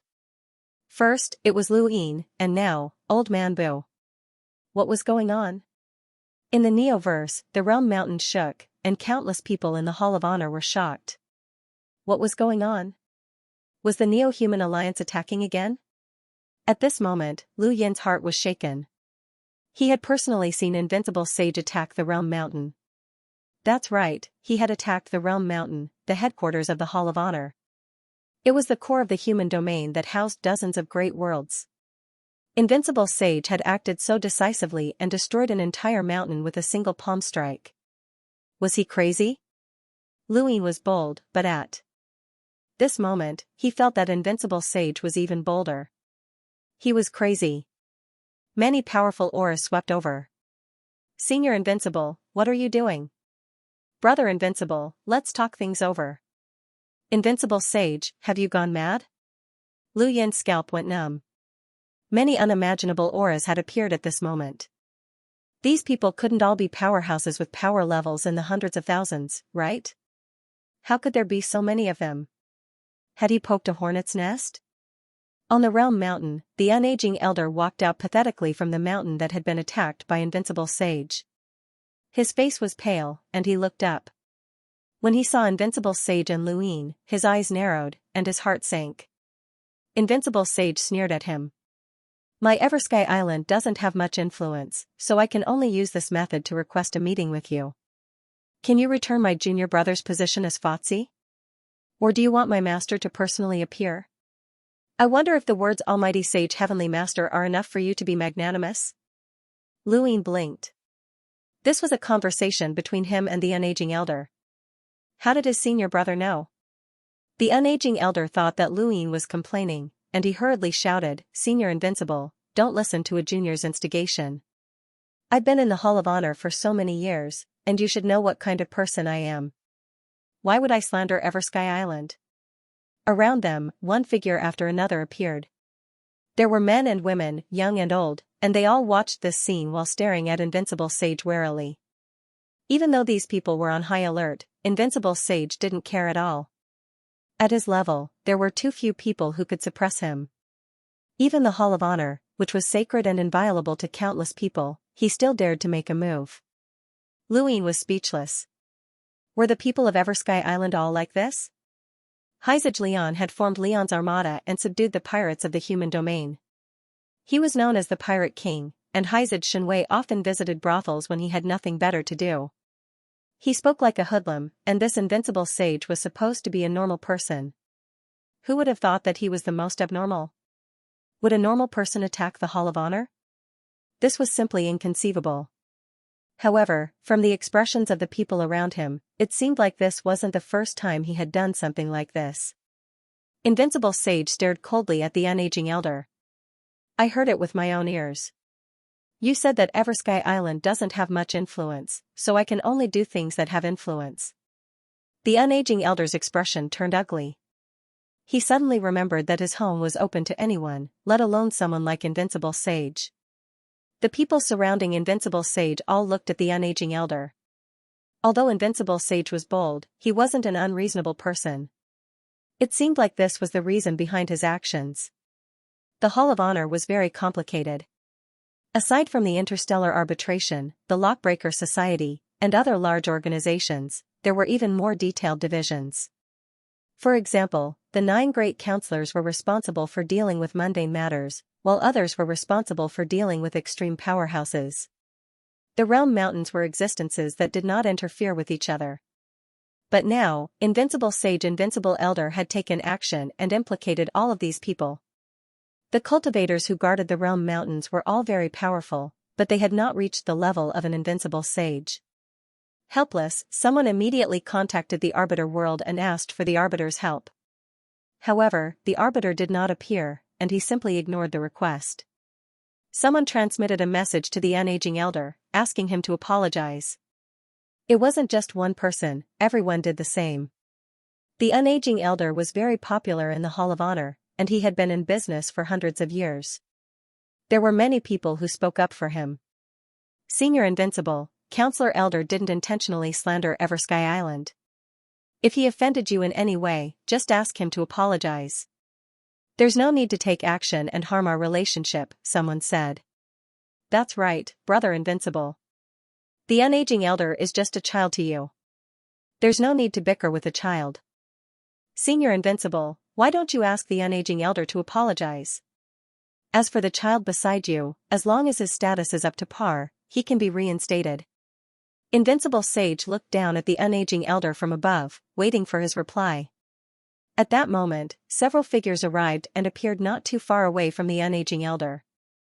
Luin focused his gaze and saw a total of 4 people, an old man, 2 middle-aged men, and a white-haired but beautiful woman.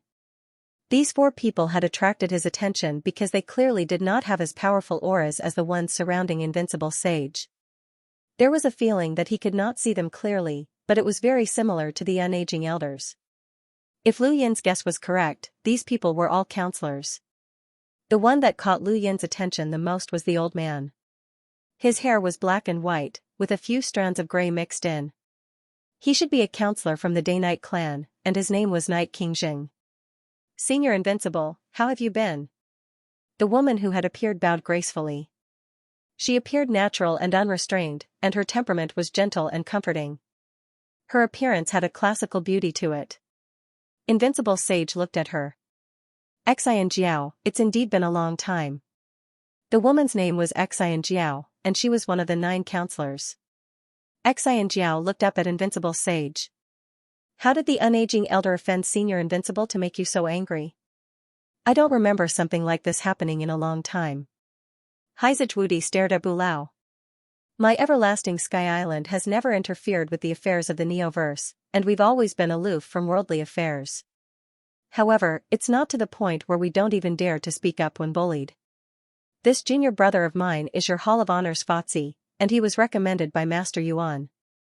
Due to certain reasons, Fatsi's position was temporarily taken away from him, but the head judge just decided to return him. However, this elder Bulao said that he would use his authority to imprison Fatsi and make my junior brother suffer for 100 years. Many people looked at the unaging elder in confusion. This director had never competed with anyone, and he had always cultivated good karma. Why was he so brazenly offending Everlasting Sky Island today? That shouldn't be possible. No one would believe it, as the unaging elder's temper was just too good, and he had an excellent reputation. However, the other directors' expressions did not change. They were all directors, so how could they not know what kind of person the unaging elder was? It was normal for him to act one way in front of others. Xianxiao looked at the unaging elder. Is that so? The unaging elder's face was pale, and he bowed to Haizach Wudi. Senior Wudi, this junior did not mean to slander Everlasting Sky Island. It's just that Night King Jinwu's accusations against Fatsi Luin were too strong, and he paid the price of 20 honor points to prove that Fatsi Luin was a traitor to the Fifth Mainland. Although there is no proof, this junior believes in Knight King Jinwu's words. I was arguing with Fatsi Luin just now, and he claimed to be a disciple of Everlasting Sky Island and tried to threaten this junior. In a moment of desperation, this junior said something unfavorable to Everlasting Sky Island. This junior is at fault, and this junior is willing to accept any punishment. Luin raised a brow. This old fox had actually dragged him away to divert attention. Haizajwudi glared at the youth. You still dare to slander me? You must be tired of living. With that, the heavens collapsed and pressed down on the unaging elder. Luin was the closest to Haizajwudi, and he could sense an unimaginably terrifying power disintegrating the void. He could not comprehend this power, and it felt like an ant facing a storm. If this had been the same Luin who had participated in the Mountain and Sea Realms competition for the 5 astral children, then he would have only sensed that this power was terrifying, but he would not have been able to sense anything more. However, after the competition, his control over star energy had reached the level of a world deity, and he had also broken through to become a hunter in progenitor Chen's tomb. Haizajwudi's attack had shattered everyone's understanding of the universe, and it felt like another universe was pressing down on the universe that was visible to the naked eye. He suddenly recalled the astral sources that Master Yuan had mentioned before, as well as the true universe. Above the emissary level, the true universe was battling, and this was the true universe collapsing. The unaging elder was shocked. The few people around him who were constantly on guard against Haizajwudi immediately acted, joining forces to block the unaging elder. Only barely managed to stop him. Senior Wudi, this is the Hall of Honor. Do you want to kill 9 directors? The head judge. This chapter is not finished, please turn the page. Upper Sage was suppressing these people. These people were the true guardians of the Hall of Honor. At this moment, it was extremely difficult for them to face Upper Sage. This was the highest level battle in the human domain. Those below the level of emissary could not understand it. Even the old man who didn't really understand. He only knew that once those people left, he would be dead for sure. At this moment, Knight Qingjing spoke up. Senior Wudi, the old man's words aren't without reason. If Luin isn't wrong, then why would Knight Qingjinwu be willing to give up 20 honor points as the price for his complaint? Everyone knows that honor points are hard to come by, and they're even harder to come by for a young person. 20 points. Forget Knight Qingjinwu, even the Hall of Honor's #1 expert, Xianxia Fatsi, wouldn't be able to afford such a price. Many agreed with Knight Qingjing's words, as 20 honor points was just too much. Most of the people present did not have that many honor points. Xianxiao glanced at Knight Qingjing and frowned. Brother Wudi, what you're doing now is no different from silencing a witness. Do you want to clear that junior's name, or do you want him to carry the stigma of being a traitor for the rest of his life? Shouted one of the unrivaled saints. Upper Sage paused and looked at Luin. Luin regretted that he had been too hasty in killing Knight Qingjinwu. Otherwise, he would have been able to get Knight Qingjinwu to withdraw his complaint, and he would not have been in so much trouble. It looks like the directors have decided that I'm a traitor of the 5th mainland? Luin asked loudly as he looked at the old man and the others, especially Knight Qingjing. This person probably wanted him dead even more than the old man. Knight Qingjing's gaze was calm. Whether or not we've decided to do so requires an investigation. The Hall of Honor's motto has always been that those without evidence are innocent. Even if we decide that you're a traitor, there's nothing for you to worry about without evidence. Director Old Man Bu wants to use his only authority as a director against you. He's just too angry, and he's not targeting Ever Sky Island.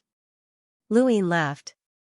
So you're saying that even without evidence, you've decided that I'm a traitor? We didn't say that, Knight Qingjing replied. Luin laughed. Everyone knows that the Night King clan has a deep grudge with me. I was the one who killed Knight Qingjinwu, not Director Old Man Bu. It might seem like it has nothing to do with me, but his grandson is trying to seize the authority to oversee the Outerverse Great Eastern Alliance, and the Great Eastern Alliance was founded by me. At this point, Luin looked around. Everyone, is it fair for me to let these two exercise their authority as directors? This chapter is not finished. Please turn the page.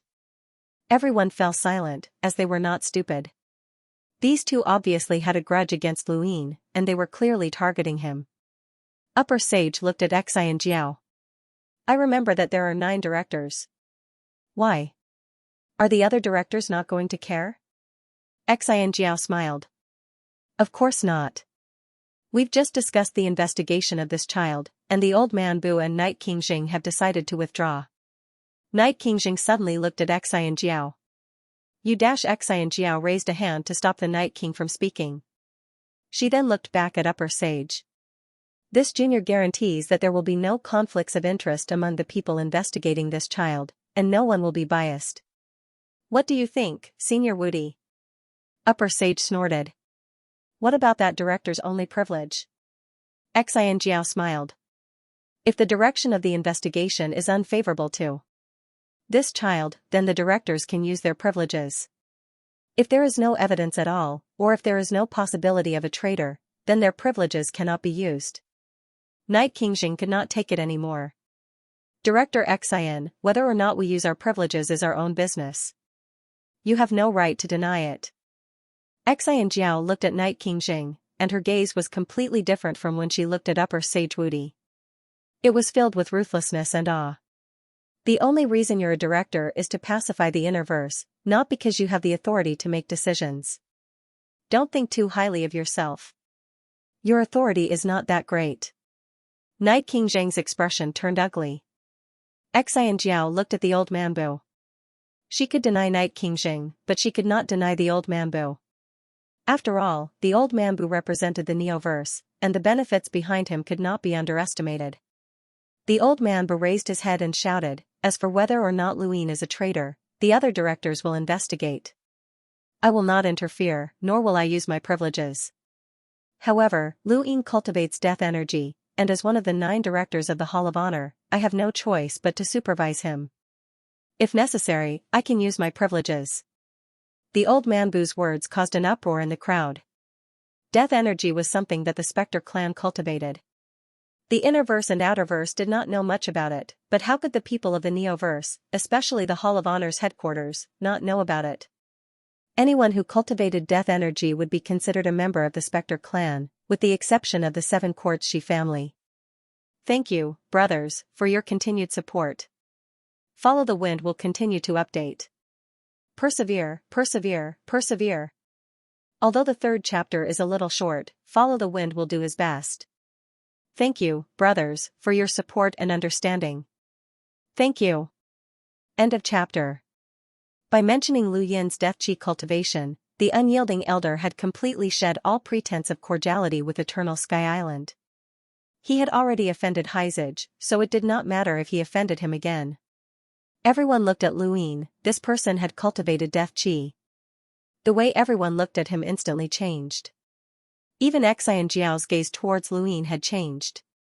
Although cultivating death chi wasn't an explicit crime, it was still a potential threat. Heizage raised his brows. It's true that my junior brother cultivates death chi, but the head inquisitor has already made his decision. My junior brother will not be affected. The unyielding elder was stunned, and then his gaze turned vicious. He did not know about this, and rebutting the head inquisitor's decision was the same as publicly contradicting the head inquisitor. Many people around them looked at the unyielding elder as if he was an idiot. The unyielding elder felt his scalp go numb as he saw many mocking and sympathetic looks. He steeled his heart. Since he had already spoken, there was no way he could take back his words. He thought about it and said loudly, the Interstellar Tribunal's decision is based on whether the person is guilty or not. Cultivating death chi is not a crime, but the Spectre clan's death chi has a special characteristic: it can be easily suppressed by higher-level specters, and it can even be manipulated. Everyone knows about this. If Lu Yin was just a normal cultivator, it would not be a problem, but he is the master of the Outerverse Great Eastern Alliance, which is equivalent to the Outerverse Master. Who can guarantee that he won't be controlled by the Spectre clan? Who can guarantee that he will always remain conscious while cultivating death chi? Even Eternal Sky Island cannot guarantee that. Lu Yin's eyes narrowed. Only the head inquisitor, the 3 inquisitors, and Heizage knew that he cultivated death chi. Since the unyielding elder knew about it now, it was obvious that Mu Tianluan had told him about it. This despairing elder Mu was quite hostile towards Lu Yin. Also, the unyielding elder still dared to talk about Death Chi. It seemed like the head inquisitor did not have enough authority, or perhaps it was just as the head inquisitor had said, the president did not interfere with the director's authority. Lu Ying discovered a problem. Master Yuan and Eternal Sky Island did not have any direct influence on the Hall of Honor, and the head inquisitor might not even be able to influence the Hall of Honor. The people who supported him were all extremely powerful, but they did not care about the Hall of Honor's affairs. This gave the unyielding elder the courage to speak up here. Even though the directors could be removed by these people, if they didn't do anything, even Ancestor Realm experts wouldn't be able to support him. This was a problem. Not even an invincible high saint could refute the words of the unaging old man. Although the director was someone who held power on the surface, he was still someone who held power after all. Many people still believed in what he said. The whaleless old man had thrown caution to the wind and fought Lu Ying to the death. Unless unparalleled sage slapped him to death, he had every right and reason to imprison Lu Ying. Death Chi was something that Lu Ying could not deny. He had no way of convincing others that he was not under the control of Death Chi, and if he did, they would only suspect that he was from the Spectre clan. Even Lu Ying felt troubled. The old man's words had not been wrong. Even though Eternal Sky Island was powerful, it did not have enough influence. An invincible Hyzage would not be able to convince the masses to trust Lu Ying unless the head inquisitor personally intervened, but why would the head inquisitor appear for Lu Yin's sake? There was a moment of silence. Everyone was discussing the death aura. The situation was developing in a disadvantageous direction for Lu Ying. The old man was breathing heavily. Since he had already offended the Long Sky Island, he might as well offend them all the way. He wanted to create his own image as an iron-blooded director who did not fear the Long Sky Island. I'm sorry to interrupt, a stuttering voice spoke up from below, sounding a little fearful. Everyone subconsciously looked down. At the foot of the destroyed mountain peak, there was a very rustic youth with a mushroom hairstyle and large spectacles. He looked very young as he struggled to raise his right hand. He was still hugging a book that was half a meter thick. When he saw the crowd look over, the youth seemed to be frightened. He swallowed hard and coughed. I'm sorry to interrupt. Actually, Death Chi is just a type of cultivation power. It's essentially no different from star energy, so there's no such thing as good or bad. The old man's gaze turned cold, and he shouted, "What did you say? Say it again." The mushroom hairstyle youth panicked, and the book fell to his feet. He held in pain, clearly frightened. Lu Ying was stunned. The Hall of Honor's headquarters actually had such a strange person. Wasn't this guy cultivating? He was even a melder, so how could it hurt to be hit by a book? The crowd looked at the youth strangely. The mushroom hairstyle youth picked up the book with great difficulty and looked at the old man fearfully. This is written in the history books. I was just reading it. The old man barked, "What's your name? The Hall of Honor will not allow someone with a weak will like you to appear. You want to cultivate Death Chi? Arrest him." Lu Ying shouted, "How impressive. Director old man, are you not going to let others speak?" The old man's gaze turned sinister, and he snorted coldly as he stared at the mushroom hairstyle youth. Xianxia smiled at the youth. "I remember you. You're from the History Research Institute, right?" The mushroom hairstyle youth pushed up his spectacles and nodded. I am Little Sure." "All right, Little Sure. What are you trying to say? Is it okay for Lu Ying to cultivate Death Chi?" Xianxia asked with a gentle smile. Little Sure gulped again and opened the book. After searching for a while, he pushed up his spectacles. Death Chi is not something unique to the Spectre clan. The Spectre clan only discovered and used Death Chi, and after countless years of reproduction, they became the most suitable race for cultivating Death Chi. In theory, anyone can cultivate Death Chi, and as long as they slowly accept it, their descendants will be able to cultivate it after many years. The more they cultivate, the better they will be able to create another Spectre clan. Those who cultivate Death Chi will be suppressed or even controlled by the Spectre clan. This kind of power is used by the Spectre clan to recruit spies, the old man barked. Little Sure pushed up his spectacles. Star energy can be suppressed as well. The old man raised a brow. those who cultivate death chi can easily be controlled by higher-level specters. Littleshire cowered, that's just being suppressed and unable to resist. It's the same for normal cultivators. Luin laughed, Director old man, you're trying to control Brother Mushroom right now. With your strength, controlling a melder is too easy. Could it be that you can't cultivate star energy? The old man solemnly replied, no matter how you explain it, death chi is enough to make it easier for the Spectre clan to control you. You will never be able to escape. That's right, unless you abolish death chi, Knight Qingxing said loudly. Littleshire raised his hand and gulped. Haizajwudi pointed at him, speak. The old man and Knight Qingxing both glared at Littleshire. Countless people around them looked at him in surprise. A minor melder had actually dared to butt in? Who gave him the guts? Littleshire was very nervous, and he flipped open his book again to steal a glance at the old man. He was very afraid, but he still said, actually, death chi also has its own suitability. It doesn't mean that someone who cultivates death chi will be controlled by the Spectre clan. There's also a possibility that that person is more suited to cultivating death chi, or that they've obtained some sort of opportunity, such as a technique or innate gift, that they can use death chi to control the Spectre clan. The old man was furious, and he wanted nothing more than to slap Mushroom Head to death. Luin raised his head, no wonder I didn't feel anything when I cultivated death chi. Everyone can check with the 7 quartz. I, Luin, was not controlled by the Spectre clan at all in Progenitor Chen's tomb. In fact, I even suppressed them. The old man opened his mouth to say something, but no words came out. As long as there was a possibility of controlling the Spectre clan, then he could not use his only authority to target Luin. Otherwise, he would not be offending Eternal Sky Island, but rather, Haizajwudi might actually slap him to death. Knight Qingxing gloomily stared at Mushroom Head, kid, don't spout nonsense. Death chi is the Spectre clan's power. This is common knowledge in the universe, and it's publicly acknowledged. Littleshire's attitude suddenly changed, and he glared at Knight Qingxing with a furious expression, you're the one spouting nonsense. It's people like you who have messed up history. People who treat common knowledge as history are the most foolish. Death chi doesn't belong to the Spectre clan, but the Death God. You idiot. Knight Qingxing was enraged, what did you say? Littleshire was stunned, but he quickly reacted and crouched down, placing the book above his head to block his mushroom head. Sorry. I didn't mean it. Knight Qingxing raised a hand, about to attack Littleshire, but Haizajwudi snorted and dragged Littleshire over. Luin caught him, and Knight Qingxing did not dare attack again. The old man shouted, everyone, did you hear that? This kid is spouting nonsense. There's no such thing as a death god. He's just making things up. Knight Qingxing replied, that's right. Does death chi belong to the death god? Then does star energy belong to the star god?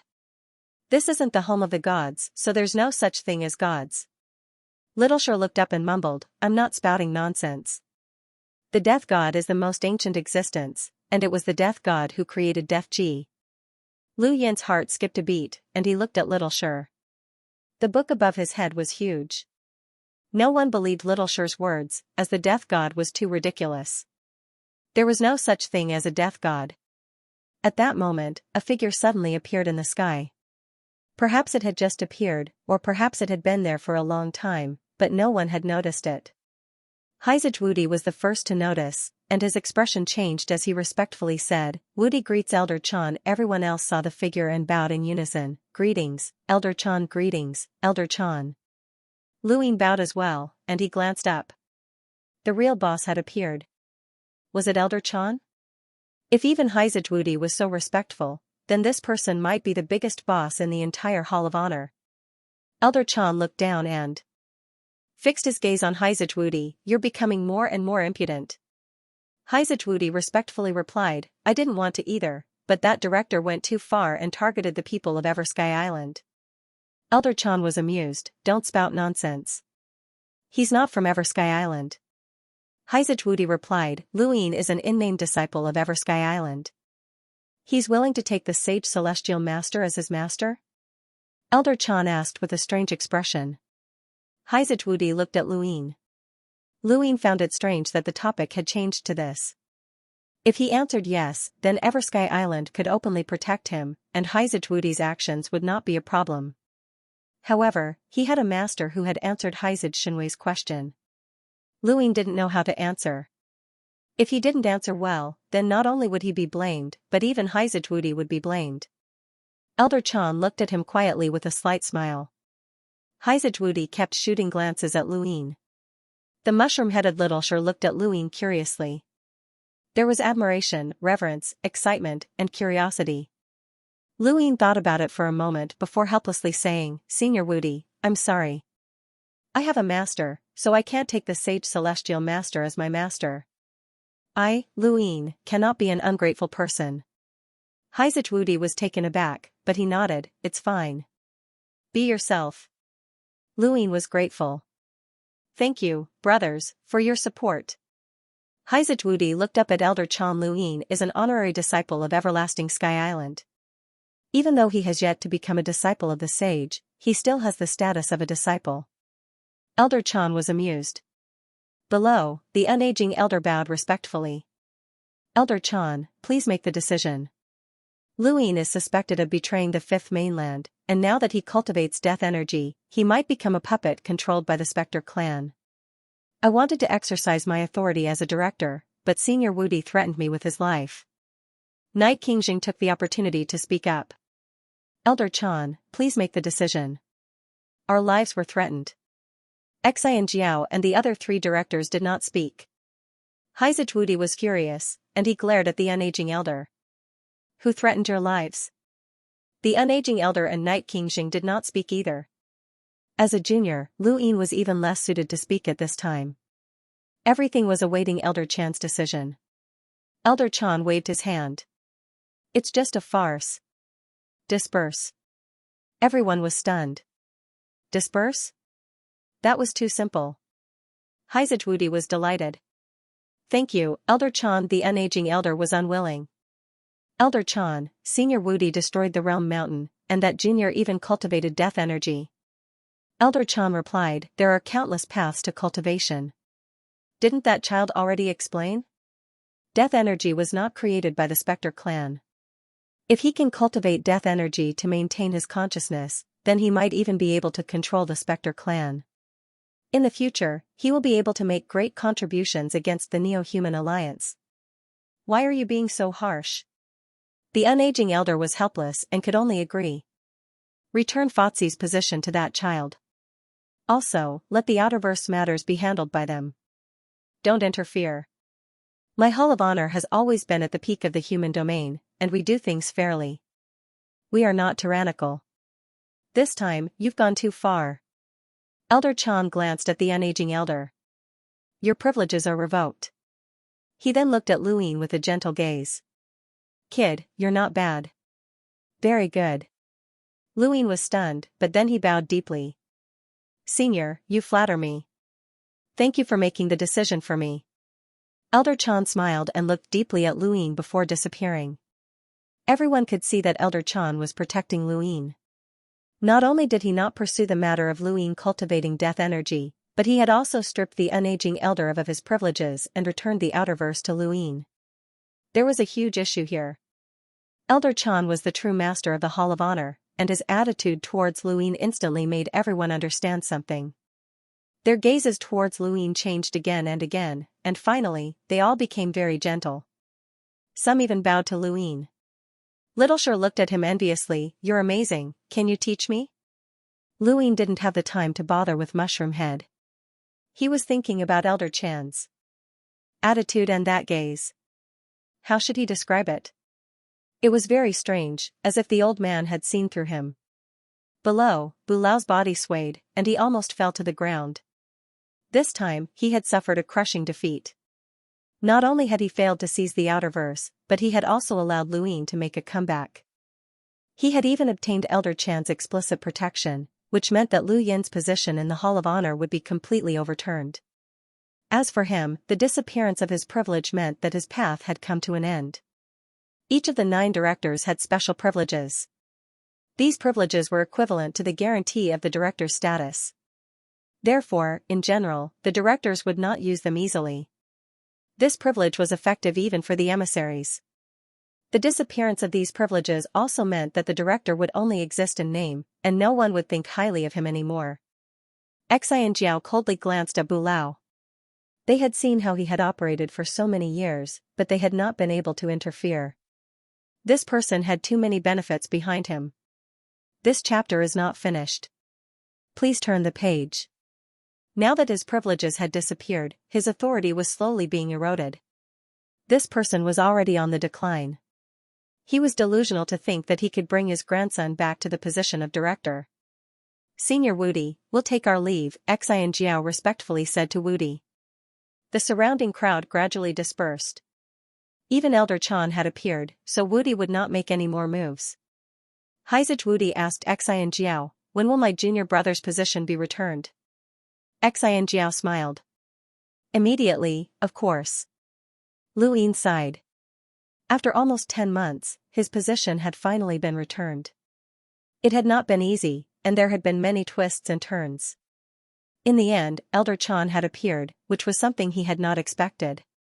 Because of him, Everlasting Island, the Hall of Honor's directors, and even the Interstellar Court and the Day-Night clan had all been implicated. Fortunately, he had won in the end. The commotion this time had been huge, and he was the one who had benefited the most. Elder Chan's explicit support had made him realize that his status had changed. From now on, he would be able to move freely in the Hall of Honor, and his status would not be any lower than that of the Prime Clarity sect. Lu Yin coldly looked at Bulao. The outer verse is not that easy to enter, and even if you do, it won't be that easy to return.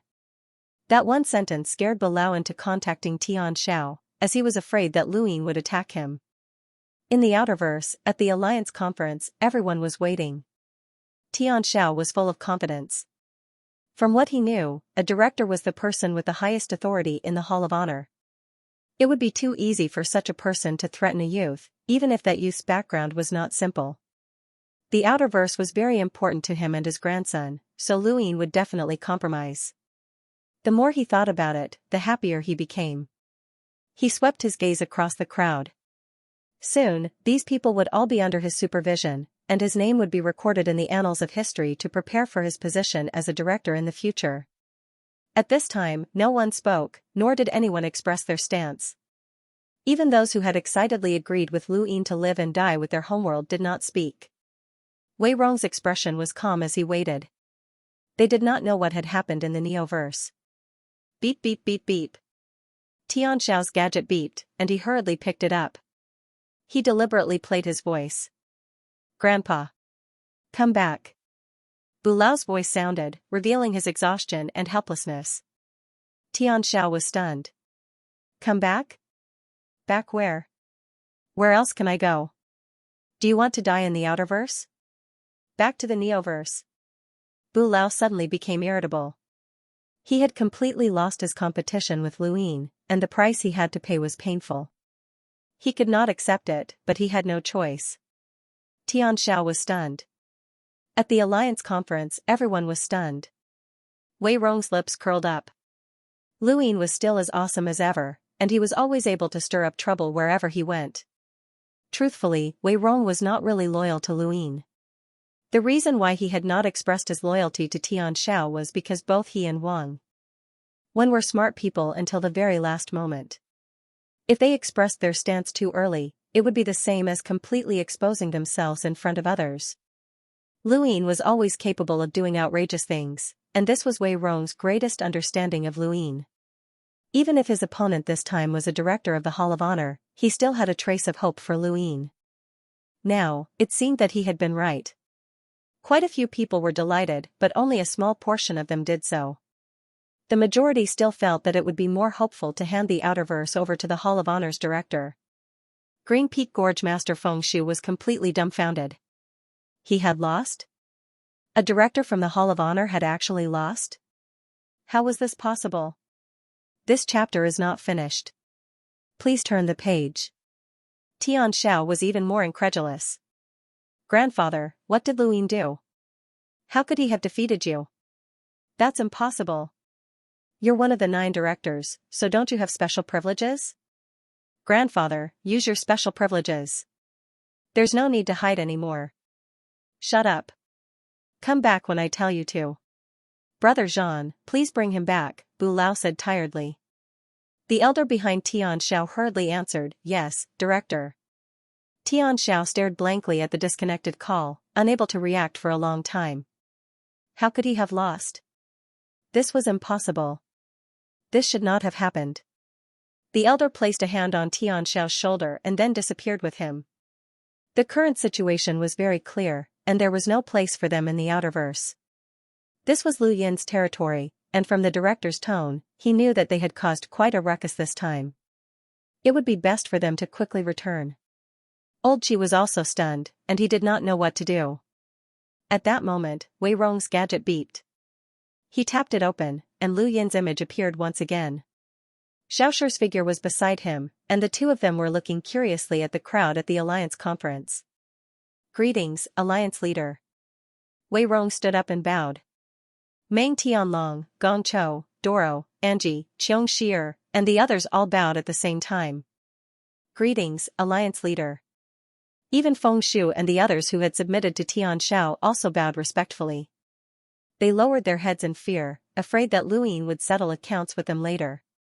Lu Yin swept his gaze across the crowd, and his gaze finally landed on Old Qi. Do you want to tour my Great Eastern Alliance's Alliance Conference?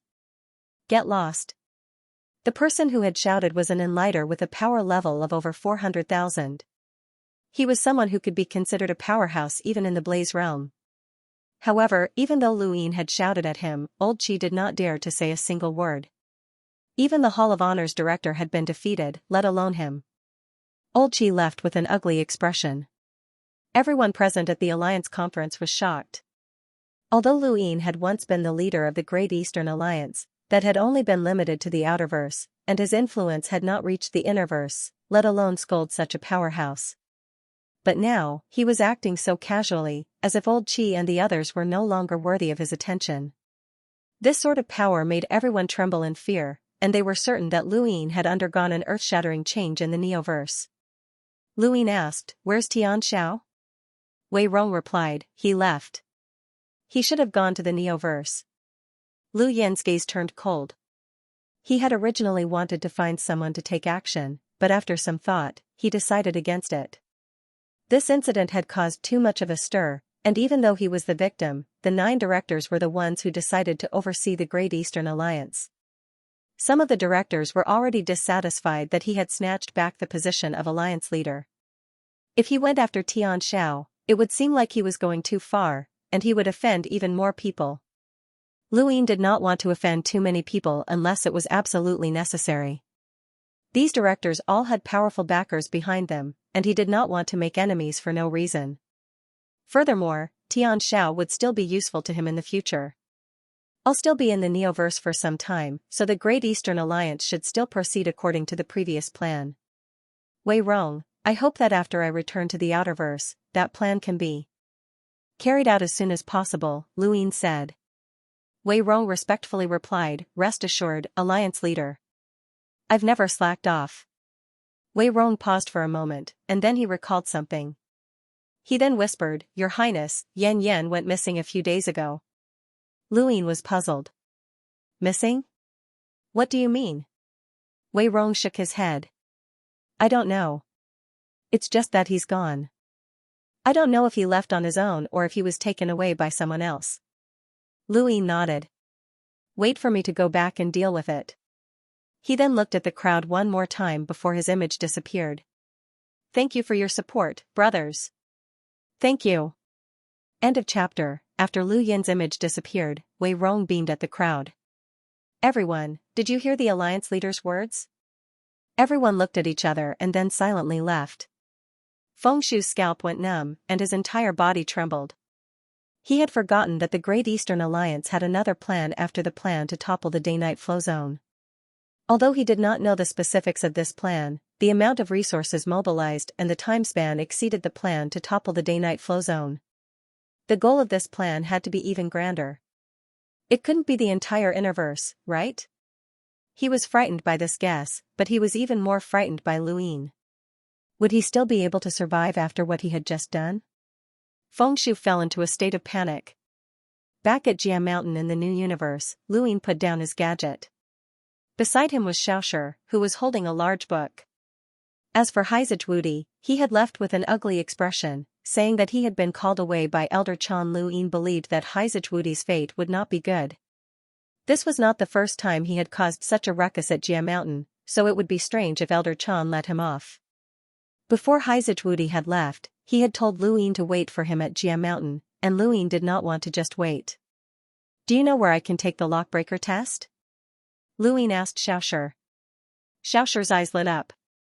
"You want to go to the lockbreaker realm?" "I'm going there as well." "Let's go together." Luin nodded. "Is it far?" "It's not far. It's just at Jia Mountain." "The lockbreaker realm is one of the many worlds here," Xiaoxia said as he led the way. Luin glanced at the mountain peak that Hizajwudi had destroyed. This was where the unaging man had lived, and after this battle, that old man's days were over. Although the lockbreaker realm was not far away, with Xiaoxia's speed, it would still take some time to get there. Luin could only grab him and fly to the other side of Jia Mountain. They did not fly at high altitudes, as this was Jia Mountain. Luin was not as unbridled as Hizajwudi, and he only dared to fly at low altitudes. "Why did you help me just now?" Luin asked curiously. Xiaoxia pushed up his glasses and looked at Luin in confusion. "Help you? When?" Luin was puzzled. "Weren't you helping me just now?" "Explain the source of the death chi." Xiaoxia gulped and adjusted his glasses again. "I'm just explaining. It seems like everyone doesn't quite understand. This is true history, and I don't want others to misinterpret it." Luin was taken aback. It turned out that this fellow wasn't trying to help anyone, but was instead trying to decipher history. That was too careless of him. "You've offended the undying old man by doing this. Have you not thought about the consequences?" Xiaoxia was a little confused. "Why did you offend him?" "He doesn't understand either, so I have to explain." Luin was speechless, and there was no way for him to continue this conversation. Was there something wrong with this guy's head, or was he really that naive? "What do you mean by the Grim Reaper?" Luin asked. The Death God is humanity's most ancient powerhouse, and it was the Death God who created the Death Aura. The Death Aura is a kind of energy that the Death God cultivated, and it has nothing to do with good or bad. It's really not like what most people think. The Death Aura seems to be unique to the Spectre clan, but that's not the case. The Spectre clan was only the first group of people who received the Death Aura and used it. That's all. They're also humans, and so are we. You're saying that if a normal person can absorb Death Aura, then their descendants can use it as well? Luin asked.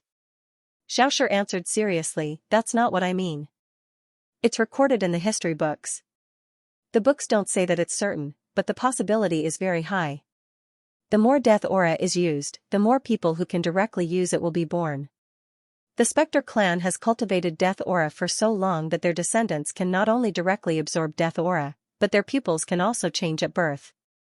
Most people need to absorb Death Aura to change their pupils. Death Aura is the power of the Death God. Anyone who cultivates Death Aura is theoretically a descendant of the Death God and not a member of the Spectre clan. The same goes for you." Luin was astonished. "Is there really such a person as the Death God?" Xiaoxia nodded seriously. "Yes." Luin blinked. It wasn't that he didn't believe it. Humanity had developed for countless years, and even their history was incomplete. It was normal for a powerhouse to appear who was known as the Death God, but he felt that these words were unbelievable coming from this fellow's mouth. "You don't believe me?" Xiaoxia retorted. He opened the book and pointed at it. "Look, it's recorded here." Luin looked at the book, but it was completely blank. He stared at Xiaoxia. This fellow was messing with him. Xiaoxia looked at Luin seriously. "Do you believe me now?" Luin raised a brow. "You're messing with me." Xiaoxia was dejected. "You can't see the words either?" Luin was surprised. "Are there words?" Xiaoxia nodded helplessly, but he seemed to be used to it. "Of course there are.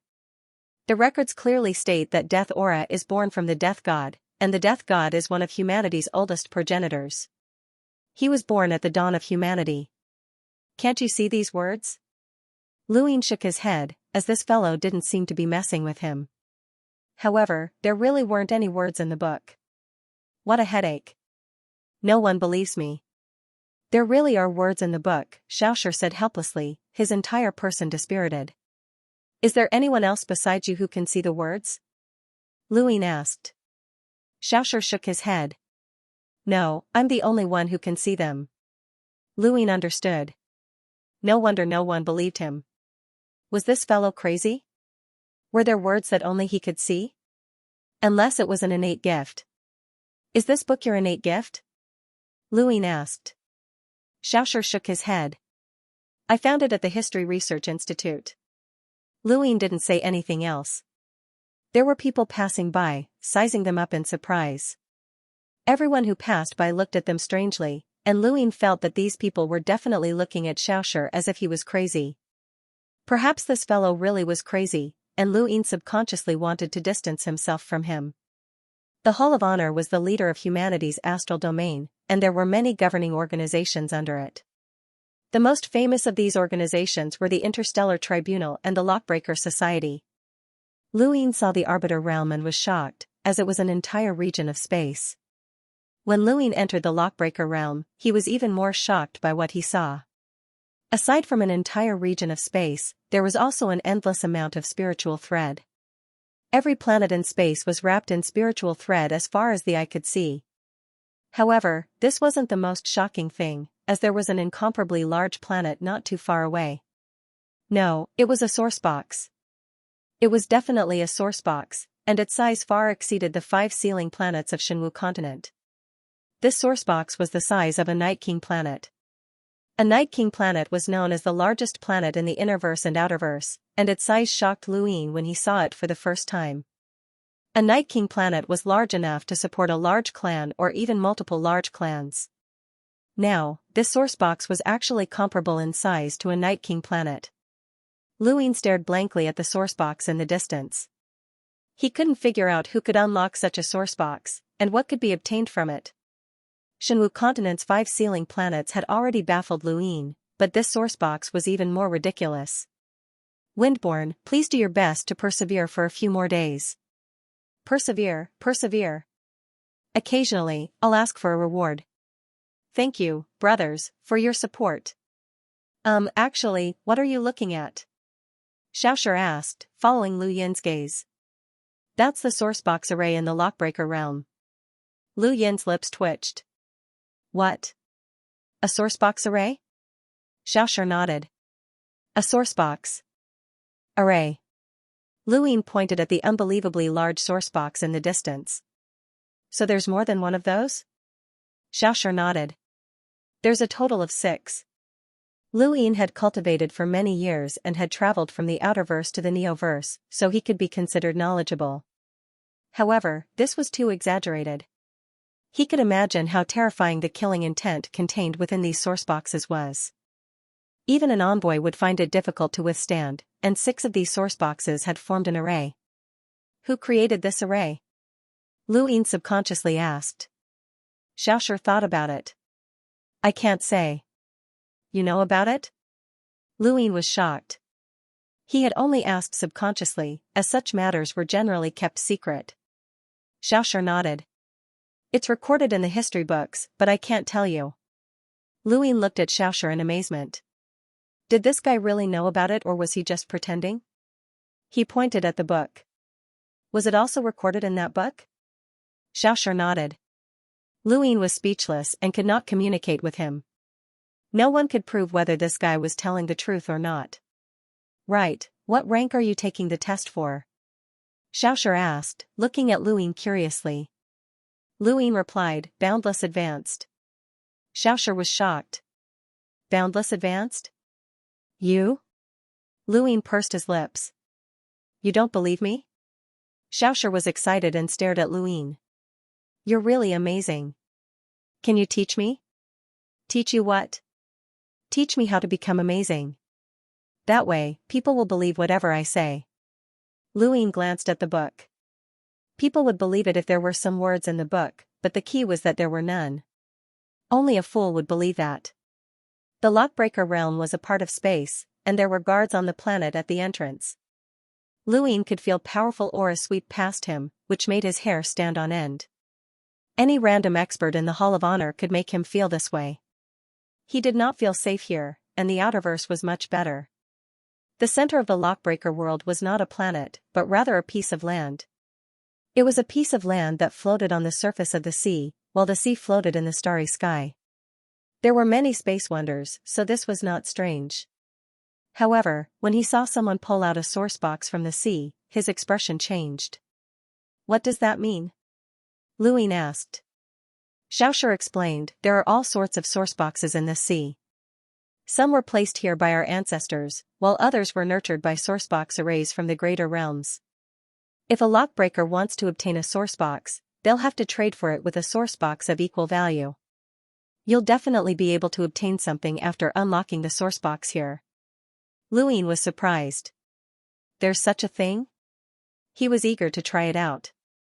Luin had come here to take his lockbreaking level test, and all he needed to do was enter the continent in the middle of the ocean. He could take the test there, but Xianxia had brought him to a giant planet beside the ocean. Xianxia had told him that the people on the planet could also help him take his lockbreaking level test. They were all very powerful lockbreakers, and since they were acquaintances, there was no need to trouble them. Luin suspiciously followed him up, mainly because he was curious about the powerful lockbreaker that Xianxia had mentioned. Since he was an acquaintance, perhaps he could ask some questions about lockbreaking. At this moment, two figures flew out of the great world. When they saw Xianxia, they were shocked. Isn't that the Xianxia duo? This chapter is not finished, please turn the page, that's normal. The duo is about to reunite again, haha. As he listened to their discussion, Luin looked at Xianxia strangely. The shit-eating duo? Xianxia was a little embarrassed. The more Luin looked at him, the more he felt that this guy was crazy. You have quite a heavy taste. Xianxia was confused. What taste? Xianxia suddenly thought of something and hurriedly explained, you're mistaken, it's not shit-eating. It's qi-shi, the qi as in measuring, the qi as in history books, qi-shi. Luin relaxed, as he had thought that Xianxia was referring to the shit-eating duo. My friend's surname is Qi, and he's called Xiaoqi. My surname is Shi, and I'm called Xiaoshi, so. Xianxia was a little embarrassed. Luin found it strange, but he did not ask any further. If it was because of their surname, then no one would call him that, as it was too insulting. This Xiaoshi was a little weird, so could that Xiaoqi be the same? Not long after, Luin realized that his guess was correct. He looked at the mushroom-headed youth in front of him, who wore large glasses and had a cute face. He then looked at Xiaoshi. Were these two brothers? Wow, Xiaoshi, long time no see. The mushroom-headed Xiaoqi was pleasantly surprised. Xiaoshi was also very happy. Long time no see, Xiaoqi, why didn't you come? I missed you. I was explaining history to others, but they didn't believe me. They still don't believe me? They're too stubborn. What about you? Can anyone understand the romance of a mushroom head? No, not even one. Master always scolded me and told me to cut off my mushroom head. Humph, the head can be cut off, but the mushroom can't be messed up. Yes, we must persevere until the end. My book is true history. My mushroom head is a lock-breaking tool, and it's the best lock-breaking tool. Come on, let's do our best. Don't give up. 1, 2, 3. Do your best. Don't give up. Luin was stunned, and he subconsciously took 2 steps back. He felt like he had suddenly become an idiot. The 2 mushroom-headed youths looked at him fervently. Xiaoshi, he's that Luin? The one who handed over true insight and became the youngest and most promising lockbreaker in the history of the Outerverse? Yes, Xiaoqi, he's that Luin. He unified the Outerverse, cultivated for only 12 years, and was able to compete for the mountain and sea realm. He's the Luin who will be recorded in history. Amazing. Why did you bring him here? Is he willing to talk to us? Does he trust us? I don't really trust him right now, but don't worry. I'm confident that I can convince him. He's the same type of person as us. Luin was glad that the monkey was gone, or else he would have been ridiculed. The same type of person? He was not an idiot. Sorry, I still have to take my lock-breaking test, so I won't be accompanying you, Luin said stiffly and then turned to leave. Xiaoqi's eyes lit up. Lock-breaking test? You're about to break through to the boundless advanced level? Luin nodded. Xiaoqi was pleasantly surprised. That's great. I'll take you to Master and have him test you. Luin looked at Xiaoqi. Your master? Xiaoqi nodded and clenched her fists. She excitedly said, one of the strongest lockbreakers in the Neoverse, Gui Juanheng. He's my master. Luin had never heard of this name before, as he knew too little about the Neoverse. Xiaoqi was disappointed. You don't know my master? Sorry, it's my first time here, Luin said. Xiaoqi replied, he's from the Outerverse, so it's normal that he doesn't know Master Gui. She then looked at Luin. This chapter is not finished. Please turn the page. Master Gui is one of the strongest lockbreakers in the Lockbreaker Society's headquarters, and he's also a powerful Origin Array Master. Lu Yin's eyes narrowed. Origin Array Master? Lockbreakers were clearly divided into different levels: Discerning Elementary, Perceptive Intermediate, and Boundless Advanced. These levels were further divided into star levels, with 5 stars being the highest. This was common knowledge in the Innerverse and Outerverse. However, above Boundless Advanced Lockbreakers, there was another level called Origin Array Master. Origin Array Masters were those who had reached the level of 5 Boundless Advanced level and were able to control sourcebox arrays. This meant that Master Gui's lockbreaking ability had surpassed that of a 5-star Boundless Advanced Lockbreaker, and he had also mastered sourcebox arrays. Any lockbreaker who had mastered a sourcebox array could not be underestimated. Although the value of a sourcebox array could not compare to that of a secret technique, there were still certain aspects in which they could achieve effects that secret techniques could not. Some sourcebox arrays could even transform the world and create something out of nothing. The reason why the Neo-Human Alliance had been able to enter the Mountain and Sea Realm and Progenitor Chen's tomb was because of sourcebox arrays. Mastering a sourcebox array made a huge difference in status. Any Origin Array Master was a treasure to the human race. If Luin had not coincidentally entered the Mountain and Sea Realm's eye and used his time-stop space to comprehend his star energy to the world realm, who knew how long it would have taken for him to comprehend a sourcebox array? Furthermore, the sourcebox array that he had comprehended was not very powerful, and it was far from being able to ignore space. Only by reaching the level of an Origin Array Master could one unleash the power of a sourcebox array. Luin had never expected that this seemingly crazy person's master would be an Origin Array Master. Lu Yin's expression was respectful. Please introduce me to an Origin Array Master. Xiaoqi was satisfied, as Lu Yin's respect for his master made him proud. Wait a moment, I'll call Master. He then activated his gadget and sent a message. Not long after, Xiaoqi said to Luin, let's go to Master's place. You can take the lockbreaking test there. As long as you reach the level of an Origin Array Master, you'll have the right to take the lockbreaker test, Xiaoshi said. At that moment, Xiaoqi leaned over and whispered something into Xiaoshi's ear. Xiaoshi was shocked. He's there too? Should we wait for a while before going? Xiaoqi gritted his teeth. Now. He then glanced at Luin. Don't we have him? What's there to be afraid of? Xiaoshi puffed out his chest. That's right. Let's go now. There's nothing to be afraid of. Luin felt strange. He kept having the feeling that these two were discussing something that had something to do with him. Were they trying to drag him into some strange situation? As he looked at the 2 mushroom heads, he started to panic. There was no Origin Array Master in the Outerverse. No, there was one, Jeffrey. Jeffrey was not from the Outerverse, but had been transferred from the Neoverse. Thus, there was not a single native Origin Array Master in the Outerverse. Luin did not know if there were any in the Innerverse, but there should be. At the very least, the president of the Outerverse Lockbreaker Society was definitely one. According to Xiaoqi, there were only a few people in the Neoverse. Gui Juanheng. No one in the Innerverse or Outerverse knew of her, but she was also known by everyone. When Luin had joined the Lockbreaker Society, there had been a video of a powerhouse unlocking a towering plant's root. That video had greatly affected everyone who had joined the Lockbreaker Society, and Luyin was no exception. That person was Gui Juanheng. Luyin had thought that this person was an ancient powerhouse, but he had never expected that it would be Gui Juanheng. When Xiaoqi told him about this matter, Luyin was shocked. At the same time, he found it strange that such a powerhouse would accept Xiaoqi as a disciple. If Xiaoqi had not mentioned that she was an origin array master, Luyin would not have wanted to get close to her. Thank you for your support, brothers. End of chapter. On the other side of the planet was Gui Juanheng, and Xiaoqi brought Luyin and Xiaoshur there.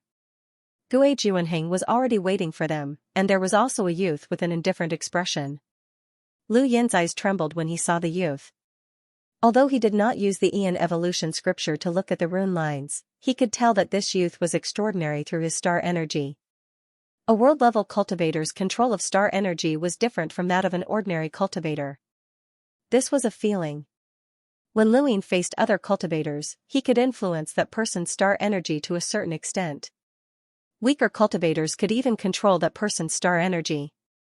However, Luyin couldn't feel any sense of control from this youth. The youth's eyes trembled when he saw Luyin, and a look of interest appeared on his face. This person's star energy control had reached the world realm, which was what both Luyin and the youth thought. Luyin only glanced at the youth before shifting his gaze to Gui Juanheng. He could not see her clearly from the video, but now that he saw her in person, Luyin was excited. Junior Luyin greets Senior Origin Formation Master Gui Juanheng. Gui Juanheng looked at Luyin in astonishment. World Realm Control?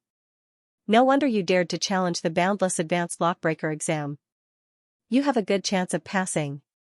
Luyin solemnly replied, Thank you, Senior. Gui Juanheng nodded and looked at the youth beside her.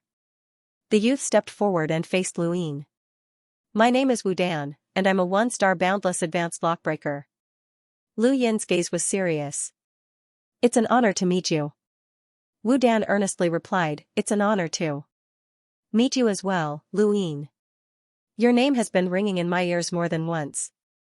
Luyin was confused. What's the reason? Wu Dan calmly replied, You improved very quickly.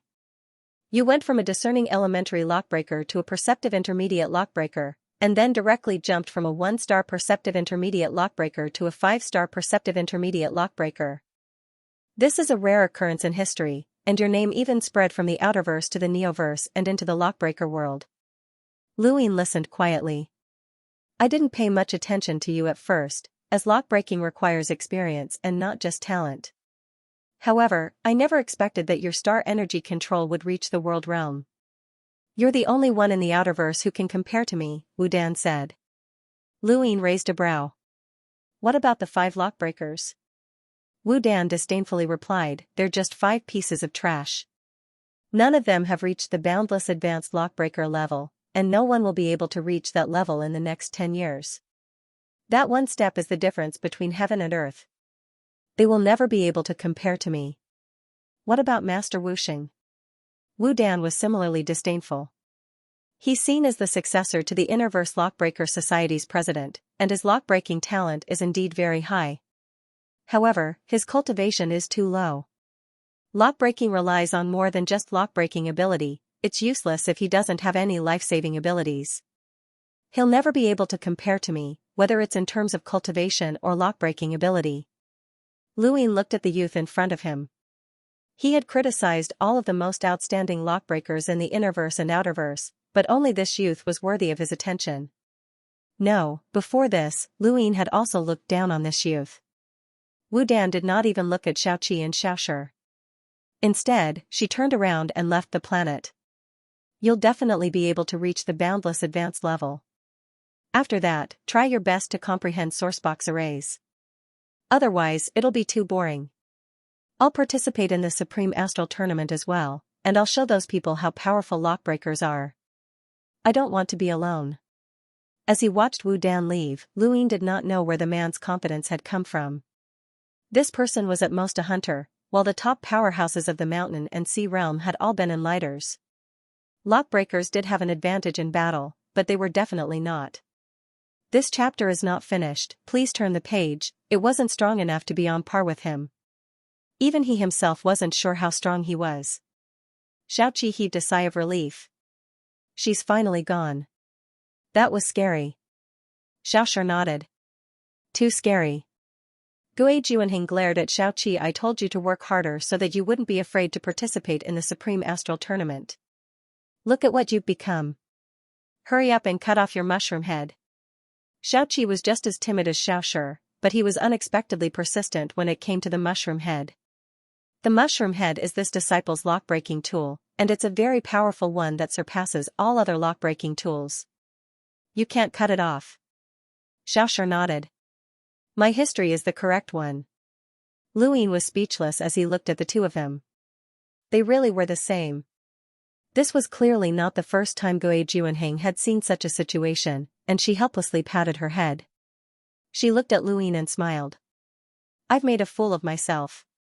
Let's go, I'll take you to the Boundless Advanced Lockbreaker exam. Luyin respectfully replied, thank you, senior. Gui Juanheng waved a hand. No need to call me senior. Just call me Master Gui. That's what they all call me. Alright, Master Gui. Xiaoshur walked behind Luyin and pointed at him, and he looked over curiously. Xiaoshur whispered, Master Gui is easy to get along with, but if he's trying to lockbreak, run away immediately. Why? Luyin was stunned. Xiaoshur purposely slowed Luyin down and fearfully explained, when Master Gui lockbreaks, he's completely different from how he usually is. It's like he's a completely different person. He's changed, how should I put it? He's very rough and violent, and he beats people up easily. We all ran away quickly, and no one dared to stay behind. Dual personality disorder. These two words appeared in Luyin's mind, and they were very similar to Ming Yan's. The planet was filled with spiritual thread essence, but Luyin did not know where it had come from. The entire Great Eastern Alliance had only managed to gather enough spiritual thread essence to fill an entire secret room, but this lockbreaker world was filled with it. Spiritual thread was the most effective material in stopping the dangers of source boxes. Even though many source boxes were dangerous enough to cause even super powerhouses to raise their eyebrows, they could still be stopped by spiritual thread. It had to be said that everything had its vanquisher, and this was the universe's biosphere. Gui Juanheng stopped, and Luyin and the other two stood behind him.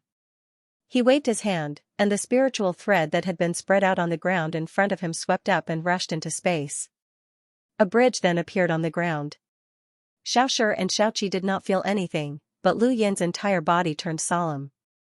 The moment the spiritual thread disappeared, the star energy around the bridge completely changed. The void distorted, but it did not seem real. Countless voices could be heard, including worship, quarrels, battles, cultivation, and so on. It was as if the bridge had experienced someone's entire life. Gui Juanheng looked at Luyin. This bridge is a boundless advanced source box. You may begin. If you succeed in lockbreaking, you will become a boundless advanced lockbreaker. Xianxia was shocked. Master, where did this bridge come from? Why haven't I seen it before? Gui Juanheng glared at him. Why would you want to see it? There are many perceptive intermediate source boxes that you can't even see. Xianxia was startled, and he quickly hid behind Xiaoshur. Luyin bowed to Gui Juanheng and then cautiously approached the bridge. At the same time, his eyes filled with star energy. Since he was going to lockbreak on this planet, he could use the Aeon Evolution scripture. As his eyes transformed into runes, Luyin saw the rune lines that filled the entire bridge. It was very large, and he estimated that there were rune lines with a power level of 300,000. This chapter is not finished. Please turn the page. This was no longer a simple boundless advanced source box. It should be known that a boundless advanced source box corresponded to a hunter's cultivation, which meant that even the weakest boundless advanced source box could be unlocked by a hunter. There were not many hunters in the entire universe with a power level of 300,000. This source box was definitely not a one-star boundless advanced source box. Gui Juanheng's voice sounded out. You can give up on taking the test from me. You can see that this source box is not simple. Luyin replied, there's no need. This junior can give it a try. Gue Juanheng nodded in admiration. Normal people would naturally give up, but you participated in the battle of the mountain and sea realm. This source box is not unlockable, and you should have no problems protecting yourself. The reason why I want you to unlock this source box is because Wu Dan recently advanced to the boundless advanced level, and she unlocked a similar source box. Luin understood that she wanted to compare him to Wu Dan, and this might be Wu Dan's intention as well. This was a challenge, and Luin grew excited as he approached the bridge. At the same time, many lockbreakers from various planets in the lockbreaker world were watching this scene, and Wu Dan was no exception. The Lockbreaker Society had a registered membership of 630,000, but in reality, the number of lockbreakers in the lockbreaker world was much higher than that. No one had a detailed count of the lockbreakers in the lockbreaker world, and many lockbreakers did not like to show their faces. Of course, even if the number of lockbreakers exceeded this number, it was not by much. Otherwise, lockbreakers would not have been so aloof. News of Lu Yin's boundless advanced lockbreaker test quickly spread throughout the lockbreaker world and then to the outside world. Before long, the Innerverse Lockbreaker Society would also find out. Regardless of how the outside world reacted, Lu Yin did not have the time to care. Using the Ian derivation scripture, he stepped into the area where the rune lines were spreading out and received the first wave of attacks from the source boxes. A thunderous rumble resounded in his mind, and Lu Yin was shocked. This was the power of a predecessor, and it was a spiritual force attack at that. It was no wonder why there were so many rune lines. What he saw was completely different from what the bystanders saw, and the bystanders could not even see anything. Spiritual force attacks were formless and invisible. Fortunately, there was still a gap between the spiritual force attacks here and Night King Jinwu's Night King heaven-splitting technique, and Lu Yin was already a hunter, so he could easily withstand the attacks. Otherwise, he would have to memorize the Stonewall scriptures. As he approached the bridge, the spiritual force rumbling in Lu Yin's mind became even more powerful. When he was about a meter away from the bridge, he could even see an ancient scene. He saw numerous youths kneeling in front of the bridge while an old man stood on the other side. You wish to join my sect today, so you must cross this bridge to prove your firm will. Those who cross this bridge will join the sect. You cannot cross this bridge, so leave immediately. This bridge represents the immortal glory of my sect, and it will not be tainted by others. The scene changed, and the moment Lu Yin touched the bridge, a terrifying attack descended from the sky and sent the bridge flying. At the same time, the sword chi split the enormous sect behind the bridge in two. We immortals should not be like this. My sect should not be defeated like this. We are unwilling to accept this, so we sealed this bridge. This bridge contains my sect's supreme battle techniques, and whoever obtains them shall rebuild my sect. My sect shall be known as the Stone Soul Sect. Lu Yin pressed a hand against the bridge, and his eyes widened. He saw boundless rune lines converging towards him. His gaze turned cold, and he immediately recited the Stonewall scriptures. Boundless spiritual force ruthlessly pressed down on Lu Yin, transforming into sounds of battle that spread out in all directions and stirred up the void. End of chapter. Xiaoshi and Xiaoqi were terrified and hurriedly retreated. Gue Juanheng's gaze turned cold, and he waved his hand, causing the sounds of fighting to disappear. He looked at Lu Yin and saw that beads of sweat were dripping down his forehead. Gue Juanheng nodded in admiration. Lu Yin was indeed worthy of being one of the top experts of the human domain's younger generation, as he was able to withstand such spiritual force. Just because one's power was strong did not mean that one's spiritual force was strong as well. Gue Juanheng flipped through Lu Yin's resume. In the Lockbreaker world, lockbreakers from various planets were all praising Lu Yin. Our Lockbreaker Society has a successor. To be able to touch such a source box at such a young age is not simple at all. He's comparable to Wu Dan. Not bad, this kid is from the Outerverse. Jeffrey is very pleased. It's a pity that the old drunkard left. Otherwise, he would have another reason to get drunk. Whether or not he can rival Wu Dan will depend on whether or not he has the ability to successfully unlock a source box. Being close to a source box only means that he has sufficient strength. In outer space, Wu Dan stared intently at the screen in front of her. She watched as Lu Yin began to lockbreak, and her lips curled up. This was interesting. The Lockbreakers were a transcendental organization, and they could not ignore the Supreme Astral Tournament. The sourcebox array that Wu Dan had mastered was prepared for those top geniuses, but he could not rely on himself. He needed someone to serve as a foil, and Luin was the best choice. Under everyone's watchful eyes, Luin began to lockbreak. The lockbreaker exam strictly prohibited external items, and Luin indeed did not have any external items that he could rely on. Even the upgraded Ink Jade Lake spring water could not keep up. However, he did not need any external items now, as he could even comprehend sourcebox arrays. His lock-breaking skills had improved tremendously through the Daosoursek's primordial unlocking platform and Guyu's notes. Lu Yan's lock-breaking method was different from most other lockbreakers, and it was more similar to the methods of ancient times. He used his star energy to scan the entire stone bridge. In the past, he had looked at the energy on the surface of the sourcebox as if he were looking at a different universe. Now, with his world realm star energy control and his experience in studying Guyu's notes, he was able to easily find the beginning and end of the sealed energy on the stone bridge. Gui Juanheng and the others watched as Luin squatted down and began to lockbreak from a corner. Most of the lockbreakers could not understand what was going on, and only a small portion of them had a change in expression. And he could see the energy. Of course. This chapter is not finished, please turn the page. A sealed meridian isn't something that just anyone can do. Not only does one need to be able to control star energy, but they also need experience. Where did this kid get that experience from? Even many boundless advanced lockbreakers have to rely on lockbreaking tools to do so. Innate gifts, battle techniques, and even everything else.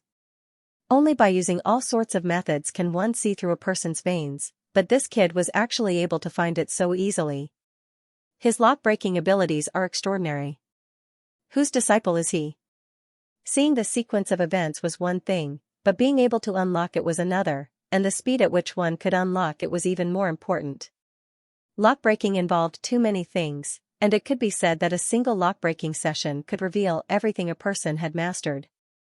Luin found the origin and end points of the sourcebox's energy seal on the stone bridge. His eyes turned into runes as he stared at them, and he was able to see through the energy seal. 726 stars revolved around the surface of his body, enveloping the entire stone bridge. Within the lockbreaker world, someone was astonished. It's actually the Sirius art, and it's reached the 3rd stage. Is this kid from the Sirius sect?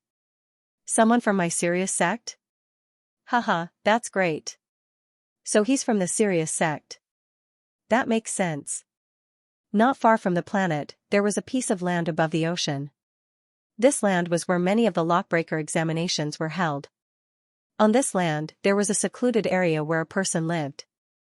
His name was Xiao Ming, and he was the president of the Lockbreaker Society in the Neoverse. He was also a super powerful lockbreaker known as Master Xiao Tian. There was a thatched cottage, a flower bed, and a waterfall. This was where Xiao Ming lived. Xiao Ming sat on a recliner and gently rocked back and forth as he looked at the screen in front of him. He was rather surprised and delighted. What an amazing young man. The society has a successor, but this kid's scheming is deeper than Wu Dan's. Even if his lock-breaking talent is extremely high, his future accomplishments will be limited, and he won't be able to reach the top. What a pity. He should be trained.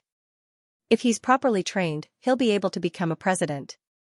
Jeffrey won't be able to teach him.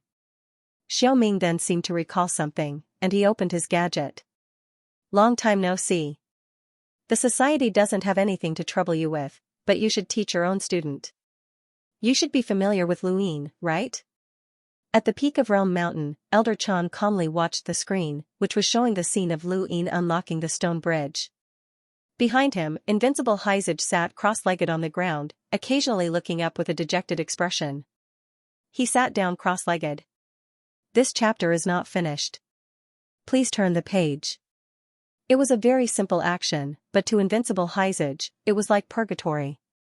It was clear that his experience was different from others. Elder Chan, you seem to be very interested in my junior brother, Invincible Hyzage asked curiously. Elder Chan calmly replied, don't call him junior brother in the future. I've already told the Elysian Master that Luin no longer exists on Eternal Sky Island. Invincible Hyzage was puzzled. Why? Does Elder Chan have a problem with him? Elder Chan looked at Invincible Hyzage. The Elysian Master gave him a choice, but he didn't choose Eternal Sky Island. I gave him a choice as well, but he didn't choose Eternal Sky Island either. This is his fate. His master is someone else, so you don't have to interfere. Master also said that he must have another master, but he didn't say who it was. Is there someone on the fifth mainland who can surpass both my master and you? Invincible Hyzage was shocked and even more puzzled. Elder Chan did not answer, and he quietly watched the screen as if he was looking at a treasure. In the Innerverse, at the Lockbreaker Society's headquarters, Casanova was bored and constantly scrolling through his gadget. He wanted to find a beauty to chat with. Not far away, Lu Ji coldly watched a lockbreaking video on the Lockbreaker network. Elsewhere, a man was squatting on the ground and playing a game. He was considered a weirdo among cultivators. Even further away, a young man was leaning against a wall. His body was hidden by the shadows, and even his face could not be seen. Many lockbreakers were silent, and they occasionally glanced at the lockbreaking room. No one spoke, and the room was very quiet. However, this silence was quickly interrupted. Is that person Luin? Lu Yin's name did not have much influence in the Neoverse, but everyone in the Innerverse and Outerverse knew who he was. The person who spoke was a middle-aged man with a rather high status in the Innerverse Lockbreaker Society. He was also a boundless advanced lockbreaker, but at this moment, he had lost his composure. Casanova and the others looked at him. The middle-aged man tapped his gadget, and a screen appeared in front of everyone. It showed the scene of Luin unlocking the stone bridge. No one could understand it. The middle-aged man solemnly said, "This image is from the Neoverse. He's currently participating in the assessment. Third update, it's a bit short, but Windborn has done his best. Hang in there for a few more days. Thank you, brothers, for your support." End of chapter. There were still some who did not understand, but even more were horrified. Everyone knew that Luin was 7th Bro, and 7th Bro had jumped from a 1-star Perceptive Intermediate Lockbreaker to a 5-star Perceptive Intermediate Lockbreaker, which had caused a huge commotion in the Lockbreaker Society. Now, there was another assessment, and it was obvious that this was the Boundless Advanced Lockbreaker assessment. Luin was taking the test to become a Boundless Advanced Lockbreaker. Everyone gasped. It can't be, right? So fast? Casanova pursed his lips. What a freak. Lu Ji was stunned, and her desire to challenge Luin vanished. Even though Luin had yet to successfully unlock a boundless advanced sourcebox, for some reason, everyone believed that he would succeed. The other two youths stared at the screen. They were also part of the Lockbreaker Society's 5 heroes. One was called Miwen, and he was a 3-star Perceptive Intermediate Lockbreaker. The other was called Xianxia, and he was the leader of the 5 heroes. He had just become a 5-star Perceptive Intermediate Lockbreaker the day before, and even Wu Dan did not know about this. But even if she did, she would not have cared. Just as he had said, a difference of one word could make the difference between heaven and earth. Luin is truly a legend. Miwen smiled and then looked at Xianxia. If he joins the Innerverse Lockbreaker Society, then he can replace you. Xianxia silently leaned against the wall and did not reply. At this moment, the door to a lockbreaker room opened, and someone walked out. If Luin was here, he would have been shocked, as the person who walked out was an old acquaintance, Astral Six's former leader, Dao Bo. Everyone watched as Dao Bo walked out. Xianxia said, "Congratulations on becoming a 1-star Perceptive Intermediate Lockbreaker. From now on, you are one of the 5 heroes, no, one of the 4 heroes." The Innerverse Lockbreaker Society had once had the 5 heroes, but unfortunately, 2 of them had died during the 6th Mainland's invasion. Otherwise, even if Dao Bo became a Perceptive Intermediate Lockbreaker, he would not have been able to replace them. Adding another member to the 5 heroes would have been a joyous occasion, but everyone's eyes were glued to the screen. Once Luin became a boundless advanced lockbreaker, that would be a huge matter. Luin represented the Outerverse, and his success meant that the Outerverse Lockbreaker Society had surpassed the Innerverse Lockbreaker Society. The Newverse Lockbreaker Society had already surpassed the Outerverse Lockbreaker Society, and the Innerverse Lockbreaker Society had now become the weakest. Dao Bo nodded at Lightfeather, and he followed everyone's gaze to the screen. When he saw Luin, he was shocked. "You have a good junior." Miwen smiled as he looked at Dao Bo. Then, he continued playing his game. Everyone stared at Lu Yin's lock-breaking image in silence. In the lockbreaker world, Lu Yin had already spent an entire day unlocking source boxes. With his current speed, it would not take him long to unlock even a perceptive intermediate source box. However, when it came to a boundless advanced source box, one day was clearly not enough. When Lu Yin was able to unlock normally, everyone knew that he had succeeded. No matter how long it took, he would succeed. No one considered whether he would give up due to lack of energy. Another 2 days passed, and in the lockbreaker world, quite a few people had already stopped watching. They had already seen the results, but after hearing the news, many people wanted to watch even more. This was because they wanted to know what they would gain from successfully unlocking the stone bridge. There were many different types of source boxes in the universe, and none of them were the same. There were source boxes of all shapes and sizes, but source boxes that were shaped like stone bridges were very rare. Many people had attempted to lockbreak and had heard many ancient messages, which made them even more curious about stone bridges. Lu Yin's expression was solemn as he stared at the stone bridge. He had already unlocked more than half of the source box and was about to succeed. He was also looking forward to seeing what he would gain from it. With a soft sound, the sealed energy outside the stone bridge disintegrated.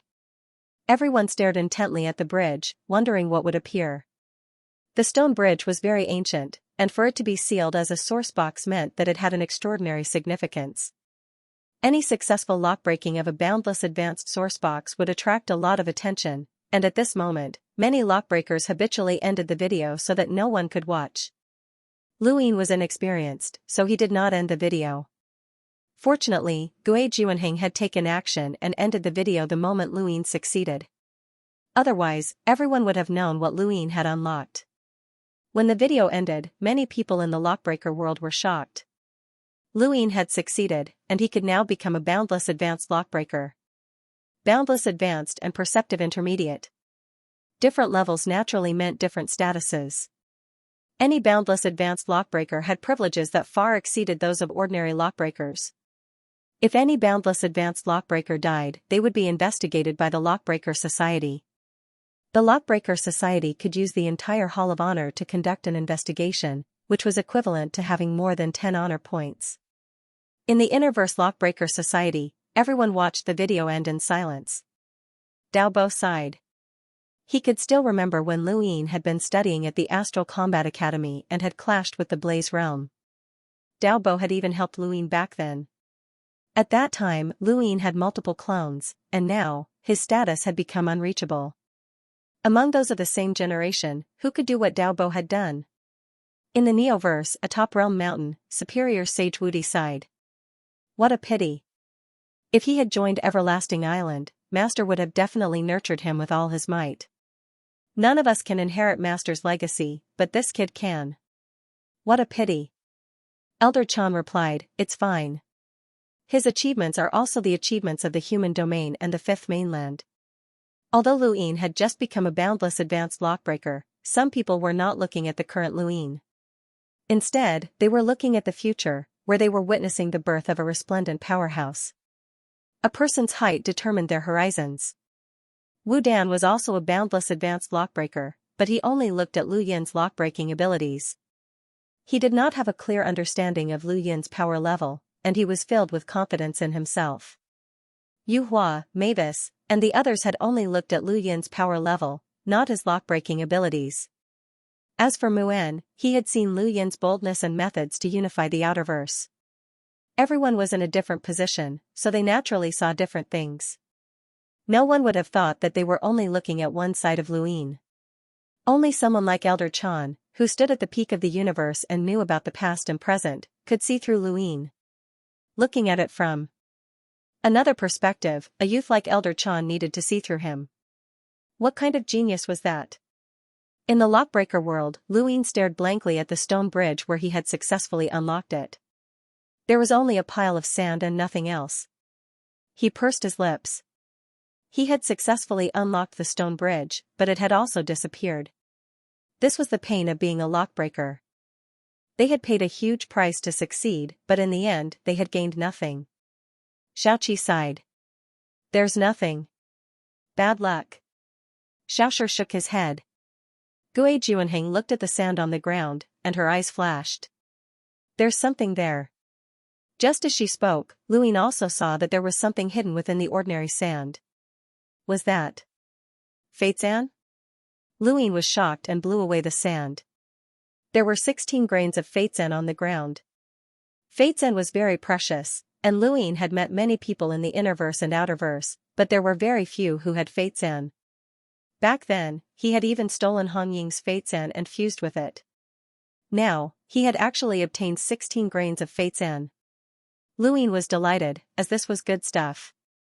Gui Juanheng nodded and sighed. It's rare to be able to obtain something from lockbreaking. Luin put away the grains of Fate sand. Thank you, Senior, for granting me this source box. Gui Juanheng smiled. There's no need to thank me.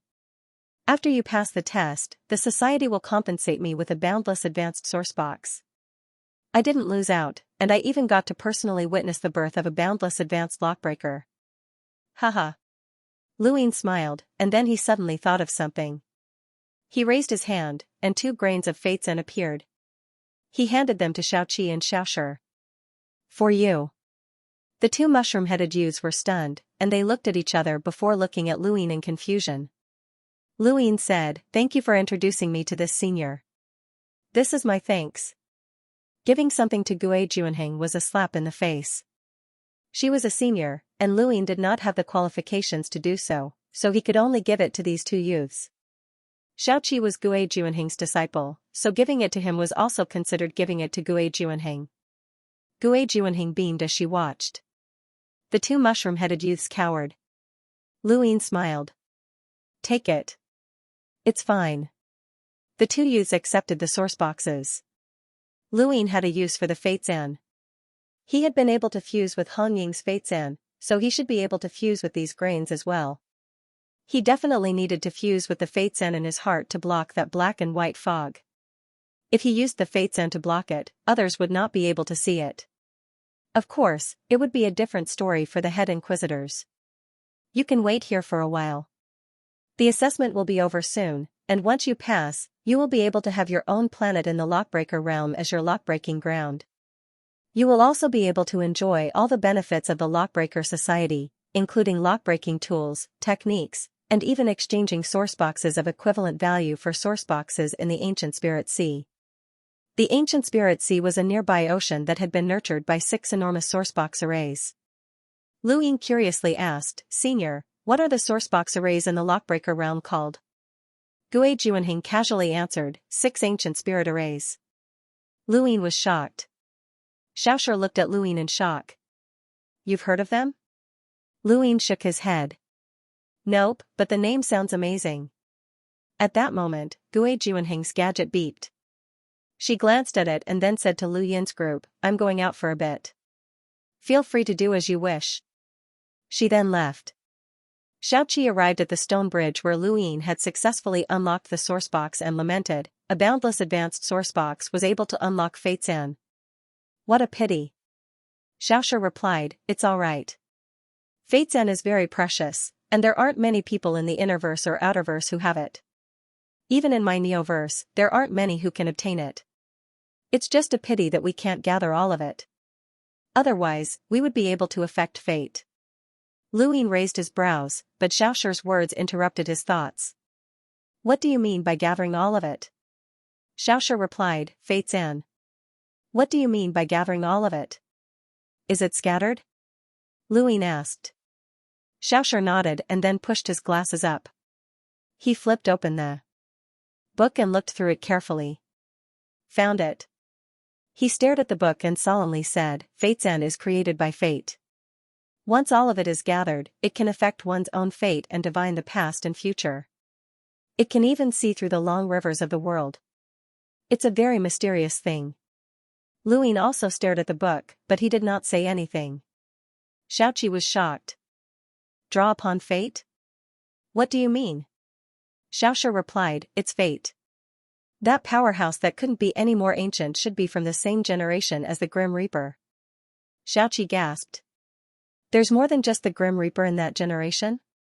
Xiaoxia seriously replied, there are other ancient powerhouses as well, but for some reason, they're all gone. Luin didn't want to continue this conversation. This story was pretty good. The Grim Reaper and fate sounded more and more mysterious, and it wasn't as convincing as the Starsabelle sex story.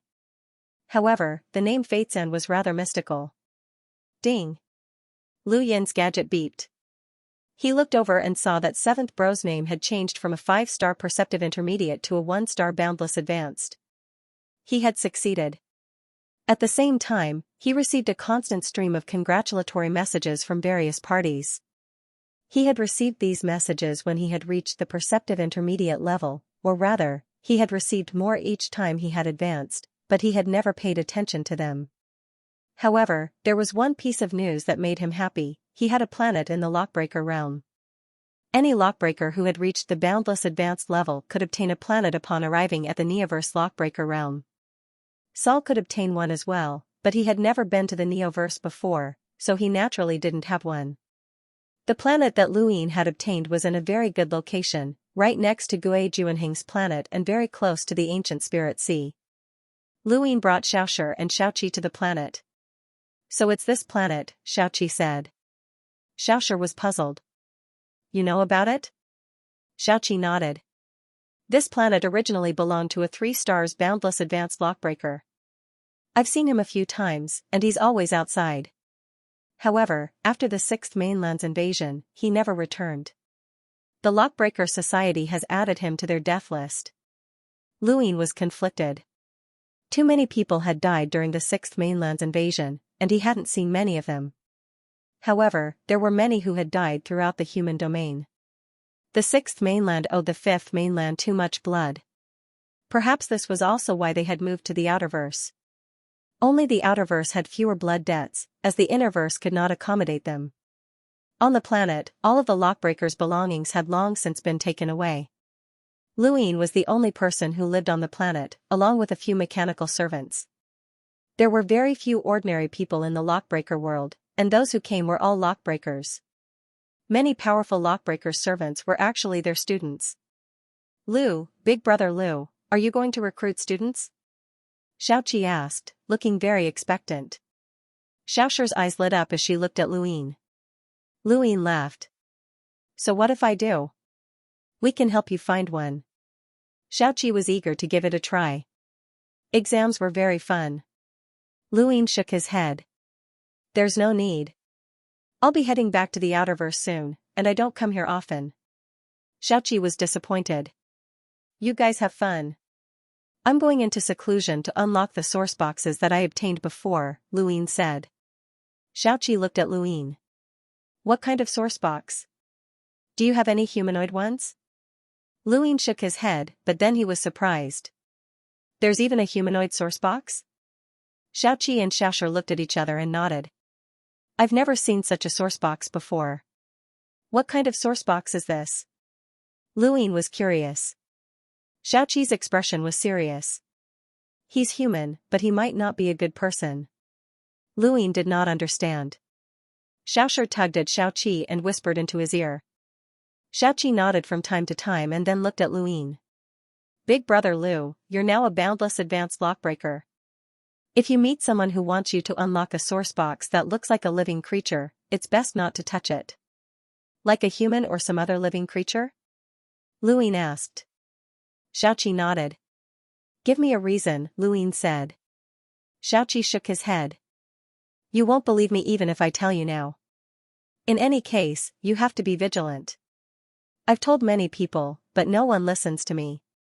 However, no one has ever encountered a humanoid source box before. Lu Yin's eyes flashed, and he pointed at Xiaoxia's book. Is it related to what's recorded in the book? Xiaoxia was shocked.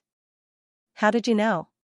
Luin could not be bothered with them, and he went in after finding his seclusion area, leaving the two mushroom-headed individuals to look at each other. Do you think he'll believe you? Probably not. No one believes us, not even the president. It's fine. That kind of thing probably won't happen, and it's not likely to happen. The seclusion area was very large, and many of the planets in the Lockbreaker realm were covered by spiritual silk, which meant that spiritual silk was not worth much here. Luin did not have any source boxes to unlock, so what he needed to do was roll his die and comprehend true insight. He had already handed over a page of true insight, but he still had 5 pages left. With 5 pages of true insight, he wondered how many sourcebox arrays he would be able to comprehend, and he was looking forward to it. Right, Guyu's notes also seemed to contain some sourcebox arrays, but no matter how he looked at them, they seemed incomplete. Luin raised his hand, and his die appeared. He did not place his cosmic ring to the side, as it had been a long time since he had rolled Enhance. It would not be bad if he could roll Enhance this time. As he thought about it, he tapped the die, and it slowly came to a stop. Luin was speechless, as it really was Enhance. The scene in front of him changed, and he appeared in a strange place.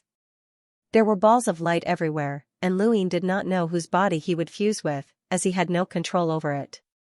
There were 7.21 million star essence in his cosmic ring, and he estimated that he would be able to teleport to a very distant place. Luin looked around and found a very bright ball of light. He flew towards it and fused with it. The scene in front of him changed again, and Luin blinked. When he could clearly see what was in front of him, he was stunned. What was he seeing?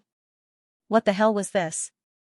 He was in the boundless heavens, and there was dirt floating all around him. There were many planets in the distance. Luin was also in outer space, and in front of him was a strange beast that was devouring a planet. Luin rubbed his eyes, and his pupils shrank. There was no mistaking it, it was indeed devouring a planet. A giant beast was devouring a planet. What the hell? Many memories quickly flooded into his mind, and Luin closed his eyes to think for a moment. When he opened them again, he was extremely shocked. This planet-devouring beast was called the Star Devourer, and it was a member of the Astral Beast Domain Skyminder list. This place was the Astral Beast Domain. Luin had never thought that he would end up in the Astral Beast Domain and fuse with one of the Star Devourer's protectors. This protector had a power level of over 300,000, which was very attractive to Luin. By coincidence, he had actually seen the Star Devourer devouring a planet. At that moment, another memory flooded into his mind, and Lu Yin's head swelled. Gradually, he began to understand. The 6th mainland had invaded the 5th mainland, and besides invading the human domain, they had also invaded the Astral Beast Domain. The Astral Beast Domain had suffered heavy losses, and nearly half of the members of the Skyminder list, who had once been considered as comparable to the 10 Arbiters, had died. It was only after news of the Supreme Tournament had spread that new members had joined the Skyminder list. The Star Devourer was one of them. It was a mysterious astral beast that was like the celestial Ho in that it was rarely born. It ate planets, and the more planets it ate, the stronger it became. The Star Devourer could digest planets and convert them into energy. If the Mavis family was the representative of the human domain, then the Star Devourer was the representative of the Astral Beast Domain. Aside from the Star Devourer, the Celestial Beast Empire's sleeping crown prince, Xianxia, and a bug called the 100 Lineages had also joined the Skyminder list. The Skyminder list recorded the strongest races in the Astral Beast Domain. And the first was the Celestial Beast Bloodline. The Celestial Beast Bloodline was the founder of the Celestial Beast Empire. Their power was formless, and they fed on spiritual force. In second place was the Death Bug Bloodline. It was rumored that the Death Bug was born from an ancient progenitor and was the ancestor of all bugs. Although it was ranked second, it had not appeared for hundreds of thousands of years and had remained in hibernation. Now, for the Supreme Tournament, the 100 Lineages had appeared. This was the information that the Star Devourer's bodyguard knew, but he did not know if there were any other experts joining the Skyminder list. The Supreme Tournament was far more important than he had imagined. The Celestial Beast Empire's Crown Prince, the Death Bug Bloodline, and the Star Devourer had all awakened and joined the tournament. The Hall of Honor was confident that they would hold the tournament, but it would not be easy to win. If the Astral Beast Domain was like this, then the technocracy would definitely be the same, and there was also the 6th mainland. Luin had thought that he would be able to sweep through his peers after becoming a hunter and awakening his second innate gift. Aside from the Prime Clear and a few others who could compete with him, no one else would be his match. But now, it seemed that it was still too early. However, with his current strength, there was no need for him to fear anyone. Even in terms of raw power, he was not afraid of the Mavis family or the Star Devourer. Besides, he had an even more terrifying power. When he thought of this, Lu Yin subconsciously clutched at his heart. He felt that something was wrong, and he looked down. This was not his own body, but rather the body of a giant beast. This beast had a strange appearance, and Lu Yin did not know what it was called. He looked into the distance and watched as the Star Devourer slowly swallowed the planet. He was speechless, there were so many monsters. Lu Yin watched as the Star Devourer swallowed a planet, but just as he was about to leave, another memory suddenly flooded into his mind. Run into a human powerhouse, Lu Yin. Think of a way to steal the tamed beast hidden in his arm. That tamed beast is called the Ghost Monkey. You must steal it back. Lu Yin was stunned. This memory came from the Celestial Beast Empire State Preceptor, Skymender, who had ordered the Star Devourer to steal the Ghost Monkey.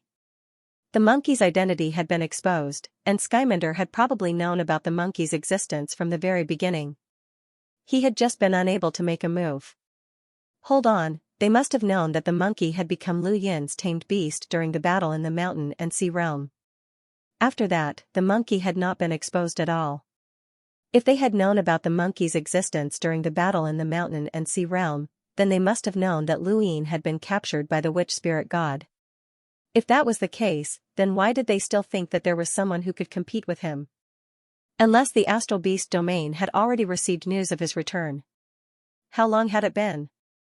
The Astral Beast domain had already received news of his return? That was too fast, and it was obvious that someone in the human domain had leaked the information. The Neo-Human Alliance had an immortal list that recorded all the people who served the Neo-Human Alliance. The Astral Beast domain definitely had a similar list, but Lu Yin did not know what it was called. This protector who had fused with Lu Yin clearly did not know either. This was the importance of information. Lu Yin felt that the Innerverse and Neoverse needed their own information network as well. He suddenly thought of Zijing. Who would know more about Starlink Network than her? Unfortunately, Starlink Network belonged to the Hall of Honor, and it was even supervised by the Hall of Honor. The Hall of Honor had not hesitated to bestow a great world upon them, so it was impossible for them to be loyal to Lu Yin. As the scene in front of him changed, Lu Yin withdrew from the fusion and returned to his original body. He subconsciously checked his cosmic ring, and to his dismay, he discovered that there should have been 7.21 million star essence, but now, there was only a measly 300,000 star essence left. He had used up 6.9 million star essence in an instant, which had been too fast. Still, it was worth it for him to learn so much. With 300,000 star essence left, Lu Yin did not hesitate and rolled his die again. This time, he rolled 1, and a token fell out of the void. It should be some sort of imperial token, as Lu Yin used a bit of force and it shattered. This sort of material could only be used by a certain star system's imperial authority. It could not even reach the level of a weave, so it was useless to him. He continued rolling his die, but this time, he rolled 3 pips. There were no more star essence, so he gave up and tried again. On his last try, Lu Yin rolled 4 pips, time-stop space. The scene in front of Lu Yin changed, and he entered the time-stop space. 300,000 star essence could only increase the time by 200 days at most, but Lu Yin had enough star energy to condense star crystals. Although it was a little troublesome, he could still extend the time by nearly a year. Back when he had been in the giant eye of the mountain and sea realm, he had stayed there for nearly a year and raised his star energy control to the world realm. He had also comprehended a greater teleportation array. He did not know what the results would be this time. Lu Yin looked at the number displayed on the screen and then opened his cosmic ring to retrieve true insight. It was a dazzling golden color. There were 5 pages in total, and it was time to take a look. True insight had a total of 36 pages, and it was stored in the Hall of Honor. It was a supreme tome for lockbreakers. Only boundless advanced lockbreakers could comprehend it, and even then, they might not necessarily be able to comprehend it. Luin had originally thought that his ability to comprehend a greater teleportation array would allow him to comprehend the sourcebox array within true insight. However, he had underestimated it and overestimated himself. Perhaps the greater teleportation array that he had seen before was just a simplified version that was meant for disciples to study, so Xianxia could also comprehend it. In any case, Luin did not really understand the sourcebox array within true insight. How should he put it? This chapter is not finished, please turn the page. However, if he wanted to fully comprehend an array formation, he would need several years, perhaps even decades, or even centuries. There were some sourcebox array formations that people would never be able to fully comprehend in their lifetime. Luin looked through all 5 pages of the sourcebox array, and in the end, he chose one page to comprehend.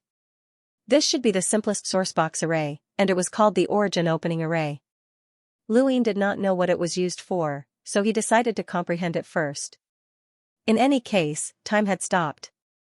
The main reason why one had to raise one's control of star energy to the world level in order to comprehend a sourcebox array was because only a world-level cultivator would be able to mimic the killing intent of a sourcebox array. Otherwise, one would have to find a sourcebox that was identical to the killing intent of a sourcebox array, which was almost impossible to find. To put it bluntly, a sourcebox array was simply a simulation of the power of the previous generation's wisdom. First, he would simulate and learn. Then, he would transform the knowledge into his own comprehension. Finally, he would be able to set up his own sourcebox array. It was rumored that the best origin array masters could see through the combination of multiple sourceboxes at a glance, and they could set up the most powerful sourcebox array in the shortest amount of time. Right now, Luin was struggling to even unlock a boundless advanced sourcebox, let alone reach this step. Of course, he did not bite off more than he could chew. He would take it one step at a time, and there would come a day when he would completely comprehend it. Time was just a number to cultivators, and by the time Luin excitedly discovered that he had comprehended the origin opening array, there was not much time left. The origin opening array was a sourcebox array that protected one's spiritual force. Once this array was used, one's spiritual force would become as stable as a boulder. It might not be unbreakable, but it was at least much more stable than before. Luin tested it out. If he had known the origin opening array during his battle with Night King Jinwu, then the Night King heaven-splitting technique would not have had much of an effect on him. Even if Night King Jinwu had cheated with his innate gift, Luin would not have been able to win, but he would not have lost either. Furthermore, the origin opening array had an even more important effect, which was that it could nourish one's spiritual force. Although the effects were not that great, it was still better than slowly increasing it. Once there was a suitable way to strengthen one's spiritual force, then the origin opening array would be even more perfect. Although this formation did not seem to be very useful, as it could not attack, heal, or defend against physical attacks, the essence, energy, and spirit were the weak points of many people. Some people focused on cultivating the essence, energy, and spirit, and these people were usually very powerful. With the origin opening array and the Stonewall scriptures, Luin could be considered to have made up for his spiritual force's weakness. At the very least, he would not have to worry about facing a spiritual force expert. Wait, why did he need to defend himself? Couldn't he take the initiative to learn stronger spiritual force attacks? This chapter is not finished. Please turn the page.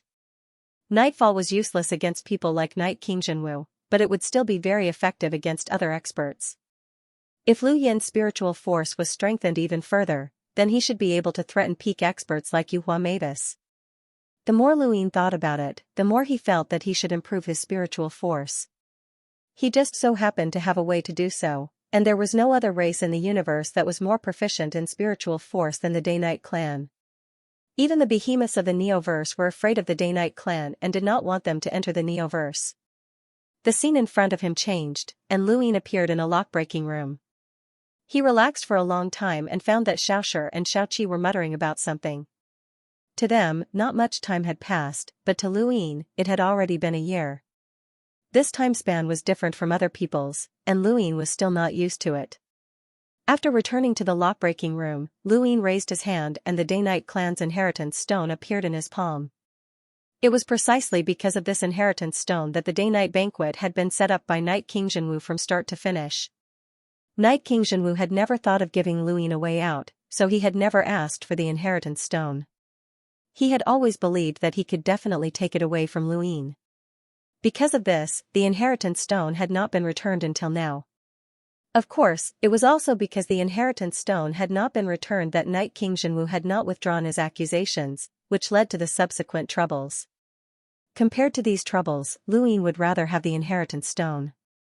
There was no doubt that the Day-Night clan was a powerful clan. Their spiritual force battle techniques were unparalleled in the universe, and this was what Luyin lacked. Even though he was enemies with the Day-Night royal family, Luyin had to admit that the Night King clan was very strong. With a longing for the Day-Night clan's spiritual force battle techniques in his heart, Luyin once again entered the inheritance corridor and returned to this familiar place. He saw the stone tablet outside the corridor, but Night King Zhenwu's name had disappeared from the top and was replaced by Zhuo Day-Night's name. Even though Zhuo Day-Night had led the Day King bloodline to betray the Day-Night clan and join the Great Eastern Alliance to go to the Outerverse, the Day-Night clan's ancestral land stone tablet clearly did not distinguish between sides. Even Lu Yin's image could be entered, so there was no need to mention Zhuo Day-Night. Even though the third chapter was less than the previous one, it was still Windborn's way of explaining things to his brothers. He had to go to work and write every day, and it was indeed tiring, but he still had to update. After that, the chapters would return to normal, and there would be rewards and updates. The word count would be the same as normal. Thank you, brothers, for your support. End of chapter. Zhuo Day-Night had replaced Night King Zhenwu as the first person on the ancestral land stone stele. Her image was exceptionally dazzling to the Night King clan, and Lu Yin's image was even more dazzling. He was a traitor and an enemy. The third person was Xianxia Day-Night, who had followed Zhuo Day-Night to the Outerverse. He was also a traitor and a member of the Day King bloodline. The ancestral land stone stele had these three people at the top, which caused the entire Day-Night clan to sink into depression. No one could surpass these three, and even Night Queen Xianxia, who was currently ranked 4th, could not do so.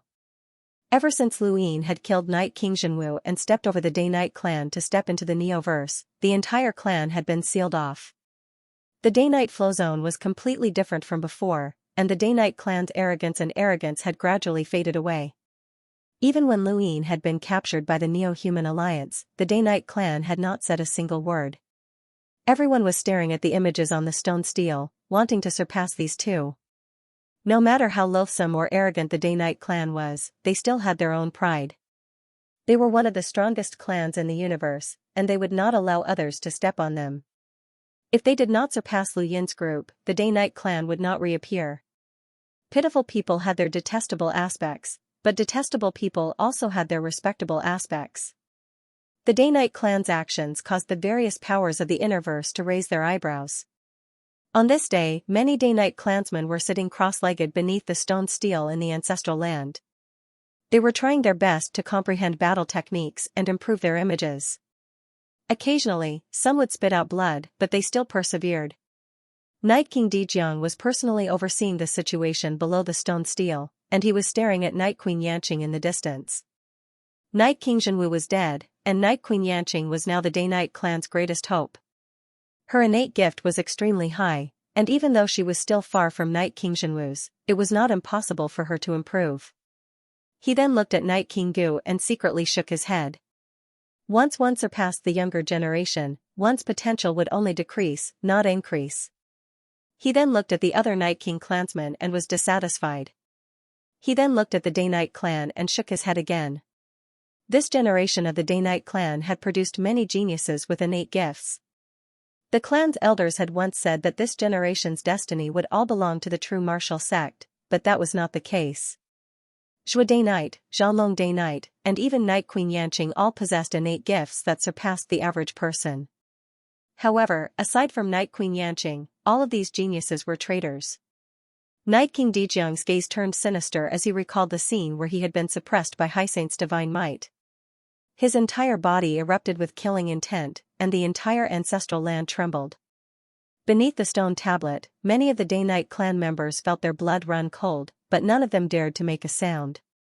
During this period of time, they had experienced this feeling too many times. They were constantly on the brink of death.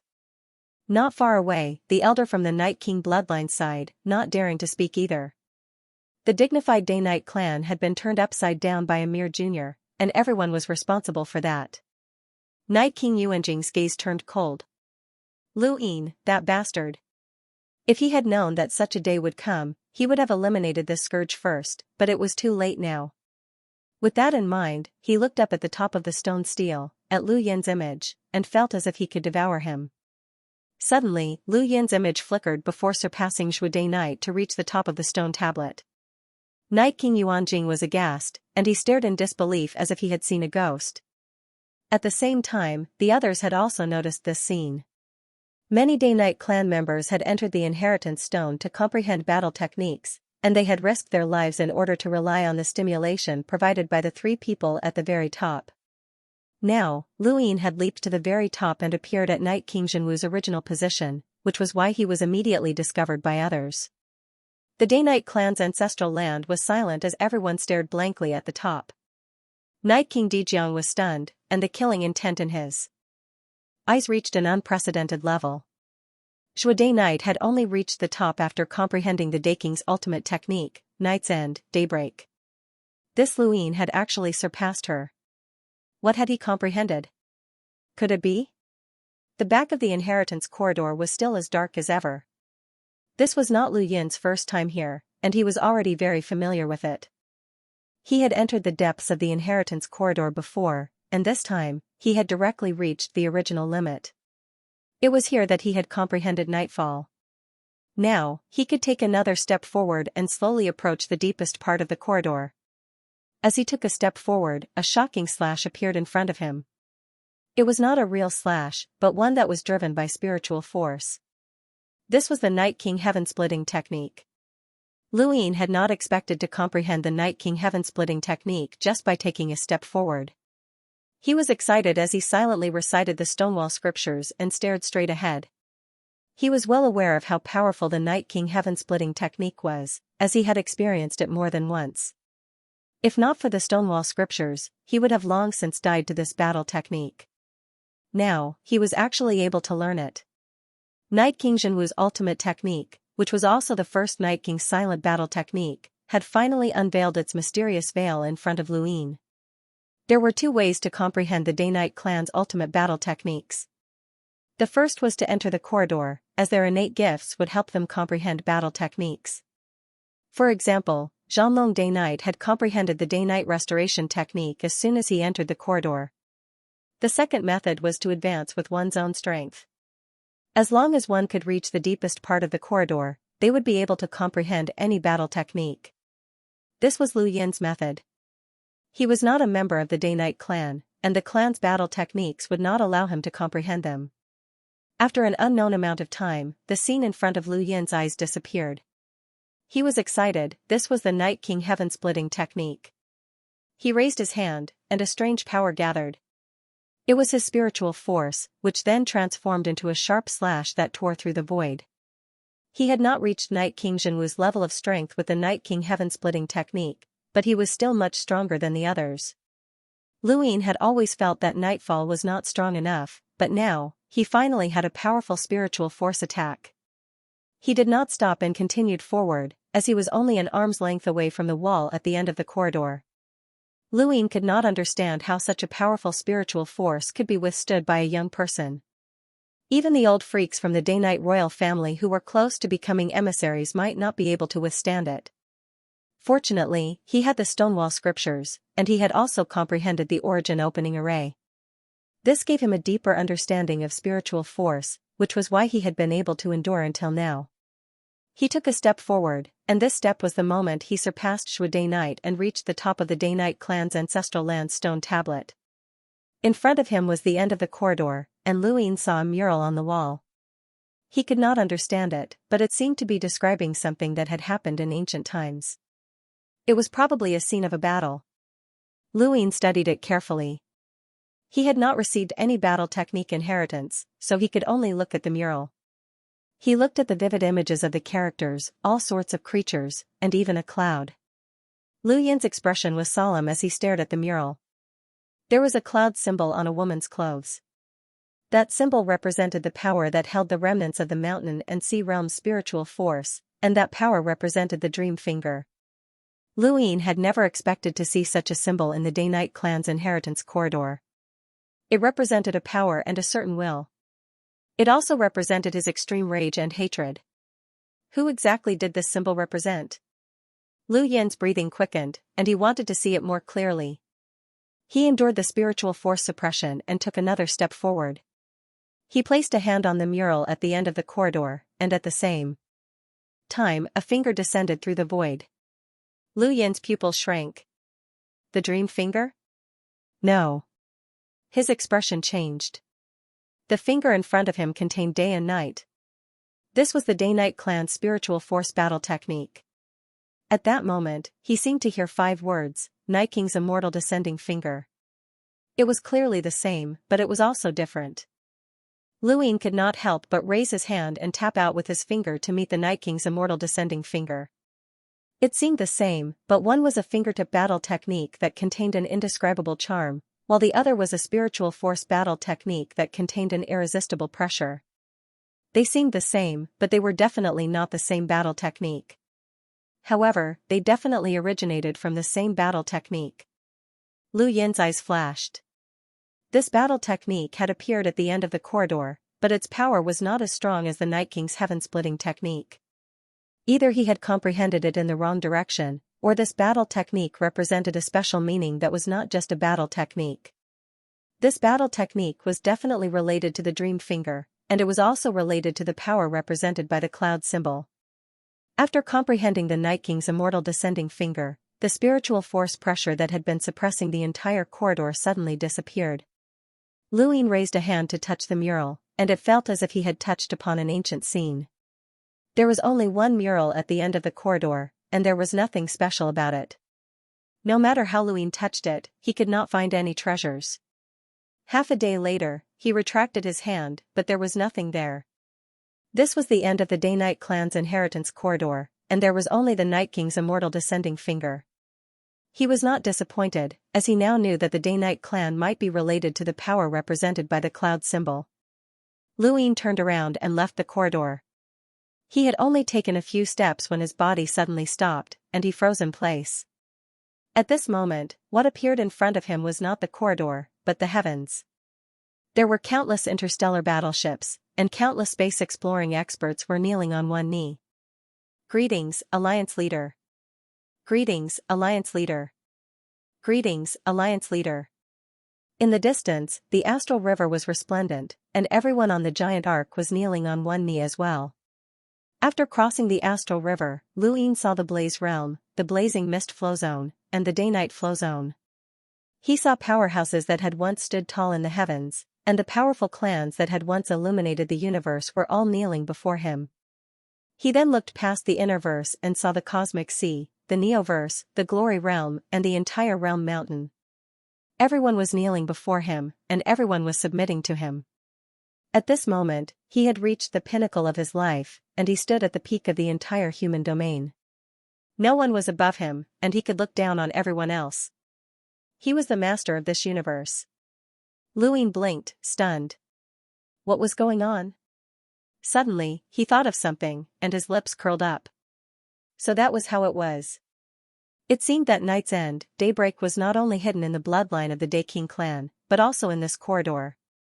Night's End, daybreak, and the Day King had used an air-soundless battle technique that was known as the most powerful illusion. Even if one knew that this was an illusion, they would still fall into it. Back when Zhuo Day Night had used Night's End, daybreak, she had almost caused Night King Zhenwu to fall for it. The gap between the two of them was enormous, which showed just how powerful Night's End, daybreak was. Luin had not held much hope for Night's End, daybreak, but he had not expected to actually comprehend it. The inheritance corridor represented the entire Day-Night clan's inheritance, and Night's End, daybreak was naturally part of it. Luin had walked to the innermost part and touched the mural, which meant that he had opened up the inheritance corridor. Naturally, he could comprehend all of the Day-Night clan's battle techniques, and Night's End, daybreak was no exception. At that moment, the space around Luin changed once again. All of the people who had submitted to him transformed into a beam of light that condensed together to form a slash that could split the universe apart. Lu Yin's expression changed, and he immediately recited the Stonewall scriptures. His footsteps were light as he tried to dodge the attack. His body slammed into the corridor's stone wall with a bang, and Lu Yin regained his senses. Everything around him had changed once again, and he had returned to the inheritance corridor. He looked around and touched his forehead. He had been given a fright, he had almost been chopped to death. This was night's end, daybreak. Even though he knew that it was an illusion, he had still almost fallen for it. As he panted, the scene from before appeared in his mind once again.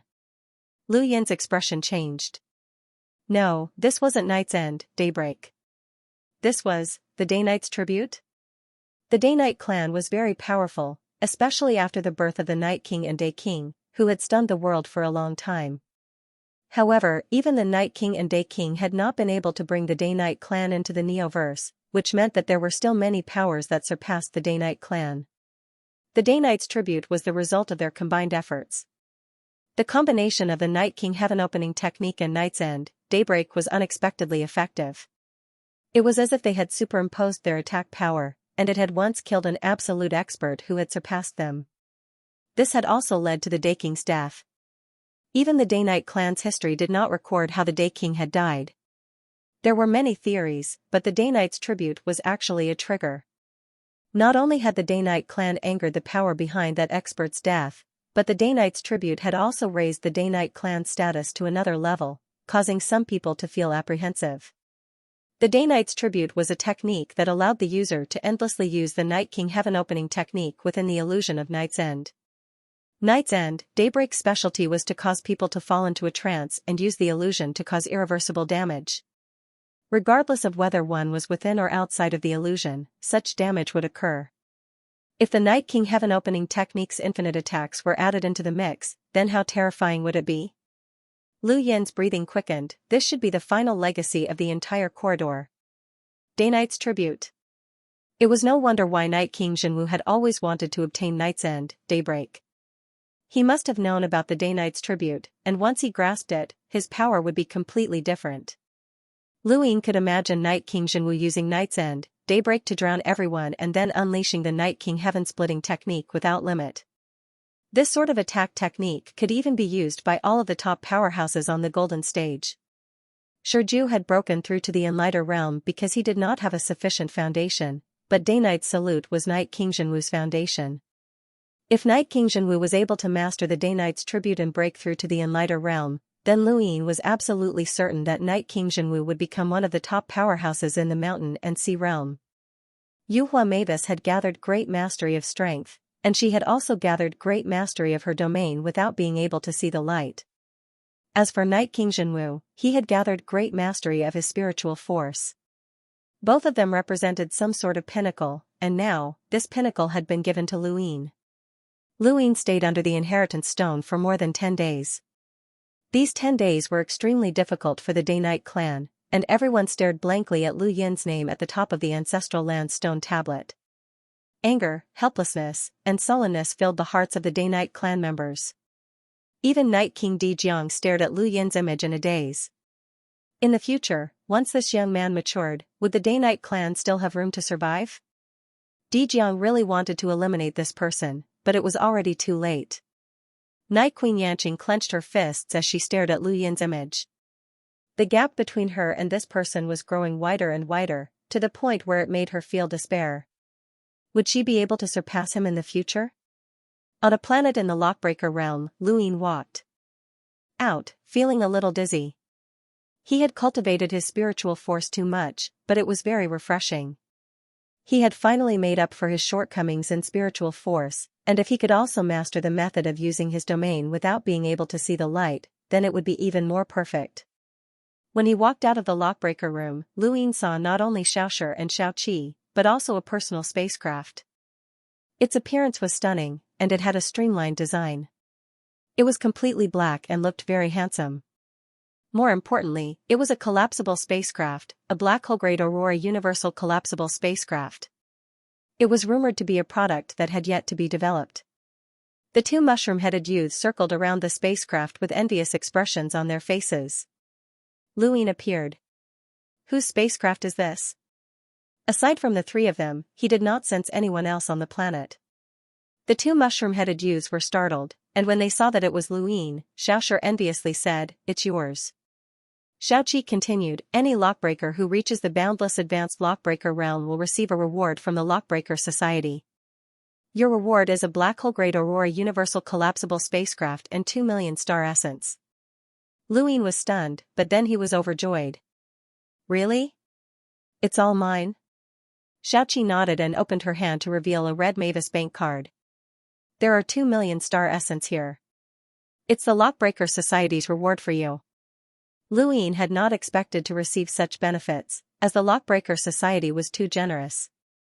Aside from the black hole-grade Aurora Universal Collapsible Spacecraft and 2 million star essence, this planet in the Lockbreaker realm was also a reward.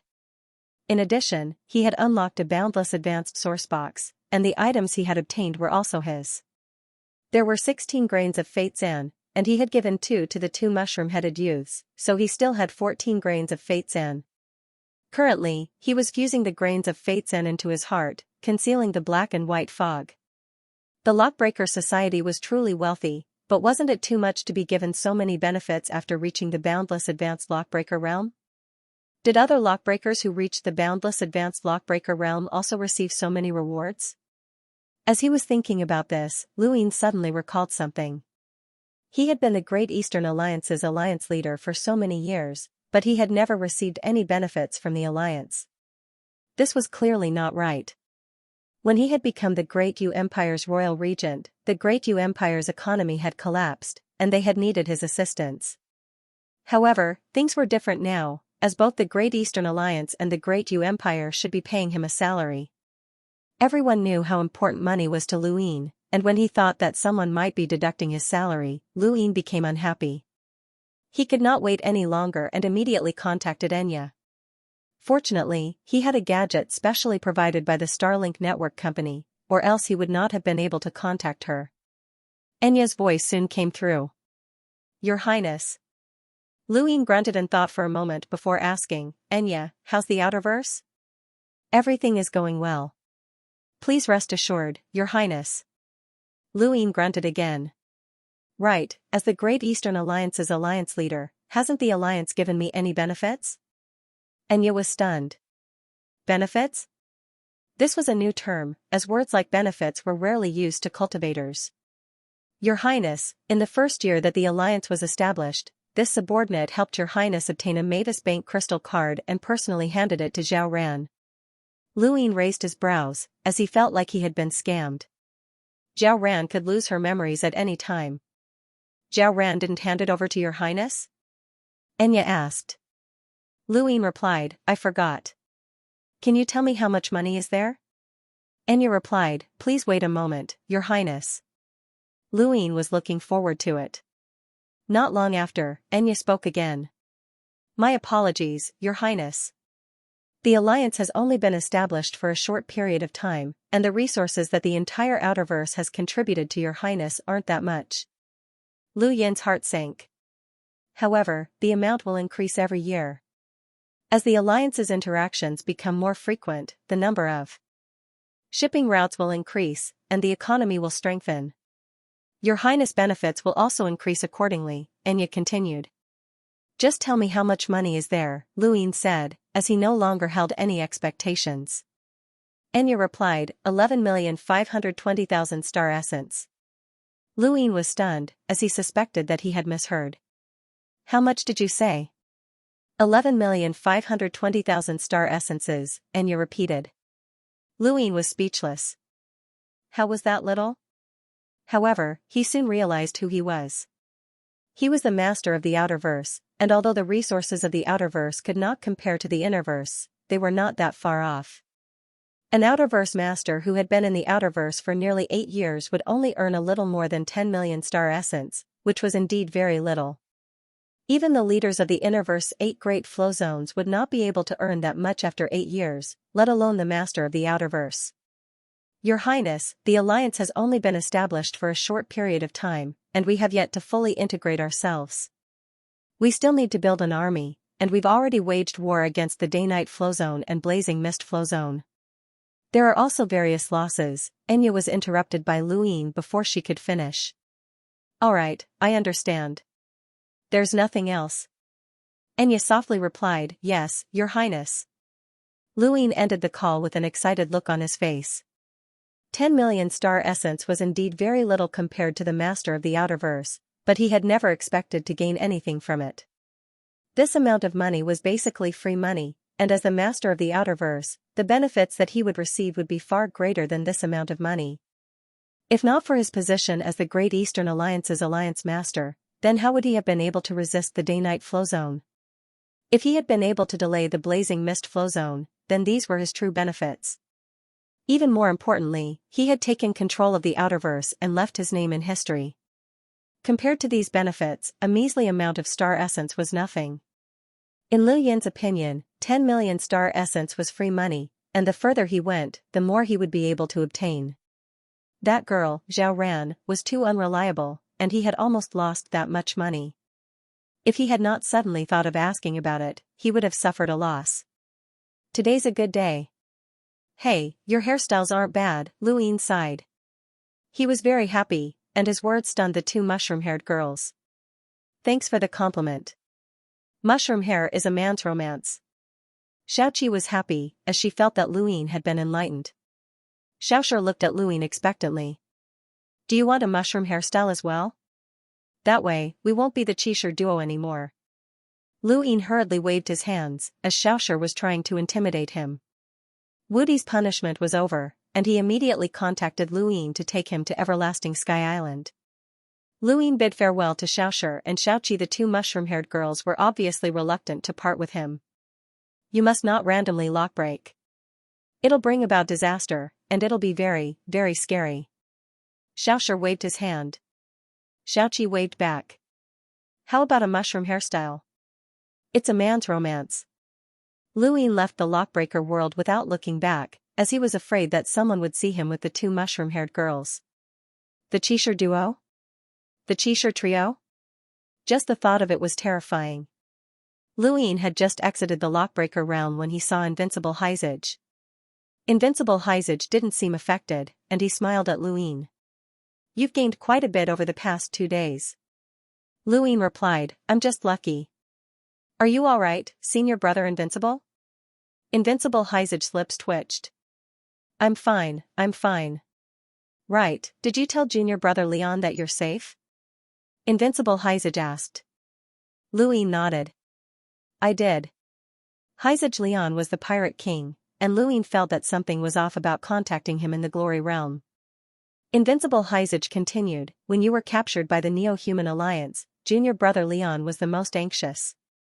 He had a huge argument with junior brother Shenwei and was even angry with Master.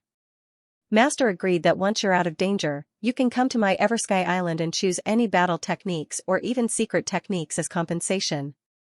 Lu Yin was delighted, as his luck had been too good. Recently.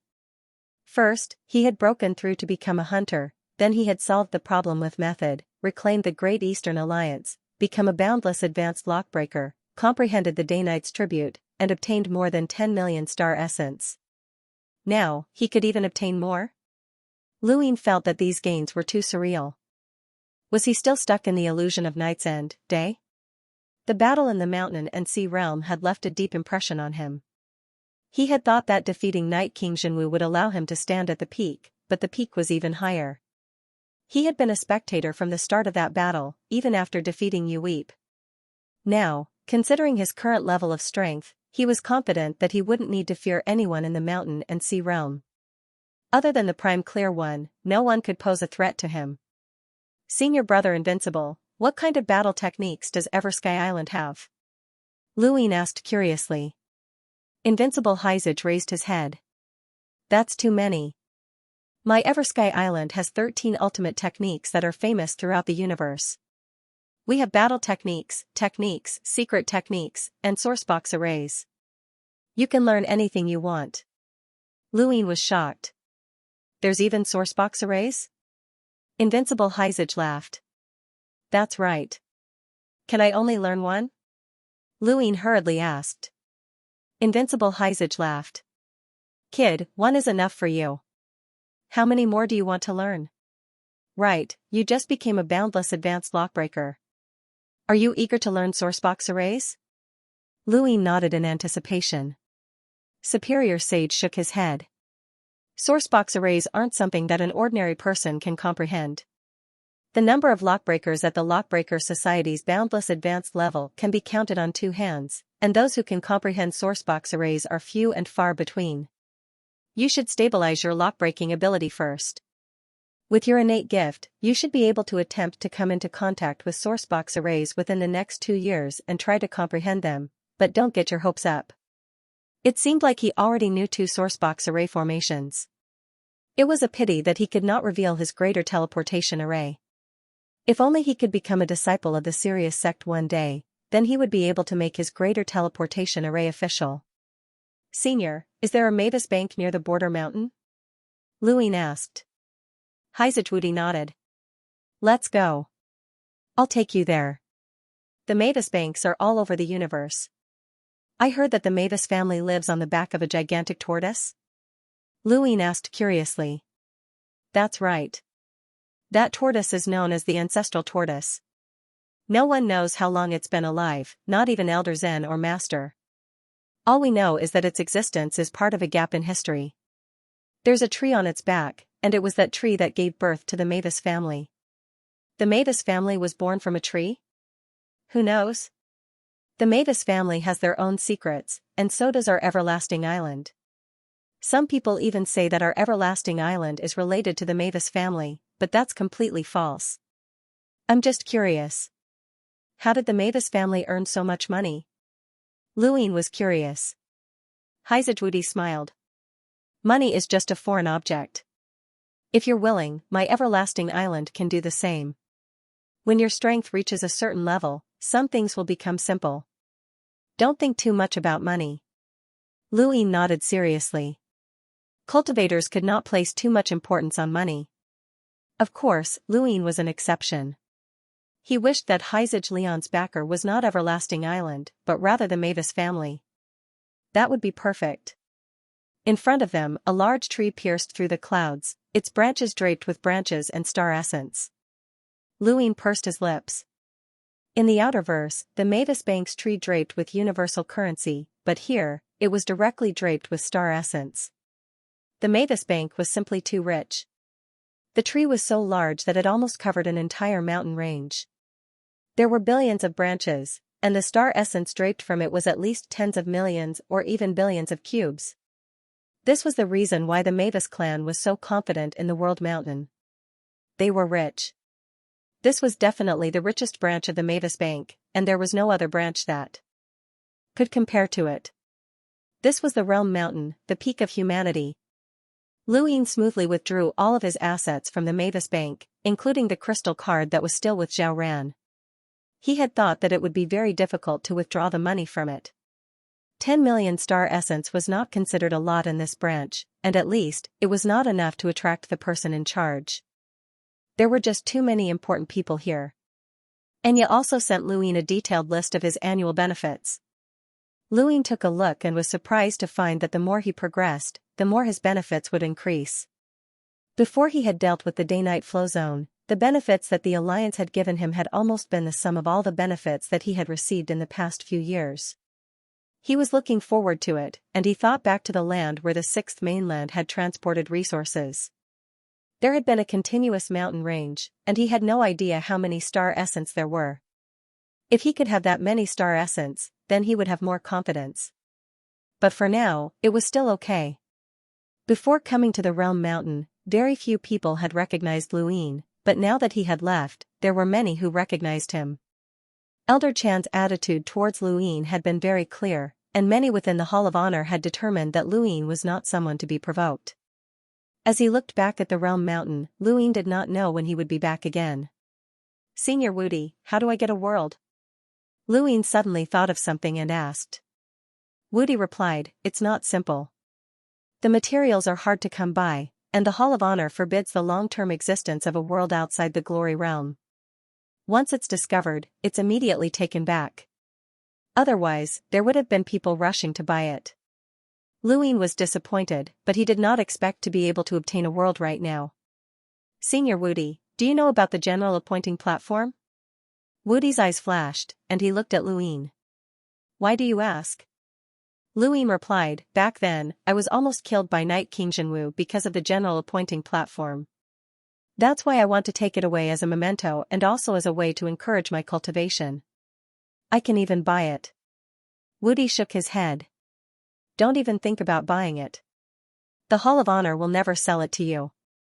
The general appointing platform is not ordinary, so don't even think about it in the future. Luin grunted, and his eyes flickered.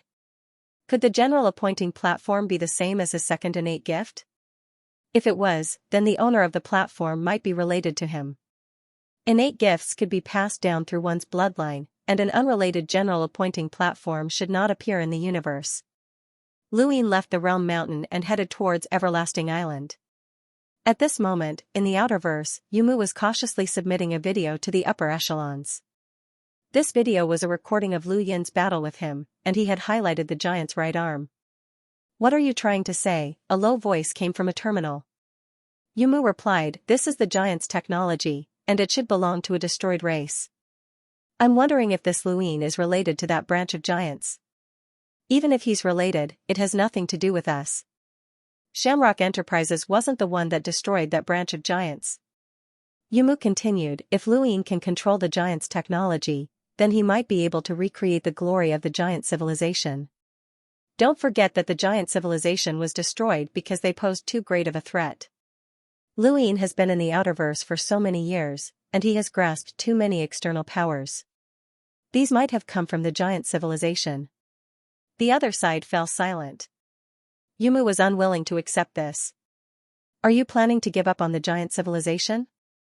They're a civilization that can rival an emissary's power armor, and even the Hall of Honor is wary of them. I understand. I'll look into it. Yumu hung up. Yumu sighed and looked at the video. Don't blame me, Luin. You can only blame yourself for being too sharp. The universe isn't that simple, and what you see isn't that bright. Far away from Yumu, Wei Rong was conversing with someone. This person was young but pretended to be mature, but his eyes were filled with unease, vigilance, and curiosity about the future. There was even a trace of excitement. This was the kind of gaze that Wei Rong liked the most. There was another person standing beside Wei Rong, a woman named Lily Rose. Brother Page, what kind of help can we provide to your Tinderflame Alliance? Or rather, to what extent can we help you? Wei Rong asked with a smile. Lily Rose clenched her fists and looked at Page expectantly. This day had finally arrived.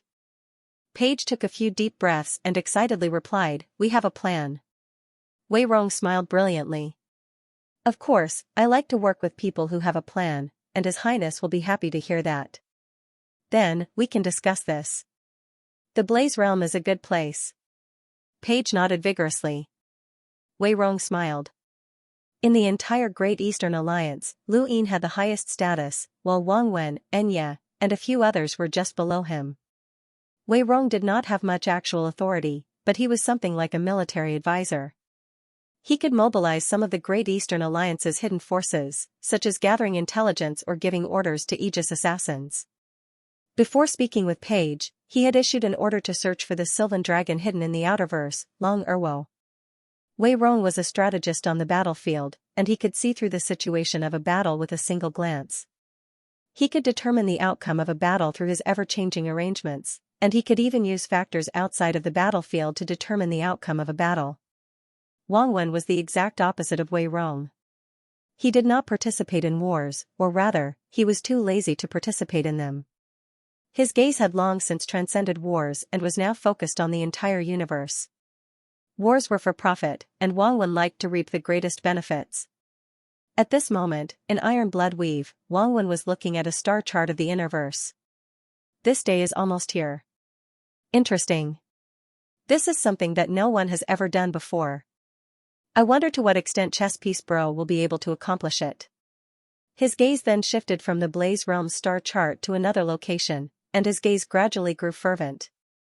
Within a brothel in the Neoverse, Mingyu looked uneasy as she glanced outside. Every time she heard footsteps, she would panic. Suddenly, there was a knock on the door, and her expression changed. "Who is it?" The door opened, and Huanyang entered with a smile. "Mingyu, you still haven't contacted Luin? He's been out for a long time." Mingyu gritted her teeth. "Give me some more time." Huanyang's expression changed, and her gaze turned cold. "How long? A year? 10 years? 100 years?" Mingyu's face paled. She had lied about Luin marrying her in order to get young Master Tian to give up on her. Huanyang had not dared to provoke Luin, and her plan had succeeded. But who would have thought that Luin would come out and even be granted his freedom? When she found out that Luin had come out, she knew that she was done for. She could not contact him at all, let alone marry him.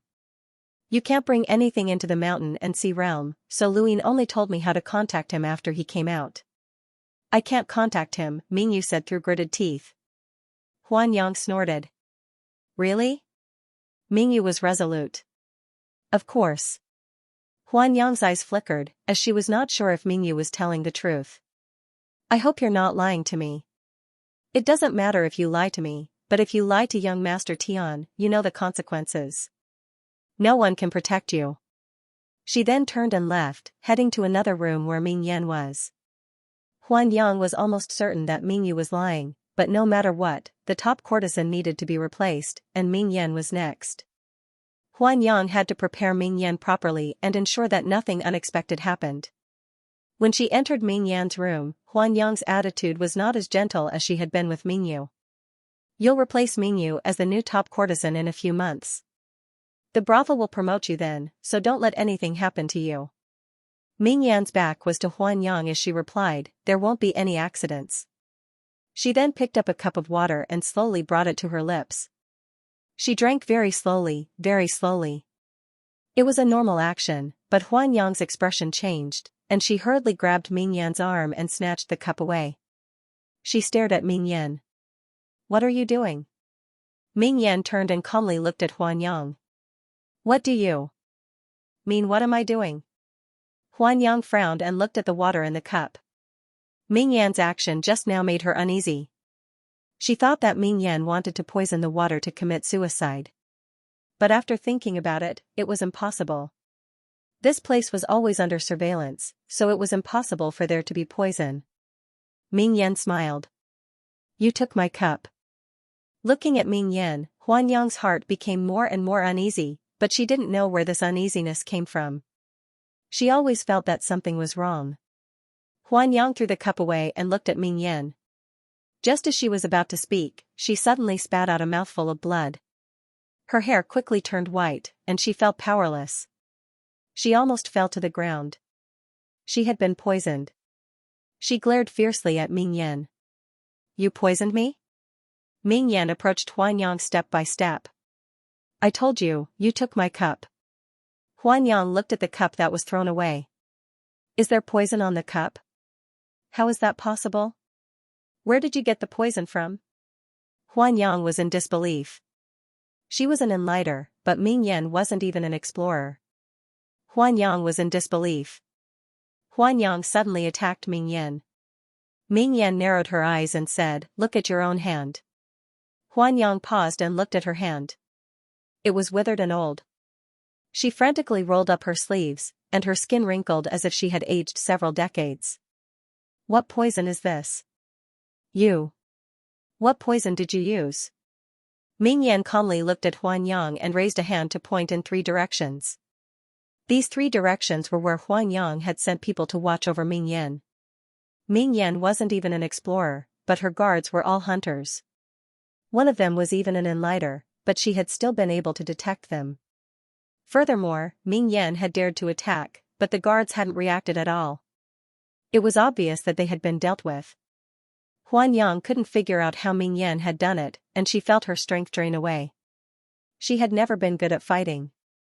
Ming Yan looked down at Huanyang with an icy gaze. Her poison had come from the Neo-Human Alliance's poison of life, and it had never been exposed. Otherwise, no matter how strong the poison was, it wouldn't have been able to succeed if others had been prepared. She had used this time to slowly infect the 3 guards with her poison, and now, she had turned the tables and taken control of Huanyang. Huanyang was naturally unwilling to be controlled, but the poison of life was too strong, and she couldn't even stand properly. She glanced at the door.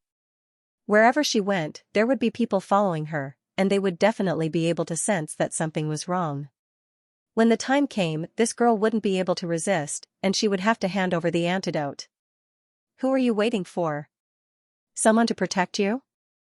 Or someone who is also watching you? Ming Yan asked. As soon as she spoke, the door opened, and Ming Yu walked in. She didn't look as uneasy as Huanyang had seen earlier.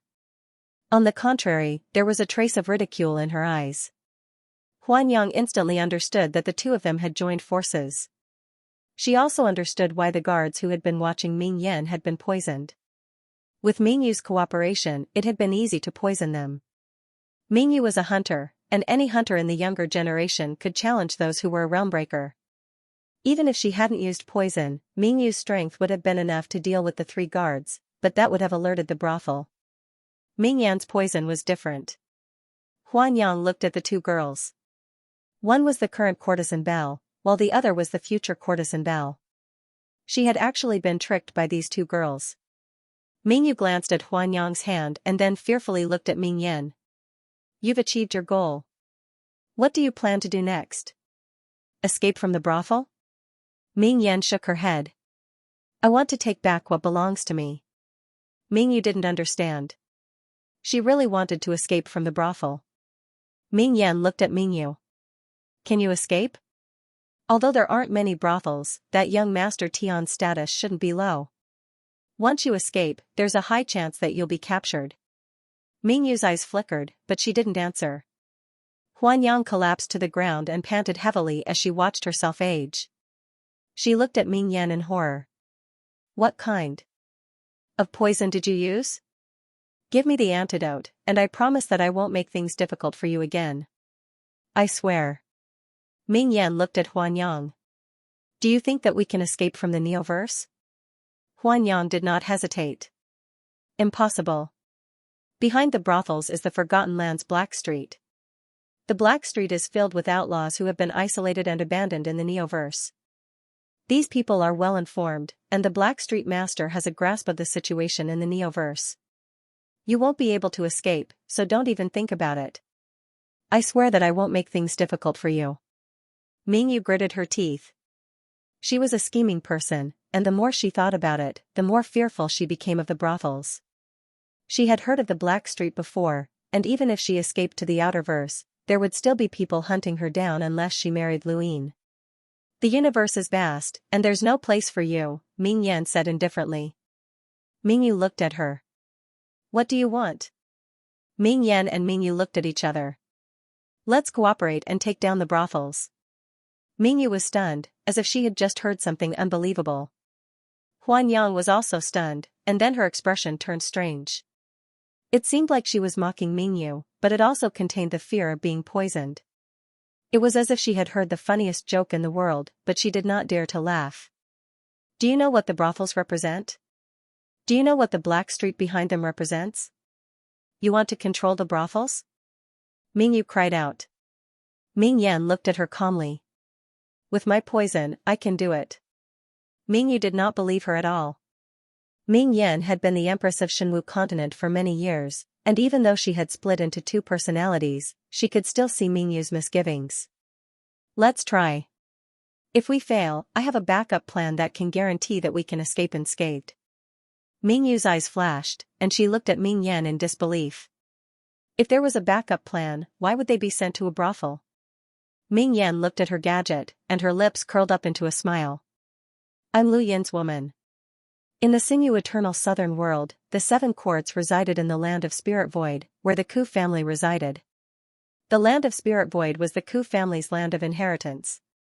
Spirit Void was the origin of the land's name. The Land of Spirit Void was ravaged by lightning all year round, and there were many withered trees growing on the land. These were the raw materials for the Ku family's power vessel, the time-withering tree. In a corner of the land, within a mountain range, two giant beasts roared and tore at each other. Both beasts had the strength of an explorer, and as they tore at each other, the mountains cracked and rivers flowed backwards. Suddenly, a wretched figure walked out of the void, clutching his abdomen. He gritted his teeth and looked back with a furious gaze. Then, a bolt of lightning flashed past and reduced the two beasts to dust. The lightning condensed in the void and transformed into Kulei, who looked down at the figure. "Where do you think you're going? This is the land of Spirit Void, and I can find you no matter where you go." The figure was Kuwei, and he had been chased by Kulei for several days. He was in a sorry state, and he was exhausted to the extreme. He had offended Kulei greatly in Progenitor Chen's tomb, and he had thought that he could follow Lu Yin after they left.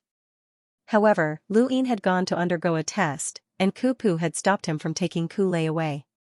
After returning to the land of Spirit Void, he had been targeted by Kulei. Not only had he been robbed of all his resources, but he hadn't even had the right to meet the family head, much less leave the land of Spirit Void. Kulei was playing a game with him, a game of cat and mouse. With a hiss, a bolt of lightning flashed and pierced Kuwei's knee. Despite the intense pain, Kuwei resisted the urge to kneel and glared fiercely at Kulei.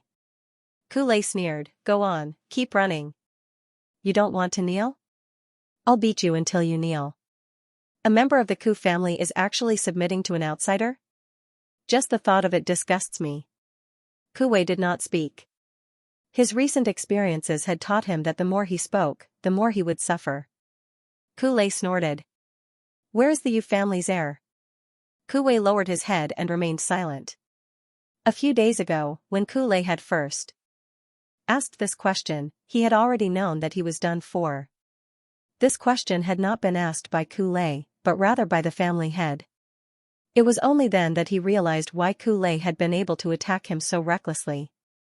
It was no wonder that Kulei had only been toying with him and had not intended to kill him.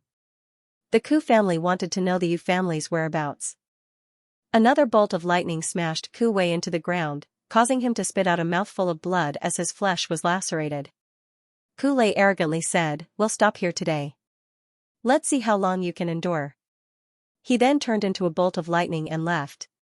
Kuwei looked at Kulei's departing figure with unwillingness, and he sank into despair. Kuwei endured the pain as he cleaned his wounds. Not long after, a figure arrived and left after leaving behind a human terminal. Kuwei stared blankly at the figure. "Thank you, brothers, for your support." On the other side, Lu Yin had left the realm mountain with Haizajwudi and was now sitting on the primordial Shiyu's back. Every time they passed by a large world, Invincible Sage would introduce it to Lu Yin, which made him envious. These great realms were all close to the Hall of Honor. Perhaps they would be protected, but at the same time, they could also pay a price to hire the experts of the Hall of Honor to stabilize their great realms. Why doesn't the Hall of Honor allow a large world to appear in the innerverse and outerverse? A greater world is too easy to destroy. Once an expert destroys a greater world, none of the people inside will be able to escape. The Hall of Honor won't even be able to stop them in time. Lu Yin understood that this was a barely acceptable explanation. At this moment, his gadget rang. It was Kuwei. He had almost forgotten about this qualified lackey. Your Highness, you have to save me," Kuwei's weak voice rang out. Lu Yin asked, "What's wrong?" Kuwei recounted everything that had happened during this period of time and said bitterly, "Your Highness, I can't stay in the Ku family any longer. Kulei will kill me. Please take me away." The Ku family was one of the 7 courts, and they were not Lu Yin's subordinates. They would not be so easily bullied, and it would be difficult to take Kuwei away.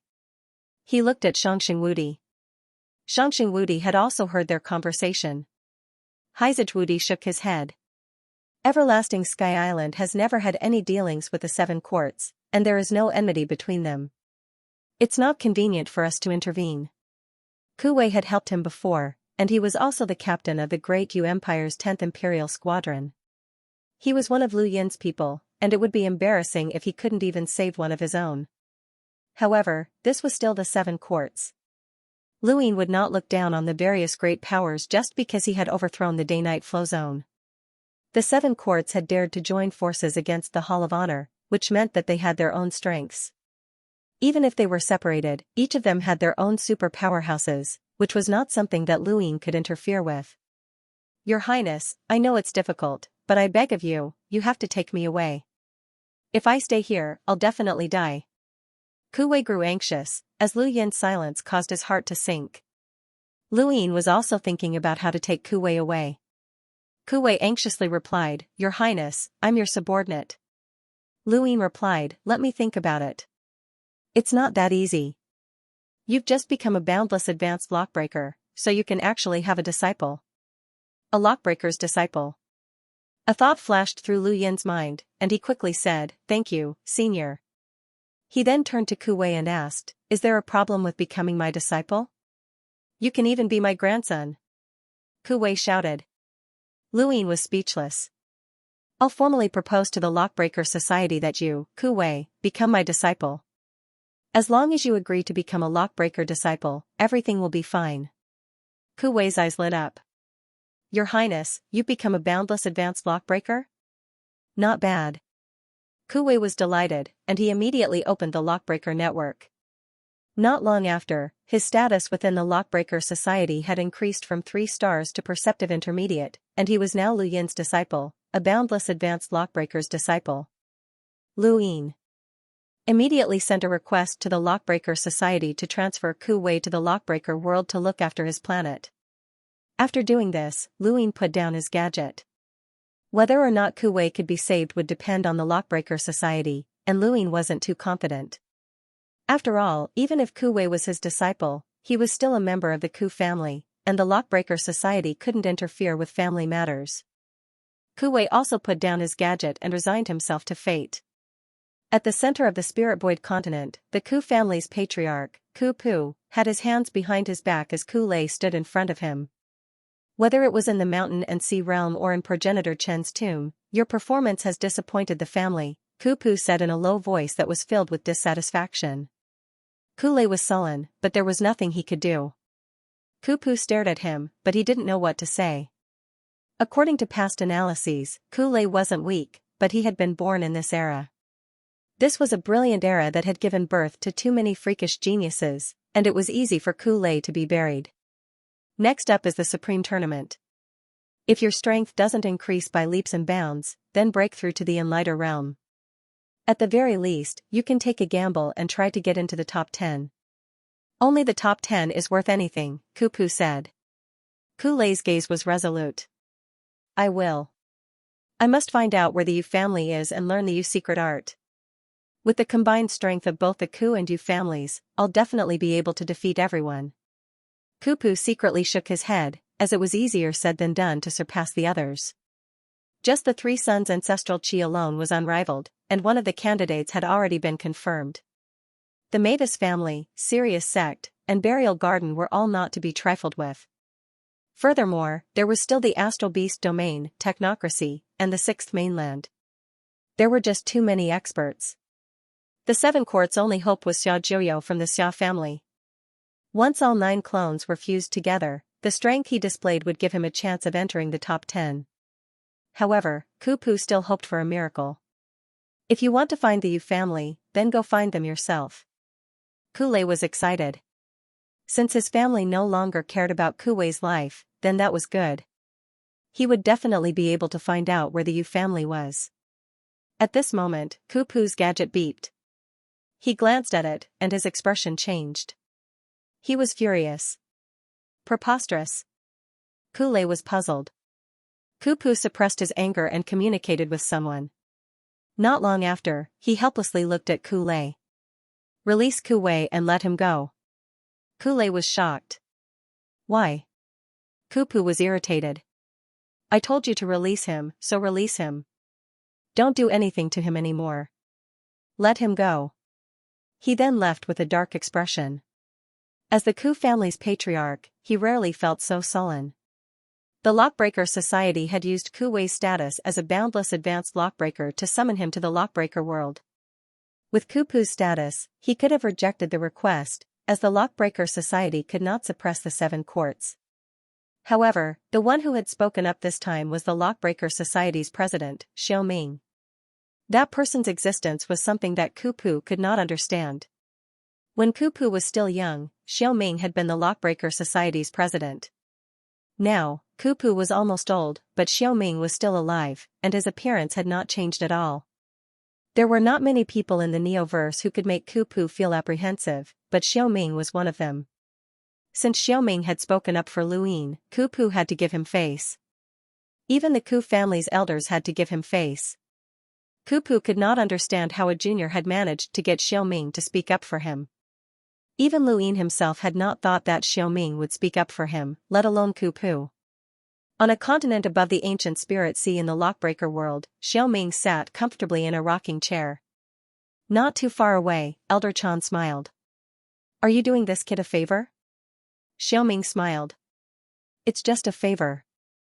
If nothing goes wrong in the future, we'll have to rely on him." Elder Chan nodded. "With that person around, nothing will go wrong." "I hope so." Outside the spirit void continent, Kuwei walked out in a sorry state. He looked back with hatred in his eyes. "Ku family, just you wait. I'll be back." Luin and Kuwei had agreed to meet at Eternal Sky Island, and they did not have much to do for the rest of their journey. Half a month later, they left the Glory Realm. With the strength of an invincible saint, they tore through the void and brought Luin across the Neoverse. They quickly arrived at Eternal Sky Island. At first, Luin had not felt anything when he arrived at the Glory Realm, but now that he had left the Glory Realm, he suddenly had a strange feeling. It was as if the Glory Realm was where he should be, and the universe was like rootless duckweed. Luin did not tell Xingwudi about this feeling, as he guessed that it might have something to do with the fact that humans had once been born on land. Land was the foundation of humanity. There were 6 continents in the universe, and this was the 5th. He recalled what Xianxia had said before. Cultivation was more successful on the soil of outer space, and the people from the 6th mainland had been able to imprint their power levels and suppress cultivators from the 5th mainland because the 6th mainland had not been destroyed. There was some kind of connection between the continents and humans. He arrived at Eternal Sky Island once more, and this time, he saw the famous Heavenly Master Xianxia. On Eternal Sky Island, there was a skinny, shriveled old man not too far in front of Luin. He was dressed in long gray robes and had an ordinary appearance, just like any other ordinary old man. This kind of person would not attract any attention as he walked on the streets. If not for Xingwudi and Xianxia standing there respectfully and Xingwudi calling him master, Luin would have thought that this was Xiaobai's prank. Junior Luin greets Heavenly Master Xianxia. Luin bowed respectfully with a solemn expression. The Heavenly Master nodded and looked at Luin with admiration. "I've lived for so long that it's difficult to even record my history. I've seen too many geniuses in my time, but you're the first to reach the peak of your generation in a mere 12 years. Perhaps only Progenitor Chen can compare to this kind of cultivation talent." Luin hurriedly replied, "Senior, you're too kind. I was just lucky." The Heavenly Master smiled. "Luck is also a type of strength. Your physical strength, spiritual force, domain, and battle techniques are all at the pinnacle. There are very few people in your generation who can match you. Even the supposedly invincible 3 Yang ancestral Qi would find it difficult to defeat you." Luin was very excited to receive the Heavenly Master's acknowledgement. All along, the 3 Yang ancestral Qi had been regarded as a truly invincible cultivation method. After the Prime Clear unleashed the true might of the 3 Yang ancestral Qi, no one thought that he would be defeated. It was impossible. However, the Heavenly Master compared him to the 3 Yang ancestral Qi, which was enough to show his admiration. "Wudi," the Heavenly Master said. Xingwudi bowed. "Master. Contact the Hall of Honor. The Elysian Celestial Master of Everlasting Sky Island has recommended Luin as the Pass Lord of Mount Supreme. He'll be in charge of this pass." Xingwudi wasn't surprised. Yes, this disciple understands. Luin was puzzled. Mount Supreme? Pass Lord? The Heavenly Master didn't give him an explanation. He waved his right hand, causing the air to transform into various images. Some took the form of tiny figures that displayed battle techniques with shocking power. Others turned into mysterious formations with unknown uses. Others formed images of foreign objects with unknown uses. Everlasting Island has 13 ultimate techniques. They are divided into 1 secret technique, 5 formations, and 7 battle techniques. Take a look and see which one you'd like to learn, the Heavenly Master said. Luin looked at the diagram in front of him and saw a small person surrounded by several smaller people, all of them using different battle techniques. Just as the battle techniques were about to hit the small person, they all turned into gas and swept past the small person. This is a secret technique from Eversky Island, called Ocean Return. It can turn an enemy's attack into raw energy, Xianxia explained. It's a very powerful technique. Luin was moved. Ocean Return sounded powerful, but he already had the secret art, which could divert an enemy's attack. He also had the planned secret art, which could allow him to avoid an enemy's attack. The effects of these 2 techniques overlapped. He looked to the side and saw a small person wielding a giant blade. Extremely domineering. That's a battle technique from Eversky Island, Overlord / Junior brother Leon is proficient in this battle technique, and the power of that / isn't any weaker than the Xia family's 3 styles of blade intent. The more domineering a person is, the more they'll be able to display the technique's power. The main thing is domineering, Xianxia continued to explain. Domineering? Domineering? He did, but it was different from Heizich Leon's straightforward domineering aura. Lu Yin's domineering aura was more obscure, but it was also more lawless. This battle technique clearly didn't suit him. After that, he looked through all of the battle techniques on Long Sky Island, and his gaze landed on the 5 arrays. Could these be sourcebox arrays? 5 of them? What a joke. These are sourcebox arrays? Luin guessed and looked at the Heavenly Master. The Heavenly Master smiled and nodded. I heard that you've become a boundless advanced lockbreaker, so it's time for you to comprehend sourcebox arrays. Only lockbreakers who can comprehend sourcebox arrays can truly be called lockbreakers. The universe is vast, and the most precious and hidden items are often difficult to approach. Lockbreaking is a struggle against the universe, and the universe is not to be trifled with. Natural sourcebox arrays are even more terrifying. The Heavenly Master's words indicated that he wanted Luin to choose sourcebox arrays. Luin found it strange that the Heavenly Master had 5 sourcebox arrays. Wait, Heavenly Master, it can't be. He looked at the Heavenly Master in shock. Senior, you're an Origin Heavenly Master? Lockbreakers were divided into Discerning Elementary, Perceptive Intermediate, and Boundless Advanced. Above the Boundless Advanced were Origin Array Masters, Grade Origin Array Masters, and above them were Boundary Origin Array Masters. At the very top were Heavenly Origin Array Masters. Only lockbreakers who had mastered 5 or more sourcebox arrays and had created their own unique sourcebox array could be called a Celestial Array Master. 5 sourcebox arrays were not easy to master. Xiaoxia had comprehended the Sirius Sex Greater Transfer Array, which was the lowest level of sourcebox arrays, and it might even have been modified. Even so, it would still take her a long time to reach a level where she could use it as she pleased. Even though Luin had already grasped 2 sourcebox arrays, they were still the simplest ones. He had 5 pages of true insight, but he could only comprehend 1 origin opening array. If he wanted to comprehend another sourcebox array, it would take him several years to do so. And this was only after he had visited the Daosource Sect's Primordial Enlightenment platform and read Guyu's letter. Even Xiaoxia would not be able to comprehend the origin opening array in such a short period of time, but she was already one of the most talented lockbreakers in the universe. She was on the same level as Wu Dan in the lockbreaker world, and she stood at the true peak of her generation. And this was just comprehending sourcebox arrays. If one wanted to become an Origin Heavenly Master, they would have to create their own sourcebox arrays, which was completely different from comprehending. It was a pity that the sourcebox array in Guyu's letter was incomplete, or else he could have tried to comprehend it. He did not know if it was Guyu's doing or someone else's, but it was a pity. Of course my master is an Origin Heavenly Master. Otherwise, why would everyone call him Heavenly Master Heavenly Master? Idiot, Xianxia grumbled. Luin looked at Heavenly Master in shock. So this was the meaning of a Heavenly Master's name. From what he knew, the only person in the entire human domain who was the president of the Lockbreaker Society, Xiao Ming, was an Origin Heavenly Master. It was no wonder why there were 5 sourcebox arrays. Heavenly Master turned around and glared at Xianxia. You talk too much. Even though I've become an origin Heavenly Master, the disciples I've taught are all useless. Not a single one of them has reached the level of an origin Heavenly Master, and you still have the face to say that? Xianxia laughed dryly, but he did not dare to say anything else. Heavenly Master looked at Luin and smiled again. Kid, although you are an in-name disciple of Everlasting Island, an in-name disciple is still a disciple.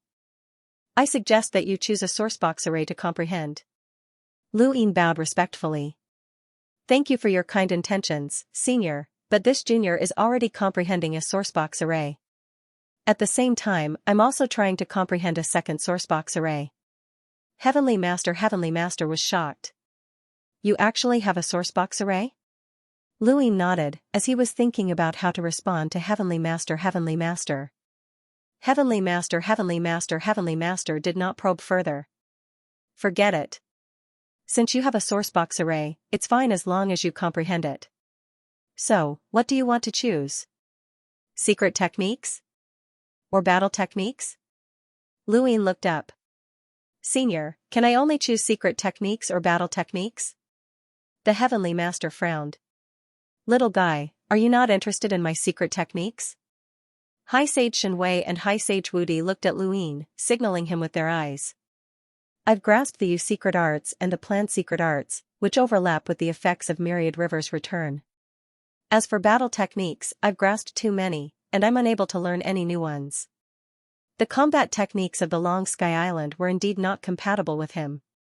None of them were suitable for him, even though they were all very powerful. The Elysian Heavenly Master looked at Luin seriously and then thought of something. That's right. When you crossed the Bridge of Heaven, you indeed grasped many battle techniques, such as the Sirius Sect, the Ku family, the Day-Night Clan, the Overlaying Stacks Dao, and so on. With your innate gifts and secret techniques, it should be enough for you to use. Anything more would be meaningless. He then looked at Luin. I promised Leon that if you returned safely, Everlasting Sky Island would compensate you. Luin hurriedly replied, Junior understands that Senior has his own difficulties, and there's no need for any compensation. The Heavenly Master laughed. Since you've made a promise to your disciple, you can't go back on your word. Kid, you asked me what else I had, but I couldn't think of anything. So, what do you want? Luin thought about it and then looked at the Heavenly Master. Does Senior have any life-saving treasures that I can use? Luin currently lacked life-saving treasures that could deter extreme powerhouses. He had offended too many people, and now that the Outerverse had been gifted to the 6th mainland, there were many things that he needed to do. The Heavenly Master thought about it and then raised his hand, causing a palm-sized sourcebox to appear. I do have some life-saving treasures, but they're too powerful and have too wide an area of effect. If you're not careful, you might even be trapped inside. This is a sourcebox that I made myself, and it contains an array called the Desolate Sky Array. Once it's used, a star system will become desolate. In terms of power, it should be enough to turn a cultivator with a power level of 800,000 into a dried corpse. Lu Yin's eyes widened. The walnut that Master Yuan had given him had been able to turn a powerhouse with a power level of 700,000 to ashes, but this sourcebox could threaten a powerhouse with a power level of 800,000? And an area of effect attack? High Sage Shenwei asked, Master, isn't he forcing himself to use this? If he's not careful, he'll be finished. The Heavenly Master replied, with his abilities as a boundless advanced lockbreaker and the Aeon Evolution scripture, he should be able to avoid being killed. Although the Desolate Sky Array is powerful, it's not that complicated. It's a pure offensive sourcebox array. Luin was delighted. Thank you, Senior. This junior will take this. He lacked such powerful external treasures, and it would be perfect if he asked Master Yuan for a few walnut sourceboxes when he returned to the Outerverse. Luin carefully placed the Desolate Sky Array sourcebox into his cosmic ring. You should be able to get into the top 10 of the Starry Sky Supreme competition. You have to rely on yourself to fight for opportunities. Remember, when you reach that place, don't fight if you can, but when you have to fight, don't be merciful. You have to fight for what you need. With that, the Heavenly Master left. Luin did not understand what the Heavenly Master meant, and he looked at Xianxia Wudi. Xianxia Wudi shrugged. Just remember Master's words. You'll understand in the future. Xianxia Wei moved closer to Luin and looked at him strangely. Kid, you really weren't controlled by the Neo-Human Alliance? We all thought that you were dead for sure, and even Master didn't think that you'd be able to return safely. Otherwise, he wouldn't have agreed to compensate you with junior brother Leon. Luin replied, it's a narrow escape. Xianxia Wei looked at Luin. You've cultivated death chi? Luin nodded. Everyone knew about this, and if he really wanted to thank the person who had told Bilao about this, it would be Mu Tianluan of Despair. Luin would remember this favor. Death chi is easily suppressed by the Spectre clan. Take care of yourself. I don't want to hear that you've joined the Neo-Human Alliance in the future. Luin wanted to wait for Ku Wei at Eternal Sky Island. He had contacted Ku Wei once, but Ku Wei still needed a few more days. Out of boredom, Luin wanted to take the bridge again to see what it would bring him. However, the results disappointed him, as there was no reaction at all. Each person could only take the bridge once. Luin had just walked past the bridge when he heard a strange laughter. Luin pursed his lips. He had been wondering where the two girls had gone, but now they were here. Xiao Bai and Xiao He were even faster than they had been in the mountain and sea realm. They turned into black and white shadows in an attempt to scare Luin.